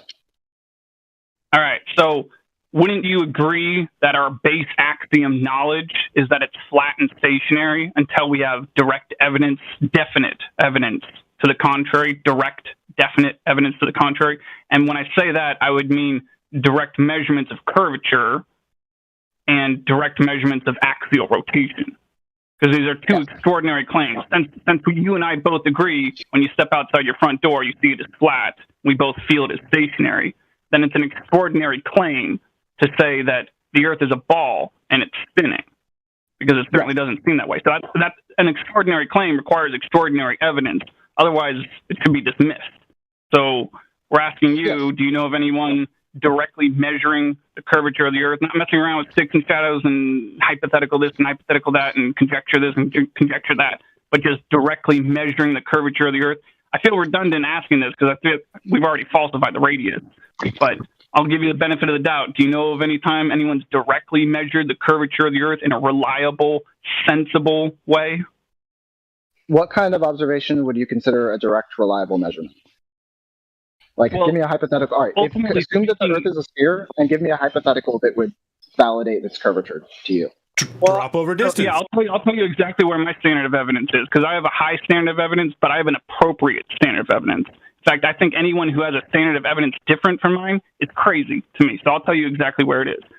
I would require, because it's so easy in the year 2022 here in the United States for us to do this, this is my requirement, would be 2 rails, just like the rails that we use to make train tracks, thousands of miles of train tracks we have here in the United States. Just 2 rails, not 2 rails next to each other like a regular train tracks. I mean 1 rail going straight for 5 miles and another rail beneath it, just beneath it, conforming to the curvature of the Earth for 5 miles. So a direct measurement of an arc segment of the curvature of the Earth. Over 5 miles, over 10 miles, there should be 60 feet of curvature. So if we construct a straight line with steel that's 5 miles long, that 5 mile long piece of steel would deviate from the Earth over 60 feet at the 5 mile mark. So you wouldn't need a whole thing 60. Yeah. Well, anyway, yeah. So 5 mile long, I agree with you. And a 5 mile long direct measurement of an arc segment of the curvature of the Earth. Now, I would even be willing to build this myself if there were people to do it, but I don't. I feel it to be redundant because, as far as I can tell, there's no curvature to be measured. We've already falsified the radius. It's easier to falsify the radius than it is to measure it if the Earth were a ball. But anyway, the point is that's where my standard of evidence is, and I hope you have a high standard of evidence, an appropriate standard of evidence yourself. Agreed. Listen, it's not a high standard of evidence. In my opinion, it's the standard. It's just one very simple, very easy, it's either got curve or it doesn't. If that's a high standard, it's like, is the apple red or is the apple green? Take your pick. No, I agree with you. That seems like I think that would work. I think that'd be a very good experiment. Yeah, go do it yourself. We've done it a shitload, and don't take our word for it. Please do not take my word for this. Go do it. I don't have the facilities to create a perfectly straight 5 mile. You could use a mirror over a lake. Mirror over lake's a good place to start. That's an observation. Go fast. I think it's worth pointing out to you that what I'm describing, you would be able to observe this in the blueprints of train tracks that already exist if the curvature of the Earth did exist. Now, you cannot observe this in the blueprints of train tracks Not even the maglev train that goes up to 500 miles per hour or something like that in Japan. Not even that one. You can't observe the curvature of the Earth in the construction design of these train tracks. That's because the curvature of the Earth isn't there. Well, aren't the train tracks laid down? I think hypothetically, this would be a good example, but in real life, the train tracks are laid down in segments, not a continuous 5-mile stretch, right? So if there was a curve... but I'm not talking about that. I'm talking about the blueprint. I'm talking about the blueprint of the entire structure. Yeah, I agree. But the blueprints need not account for curvature. Yeah, but here we go again. Talking about not having to account for it doesn't help you show us that it's there, though. So this is all we ever get when it comes right down to it. We just get, we don't actually need to worry about it because it just doesn't have any effect on anything and that's like all we ever get. But we need a practical demonstration that it is actually there, not just excuses for why it doesn't seem to be. I agree, but I'm just saying for this example, what he said, that would not invalidate the Earth's curvature, the blueprints, because of what you just described, is it's not necessary to account for curvature if you're laying down rails in a segmented way, and the curvature is not going to impact your design. But when is it necessary? And how do you measure it in the first place to know that it's something that you have to account for? Engineering projects specifically, I can't think of any reason that would matter except for maybe very, very long bridges across Here's the thing. stretches of water. I'll tell you one reason why they would need to know it, because it would require extra train track if it was curved. Yeah, again, the distance between two locations. Where is the extra train track that's supposed to be used? Because in 100 miles, there should be 6,666 feet of vertical elevation drop. Yes, I know. I understand your question, and I have an answer for it. Okay. When the distance between the two locations that you're building your train tracks between, the distance that you're building these train tracks over, is included in the model of curvature, right? Like it's not less distance because the Earth is flat. Even assuming that the Earth is flat, that distance is accounted for because they know the distance between the two locations, right? You get what I'm saying? So they don't need extra rails because they know the distance. There's never a debate of flat versus curved. But here's the thing. We're not aware of a time that it's ever actually been measured, the curvature of the Earth. So why would anybody be accounting for something that's never been measured or shown to exist in reality in the first place? Yeah, you guys have asked me questions, and you asked me for my most basic way to prove curvature. I said Eratosthenes assuming parallel sun rays, and you guys said shadows are not. Nobody uses Eratosthenes to go, oh, geez, yeah, we got to take Eratosthenes into account while we're building this bridge here, or else it's all going to be messed up. That ain't just. No, again, I want to get some. Do we disagree on the idea that building train tracks does not give you any solution on curvature versus flat? Well, what does give us a solution? That's the thing. We don't ever seem to have it. I'm just saying, I wanted to deviate from this point because, like, what we're describing in the train tracks doesn't really get us anywhere. So we said that nothing gets us anywhere towards Earth curve because there isn't any. Yeah, let go on. Let me ask you. Yeah, let me ask a question because. Okay, so I said that if the sun rays are parallel, then Eratosthenes' method would measure the curvature of the Earth. You guys disagreed. Can you say if? I would like to know. Yeah, so I would like to know. Okay. Well, then the first thing you got to do is make sure the sun's rays are parallel. I agree. Okay, now we're getting somewhere.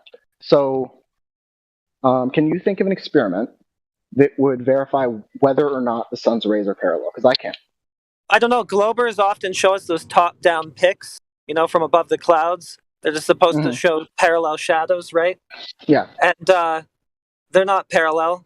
We draw the lines on them every time they show us that. So, yeah. I mean, you could try to do that, and then we would probably just have more flat Earth proof. So that would be helpful. What I would do, and I don't know if this experiment has ever been conducted, but I would take two posts at significantly different latitudes. So, on the globe, it would be one that's radially outward and one that's radially inward. And so you assume the globe from the very beginning? Okay. No, not at all. No, you misunderstand me. You just did. I just said. You just did. Yeah, I was just continuing my sentence. You just did. Do you know what my next sentence I'm sorry. I'm sorry you're not catching it, but we're used to it. We're catching it every time. No, excuse me. What do you think the next sentence that I was going to say was? If the first I one don't care. were It doesn't matter because you're into the weeds. We're talking about surface measurement. You're talking about shadows from a light source. Bullshit. Go back to the surface. Okay. I'm trying to have an honest Surface conversation. measurement. No, you're trying to diffuse and detract the conversation. We're on railroad tracks, so you try to diffuse that conversation. So now I'm going to go to fucking Suez Canal, which is based on a 27-foot horizontal datum for over 100 miles, no locks at water level. Where's the curvature in the Suez Canal? 100 miles. With all due respect, we can get to this point after we Can you show water's curving on the Suez Canal in 100 miles? Can you show us that curve, please?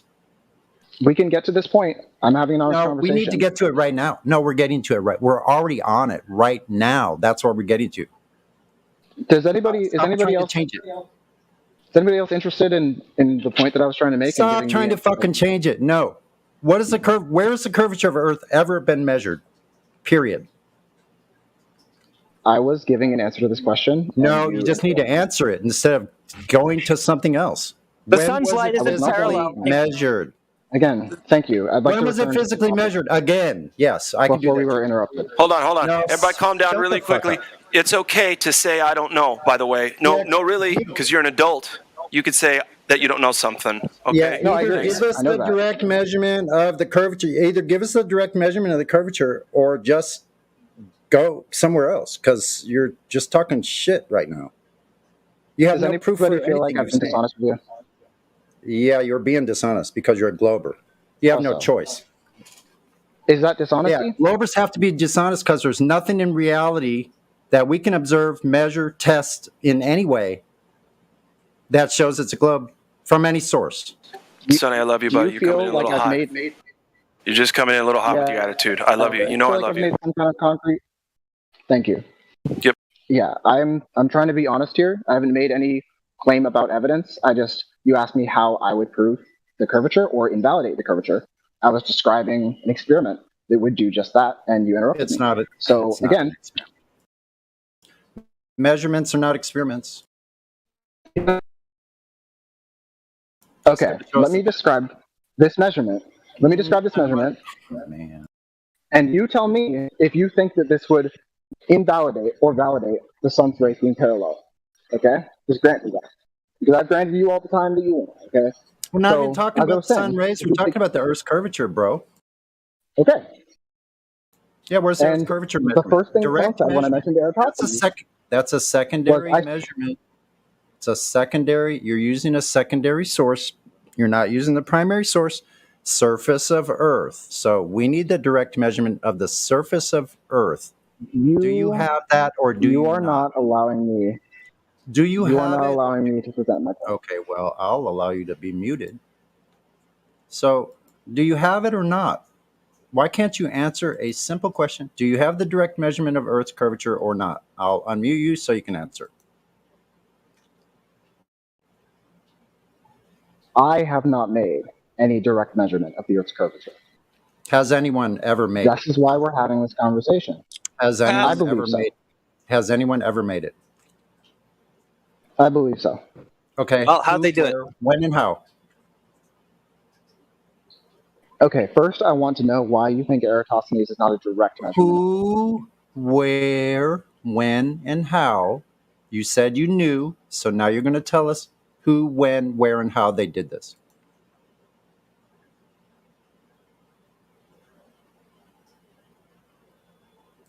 Thank you. That's the end of my. Experiment you do. Did you answer? You're familiar with it. Yes. Who, where, when, and how? I'm sorry. Eratosthenes. That's not a direct measurement. You're talking about shadow angles. We're talking about drop over distance of the ground. So the Yes. thing you'd want to directly measure is the drop over distance. I said direct measurement, So not I secondary. would like to know. Okay, so I need measurement. I already have one example, being the straight It's not a 5-mile measurement. rod, and I think that was It's not a measurement. that was your example. The Eratosthenes is not a measurement. Okay, so I want to know why the Eratosthenes method is not. Because you're going to make assumptions about what the sun is, how big it is, how far away it is, how its light will have to arrive based on those assumptions. And it's not a direct measurement. It's a secondary thing, like he said. So we just need the direct measurement of the ground dropping away from you. So now that There's only one. Now that we've cut out the secondary information you're giving us, we need the primary. How did they directly measure it? Do you know or do you not know? I disagree that Eratosthenes is not a direct measurement, and you seem to be uninterested in my explanation. Well, it's a direct measurement of shadow angles, sure. Drop over distance of the Earth? No, that's the thing that we're interested in. Exactly. Okay. Hey, I think it's worth pointing out that the word disagree is one that involves subjective reality. We're talking about objective reality. So disagree would be like me saying my favorite color is green, and then you say your favorite color is red. Yeah, I agree. I agree with you. My favorite color is red. You see, that's that's the way you use the word disagree. So you shouldn't be using the word disagree in the conversation we're having about the surface of the Earth in objective reality. I agree with that. Not to mention that Eratosthenes shadows, you can get the same result on a globe model or a flat model. So it's not proof of either model. I don't understand why you keep going back to it as if it is. It boils down to an assumption. You got to make assumptions about how everything works in order for your conclusion to hold, right? So it is just ultimately an assumption. Okay, you guys are assuming things about my worldview that I have not presented. So that's how Eratosthenes works. It has to make assumptions. That's how his method works. Okay. Right? When I mentioned this, I clarified there was one assumption necessary to trust the Eratosthenes method as a validation of curvature, that being the assumption that the sun's rays are parallel. Yeah. You also need the assumption of the Earth's curved surface in the first place. And those two things together.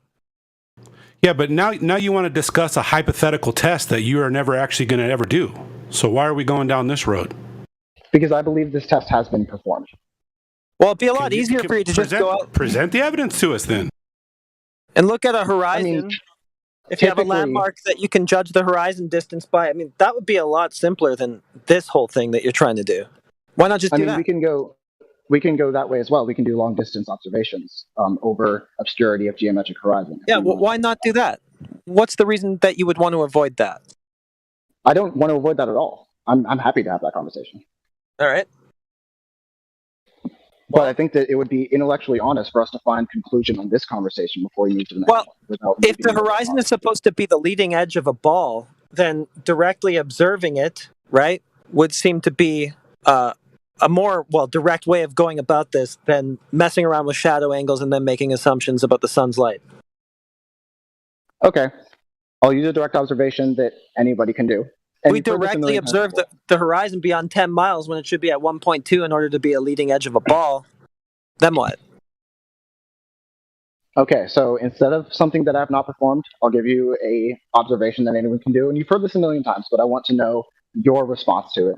How do we justify the sunset on the flat Earth model? I just don't know. I want to know how we justify it. Well, here's the thing. First of all, it couldn't be a sun setting on a globe because the sun sets over the horizon and the horizon is too far to be Earth curve, right? So that rules that scenario out right away. And so I asked, how do we justify the sunset on the flat Earth model? So just because we falsified the globe? Justifying, correct? What do you mean justify? All right, I guess that's just the only word you can think of. But here, man, if it helps you understand it, light can only travel so far through any medium, and the air we breathe is a medium, and light can only travel so far through the medium of air. What? Even when there's low humidity, light can travel air itself. It can only travel so far before what? Before it's attenuated by the medium. Right, it can't travel more than a kilometer deep through the ocean. You know, obviously water is denser than low atmosphere air, right? So the attenuation isn't going to be as much, but it's still going to be there. It's still going to happen. Plus, the thing has to be smaller and closer than it is in the globe sci-fi story. So there's that. Okay, so is our attenuation rate for distant objects? Our attenuation rate for light coming from distant objects is attributed to the effects we usually describe as the Earth's curvature obscuring objects. Yeah, but the horizon's too far to be Earth curvature, so there's no Earth curve obscuring the sun when again, I just said that the attenuation of light over distance is what is used to explain how globe believers describe obscurity of the curvature of distance. It is actually attenuation of light over distance, right? I just want to make sure I understand what you're saying. Yeah, to put it simply, it goes too far for you to see it. I did post a GIF about the sun setting, so go learn about perspective. You can't Don't see a waste street light more from time. 100 miles away. Similar thing. If an airplane is flying at a high altitude, right? If an airplane is flying at a high altitude, you can see it farther than you can see something that has passed over the Earth's curvature, right? Or the What attenuation. curvature? So why does attenuation increase with altitude or decrease with altitude? Why does attenuation decrease with altitude? Yes. Well, you have a wider viewing angle right to the horizon, so the horizon opens up the higher you go. There's also less air. Low atmosphere air is going to be denser than what's above. Those are a couple reasons. Okay, so do you But it doesn't understand change the point fact that I'm that the making? horizon is too far to be Earth curve. So no matter how you try to fit this Earth curve into the scenario, it's just not going to fit. Because the horizon would have to be at 1.2 miles times the square root of observer height in feet, right? We know it's well beyond The geometric horizon, yeah. So where? Yeah, Well, exactly, I agree. the geometry of the Earth is the thing that's supposed to be obstructing the sunlight, right? It's not observed, so it's obviously not obstructing anything. There's Yeah, another you're scenario referring to, going on. Yeah, you're referring to the geometric horizon of a perfect sphere and vacuum. I agree. No, that would be the horizon on a sphere. Now you're trying to invoke a geometric horizon, say that, and then at the same time say that the horizon that we actually see is something else. So in so doing, you're throwing your globe geometry under the bus, and you're telling us that we don't actually see a geometric or leading edge ball horizon. It doesn't actually occur. It doesn't affect anything. How could it? We don't even see it. It's not observed. Okay. If you disagree with something I say, please specify what that is so we can find a conclusion. So what you described is on a perfect sphere in the absence of atmosphere. The horizon would be associated with the curvature of that sphere. No, I'm not granting you that because I'm not going to grant you that the atmosphere is going to distort the image of your 3959 mile. You don't need to grant me that to agree with what I just said. Yeah, so no, I don't. We don't need the vacuum scenario then, because there's nothing that the air could do that is known to man that would possibly distort the image of your 3959 mile radius ball the way that it would have to be for these observations to work on it. So, what is obviously the answer is refraction to a globe believer, right? So, refraction. Yeah. Well, so, okay, you can't have that. Heard this before. It's the old the dog ate my homework. You're telling me refraction ate my horizon. Well, no, just show me I understand. Show me the globe horizon before you tell me that you're showing me a distorted globe horizon. I need to see that first. Right? Yeah. Okay. Right. I need. I got a refracted bridge to sell you. Yes. If you could allow me to answer, I respect you. He's got to show you something else before that. He's got to show you a direct physical measurement of curvature before he even shows you that. He hasn't done that yet. I've respected you. Please respect me. Since you brought up refraction, can I interrupt for 1 second? I'll be quick. Can you tell us where the effects of refraction occur? We're speaking of horizon, right? So where do the effects of refraction occur in relationship to the horizon? Refraction occurs everywhere. It doesn't have relationship with the horizon. No, we're talking in relationship to the horizon. So in relation to the horizon... Yeah, I want to make sure I understand your question. So I can't think of any particular relationship refraction has to the Earth's horizon, right? Yes, refraction occurs in general. You're behind on your reading because... No, absolutely not. I'm extremely familiar. Okay, great. Well, then you would know that refraction only occurs above and sometimes below the horizon, does not change the horizon, doesn't affect the horizon itself at all. That's not what refraction means. Refraction is the deviation. Well, you need to go talk to Andrew Thomas Young, the head of astronomy, San Diego State University. He's your expert. He's your expert. Why are you going against your expert? Not only, again, if you respect my answer, the refraction is not only related to observing objects beyond the geometric horizon, right? Refraction is a concept. Mm-hmm. Wow. It's a physical phenomenon, actually. And you know what it's related to? It's related to things that are in physical reality. Earth curve is something that has never been demonstrated in physical reality, so refraction can't do nada to that. You can't refract a story or a fairy tale or an idea. Only things that exist in physical reality or Let me the ask you a images question. thereof. Do you believe that refraction exists? Okay, I just told you that refraction definitely exists. The thing that you're trying to say was refracted. That's the thing that doesn't exist because you can't show us the Earth curve. All you can do is give us, the refraction ate my Earth curve. Do you believe the Earth curves? I believe the Earth curves. So very clearly, yeah, refraction occurs, right? It exists. It's a physical phenomenon. It's the Earth curve that you're trying to make excuses for by using refraction that doesn't exist. That's the part that doesn't exist. Could you give us a formula for the refraction that you're using, please? So just so we know we're talking about the same refraction. Specifically referring to the fraction index of the Earth's atmosphere, I'd have to pull it up. I have a couple papers Great. on this. So atmospheric refraction. Could you please show us? Yeah. Could you please show us the formula version of the atmospheric refraction you're using? Thanks. Okay, 1 moment. I have a few papers on this. I'll reference one of them. I just need the formula that you're using. Yeah. Because there's a formula. And you know, it starts with a 7 and it ends with a R.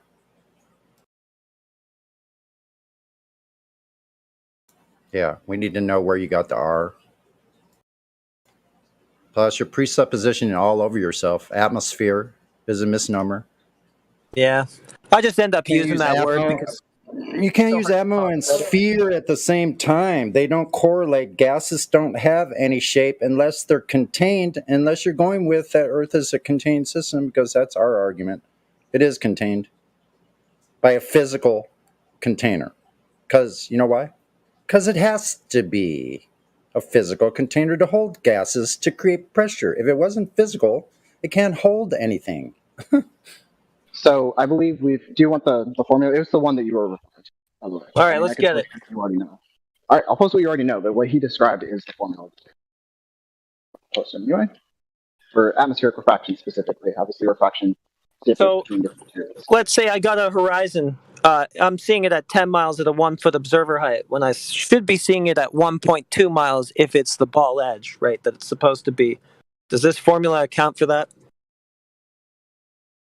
I mean, I'm not doing the math right now, but like, hold on. All right, I'll just wait till we get it.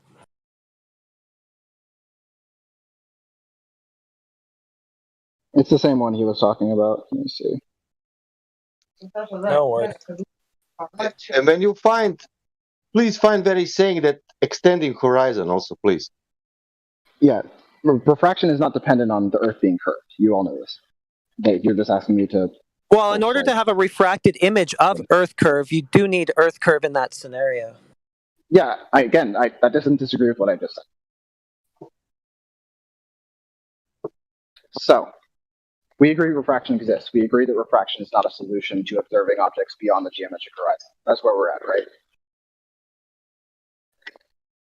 right? Yeah, I don't see why there would be an obstruction refracted to appear behind the things that it was supposed to be obstructing. All right, good. So now we're making some progress. Now we understand where each other are at. So you've talked to globe believers before about refraction, presumably. Can you steelman my argument and try to describe to me why a globe believer would think that refraction can account for observations beyond the geometric horizon? Well, yeah, because you're using R in all of your refraction formula, and that's never been measured before. So basically, you're just talking about refraction as it applies to a fairy tale. So no, without including mathematics, without including math, just observation and understanding the nature of refraction. Okay, but yeah, the nature of refraction, I've already said it, is that it affects things that exist in the physical world, right? It can have no effect on something that doesn't physically exist, right? And exactly, which is why I said not in math, in real life. And actually, sorry, go first. I was just going to interject real quick.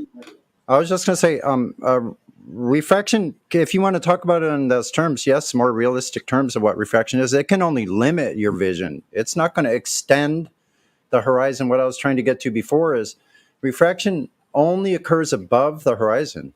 Sometimes below, because there's a mirroring effect as well, but it doesn't change the position of the horizon. It surely doesn't project the horizon 10 miles further away in a straight line, as a matter of fact, than it's supposed to be. Like, let me make some claims, and I'll see if you guys agree or disagree with me. Okay?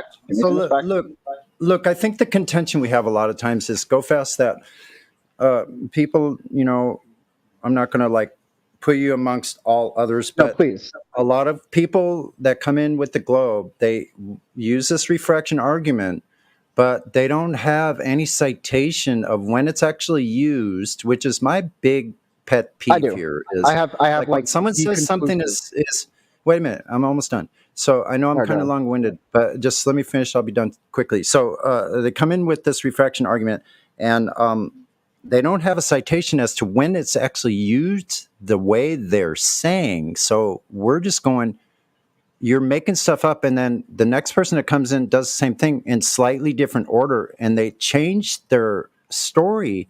There doesn't seem to be one story, and there doesn't seem to be any citation as to what the real story is, as to what somebody is actually physically using in the real world here on Earth, on the surface, to do anything. Where is this refraction coming into play? Because I haven't seen anything in 5 years. I've seen nothing from any globers that is a citation of when it's actually done, or even something saying that it's actually done the way that you're saying it is. Again, I intend to be different. I know a lot of people that are not familiar with physics have conversations with flat earthers, and I think that's really unhelpful. So let me get your name, and I'll send you a paper by Applied Optics about the science of long distance observation. Because when you guys post long distance observation in flat earth memes, the record for long distance observation is like 800 miles or some crazy shit. Like it's crazy. So let me send you find out who you are and send you. Yeah, this that's good. paper. That's good. I mean, I don't mind just discussing it here. I don't want to get off track too far from. No, I can't post. I can't post things. Yeah, if you DM it to me, I'm Sunny. Hope I'm not too hard to find special characters. There you are. Could DM it and I can post it. Yeah. Oh, Selena Gomez. What? Who's Selena Gomez? Sunny. Is there a Selena Gomez in the chat? Have that name and the image. Weird. No. Anyway.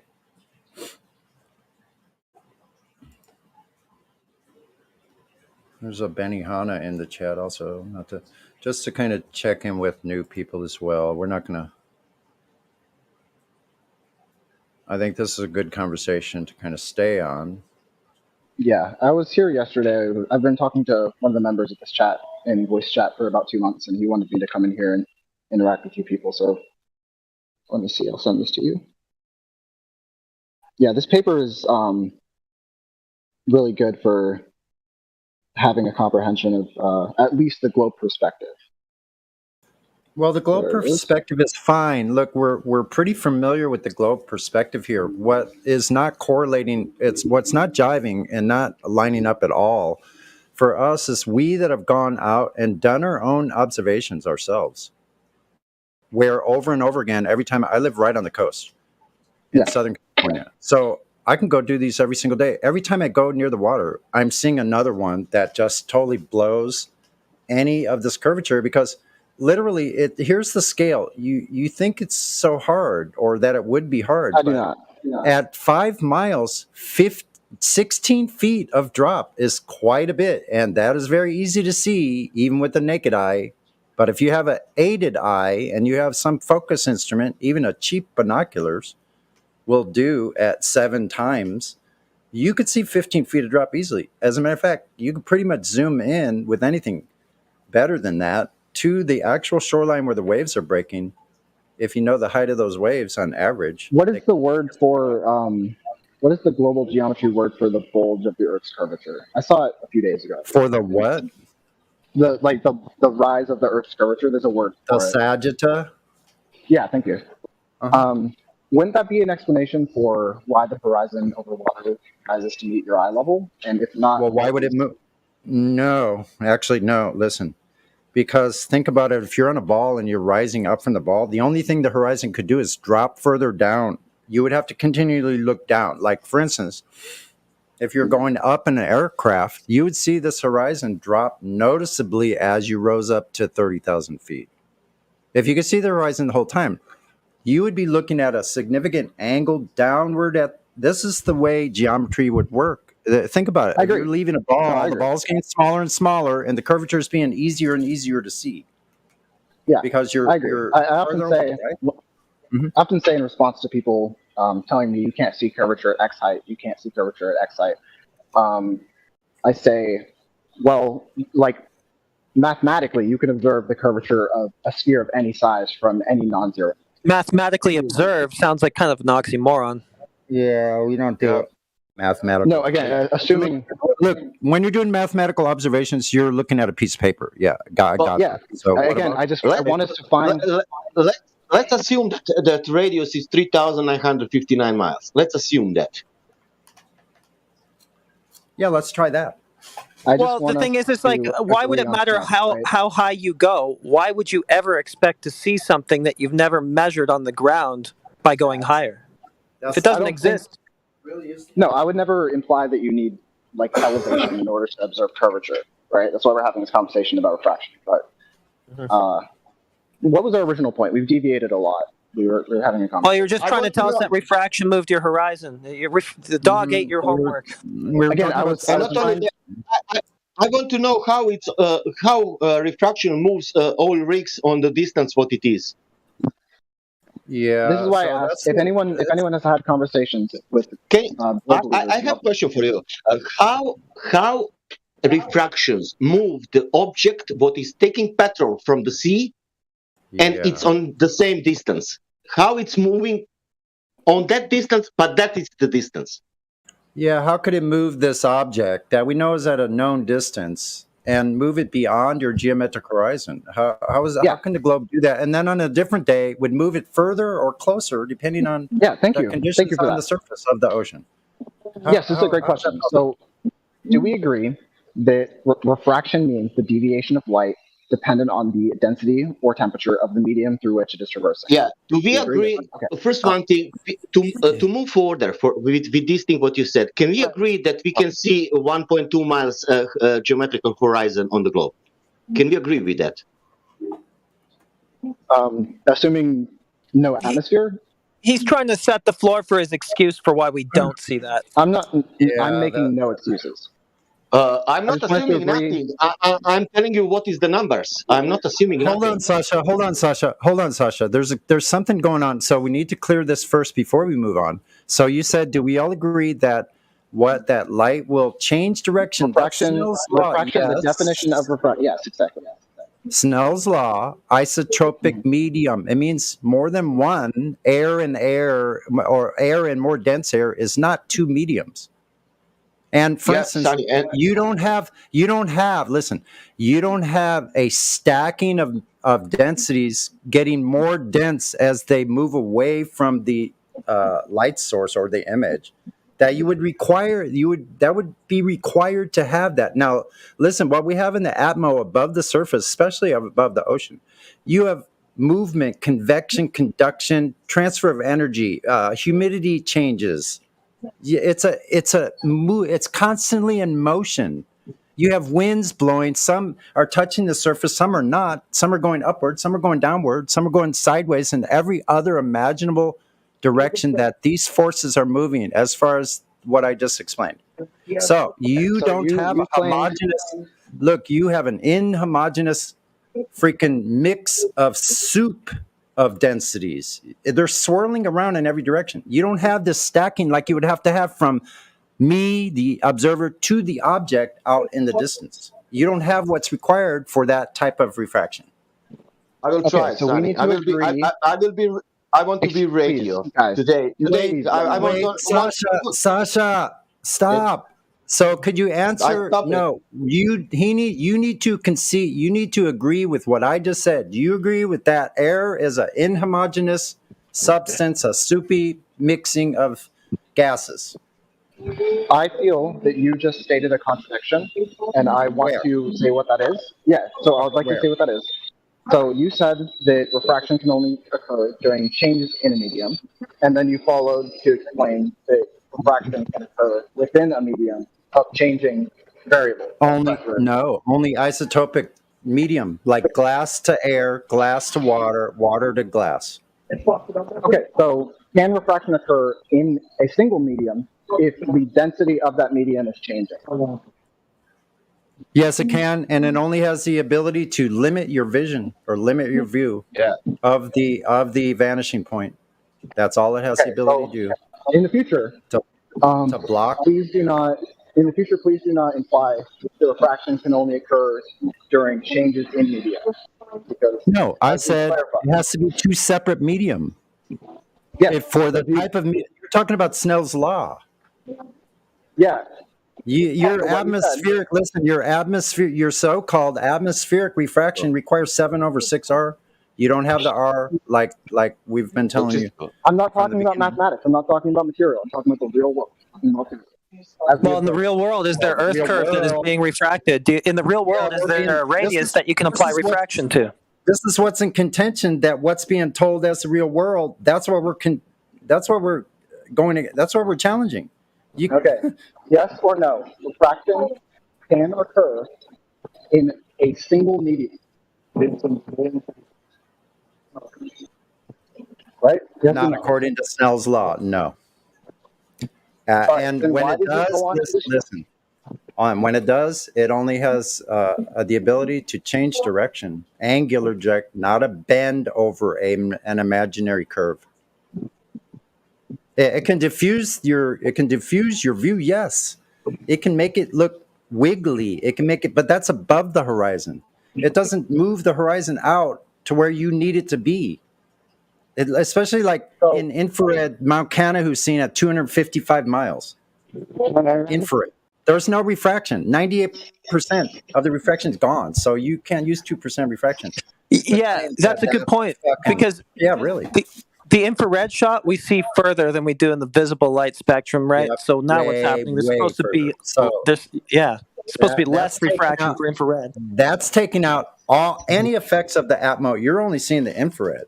So you can see those mountains in a place that's level to the eye at 250 miles. No globe. Gone for good. It's over.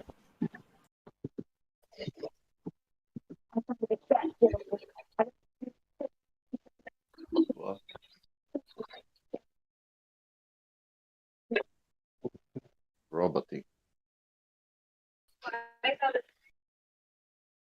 So that's how you clean the slate, because you take out all that refraction, because in infrared it's not happening. You can't claim that. Now you can't claim there's any curvature either, because you're looking at the actual surface. I'm talking still. So you're looking at the actual surface as it is. You can see the water down below the mountain of the observer that the observer was on. You can see the water down going all the way across the bay to the harbor. You can see the harbor. You can see the very beginnings up near the city. Then you can see up past the city. You can see the foothills.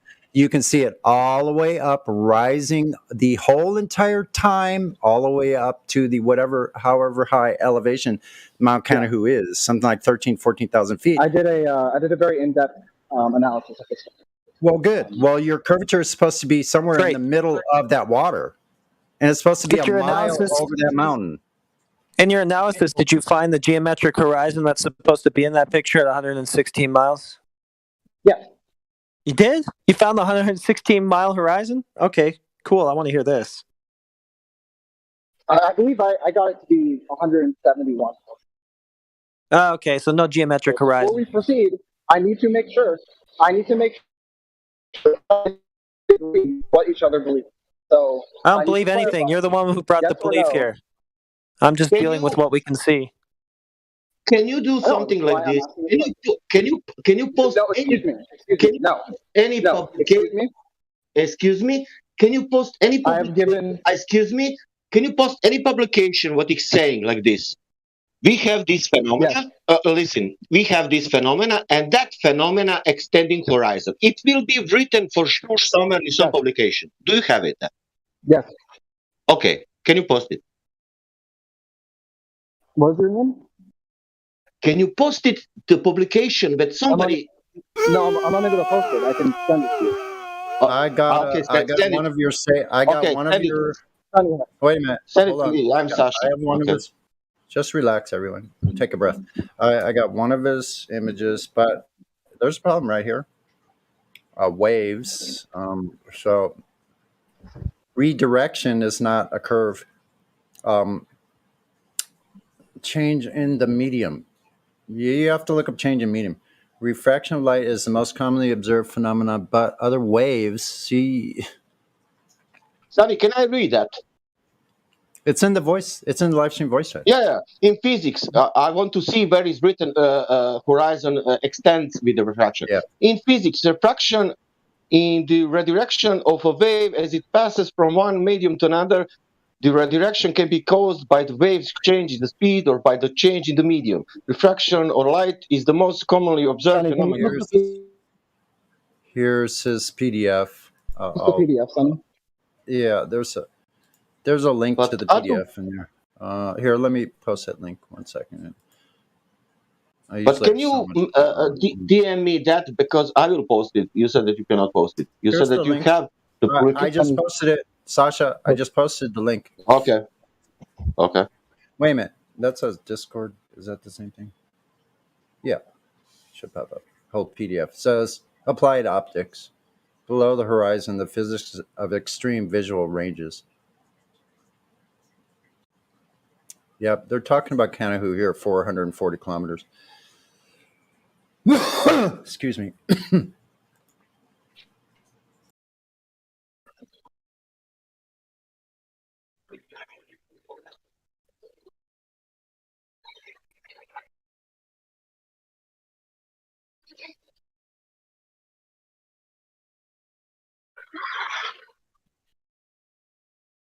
I mean, I don't know how they can.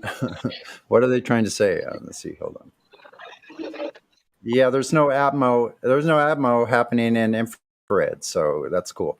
Great. That's not the case. I'm not talking about that one. The photo you're talking about, of Notre Dame de la Grande was taken from. I did an entire write-up on this, but it was taken with 800 nanometer infrared filtering, and that is.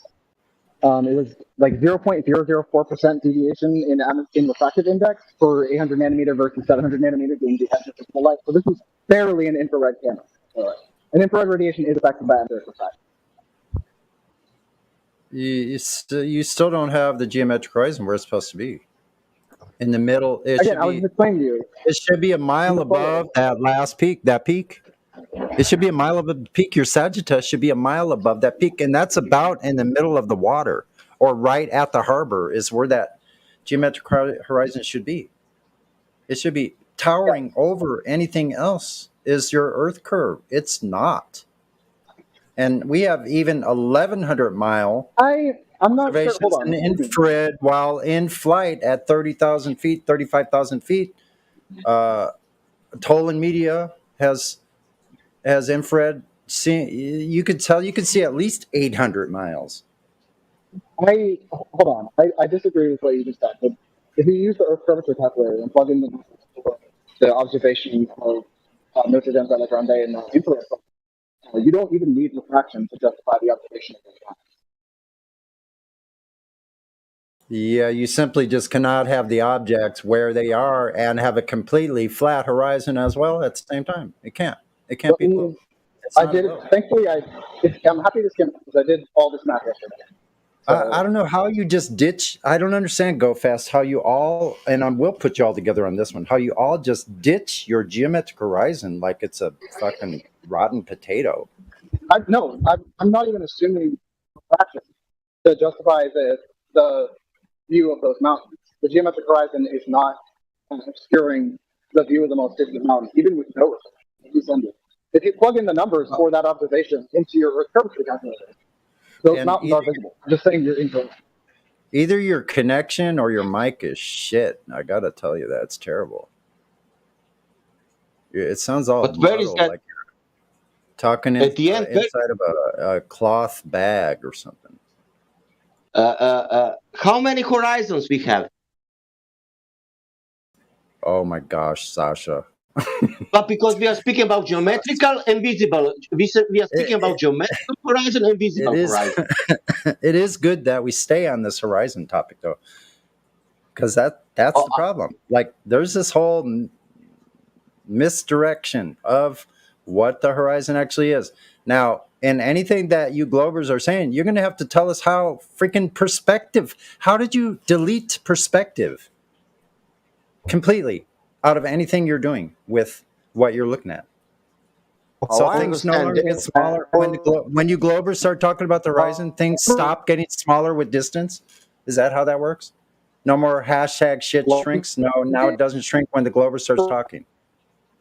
Sasha, who's robot? No, I don't know who is roboting.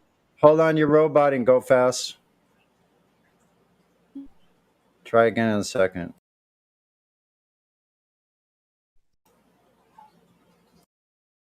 Well, Anyone Sonny, else want to join?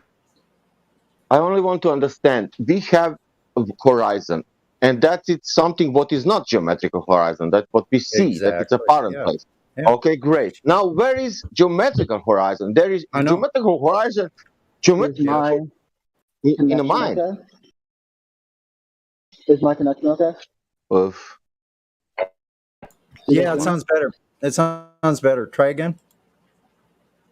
Okay. I implore you to do your own research and plug the numbers in for the infrared about into the Earth curvature calculator that we love to use. Just do that, okay?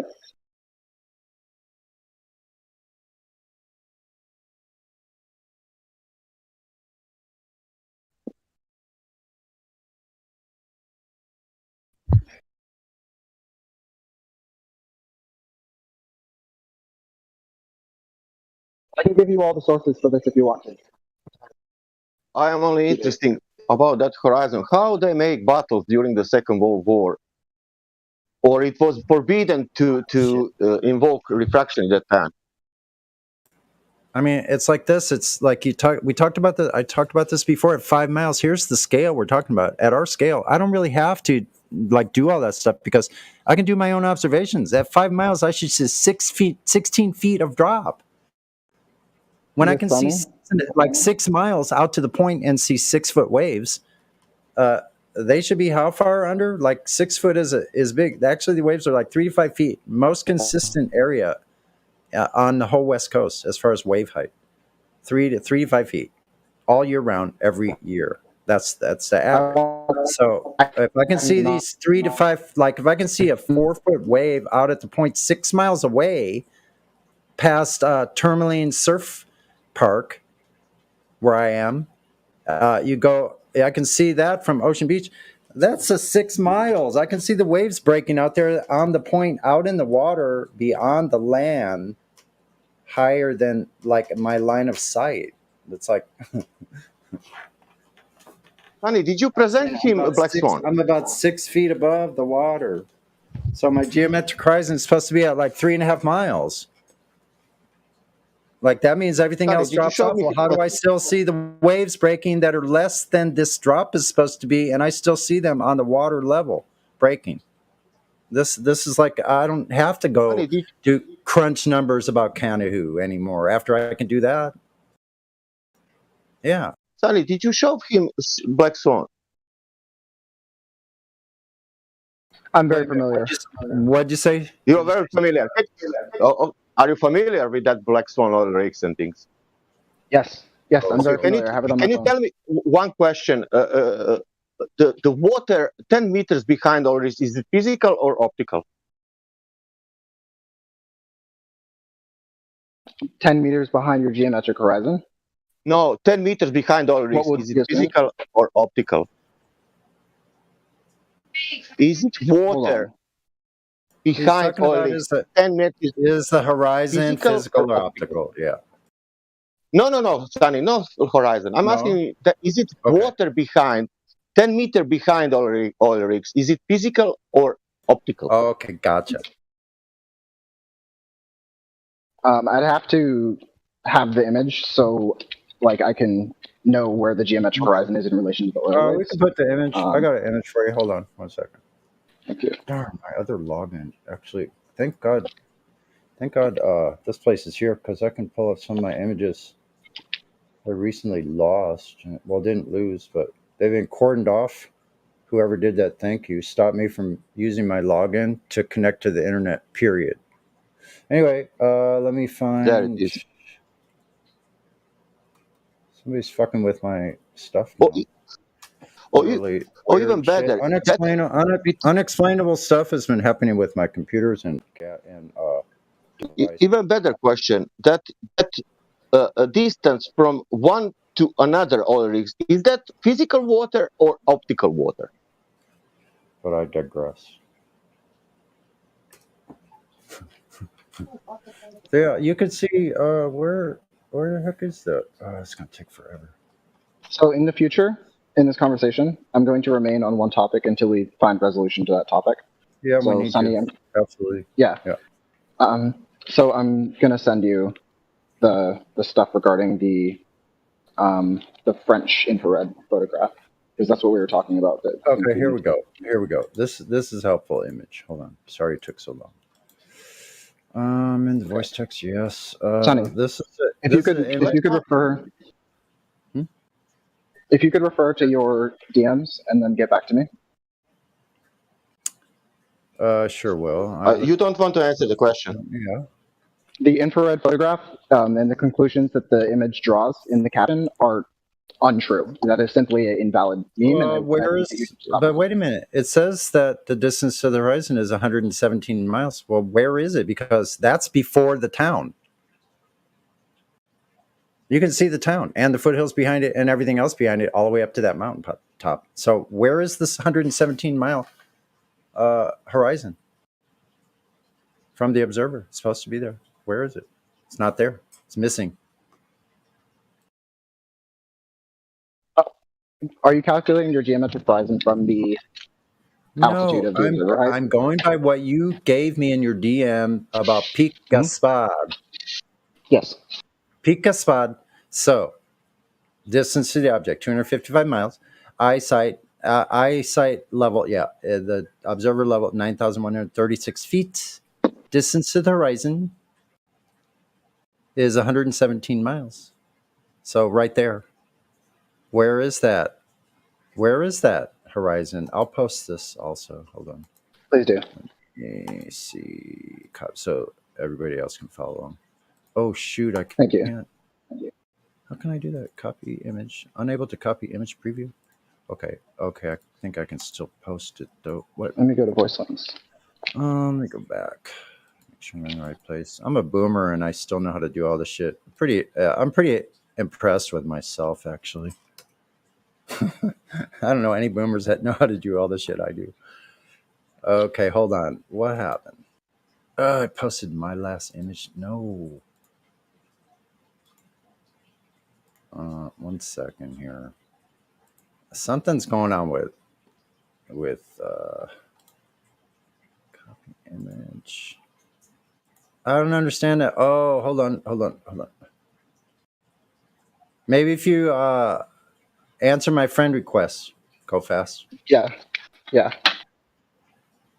I think that maybe I don't know if that's why, because let me see. I was able to post the first one, and now it's unable to copy image preview when I try to right click. I accepted. Hold on, let me go to original. All right, 1 second. I'll just pull up the original. Originally 38 minutes after the hour. I just got to pull up the original. Let me go back to this place, man. Wow, what a weird day, man. The lady in the my goal here. Mm-hmm. My goal here is to be as intellectually honest as I can and be the globe believer that does not get banned, because I'll never lie and I'll never make shit up and I'll never make assumptions. Well, listen. I appreciate you, man. And if I was coming in hot, I hope you kind of understand, like where. It's okay. I do understand because you've had this conversation many times. Yeah. Listen, I've been a sailor. I've been a sailor since I was 10 years old. I've sailed. I was in the Navy. Sailed 6,000 miles on a 51-foot ketch from Los Angeles to Martinique. Mm. Yeah, I was in the Navy. Hooyah! Let's go. Yeah, I was in the Navy after that. I was in the Navy after that. I was in anti-aircraft. Hold on. Oh, anti-aircraft. I'm sorry, Sasha. Didn't mean to cut you off. I'm all Yeah, but only to say. shut up. I didn't navigate. I didn't account on Coriolis, only that. The reason I get so excited about some things is because I'm so old. I'm surprised I survived this long. And also, I'm sure you've had this conversation with a million people, and they all are. Yes, yes. Like I've been here 2 years in August, and it's been like going through the crash course in physics, the scientific method, like optics, like having like how the eye works, how the vestibular system works. It like crosses all different boundaries of like medical information, what we actually know that they like. I'm a total hyper realist. Like I need to know exactly how something is done, and a lot of people, when I ask them on those kind of terms, they don't even understand my question.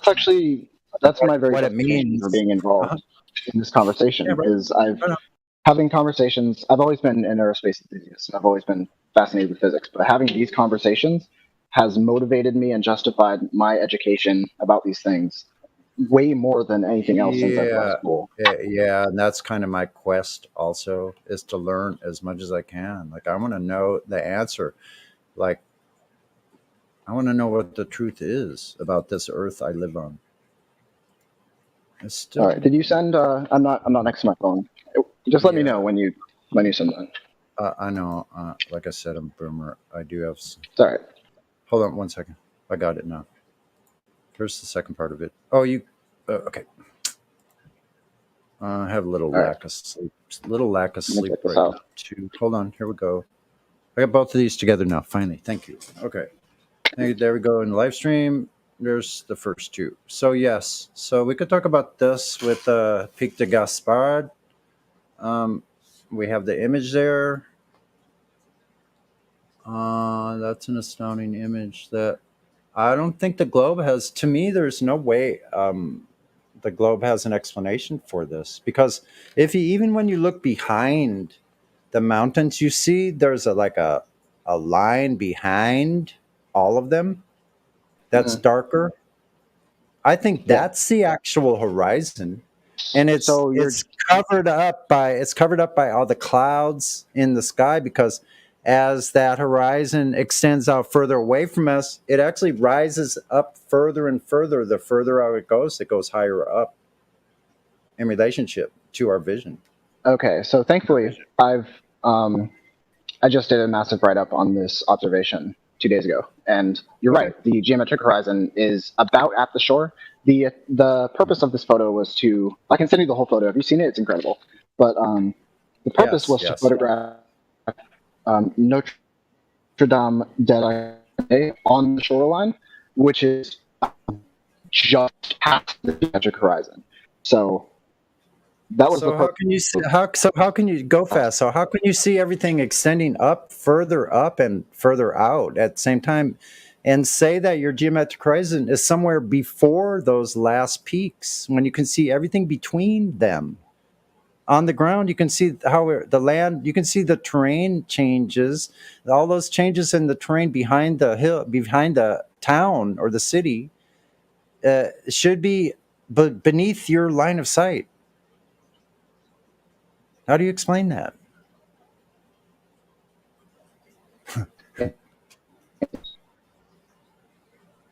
And I think you're roboting again, so maybe give it just a second. I like a lot of space in my Discord. We can breathe a little bit. Or cough, as it may be. As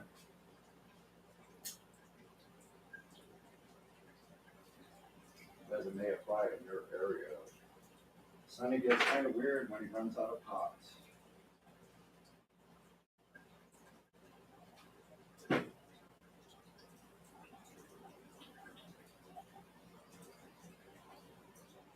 Well, what happened?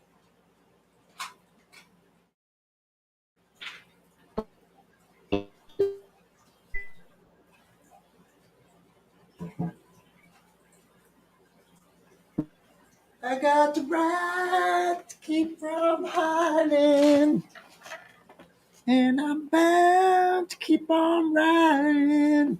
I've got one more silver dollar, and I'm not gonna let them catch me, no. Not gonna let them catch the flat earth rider.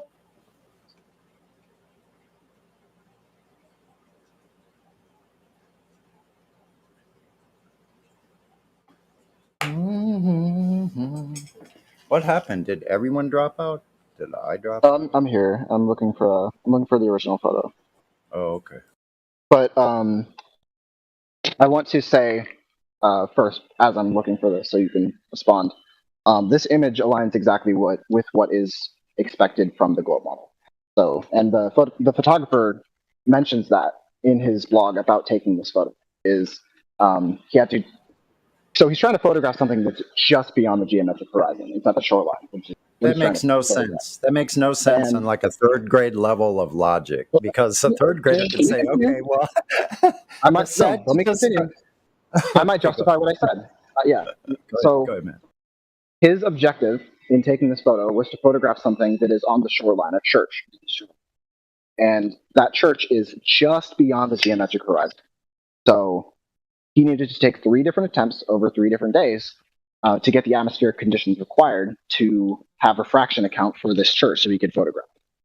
So I'm just going to send you his blog and how he took this picture. Because I've been looking at this a lot recently, and it's super interesting. Well, I see. I don't know what to say. We may be at a standstill because you guys are just not giving. You have an excuse for everything. Really. I don't make excuses. I'm not trying to be mean, but yeah, it kind of is, because there's no curvature ever measured, and even in the photo, that in any of those photos, there's no curvature seen either in distance that far. Everything. No, there is. No, no. And to Excuse me, the there is. side. No, like we don't have any of this ever. No, actually, thankfully, the curvature can be observed in this photo.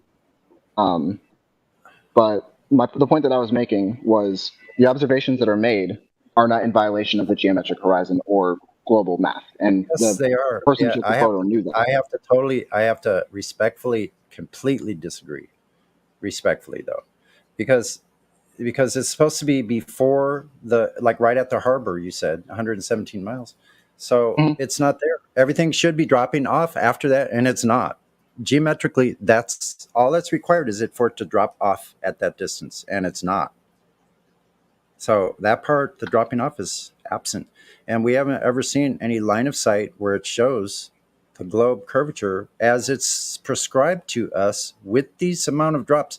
Neither does your refraction include any of that data as far as, let's say, 5 miles, like I mentioned, from Ocean Beach to up past Mission Beach out to the point there before you get to La Jolla is 6 miles. I can see 4 to 6 foot waves there. They should be under at least 16, 17 feet of vertical drop there. Then 10 miles, the Black Swan, the oil rigs off the Santa Barbara coast, looking towards the Channel Islands. There should be 66.67 feet of drop at the oil rig location at 10 miles. And it's going further and further out like that. These drops have never been found. As a matter of fact, we've only found the contrary. And the contrary is repeatable over and over and over again, and it also can be falsified. We've never seen anything here that can be that can show empirically. That means where it's observable, testable, repeatable, and falsifiable from the globe at all on any of these topics. Horizon related, the globe has provided nothing, nada, zilch. That is actually in alignment with reality itself. So that's where we stand here. That's why we are still here. And everybody, thank you for listening. And not that I'm just gonna go like a back step myself personally for a few moments. So, but honestly, go fast. I'm going to tell you, like I do most Glovers, we appreciate having these conversations, and you're actually giving us the support that we need. So we want to thank you for giving us the flat Earth support. Appreciate it. Thanks. I sent you the raw panoramic photo in your DMs. But I'll also send where we can observe the geometric horizon obscuring objects in this photo.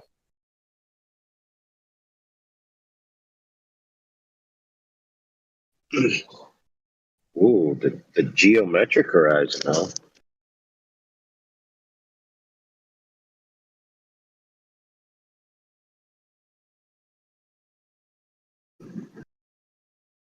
But listen, go fast. If you want to send me any more information, I'd be glad. Or you could DM it to anyone else that's here as well. And I'm sure more of you here in the chat in the panel right now would like to speak up. So yeah, there's 28 of us. Welcome everybody. Good to see you again, AI, and Hey, guys. everyone, all the great flat earthers here. I want to give someone else a chance. That's why I'm kind of backing off. And listen, go fast. I appreciate having a conversation. I actually look forward to having more conversations with you. Thank you. Again, my goal here is to not get banned for being cognitively dissonant. So, like, I want to be as honest as I can with you guys. Hey, I personally really appreciate that. I'm sure everyone else does too. So, once you get through the gauntlet here, like I can be kind of hard nosed, and you heard that earlier on. But I enjoy having a good conversation, and I'm grateful for this place because I know that there is a good conversation in here most of the time, and when it's not, we always get it back on track. So I'm glad this place is here, and nice to meet you. Welcome to the server. Go fast. Yeah, happy to be here.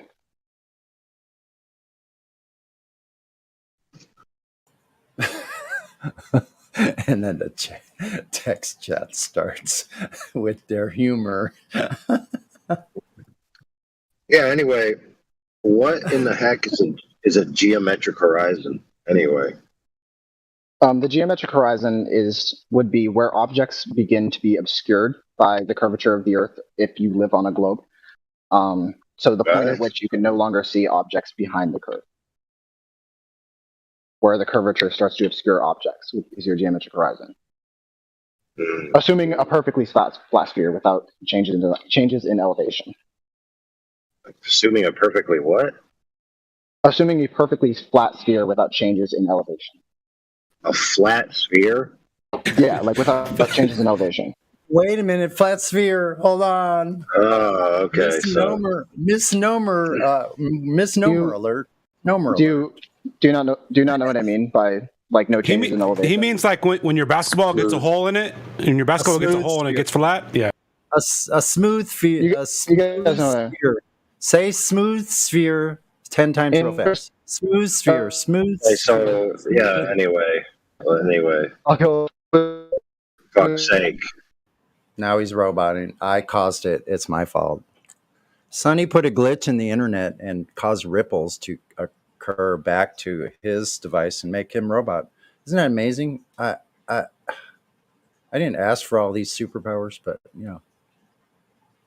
I'm sorry. I'm kind of. I said I was going to back off for a good reason.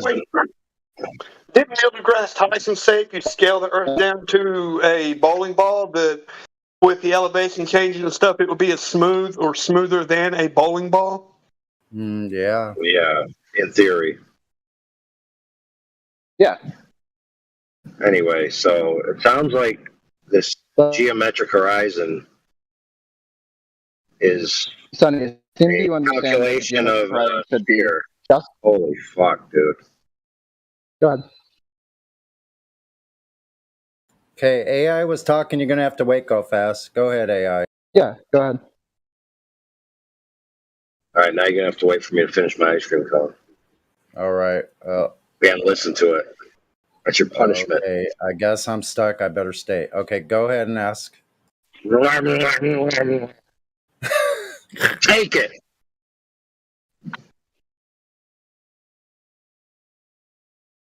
Or not. Okay, you got a problem, Holmes. There is no sphere that exists in reality. Sphere is an ideal shape. Nothing's a sphere in reality. Period. End of story. Exactly. So now let's talk about brass tacks of reality. And don't fucking interrupt me, for goodness sakes. Sorry. All right, now you're going to have to listen to me chomp some more. You know, guys, it's entirely okay to let people finish their own sentences. It really is.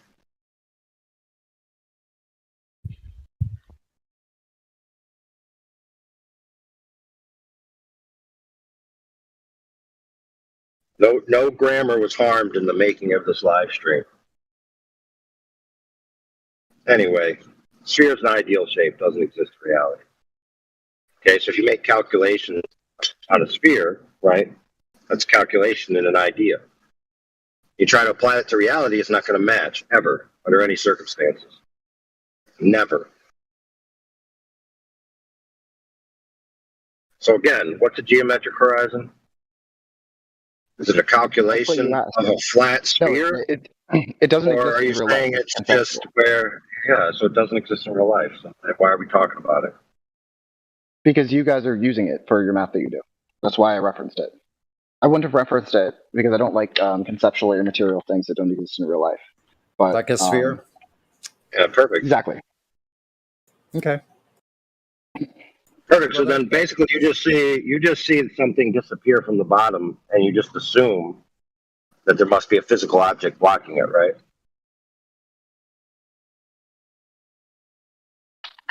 Again, I am not claiming anything about the Earth's curvature. I'm just saying that in this example that we're being provided right now, it matches up exactly with what we expect from the curvature of the Earth, and that's what I'm trying to validate.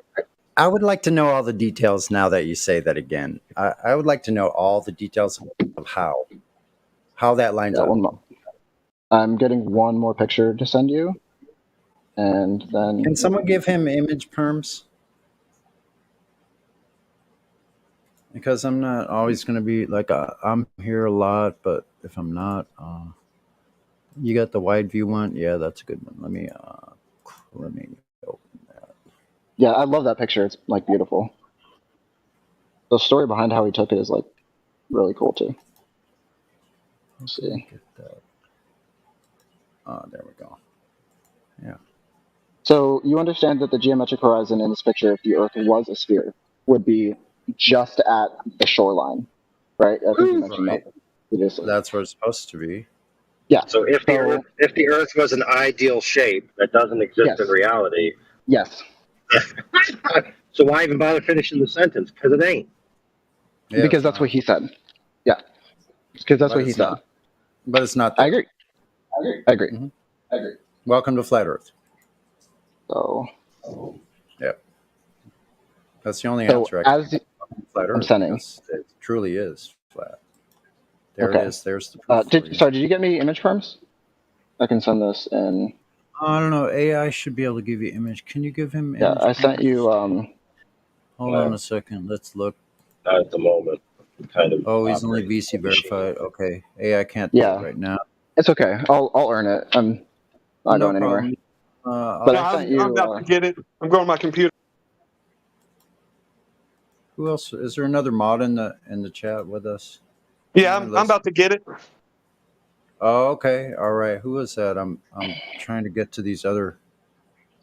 Because the issue I had within this conversation and the source of this conversation was that this photograph is meant to not function on a sphere. That's the point that I'm making. Is it does, and it is exactly in accordance with what we would expect. So. Okay, he should be able to do it now. Thank you. All right. Thank you. Let me send. What have you posted, Sonny, so I can know what I don't have to. I'll just post everything so we can. Are you give looking people at the live stream? Are you looking at the live stream voice text also? Yeah, That's I'm where gonna you need to be post. watching. Yeah, Okay. I'm gonna post what we're talking about. I'm having difficulty with some of the images. Like I have to open the original, and it's not allowing me. Just hold on. Let me try it again. Copy image. Did it before. I don't know what's going on. No, I'll take it from my files. 1 second. Boy, that's awkward. Okay, here it is.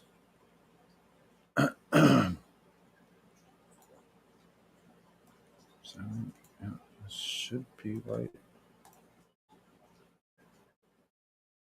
Slow. Okay, I just sent a bunch of images. They should provide the context of what we've been Yeah, talking here about. it is. There it is. There's that long. So as you guys have questions about, so my claim here is that initially this photo was posted under the impression that these observations cannot take place with the globe math, as you guys would use it. Like this image would be impossible on a curved Earth.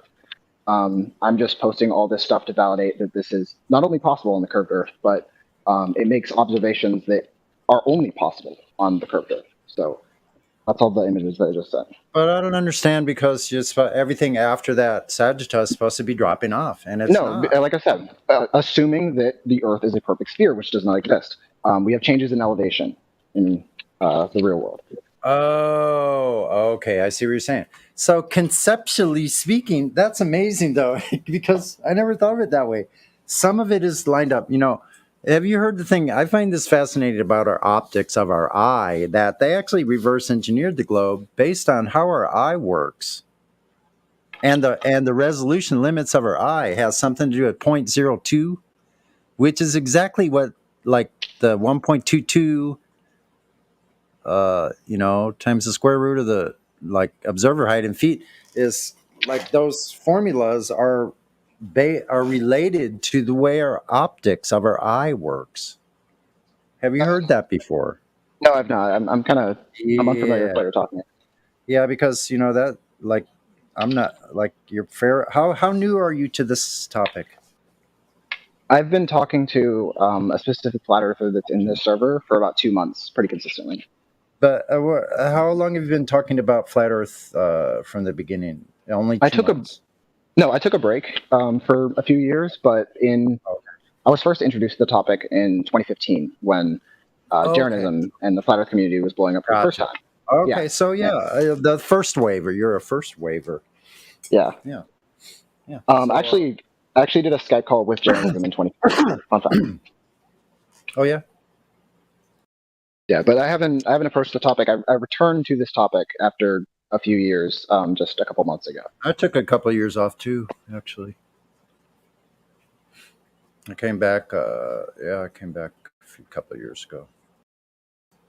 It's 5 years now since I first came upon these. Yes, Miguel posted in the live stream voice text. He says this is where the geometric horizon is. You're 100% correct. No, I'm talking about no elevation there, no curvature on the reality. So this is from Google Earth. They show no curvature there.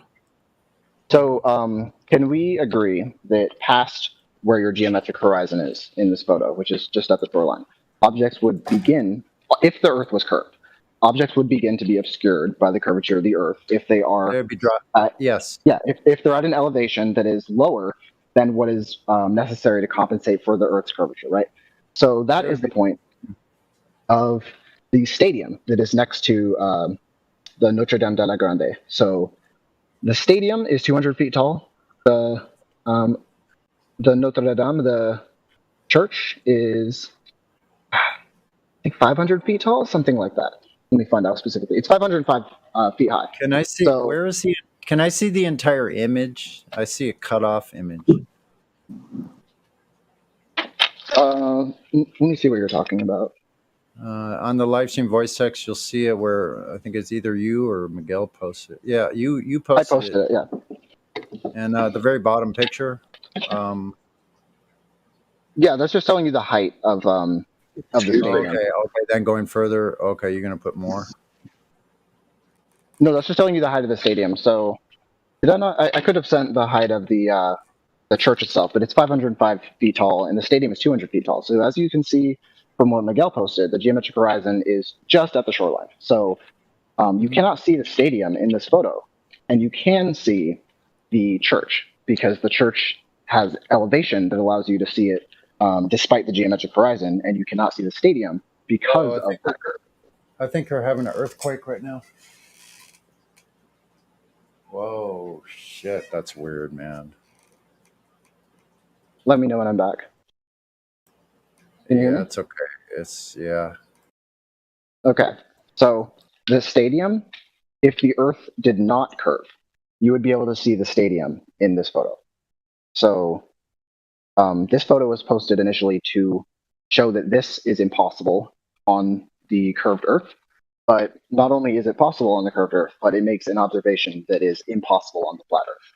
So that's why I like this example so much, and that's why I did this. Is it impossible if the Earth?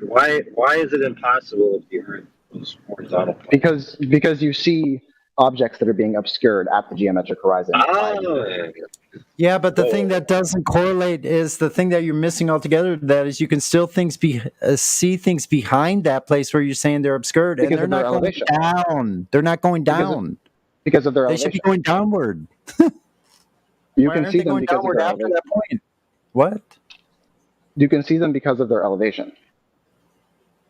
Well, it looks to me like you can see all the way up to their elevation, which is something different than what you're saying. You're saying it cuts off, and then you can see it after the sagitta, which is a ridiculous statement. You're trying to claim curvature at over the geometric land. horizon.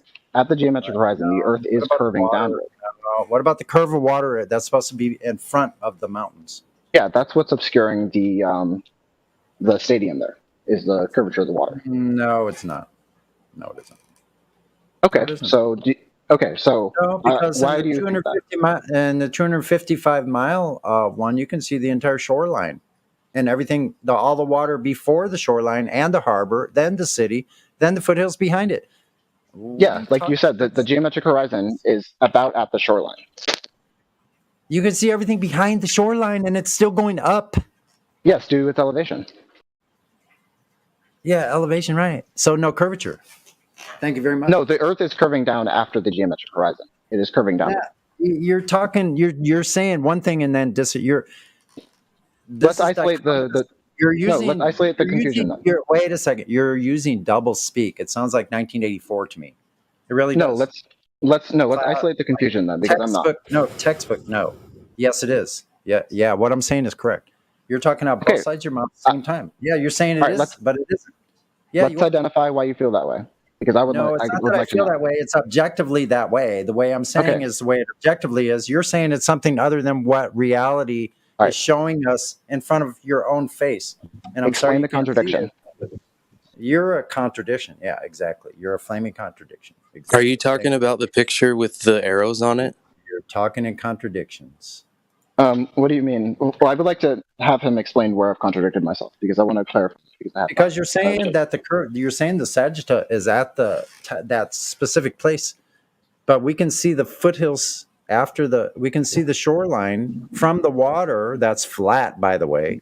All that water is flat all the way up to the shoreline. Then you can see the harbor and the town, and then behind the town you can see the foothills going up further and higher up in your view as it gets out further. So if you're saying at some point things are dropping away, where are they dropping away? Because you can see everything before it and after it. It's just rising up gradually up to the foothills. It's a rise in terrain up to. Ask me questions. Again, I want to clarify where the contradiction is, because you just said that. Okay, great. Let me You're saying there's a sagitta where things drop off after that certain point, which is about where the town is, but you can still see the whole town. That's supposed to be dropping away below your line of sight. I don't know why you don't get that. Go for line crew. 1 moment. You have balls on your mind or something. Like there's this curvature that's stuck in your brain. Okay. You can't get off, even though you see reality in front of you, right in front of you. You still are thinking that it's globe, even though it doesn't correlate with what you're seeing. Neither does it with anyone else here. I would suffice to say. Copy. Thank you. Okay. I need to go fill up an airplane. I work in an airport, but I'll be back, and I want to clarify what the contradiction is, because I agree that I think the sagitta the Earth does start to drop off at your geometric horizon that you identified. Which makes no sense. But go ahead, go check your airplane, bro. We'll talk to you in a little bit. I'll be back. Yeah. Okay. Okay, good. So, did you guys hear that? That's astonishing to hear somebody talk like that and say it is, but it is. Like, you could see it's not dropping away, but it is dropping away still dropping away, even though you can't see it. What? Even on Google Earth, it doesn't show any curvature below the water. You see that graph? It's flat. It's all completely flat. What are they talking about? Then, okay, at that point, like, see the line I was talking about in that photo where it says 255 miles? The line of the horizon is above and behind those mountains. It's darker than the rest. That horizon keeps on extending up higher and out further as it goes. It's completely flat out there. Above, see the line? That's the horizon. It's cognitive dissonance. Yeah, and there's no curvature left to right curvature, and that distance and that wide of an angle would be easily measurable. You could see it. You can measure it. It's not there. There's no curvature. What are they talking about? Water doesn't behave that way, right, CB? Or was Well, it? look, his contention is can't see bottom of thing, therefore it can only be explained by Earth curve. Yes. Basically what it is. Yeah, and see how they're stuck in that too. Like it's that fallacy of what is it? A fallacy toward inertia, to sit still and not move from your position, not moving, not budging. All right, Sonny, you're robot like a son of a gun. Oh, sorry about that. I did hear Sonny all the entire. So it's not me, it's you. Yeah. Oh, that's me. It's you, fraud.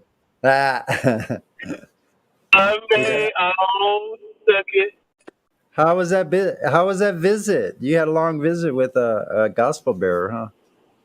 Oh yeah, Gospel's a punk. Nice. Gospel's a punk, did you say? Yeah, I'm just kidding. That's what you did say. I thought I was mishearing it or something. No, we got a good amount done, so we'll knock out some more next weekend. Shit, sounds like you're building a house. You building a house? Dude, basically, we gotta rebuild his house.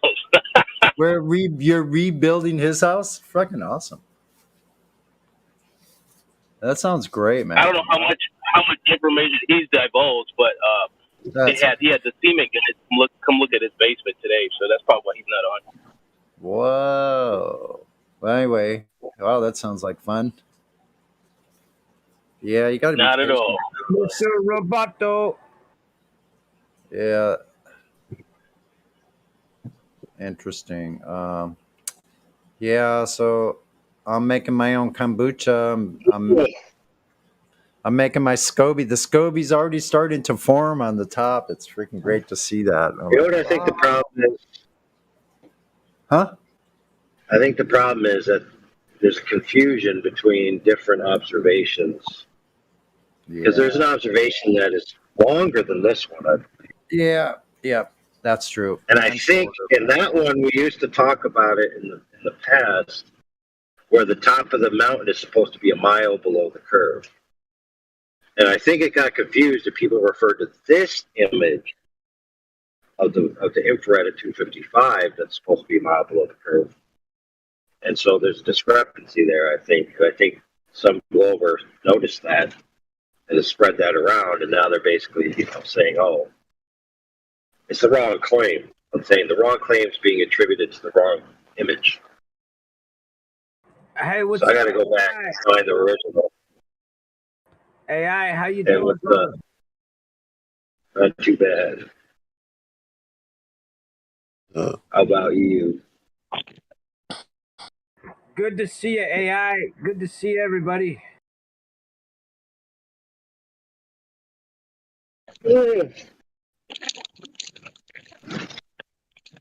That picture he posted with the arrows, isn't that just like a computer generated image?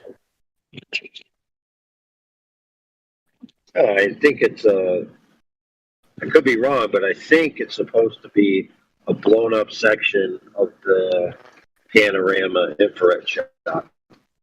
So they zoomed in on a specific section and blew it up. And supposedly it's a specific building. And since you know the location and altitude of the building, then you can use that as a benchmark, make some claims. Yep. I'm not sure I got all. You're kind of roboting a little bit too. AI. But that could be kind of juicy with Go Fast here. I mean, that might be just as fun as the Matthew skewering. This could get juicy.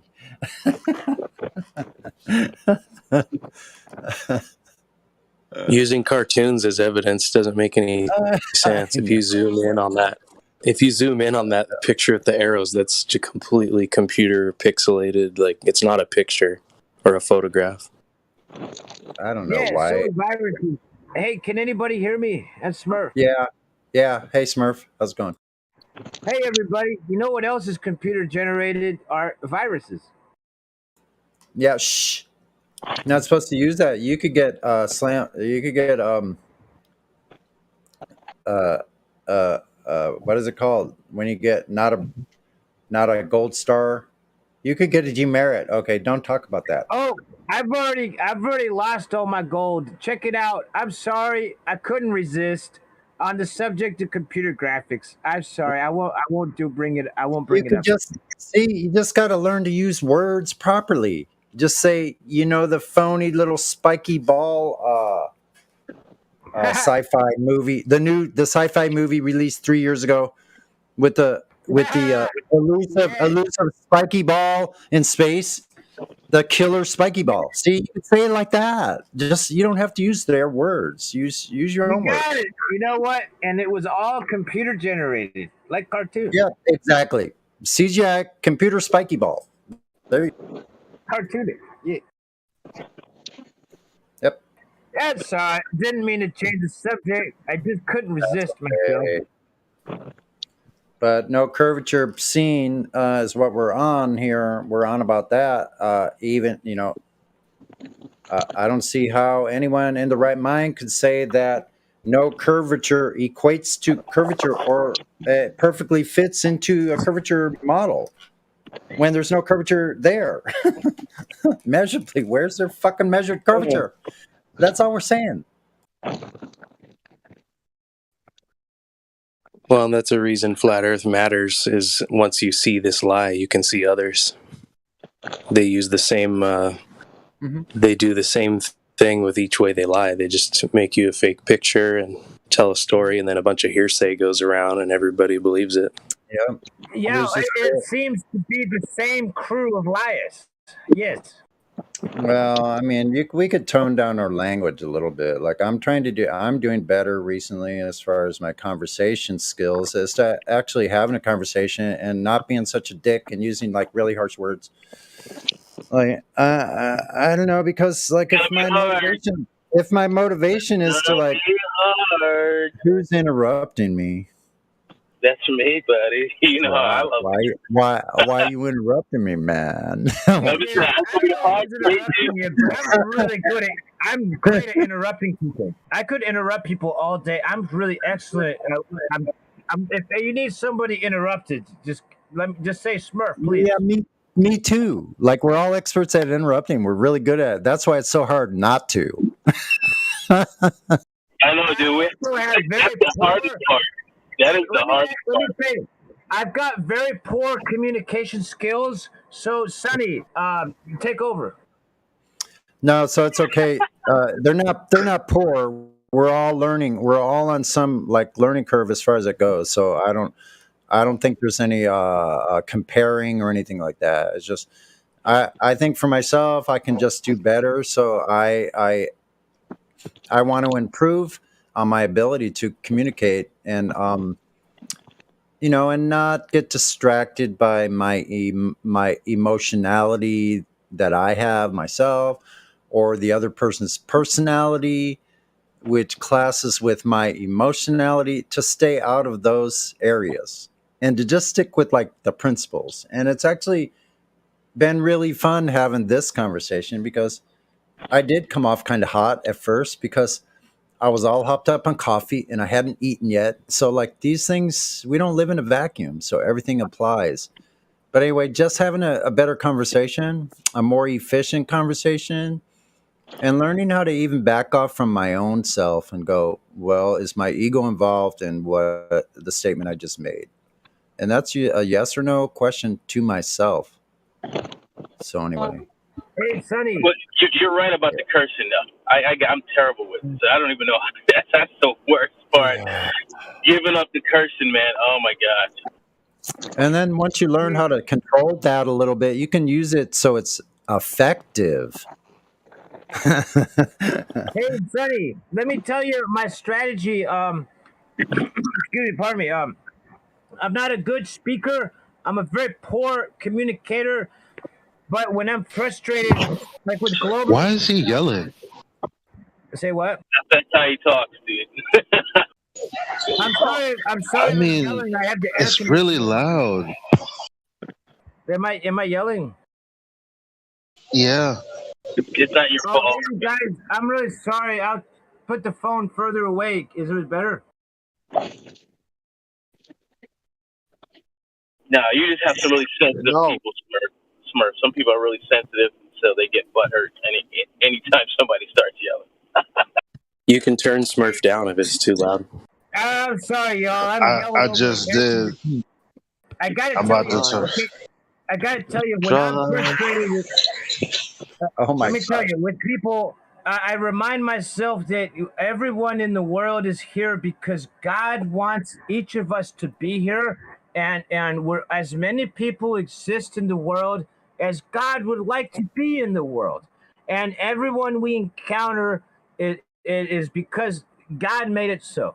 And so I'm not a I know. good communicator, but I will Listen, sit down listen, and Smurf. I How try come? to have patience.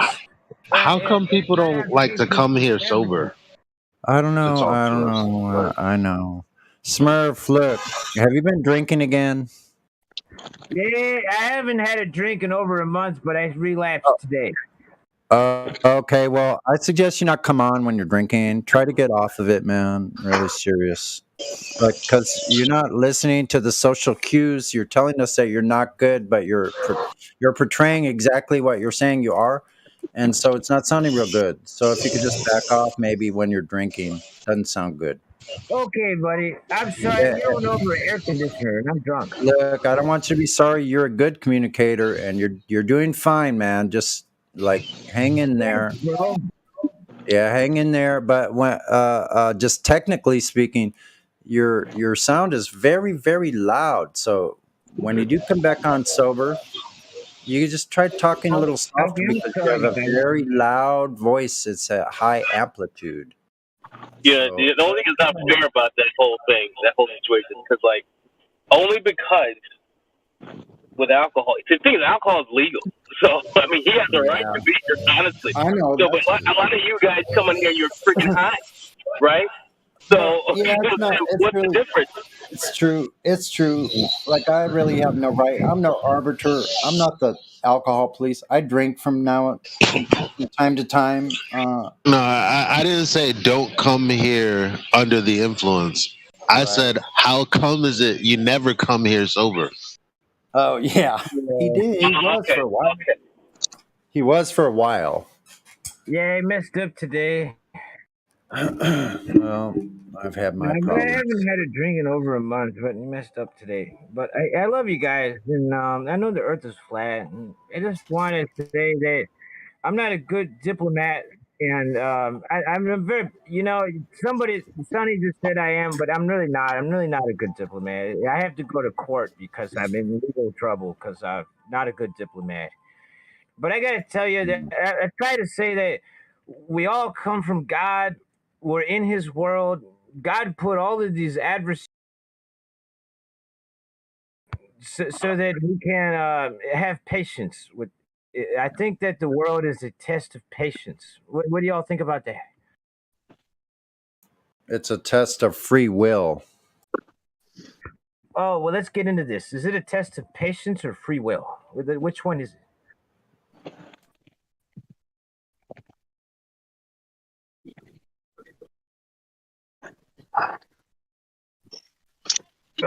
Hey, which one is it? You say free will is a test of free will. Can we get some more in the is why are we here as a test of free will? Is that what is get the God place us here? Can you allow Sonny? Are you still there?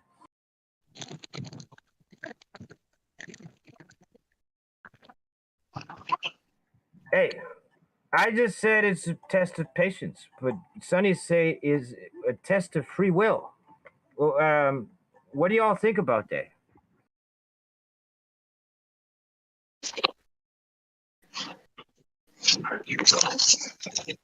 Hey AI, can you hear us? What? I heard you hot micing. Hey, are we here as a test of free will? Who knows? What is that? Doesn't even make sense. It doesn't even make sense. What's your Test of opinion? free will. What do you think? What do you think, AI? What's your opinion? Well, think about it. Testing free will. What does that even mean? Whether it works or not, whether you can make a decision or not, it doesn't seem like an adequate test to me. I actually thought Sonny was right, but now I'm starting to second guess this. Good point. Really good point there. What about what I was saying that with test of patience? Is it possible that we are experience here? Is it the Heavenly Father? We're here. Some evil people throughout history have been very, very patient, right? So passing a test of patience seems highly irrelevant. Maybe I should clarify. So AI brought up a good point. So I need to maybe restate. You asked if it's that we're here because of a test of our patience, and I said no, we're here for a test of our free will. What I mean by that is I believe we're here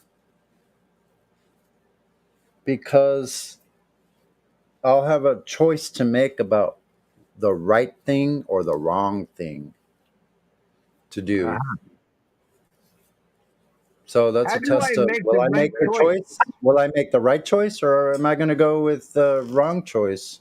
How do I make the right choice? Is it life-giving or is it life-taking away? Is it destructive? Well, or that's problematic. Is it causing problems? That's problematic because go ahead. you phrased it in the singular. Are you speak of the book of life and the book of death? No, I didn't say any of those words, right or wrong. I'm asking if you are speaking, because you did not say it. I'm asking you if I'm saying that we know what the law is, what right and wrong is. We know what the law is because it's written in our hearts. So it's a test of what decision we'll make, what choice we'll make. We know what the law is already, the right or wrong. So we don't have to be told those things. We already know that. That's what it's a test of, whether we'll make the right or wrong decision. And whether when we make the wrong decision, are we willing to suffer the consequences and make a change?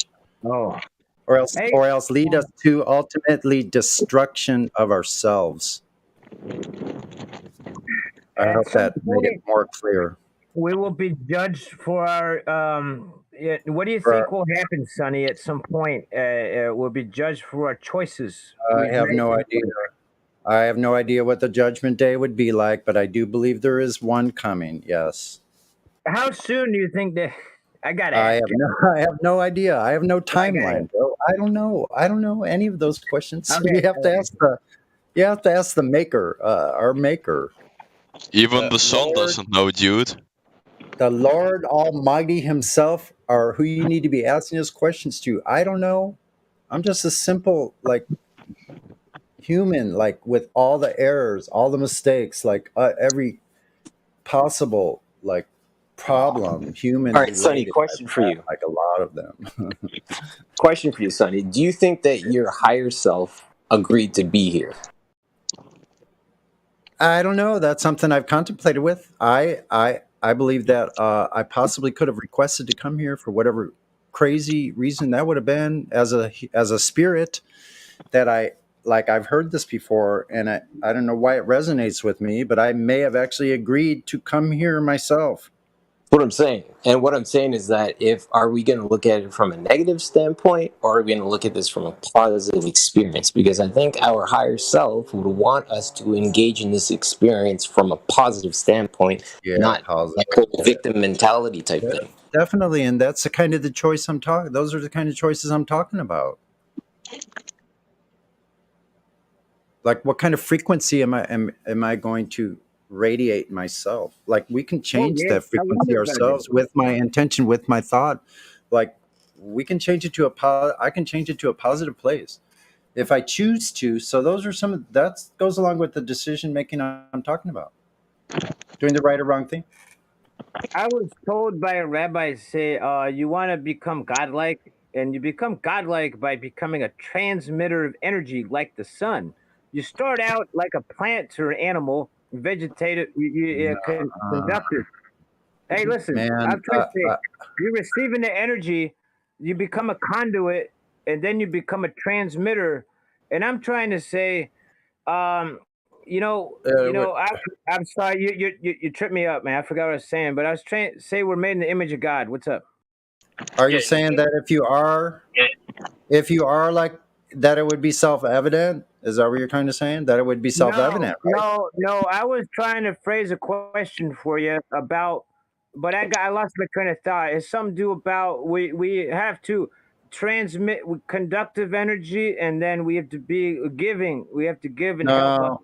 No, we have a part of us. If God is in everything and part of everything, then we are part of everything. We are part of God. God is inside of us. Some part of us is, if we're made in God's image, if you believe that, then we're made. Totally agree. Part of us is made in God. We're made in God's image. We have elements that are godlike. Yeah, I would say that. Otherwise, okay, how else could we fucking be here as in the center of this reality on Earth? Yeah, it's a good question. Okay, so let's unpack that theory, right, from an aspect of, we know that, and Sonny did a great job of illustrating the fact that God is within us, so to speak, right? We are not God. How do you know that? Hold on. Okay. Fraud. How do you know? No, stop. Because this God thing is gonna get convoluted. So you gotta stop. No, if you want to kill the subject in the tracks, cool. I got that. I'll get. No, I want to kill the God talk. Let's kill it right now before it just gets off. It's gonna get off into something else.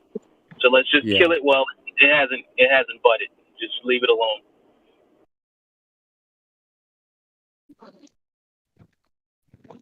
Yeah, we'll stick to Earth. The Earth is flat. Itself. It's flat, yo, and that's the whole thing. So whatever you want to think about the last topic, it relates to this place we are. That's for sure. But we could speak about whatever you guys want to. I mean, Elijah, you have anything in mind? Why No. this place was created? He's Why like, was no. this place created? The Earth? We gotta know why the Earth was created. You can't ask a bunch of dudes about why the Earth's created. Like we know. Come on. I mean, seriously. Why was the Earth created? Was that the question on the table? Yeah, I'm saying, how you gonna ask a bunch of dudes? That comes down to beliefs. That's what I'm saying. It's gonna get off into God again, and there you go. That's and true. You can't build a court case on belief. So look, the Earth is here, so I'm okay with all that. I don't mind sticking with that. Like, let's just let Earth show us what it is, and it does. And so I'm satisfied actually in knowing this information. Yeah, it's pretty beautiful, man. It's pretty beautiful. That's what I like. It's a beautiful place. I'm happy with it. It's a become closed more system. You know that. beautiful. It's become more beautiful to me from this knowledge. Through this knowledge. Let me show you how water is made, even though you guys think Jesus is living water. No, I'll show you other. I mean, I'm just kind of attack everything that a lot of people are waking up to. Wait a minute. What did you say? I didn't understand all that. No, I was accidentally unmuted listening to a different thing. Oh. Yeah. I see. Yeah, so guys, we all missed that we were talking about the observations and the brass tacks about it. Mm-hmm. Yeah. Yeah, so we got way off track. Yeah, we did. So we were on a good point with all of the Canahu and all of that. Yeah. That's the sticking point right there, the horizon. It seems to be the problem. But there's That is this- being horizontal. How is it a problem? well, it's a problem for the globe belief Yeah. system because it does not correlate with what we see in reality over and over and over again. How many times you want to list them? There's, it's just. Here's a problem. Uh-huh. The problem is we got Globers coming in here with this Canigoo shot saying that this particular object can be seen and it should be seen, when other people are saying none of this stuff should be seen. Right. So we got the wrong photograph attached to the wrong argument, right? Or so now something. I'm obviously going to look for it. Mm-hmm. I'm obviously going to look for it because he's mixing up another one. I think you're right. Yeah, I don't know which one. Like, it's usually convoluted from them, but I don't. it's funny. Yeah. I don't need commentary on my commentary. No, I'm not. I'm commentating on my own commentary. No, I can't finish a sentence. Oh, I'm sorry, bro. Probably just as bad. I'll shut up. Let me mute. Yeah, the point I was making is I remember these debates and these arguments from the past where we and the person who we were debating against went to the curve calculators and did the math out and all the refraction and all that. So somewhere in the past is the information we need. Somebody listening right now might remember it, which Canigoo shot it was, which is supposedly a mile under the curvature, or not. I mean, obviously I got to scour. Sadly, I didn't type in any. Whenever we were posting the pictures and stuff, I never typed in anything that was easily searchable. Usually that's what I do, so I can go back and look at old arguments.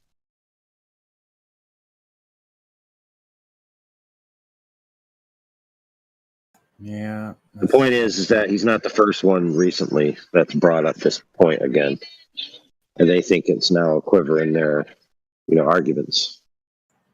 And then in the middle, Similar. I'm sorry. Oh, go ahead. I was going to say, and then in the middle, he has this cartoon that's actually a painting or something of the town, which is a cartoon, just like someone was saying.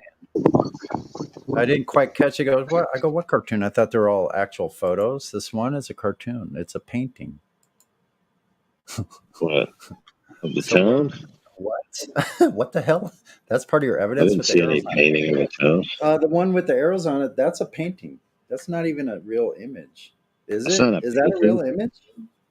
Oh my goodness, dude. Maybe That's a Google Maps, Hold Google Earth. yeah. It's a Google map render Fake. of some kind. Yeah, it's fake. It's not even real. It's it's a projected geometry with the texture mapping of the graphics. And oddly to say, everything in the photo goes from the water level, sea level, where you can see it right there at the harbor. It goes up from that level, equating to not a ball because it wouldn't be going up higher. What are they talking about? It would drop off. Doesn't matter what their elevation is from sea level. Their sea level is curving downward from that point. I don't understand why he couldn't see that or wouldn't concede to that point. I don't understand. That's what Well, he's got to do a better job of making graphics that are easier to follow. But and he's hard to stop once he gets going too. He like layers the fallacies, bum bum bum bum bum, and then you're left with. well, remember, he said it's impossible on a flat Earth for things to be obstructed from the bottom. Right? It's basic one of his premises, as far as I could tell. Yeah, I'm going to try. So I want to know on this lake that I'm at right now, because I'm here, and I've been talking to you guys about it over the past weeks. Why does that yellow thing across disappear from the bottom up? Mm-hmm. Because I rest assured it does. And he says Earth curve is going to be in a sore dilemma. Because I can give you the math and there won't be any Earth curve. Yeah. So remember that when he comes back. You guys, I'm going outside for a while.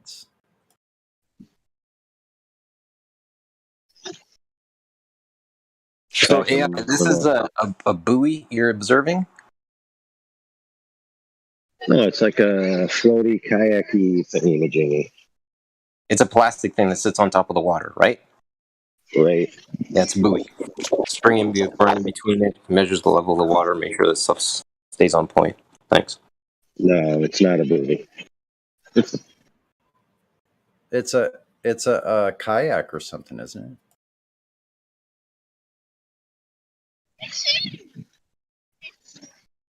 What did you say it was, AI?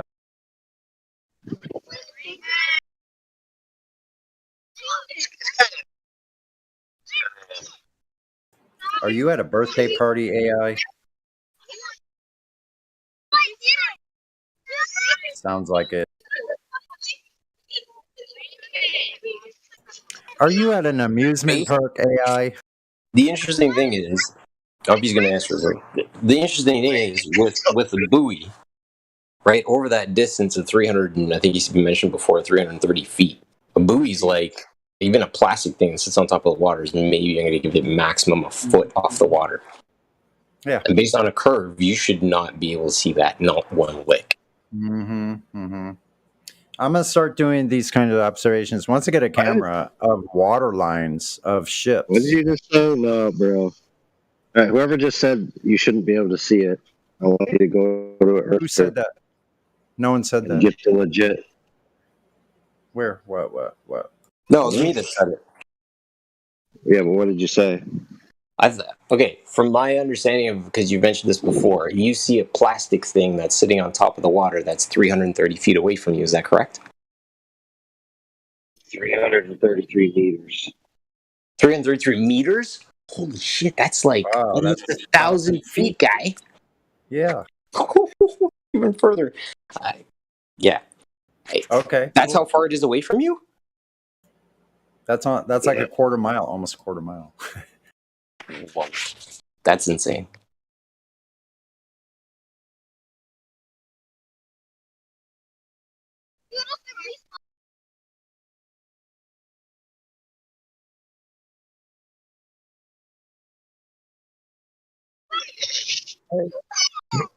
What's up? I wasn't paying attention, but I know the Earth is flat, and I was wondering why the Earth is flat. I know it's flat. I was trying to figure out how it came to this. You know, they're trying to tell me that the Earth is a globe, and I know it's not a globe, and they say that it billions of years and volcanoes and stuff, and it's all fake. Feel so let down by the television. We can just say, when people say, "Why do you think the Earth is flat?" The question back to them is, "Why is the Earth horizontal?" I mean, I know it's not Because that it isn't. It's that why? because it's like What are you doing here? because it's like if I say horizontal, guess what doesn't have a horizontal? The curve doesn't have. There is no curve. You can put a chair horizontally. You can lay that bitch down. You can pretty much put anything other than a sphere horizontal. That's the only thing that doesn't have a horizontal, right? Am I tripping? If you're seeking motivation as to why the Earth is flat, because designing a closed system is impossible on a globe. Yeah, it's a good point. You can't have gas as a principal thing that you're going to use in your system if you're dealing with an open concept. You have to keep it closed. You know, that's a really great point. That if you want to create a world, it has to be like this.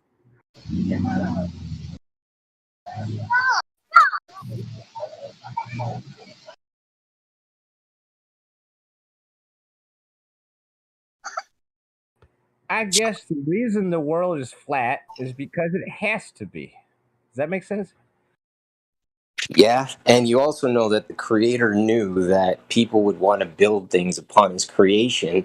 And if he gave us something as simple as a vine with a rock tied to the end of it, which a caveman invented, I'm sure, and he was able to hang that thing from a tree and say, oh, force, gravity, whatever the hell, because you didn't even know what gravity was back then, right? And then all of a sudden he learned and realized that the horizon is actually perpendicular to that hanging vine.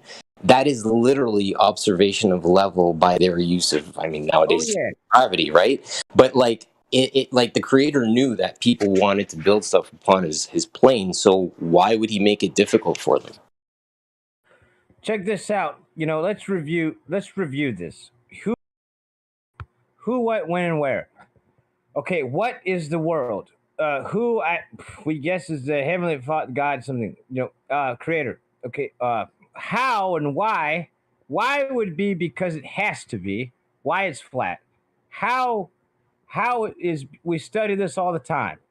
How and why. Who would be, I guess, God. Who, what, when, where, why, and how. So I'm trying to get, okay, so when is now, but you know what I'm trying to say? Do you know what I'm trying to figure out? Who, what, when, where, why, how? The earth is flat. God, now, and why?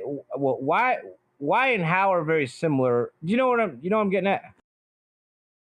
Again, you have to remember, okay, and here's the thing that AI is reminding us of the entire time, right? We have to remember, and I'm paying 100% respects to the creator, again, and I see the comments from Trinity in there, and I know this.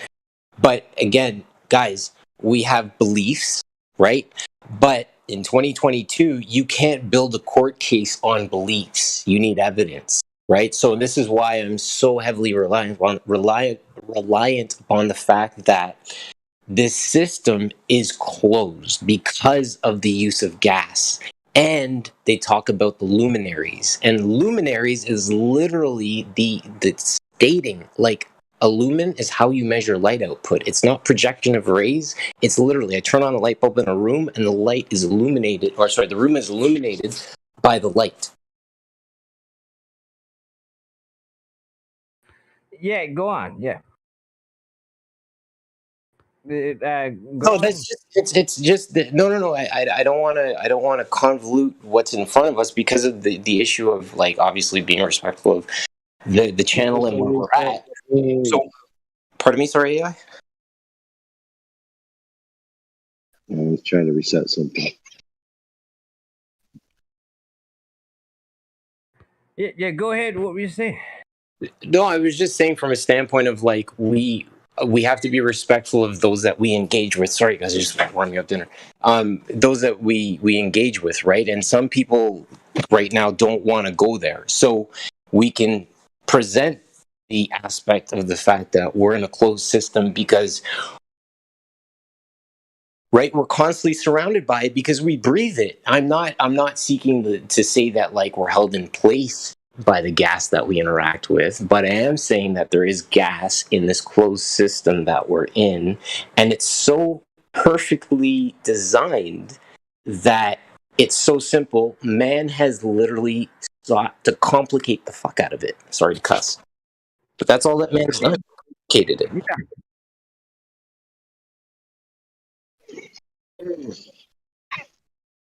Yeah. It seems that complication is sophistication, right? Where mankind is sought to highly sophisticate the cosmology, right? Well, I mean, we can, yeah, it's a fine line of getting, again, into motive, right? Like, the judge will sit there, the last, but what was the motive? And I mean, you don't really get into the reasoning behind stuff. But it's just understanding that it works, right? It's just understanding that it works. And I don't think that we have to go further than just understanding that it actually works. Problem. Well, hold up. The problem is that the globe doesn't work. I'm talking about where we are as our community here. That AI and again, this is going to sound cliche as crap, but I'm going to say it, right? the OGs that came before all the newbies like me on the scene and held down this fort so we all had a place to land when we realized what we were actually looking at was all a bunch of malarkey. Malarkey. I'm gonna disengage and eat, boys. I'm still here though. I'm sorry, what did you say? I'm gonna eat my food, so I'm gonna disengage from the chat. I'm still here though. Oh, okay. Hey, it's great speaking with you, bro, and have a great afternoon. Thank you so much, man. I appreciate it. I'm still here. I'm just gonna eat though. Yeah, you're good, man. Hey, eat your grub, man, and yeah, I think a lot about I'm of the suspicion that that they want the general population to believe in the globe, and I think that the general the reasoning, the motivation behind the globe is I think it's got a lot to do with depopulation. Okay, remove the foundation of somebody's world perspective. Just take the what do you call the pillars of the earth? Just remove them from your mind. Just tell somebody that the world is moving. Hey, Jack. Hey, the world is moving, and it's just this. Oh God, I don't even know where to begin with this. Trying to push. Okay, it's counterintuitive. Don't trust your senses. You know what I'm saying? Hey, AI, what's up? You still there? Yeah. What do you think about that?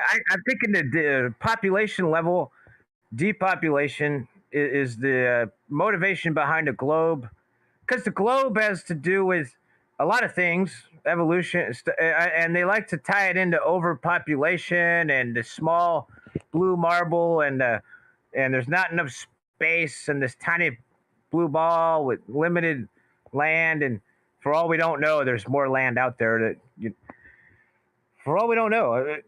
I'm just saying, why the lie? It's got a lot to. I'm okay. I'm presuming or assuming this tricking. They're pushing the globe as an effort to skip the black pill and go straight to the glory pill. Oh yeah, we're gonna win. Yep, we're gonna win. Yeah, I'm ready to start winning. Right now, start winning. But okay, so there could be too many of us to see the truth, and could be, I don't know. I'm thinking out, streaming conscious here. Is it possible that it's potentially disruptive for the multitudes to come to the realization that there's a physical barrier at the Antarctic? Is it possibly disruptive to society, or does anybody want to comment on this? It might destroy the false of young people, because young people are all being told going to space is the most noble thing that you can do in life. So if they don't have those goals anymore, then if they have those goals, they're going to be looking for those things. That's their thing that they're pursuing. So if they're not trying to be astronauts anymore, then maybe they can face reality and be real people. If they can't be astronauts, they have to face the reality of being real people. Get the fuck out of here. That's the funniest shit I've heard in a fucking. Sorry, pardon my language. Yeah, because it's true. I'm dying over here. Yeah, you're laughing because it's true, right?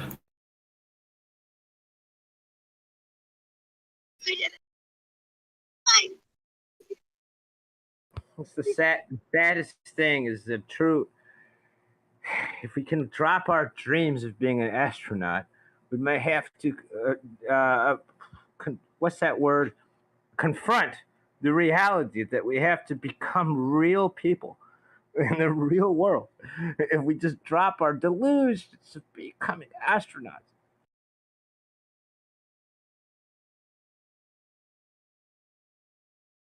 You could make a meme like that with Papa Smurf and telling Astro Smurf that would be quite a good meme.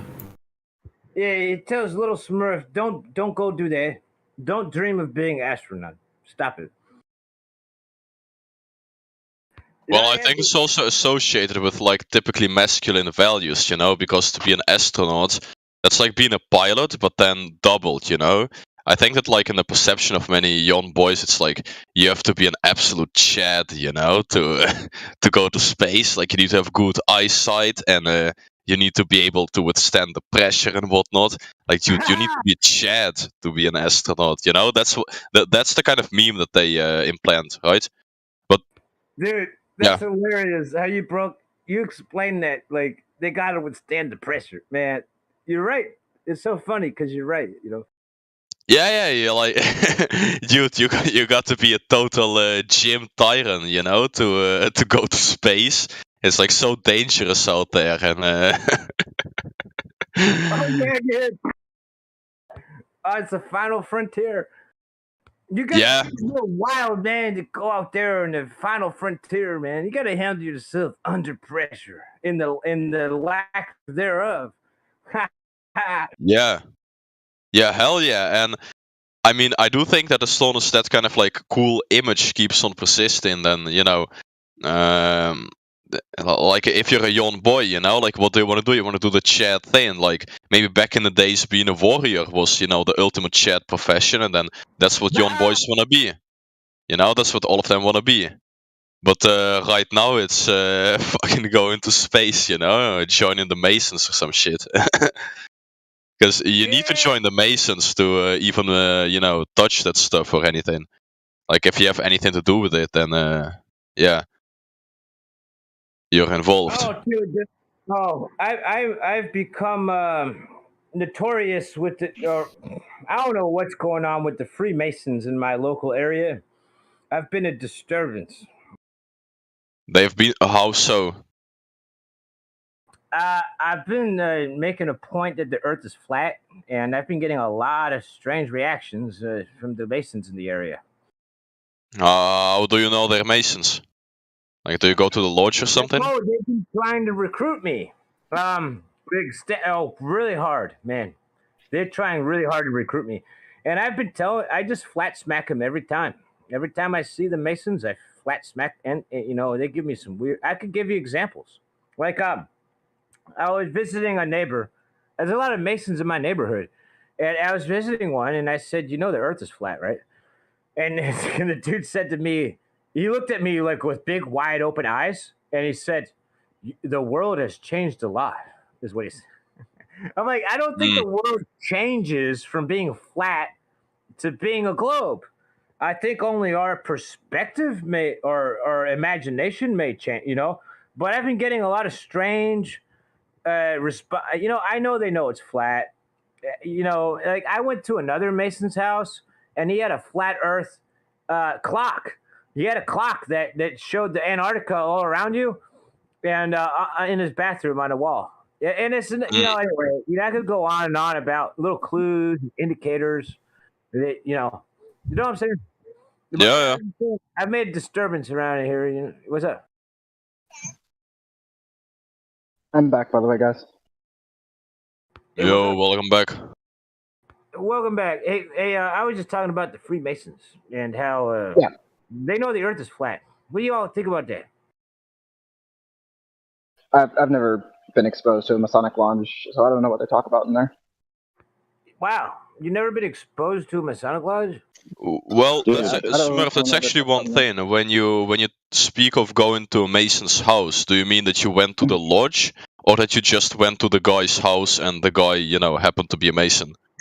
I went to the guy's house and he happened to be a Mason. But I've done both. I've done both. But to clarify your question, Okay, yeah, clear. I went into the Mason temple, and I stood there, and I said Boaz and Joachim, and then somebody yelled at the pillars, and then the dude, an old timer, yelled in the back and said, "They've already done their homework." Another old timer said, "They know everything," and I visited the lodge about 3 times, and my neighbors. Many of them are, and I keep flat smacking. I just throw the flat. I just, you know, the last time I spoke with the Mason, the worshipful master, I said I don't believe in that moon landing, and he said, well, it was a lengthy conversation. I said, but he said, well, I'm not asking you to believe in the moon landing. This is what he told me, right? Mm. Interesting. Well, I mean, they certainly know quite a bit there, but also different tiers of initiation and whatnot. So I bet that lots of them are still normies. Well, their numbers are dwindling. They don't have enough members, man. They're desperate for members. Yeah, could be, but I don't really think their influence diminished or whatnot. I mean, with great secrets comes great power, and I don't think that their secrets depend on their member count. So, Well, yeah. I've noticed that they are desperate to increase their membership counts. Well, I'd kind of say that they branched out, like they the Masons are not necessarily the lodge anymore. It's also like different branches of public life, so to speak. Well, there were like 3 times as many Masons in the 50s and 60s. Yeah, sure, but I mean, the question is, what can you consider a Mason? It's you have active Masons who visit the lodge regularly, and you have how is it called? Not off-duty Masons, like it had a fancy word. No, wait. They're all expected to visit once a month. I don't think so. I think you can just say that you don't really want to visit it, and then they say, okay. Right. You can do that, but you're still expected. They want you to show up once a month. Oh yeah. I mean, there is the formal expectation, but if you announce that you won't pay, the fees, then you're excused. You don't quit. That's good to know. Like, you don't quit. You just you're off duty, so to speak. It's good to know. Yeah, on a sabbatical. Yeah, kind of, and I think you're allowed to return once unless you got kicked in bad standing, obviously, then you can't return. But that's what bad standing means. So I've always considered myself on leave or sabbatical. That's a word I found somewhere on the internet. On leave from the army, but then I figured out that they're poisoning the soldiers with the injection. So I don't. Whenever they cancel that policy, I'm going to re-enlist someday. Whenever they stop poisoning everybody.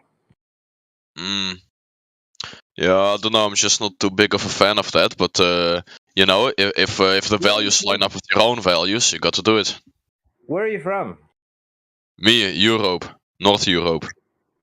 Oh, that's cool. You're from Scandinavia? Well, somewhere around that area. Like maybe Wow, Great that's Britain, really cool. maybe Germany, like that. Oh, my brothers, that's so cool. That's America and Germany, or Germanic, Scandinavia, Europe, Italy, all that. The whole area is very similar. Europe, America, very similar. Yeah. Also, like a bit of a flat landscape, that kind of stuff. Yeah, I know, right? Yeah. Well, obviously not really Norway or stuff, but I mean there is more flatness than like in France or Italy. Sweden. Yeah. They also have mountains and stuff. What? A lot of flat land in Sweden, very flat. Yeah, like Stockholm and that kind of stuff, right? Yeah. I think Stockholm and what's that one rapper city? Like there are lots of these mumble rappers and weird Swedish. Like Malmo it is. I think that Malmo is supposed to be. You don't want to be in Malmo. Hey, a Germanic language is from before the Romans, right? Well, I'm kind of like a fan of alternative history myself, so I don't think that's it doesn't make sense to me that the Romans were like way more advanced than Germans, because if I look at things nowadays, then the Germans just appear to make better quality stuff, and like that's. I agree. I agree with you. They were outnumbered. Yeah. Yeah, well, not just outnumbered. I just don't think the Roman Empire really existed. Like, you can't. Well, the basic premise is that Germans were like living in huts and whatnot and doing these weird. The Germans, according to official history, were like Africans, you know, and the Romans are supposed to be these cool palace built in red shields, helmets, toting, you know, chads. That discrepancy is never explained and just makes zero sense to me. I think it's you know, just meant to cover up the stuff that was in the northern parts. You raised a good point because I did read that history. By the way, I'm skeptical because I wasn't around back then. But you know, they say that they didn't even have soap. They couldn't even wash themselves with soap until they ran into the French. Yeah, it's that kind of weird stuff, you know, and it's also like whenever well, it's about the buildings as well, you know. I'm not going to go too much into that because this is flat Earth, but like when those old fancy Greco-Roman looking buildings appear in Rome, it's like, oh, ruins, or it's like, oh, that's a Roman temple to Jupiter or something. But when a similar building, like for example the Reichstag, you know, which is a huge building, appears in Germany, they say like, oh, that's definitely not an ancient building, you know, that was like built recently and it's like a shitty replica. But the stuff that's in, you know, other parts of Europe is equally good as the stuff that's in Italy, I would say. Like those temples and whatnot. Only it would be madness to say that there is like, you know, for example, a temple to Jupiter in London. But if you look at the buildings in London, you know, like, damn, that really does look like Rome. It really does. Wow, I've not yet been to Europe, but I have to believe you. Yeah. But regardless of that, though, like, you know, about the Germans and Romans and whatnot, yeah, I do think the Germans had lots of stuff going on, like as much as the Romans. Well, I mean, it's also kind of the usual history viewpoint that the in Germany, I'm not going to say Germany because there's other Germanic nations, but you know, before the Roman, now you mentioned, okay, now that was really interesting. You mentioned you're a bit skeptical of history as presented to us. Yeah. Yeah, I was just about to say, well, now I'm confused because I'm thinking about, yeah, I do think the Europeans were more advanced than we've been led on to. Yeah, I think you're right about that. Alright. Well, glad that managed to convince you then, bro. Glad about that. Nah, but you know, I think that there's also like some part which is not really told because the stuff is allowed to be on the internet, and if it was like really hidden, you know, or if it hit too close to home, it would have probably gotten deleted, I'd say. So Oh yeah, yeah. like I have my doubts about the guys that are pushing that movement and whatnot. But I mean, let's say in case of flat Earth, you have a flat Earth society, which kind of, you know, makes the whole thing ridiculous for normies. Yeah. So maybe kind of the same is going on with Eld history as well, you know, with like pharaohs were black and that kind of stuff. Not saying they weren't, because I don't think we have any clue of what was going on in Africa. Like, no clue at all. But yeah. Africa is the future, buddy. Aye. Amen to that. Better start investing, man. I've been in Liberia. You know, as an American, I've been looking at Liberia as a potential investment. At Nigeria or which country? Liberia, Lima, India, Bravo, Liberia. Oh, okay, yeah. So Liberia, man, they're like an American colony. what can you invest in? What's going on there? Oh, exactly. Yes, exactly. You just answered the question because nobody thinks about Liberia. What can you invest? What can you exactly, dude? Yeah, I mean that's a fact. I didn't even consider the possibility. It's like a blank canvas. If you were, you know what? You're right. Nobody fucking talks about Liberia. You're absolutely right. Facts. but you haven't actually answered the question. Like, He's asking you for specifics, like, do they have, I don't know, is there a cool rail project going on, or is there is there anything specific at all, or are you just going to be like, no one thinks of it? Or maybe just random Chinese, you know, and you need to like open a restaurant there and got to invest in which is going to be kitchens a for lot them. more effort than just buy some stocks. Yeah, can be shorted if it goes to shit, you know, can be shorted. I think we should all just get together and build a conglomerate. Yeah, call it the Liberian Company. Does Liberia have a bobsled team? Did you just? Because I know hear Jamaica does, which is Check this out, brother. TLC, the Liberian Company. TLC. I mean, Hey, we can call it Warm Runnings. Warm Check Wellings. this out, Cuddy. TLC. Is that like your Wellingtons? The Liberian Company. TLC. Yeah, but what are they going to sell? What are we investing in? Come on, sell me the vision. Come on. Whatever it was that you thought we should be producing in America, and I know there's Europeans here too in this channel. Whatever you thought we should be producing in your homeland, we can produce in Liberia, and we could sell it to the world, and we'll call it TLC, the Liberian Company, and we'll all pull our money together. We'll call it TLC.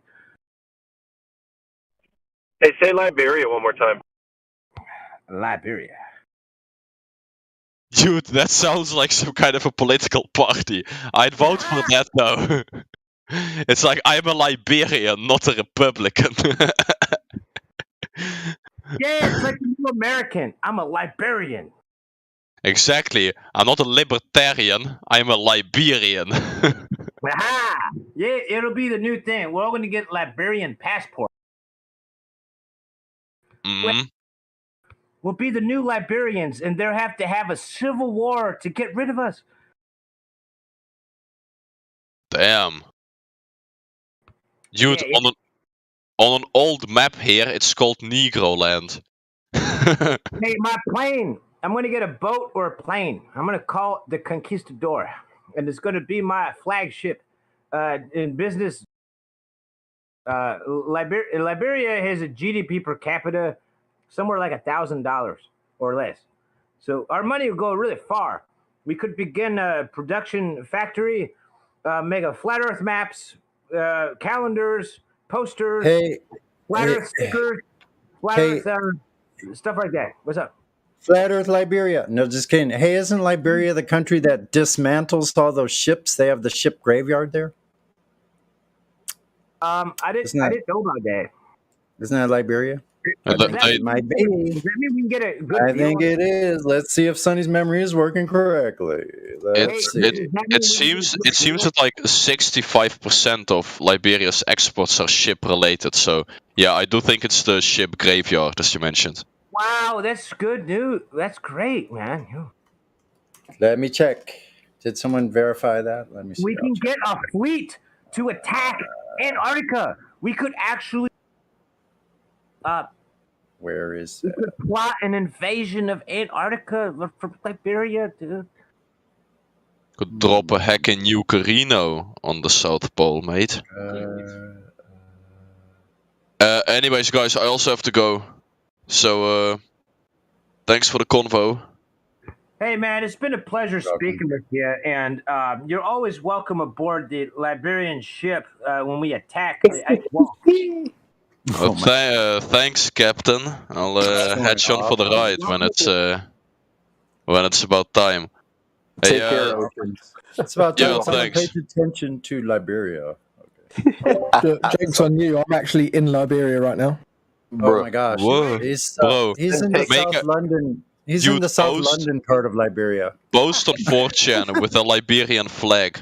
That will be so ultra rare. I already did it. Whoa. On the inside right now. He just disassembled the rubbing ship shoulders. while we were speaking. Hey, he's rubbing shoulders with the Minister of Defense right now, dude. We make a supply contract for some truth. truth supply. We need some more truth imported. Oh, They we call got him, they call him the librarian. yeah, facts. You can make Ocean also Man, good news with it. Yeah. thanks Dude, for I having can see it now in Monrovia. The library of the okay, it's called the Arctic, the Antarctic Wait a minute. Library. As many as here's just in from Reuters, as many as 17 missing after a cargo ship sinks off Liberia. That's just a coincidence. They That's just want. news. Wait a minute.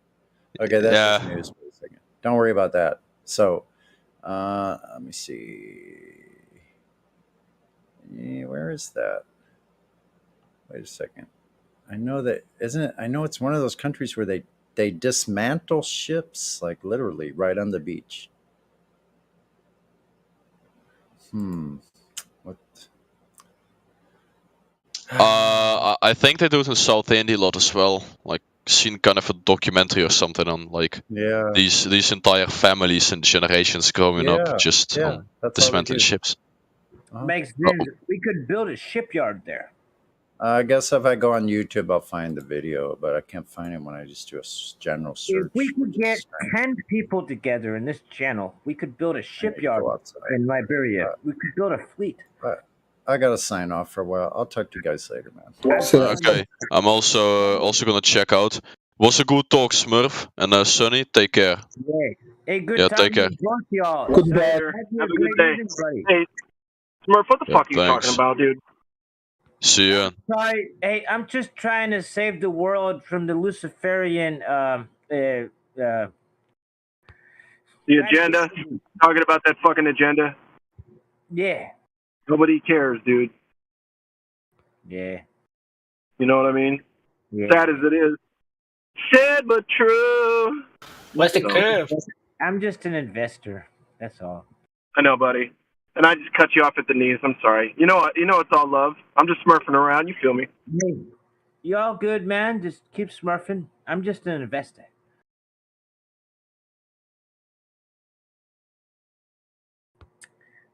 I'm just counting my bills.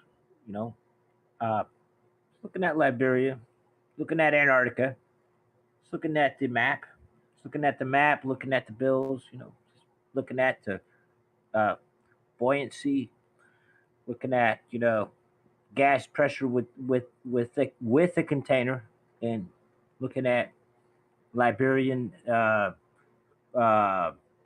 flags raised on ships to embark on an expedition to the Arctic to penguin hunting and penguin hunting. Penguin hunting. What's up? How are you gonna hurt a penguin? I'm gonna hunt that penguin with a harpoon. Oh my lord! I'm gonna hit that penguin with a harpoon right in the head.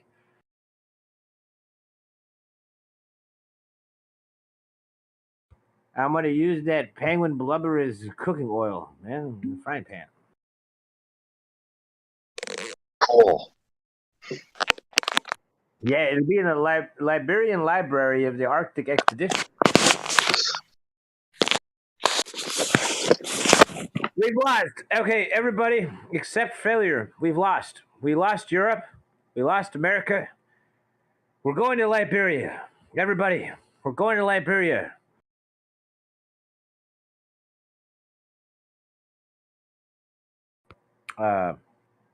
If you're with me.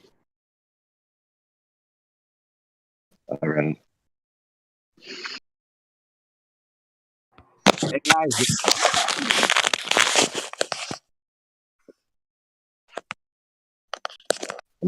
Wait. Good job, hey guys. He's coming with us. Yeah.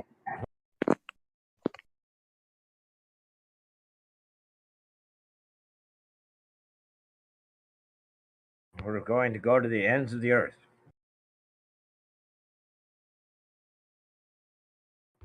Is there anybody else here interested in the expedition to the Arctic?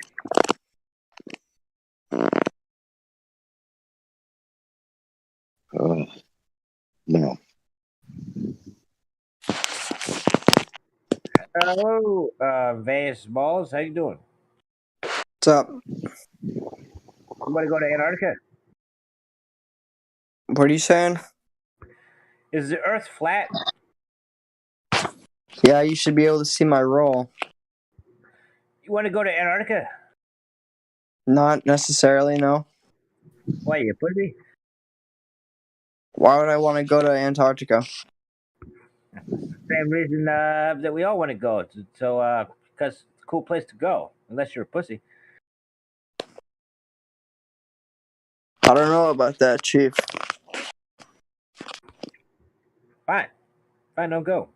Fine. Be that way. See if I care.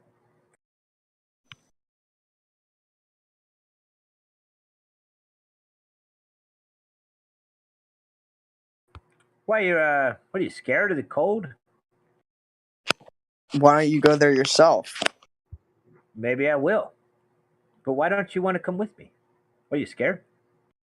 I have no want to do that. Maybe I will just go by myself because you're too scared to come with me.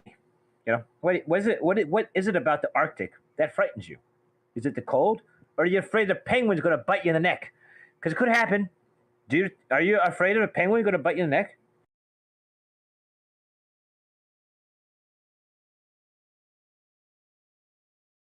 Don't be such a pussy. Why don't you come with me to the Arctic?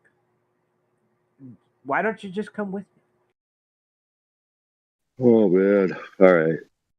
As cool as that sounds, it's getting repetitious and boring. Yeah, my fault, buddy, but you're welcome to come with me too. Or I'll go with you. If you want to go, I'll join you.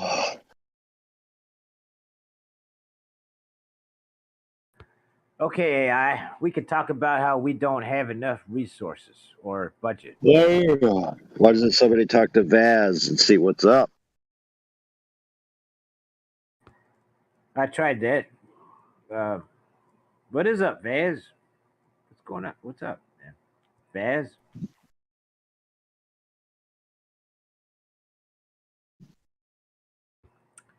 Vaz Smalls, what's up?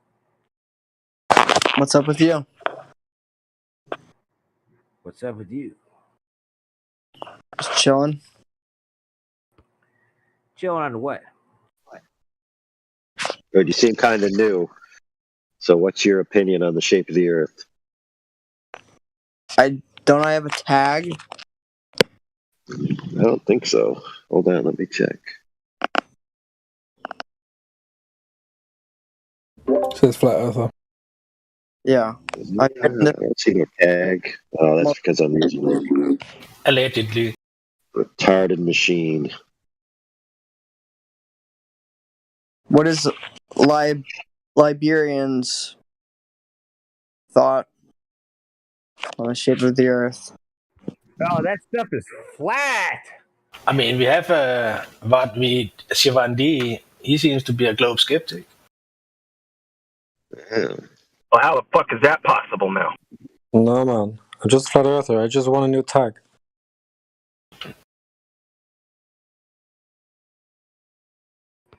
Okay. Vaz Smalls. You're just a flat earther. If you're There's just a also flat Super earther. Fluoride. He doesn't have any role except for VC Verify. Hey, AI, man, what were you saying? Oh, man. Man, are you falling asleep, AI? We also have Converted 1.0. He does not have any roles at all. Somebody hack his account? Somebody hack me. Just AI, hack me. tell us all about it. Tell us about it, AI. You there? Oh, man, I'm just bored. Busy board. Got it. Roger that. I heard you.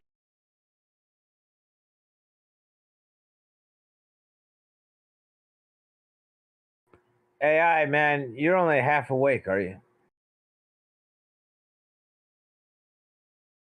Dude, I'm in a lake trying to do an observation. What are you doing? Wow, that's cool as shit. You're in a lake doing an observation. Yeah. That's kind of cool, man. Well, if I'm disrupting you, it's your fault for being on Discord, man. So, this yellow thing in front of me, is it going to disappear as I get closer to the surface of the water or not? What say you, Smurf? What's your time zone? Your mom's house. America. Sure. You're an American, and you say as you go closer, is it will this? Can you say that again? Dude, what does it matter about the time zone? Yeah, I know but you said if you step closer, well, then you step closer. Is that what you said? No, I'm on a lake, bro. Okay, I'm gonna get. I'm in the water. I'm in the water, and I'm gonna get lower down. I'm standing at my top height right now. Okay, and I see that thing out there, and it's yellow, Oh, and it's got 2 black dots on it. And I'm gonna lower myself into the water and see what happens. What do you think's gonna happen? dude, you're like a Navy SEAL, dude. Shit. Well, I think what's going to happen is nothing. But the Earth is flat, so I think you're going to see the same thing. Anyway, What? you said you're going to lower yourself into the water. Whatever the Earth is, we all experience things disappear at a distance, and sometimes they appear to disappear from the bottom up, right? Well, that's a matter of perspective, but yes, yeah. So, in this instance, what do you think's going to happen? Is it going to disappear from the bottom up, or not? That depends on the equipment you use, the camera, right? Just my eyeballs. Oh, well, in that case, I think bottom up, it will disappear is a perspective or the optical illusion, right? Yeah, but see, the problem is some days it doesn't disappear from the bottom up. Whoa. Some days it does. Interesting. Those days that do not is actually supportive or substantiates your position. It reinforces your perspective. Although that's not the answer you're looking for, you know.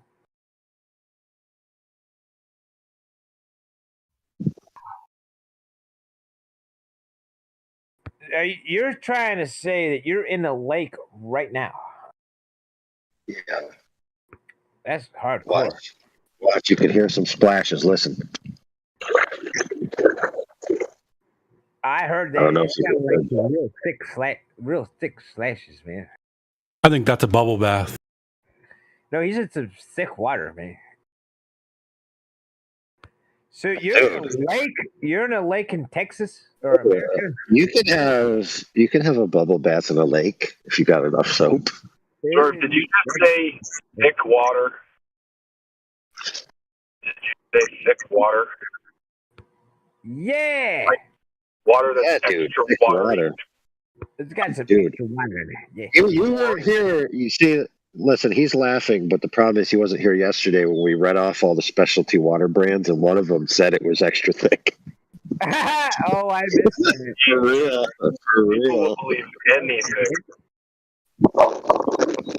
You got some extra drink water? Hey, hold on. AI, you said you're in a lake. Inside a lake. Okay. I was going to say, if you're in a lake, I'm so impressed with your work ethic, I might come visit you. But I'm just kidding. What kind of observation are you doing? I'm looking at something. That's usually how it And works. it's yellow. It's yellow. And it's over there.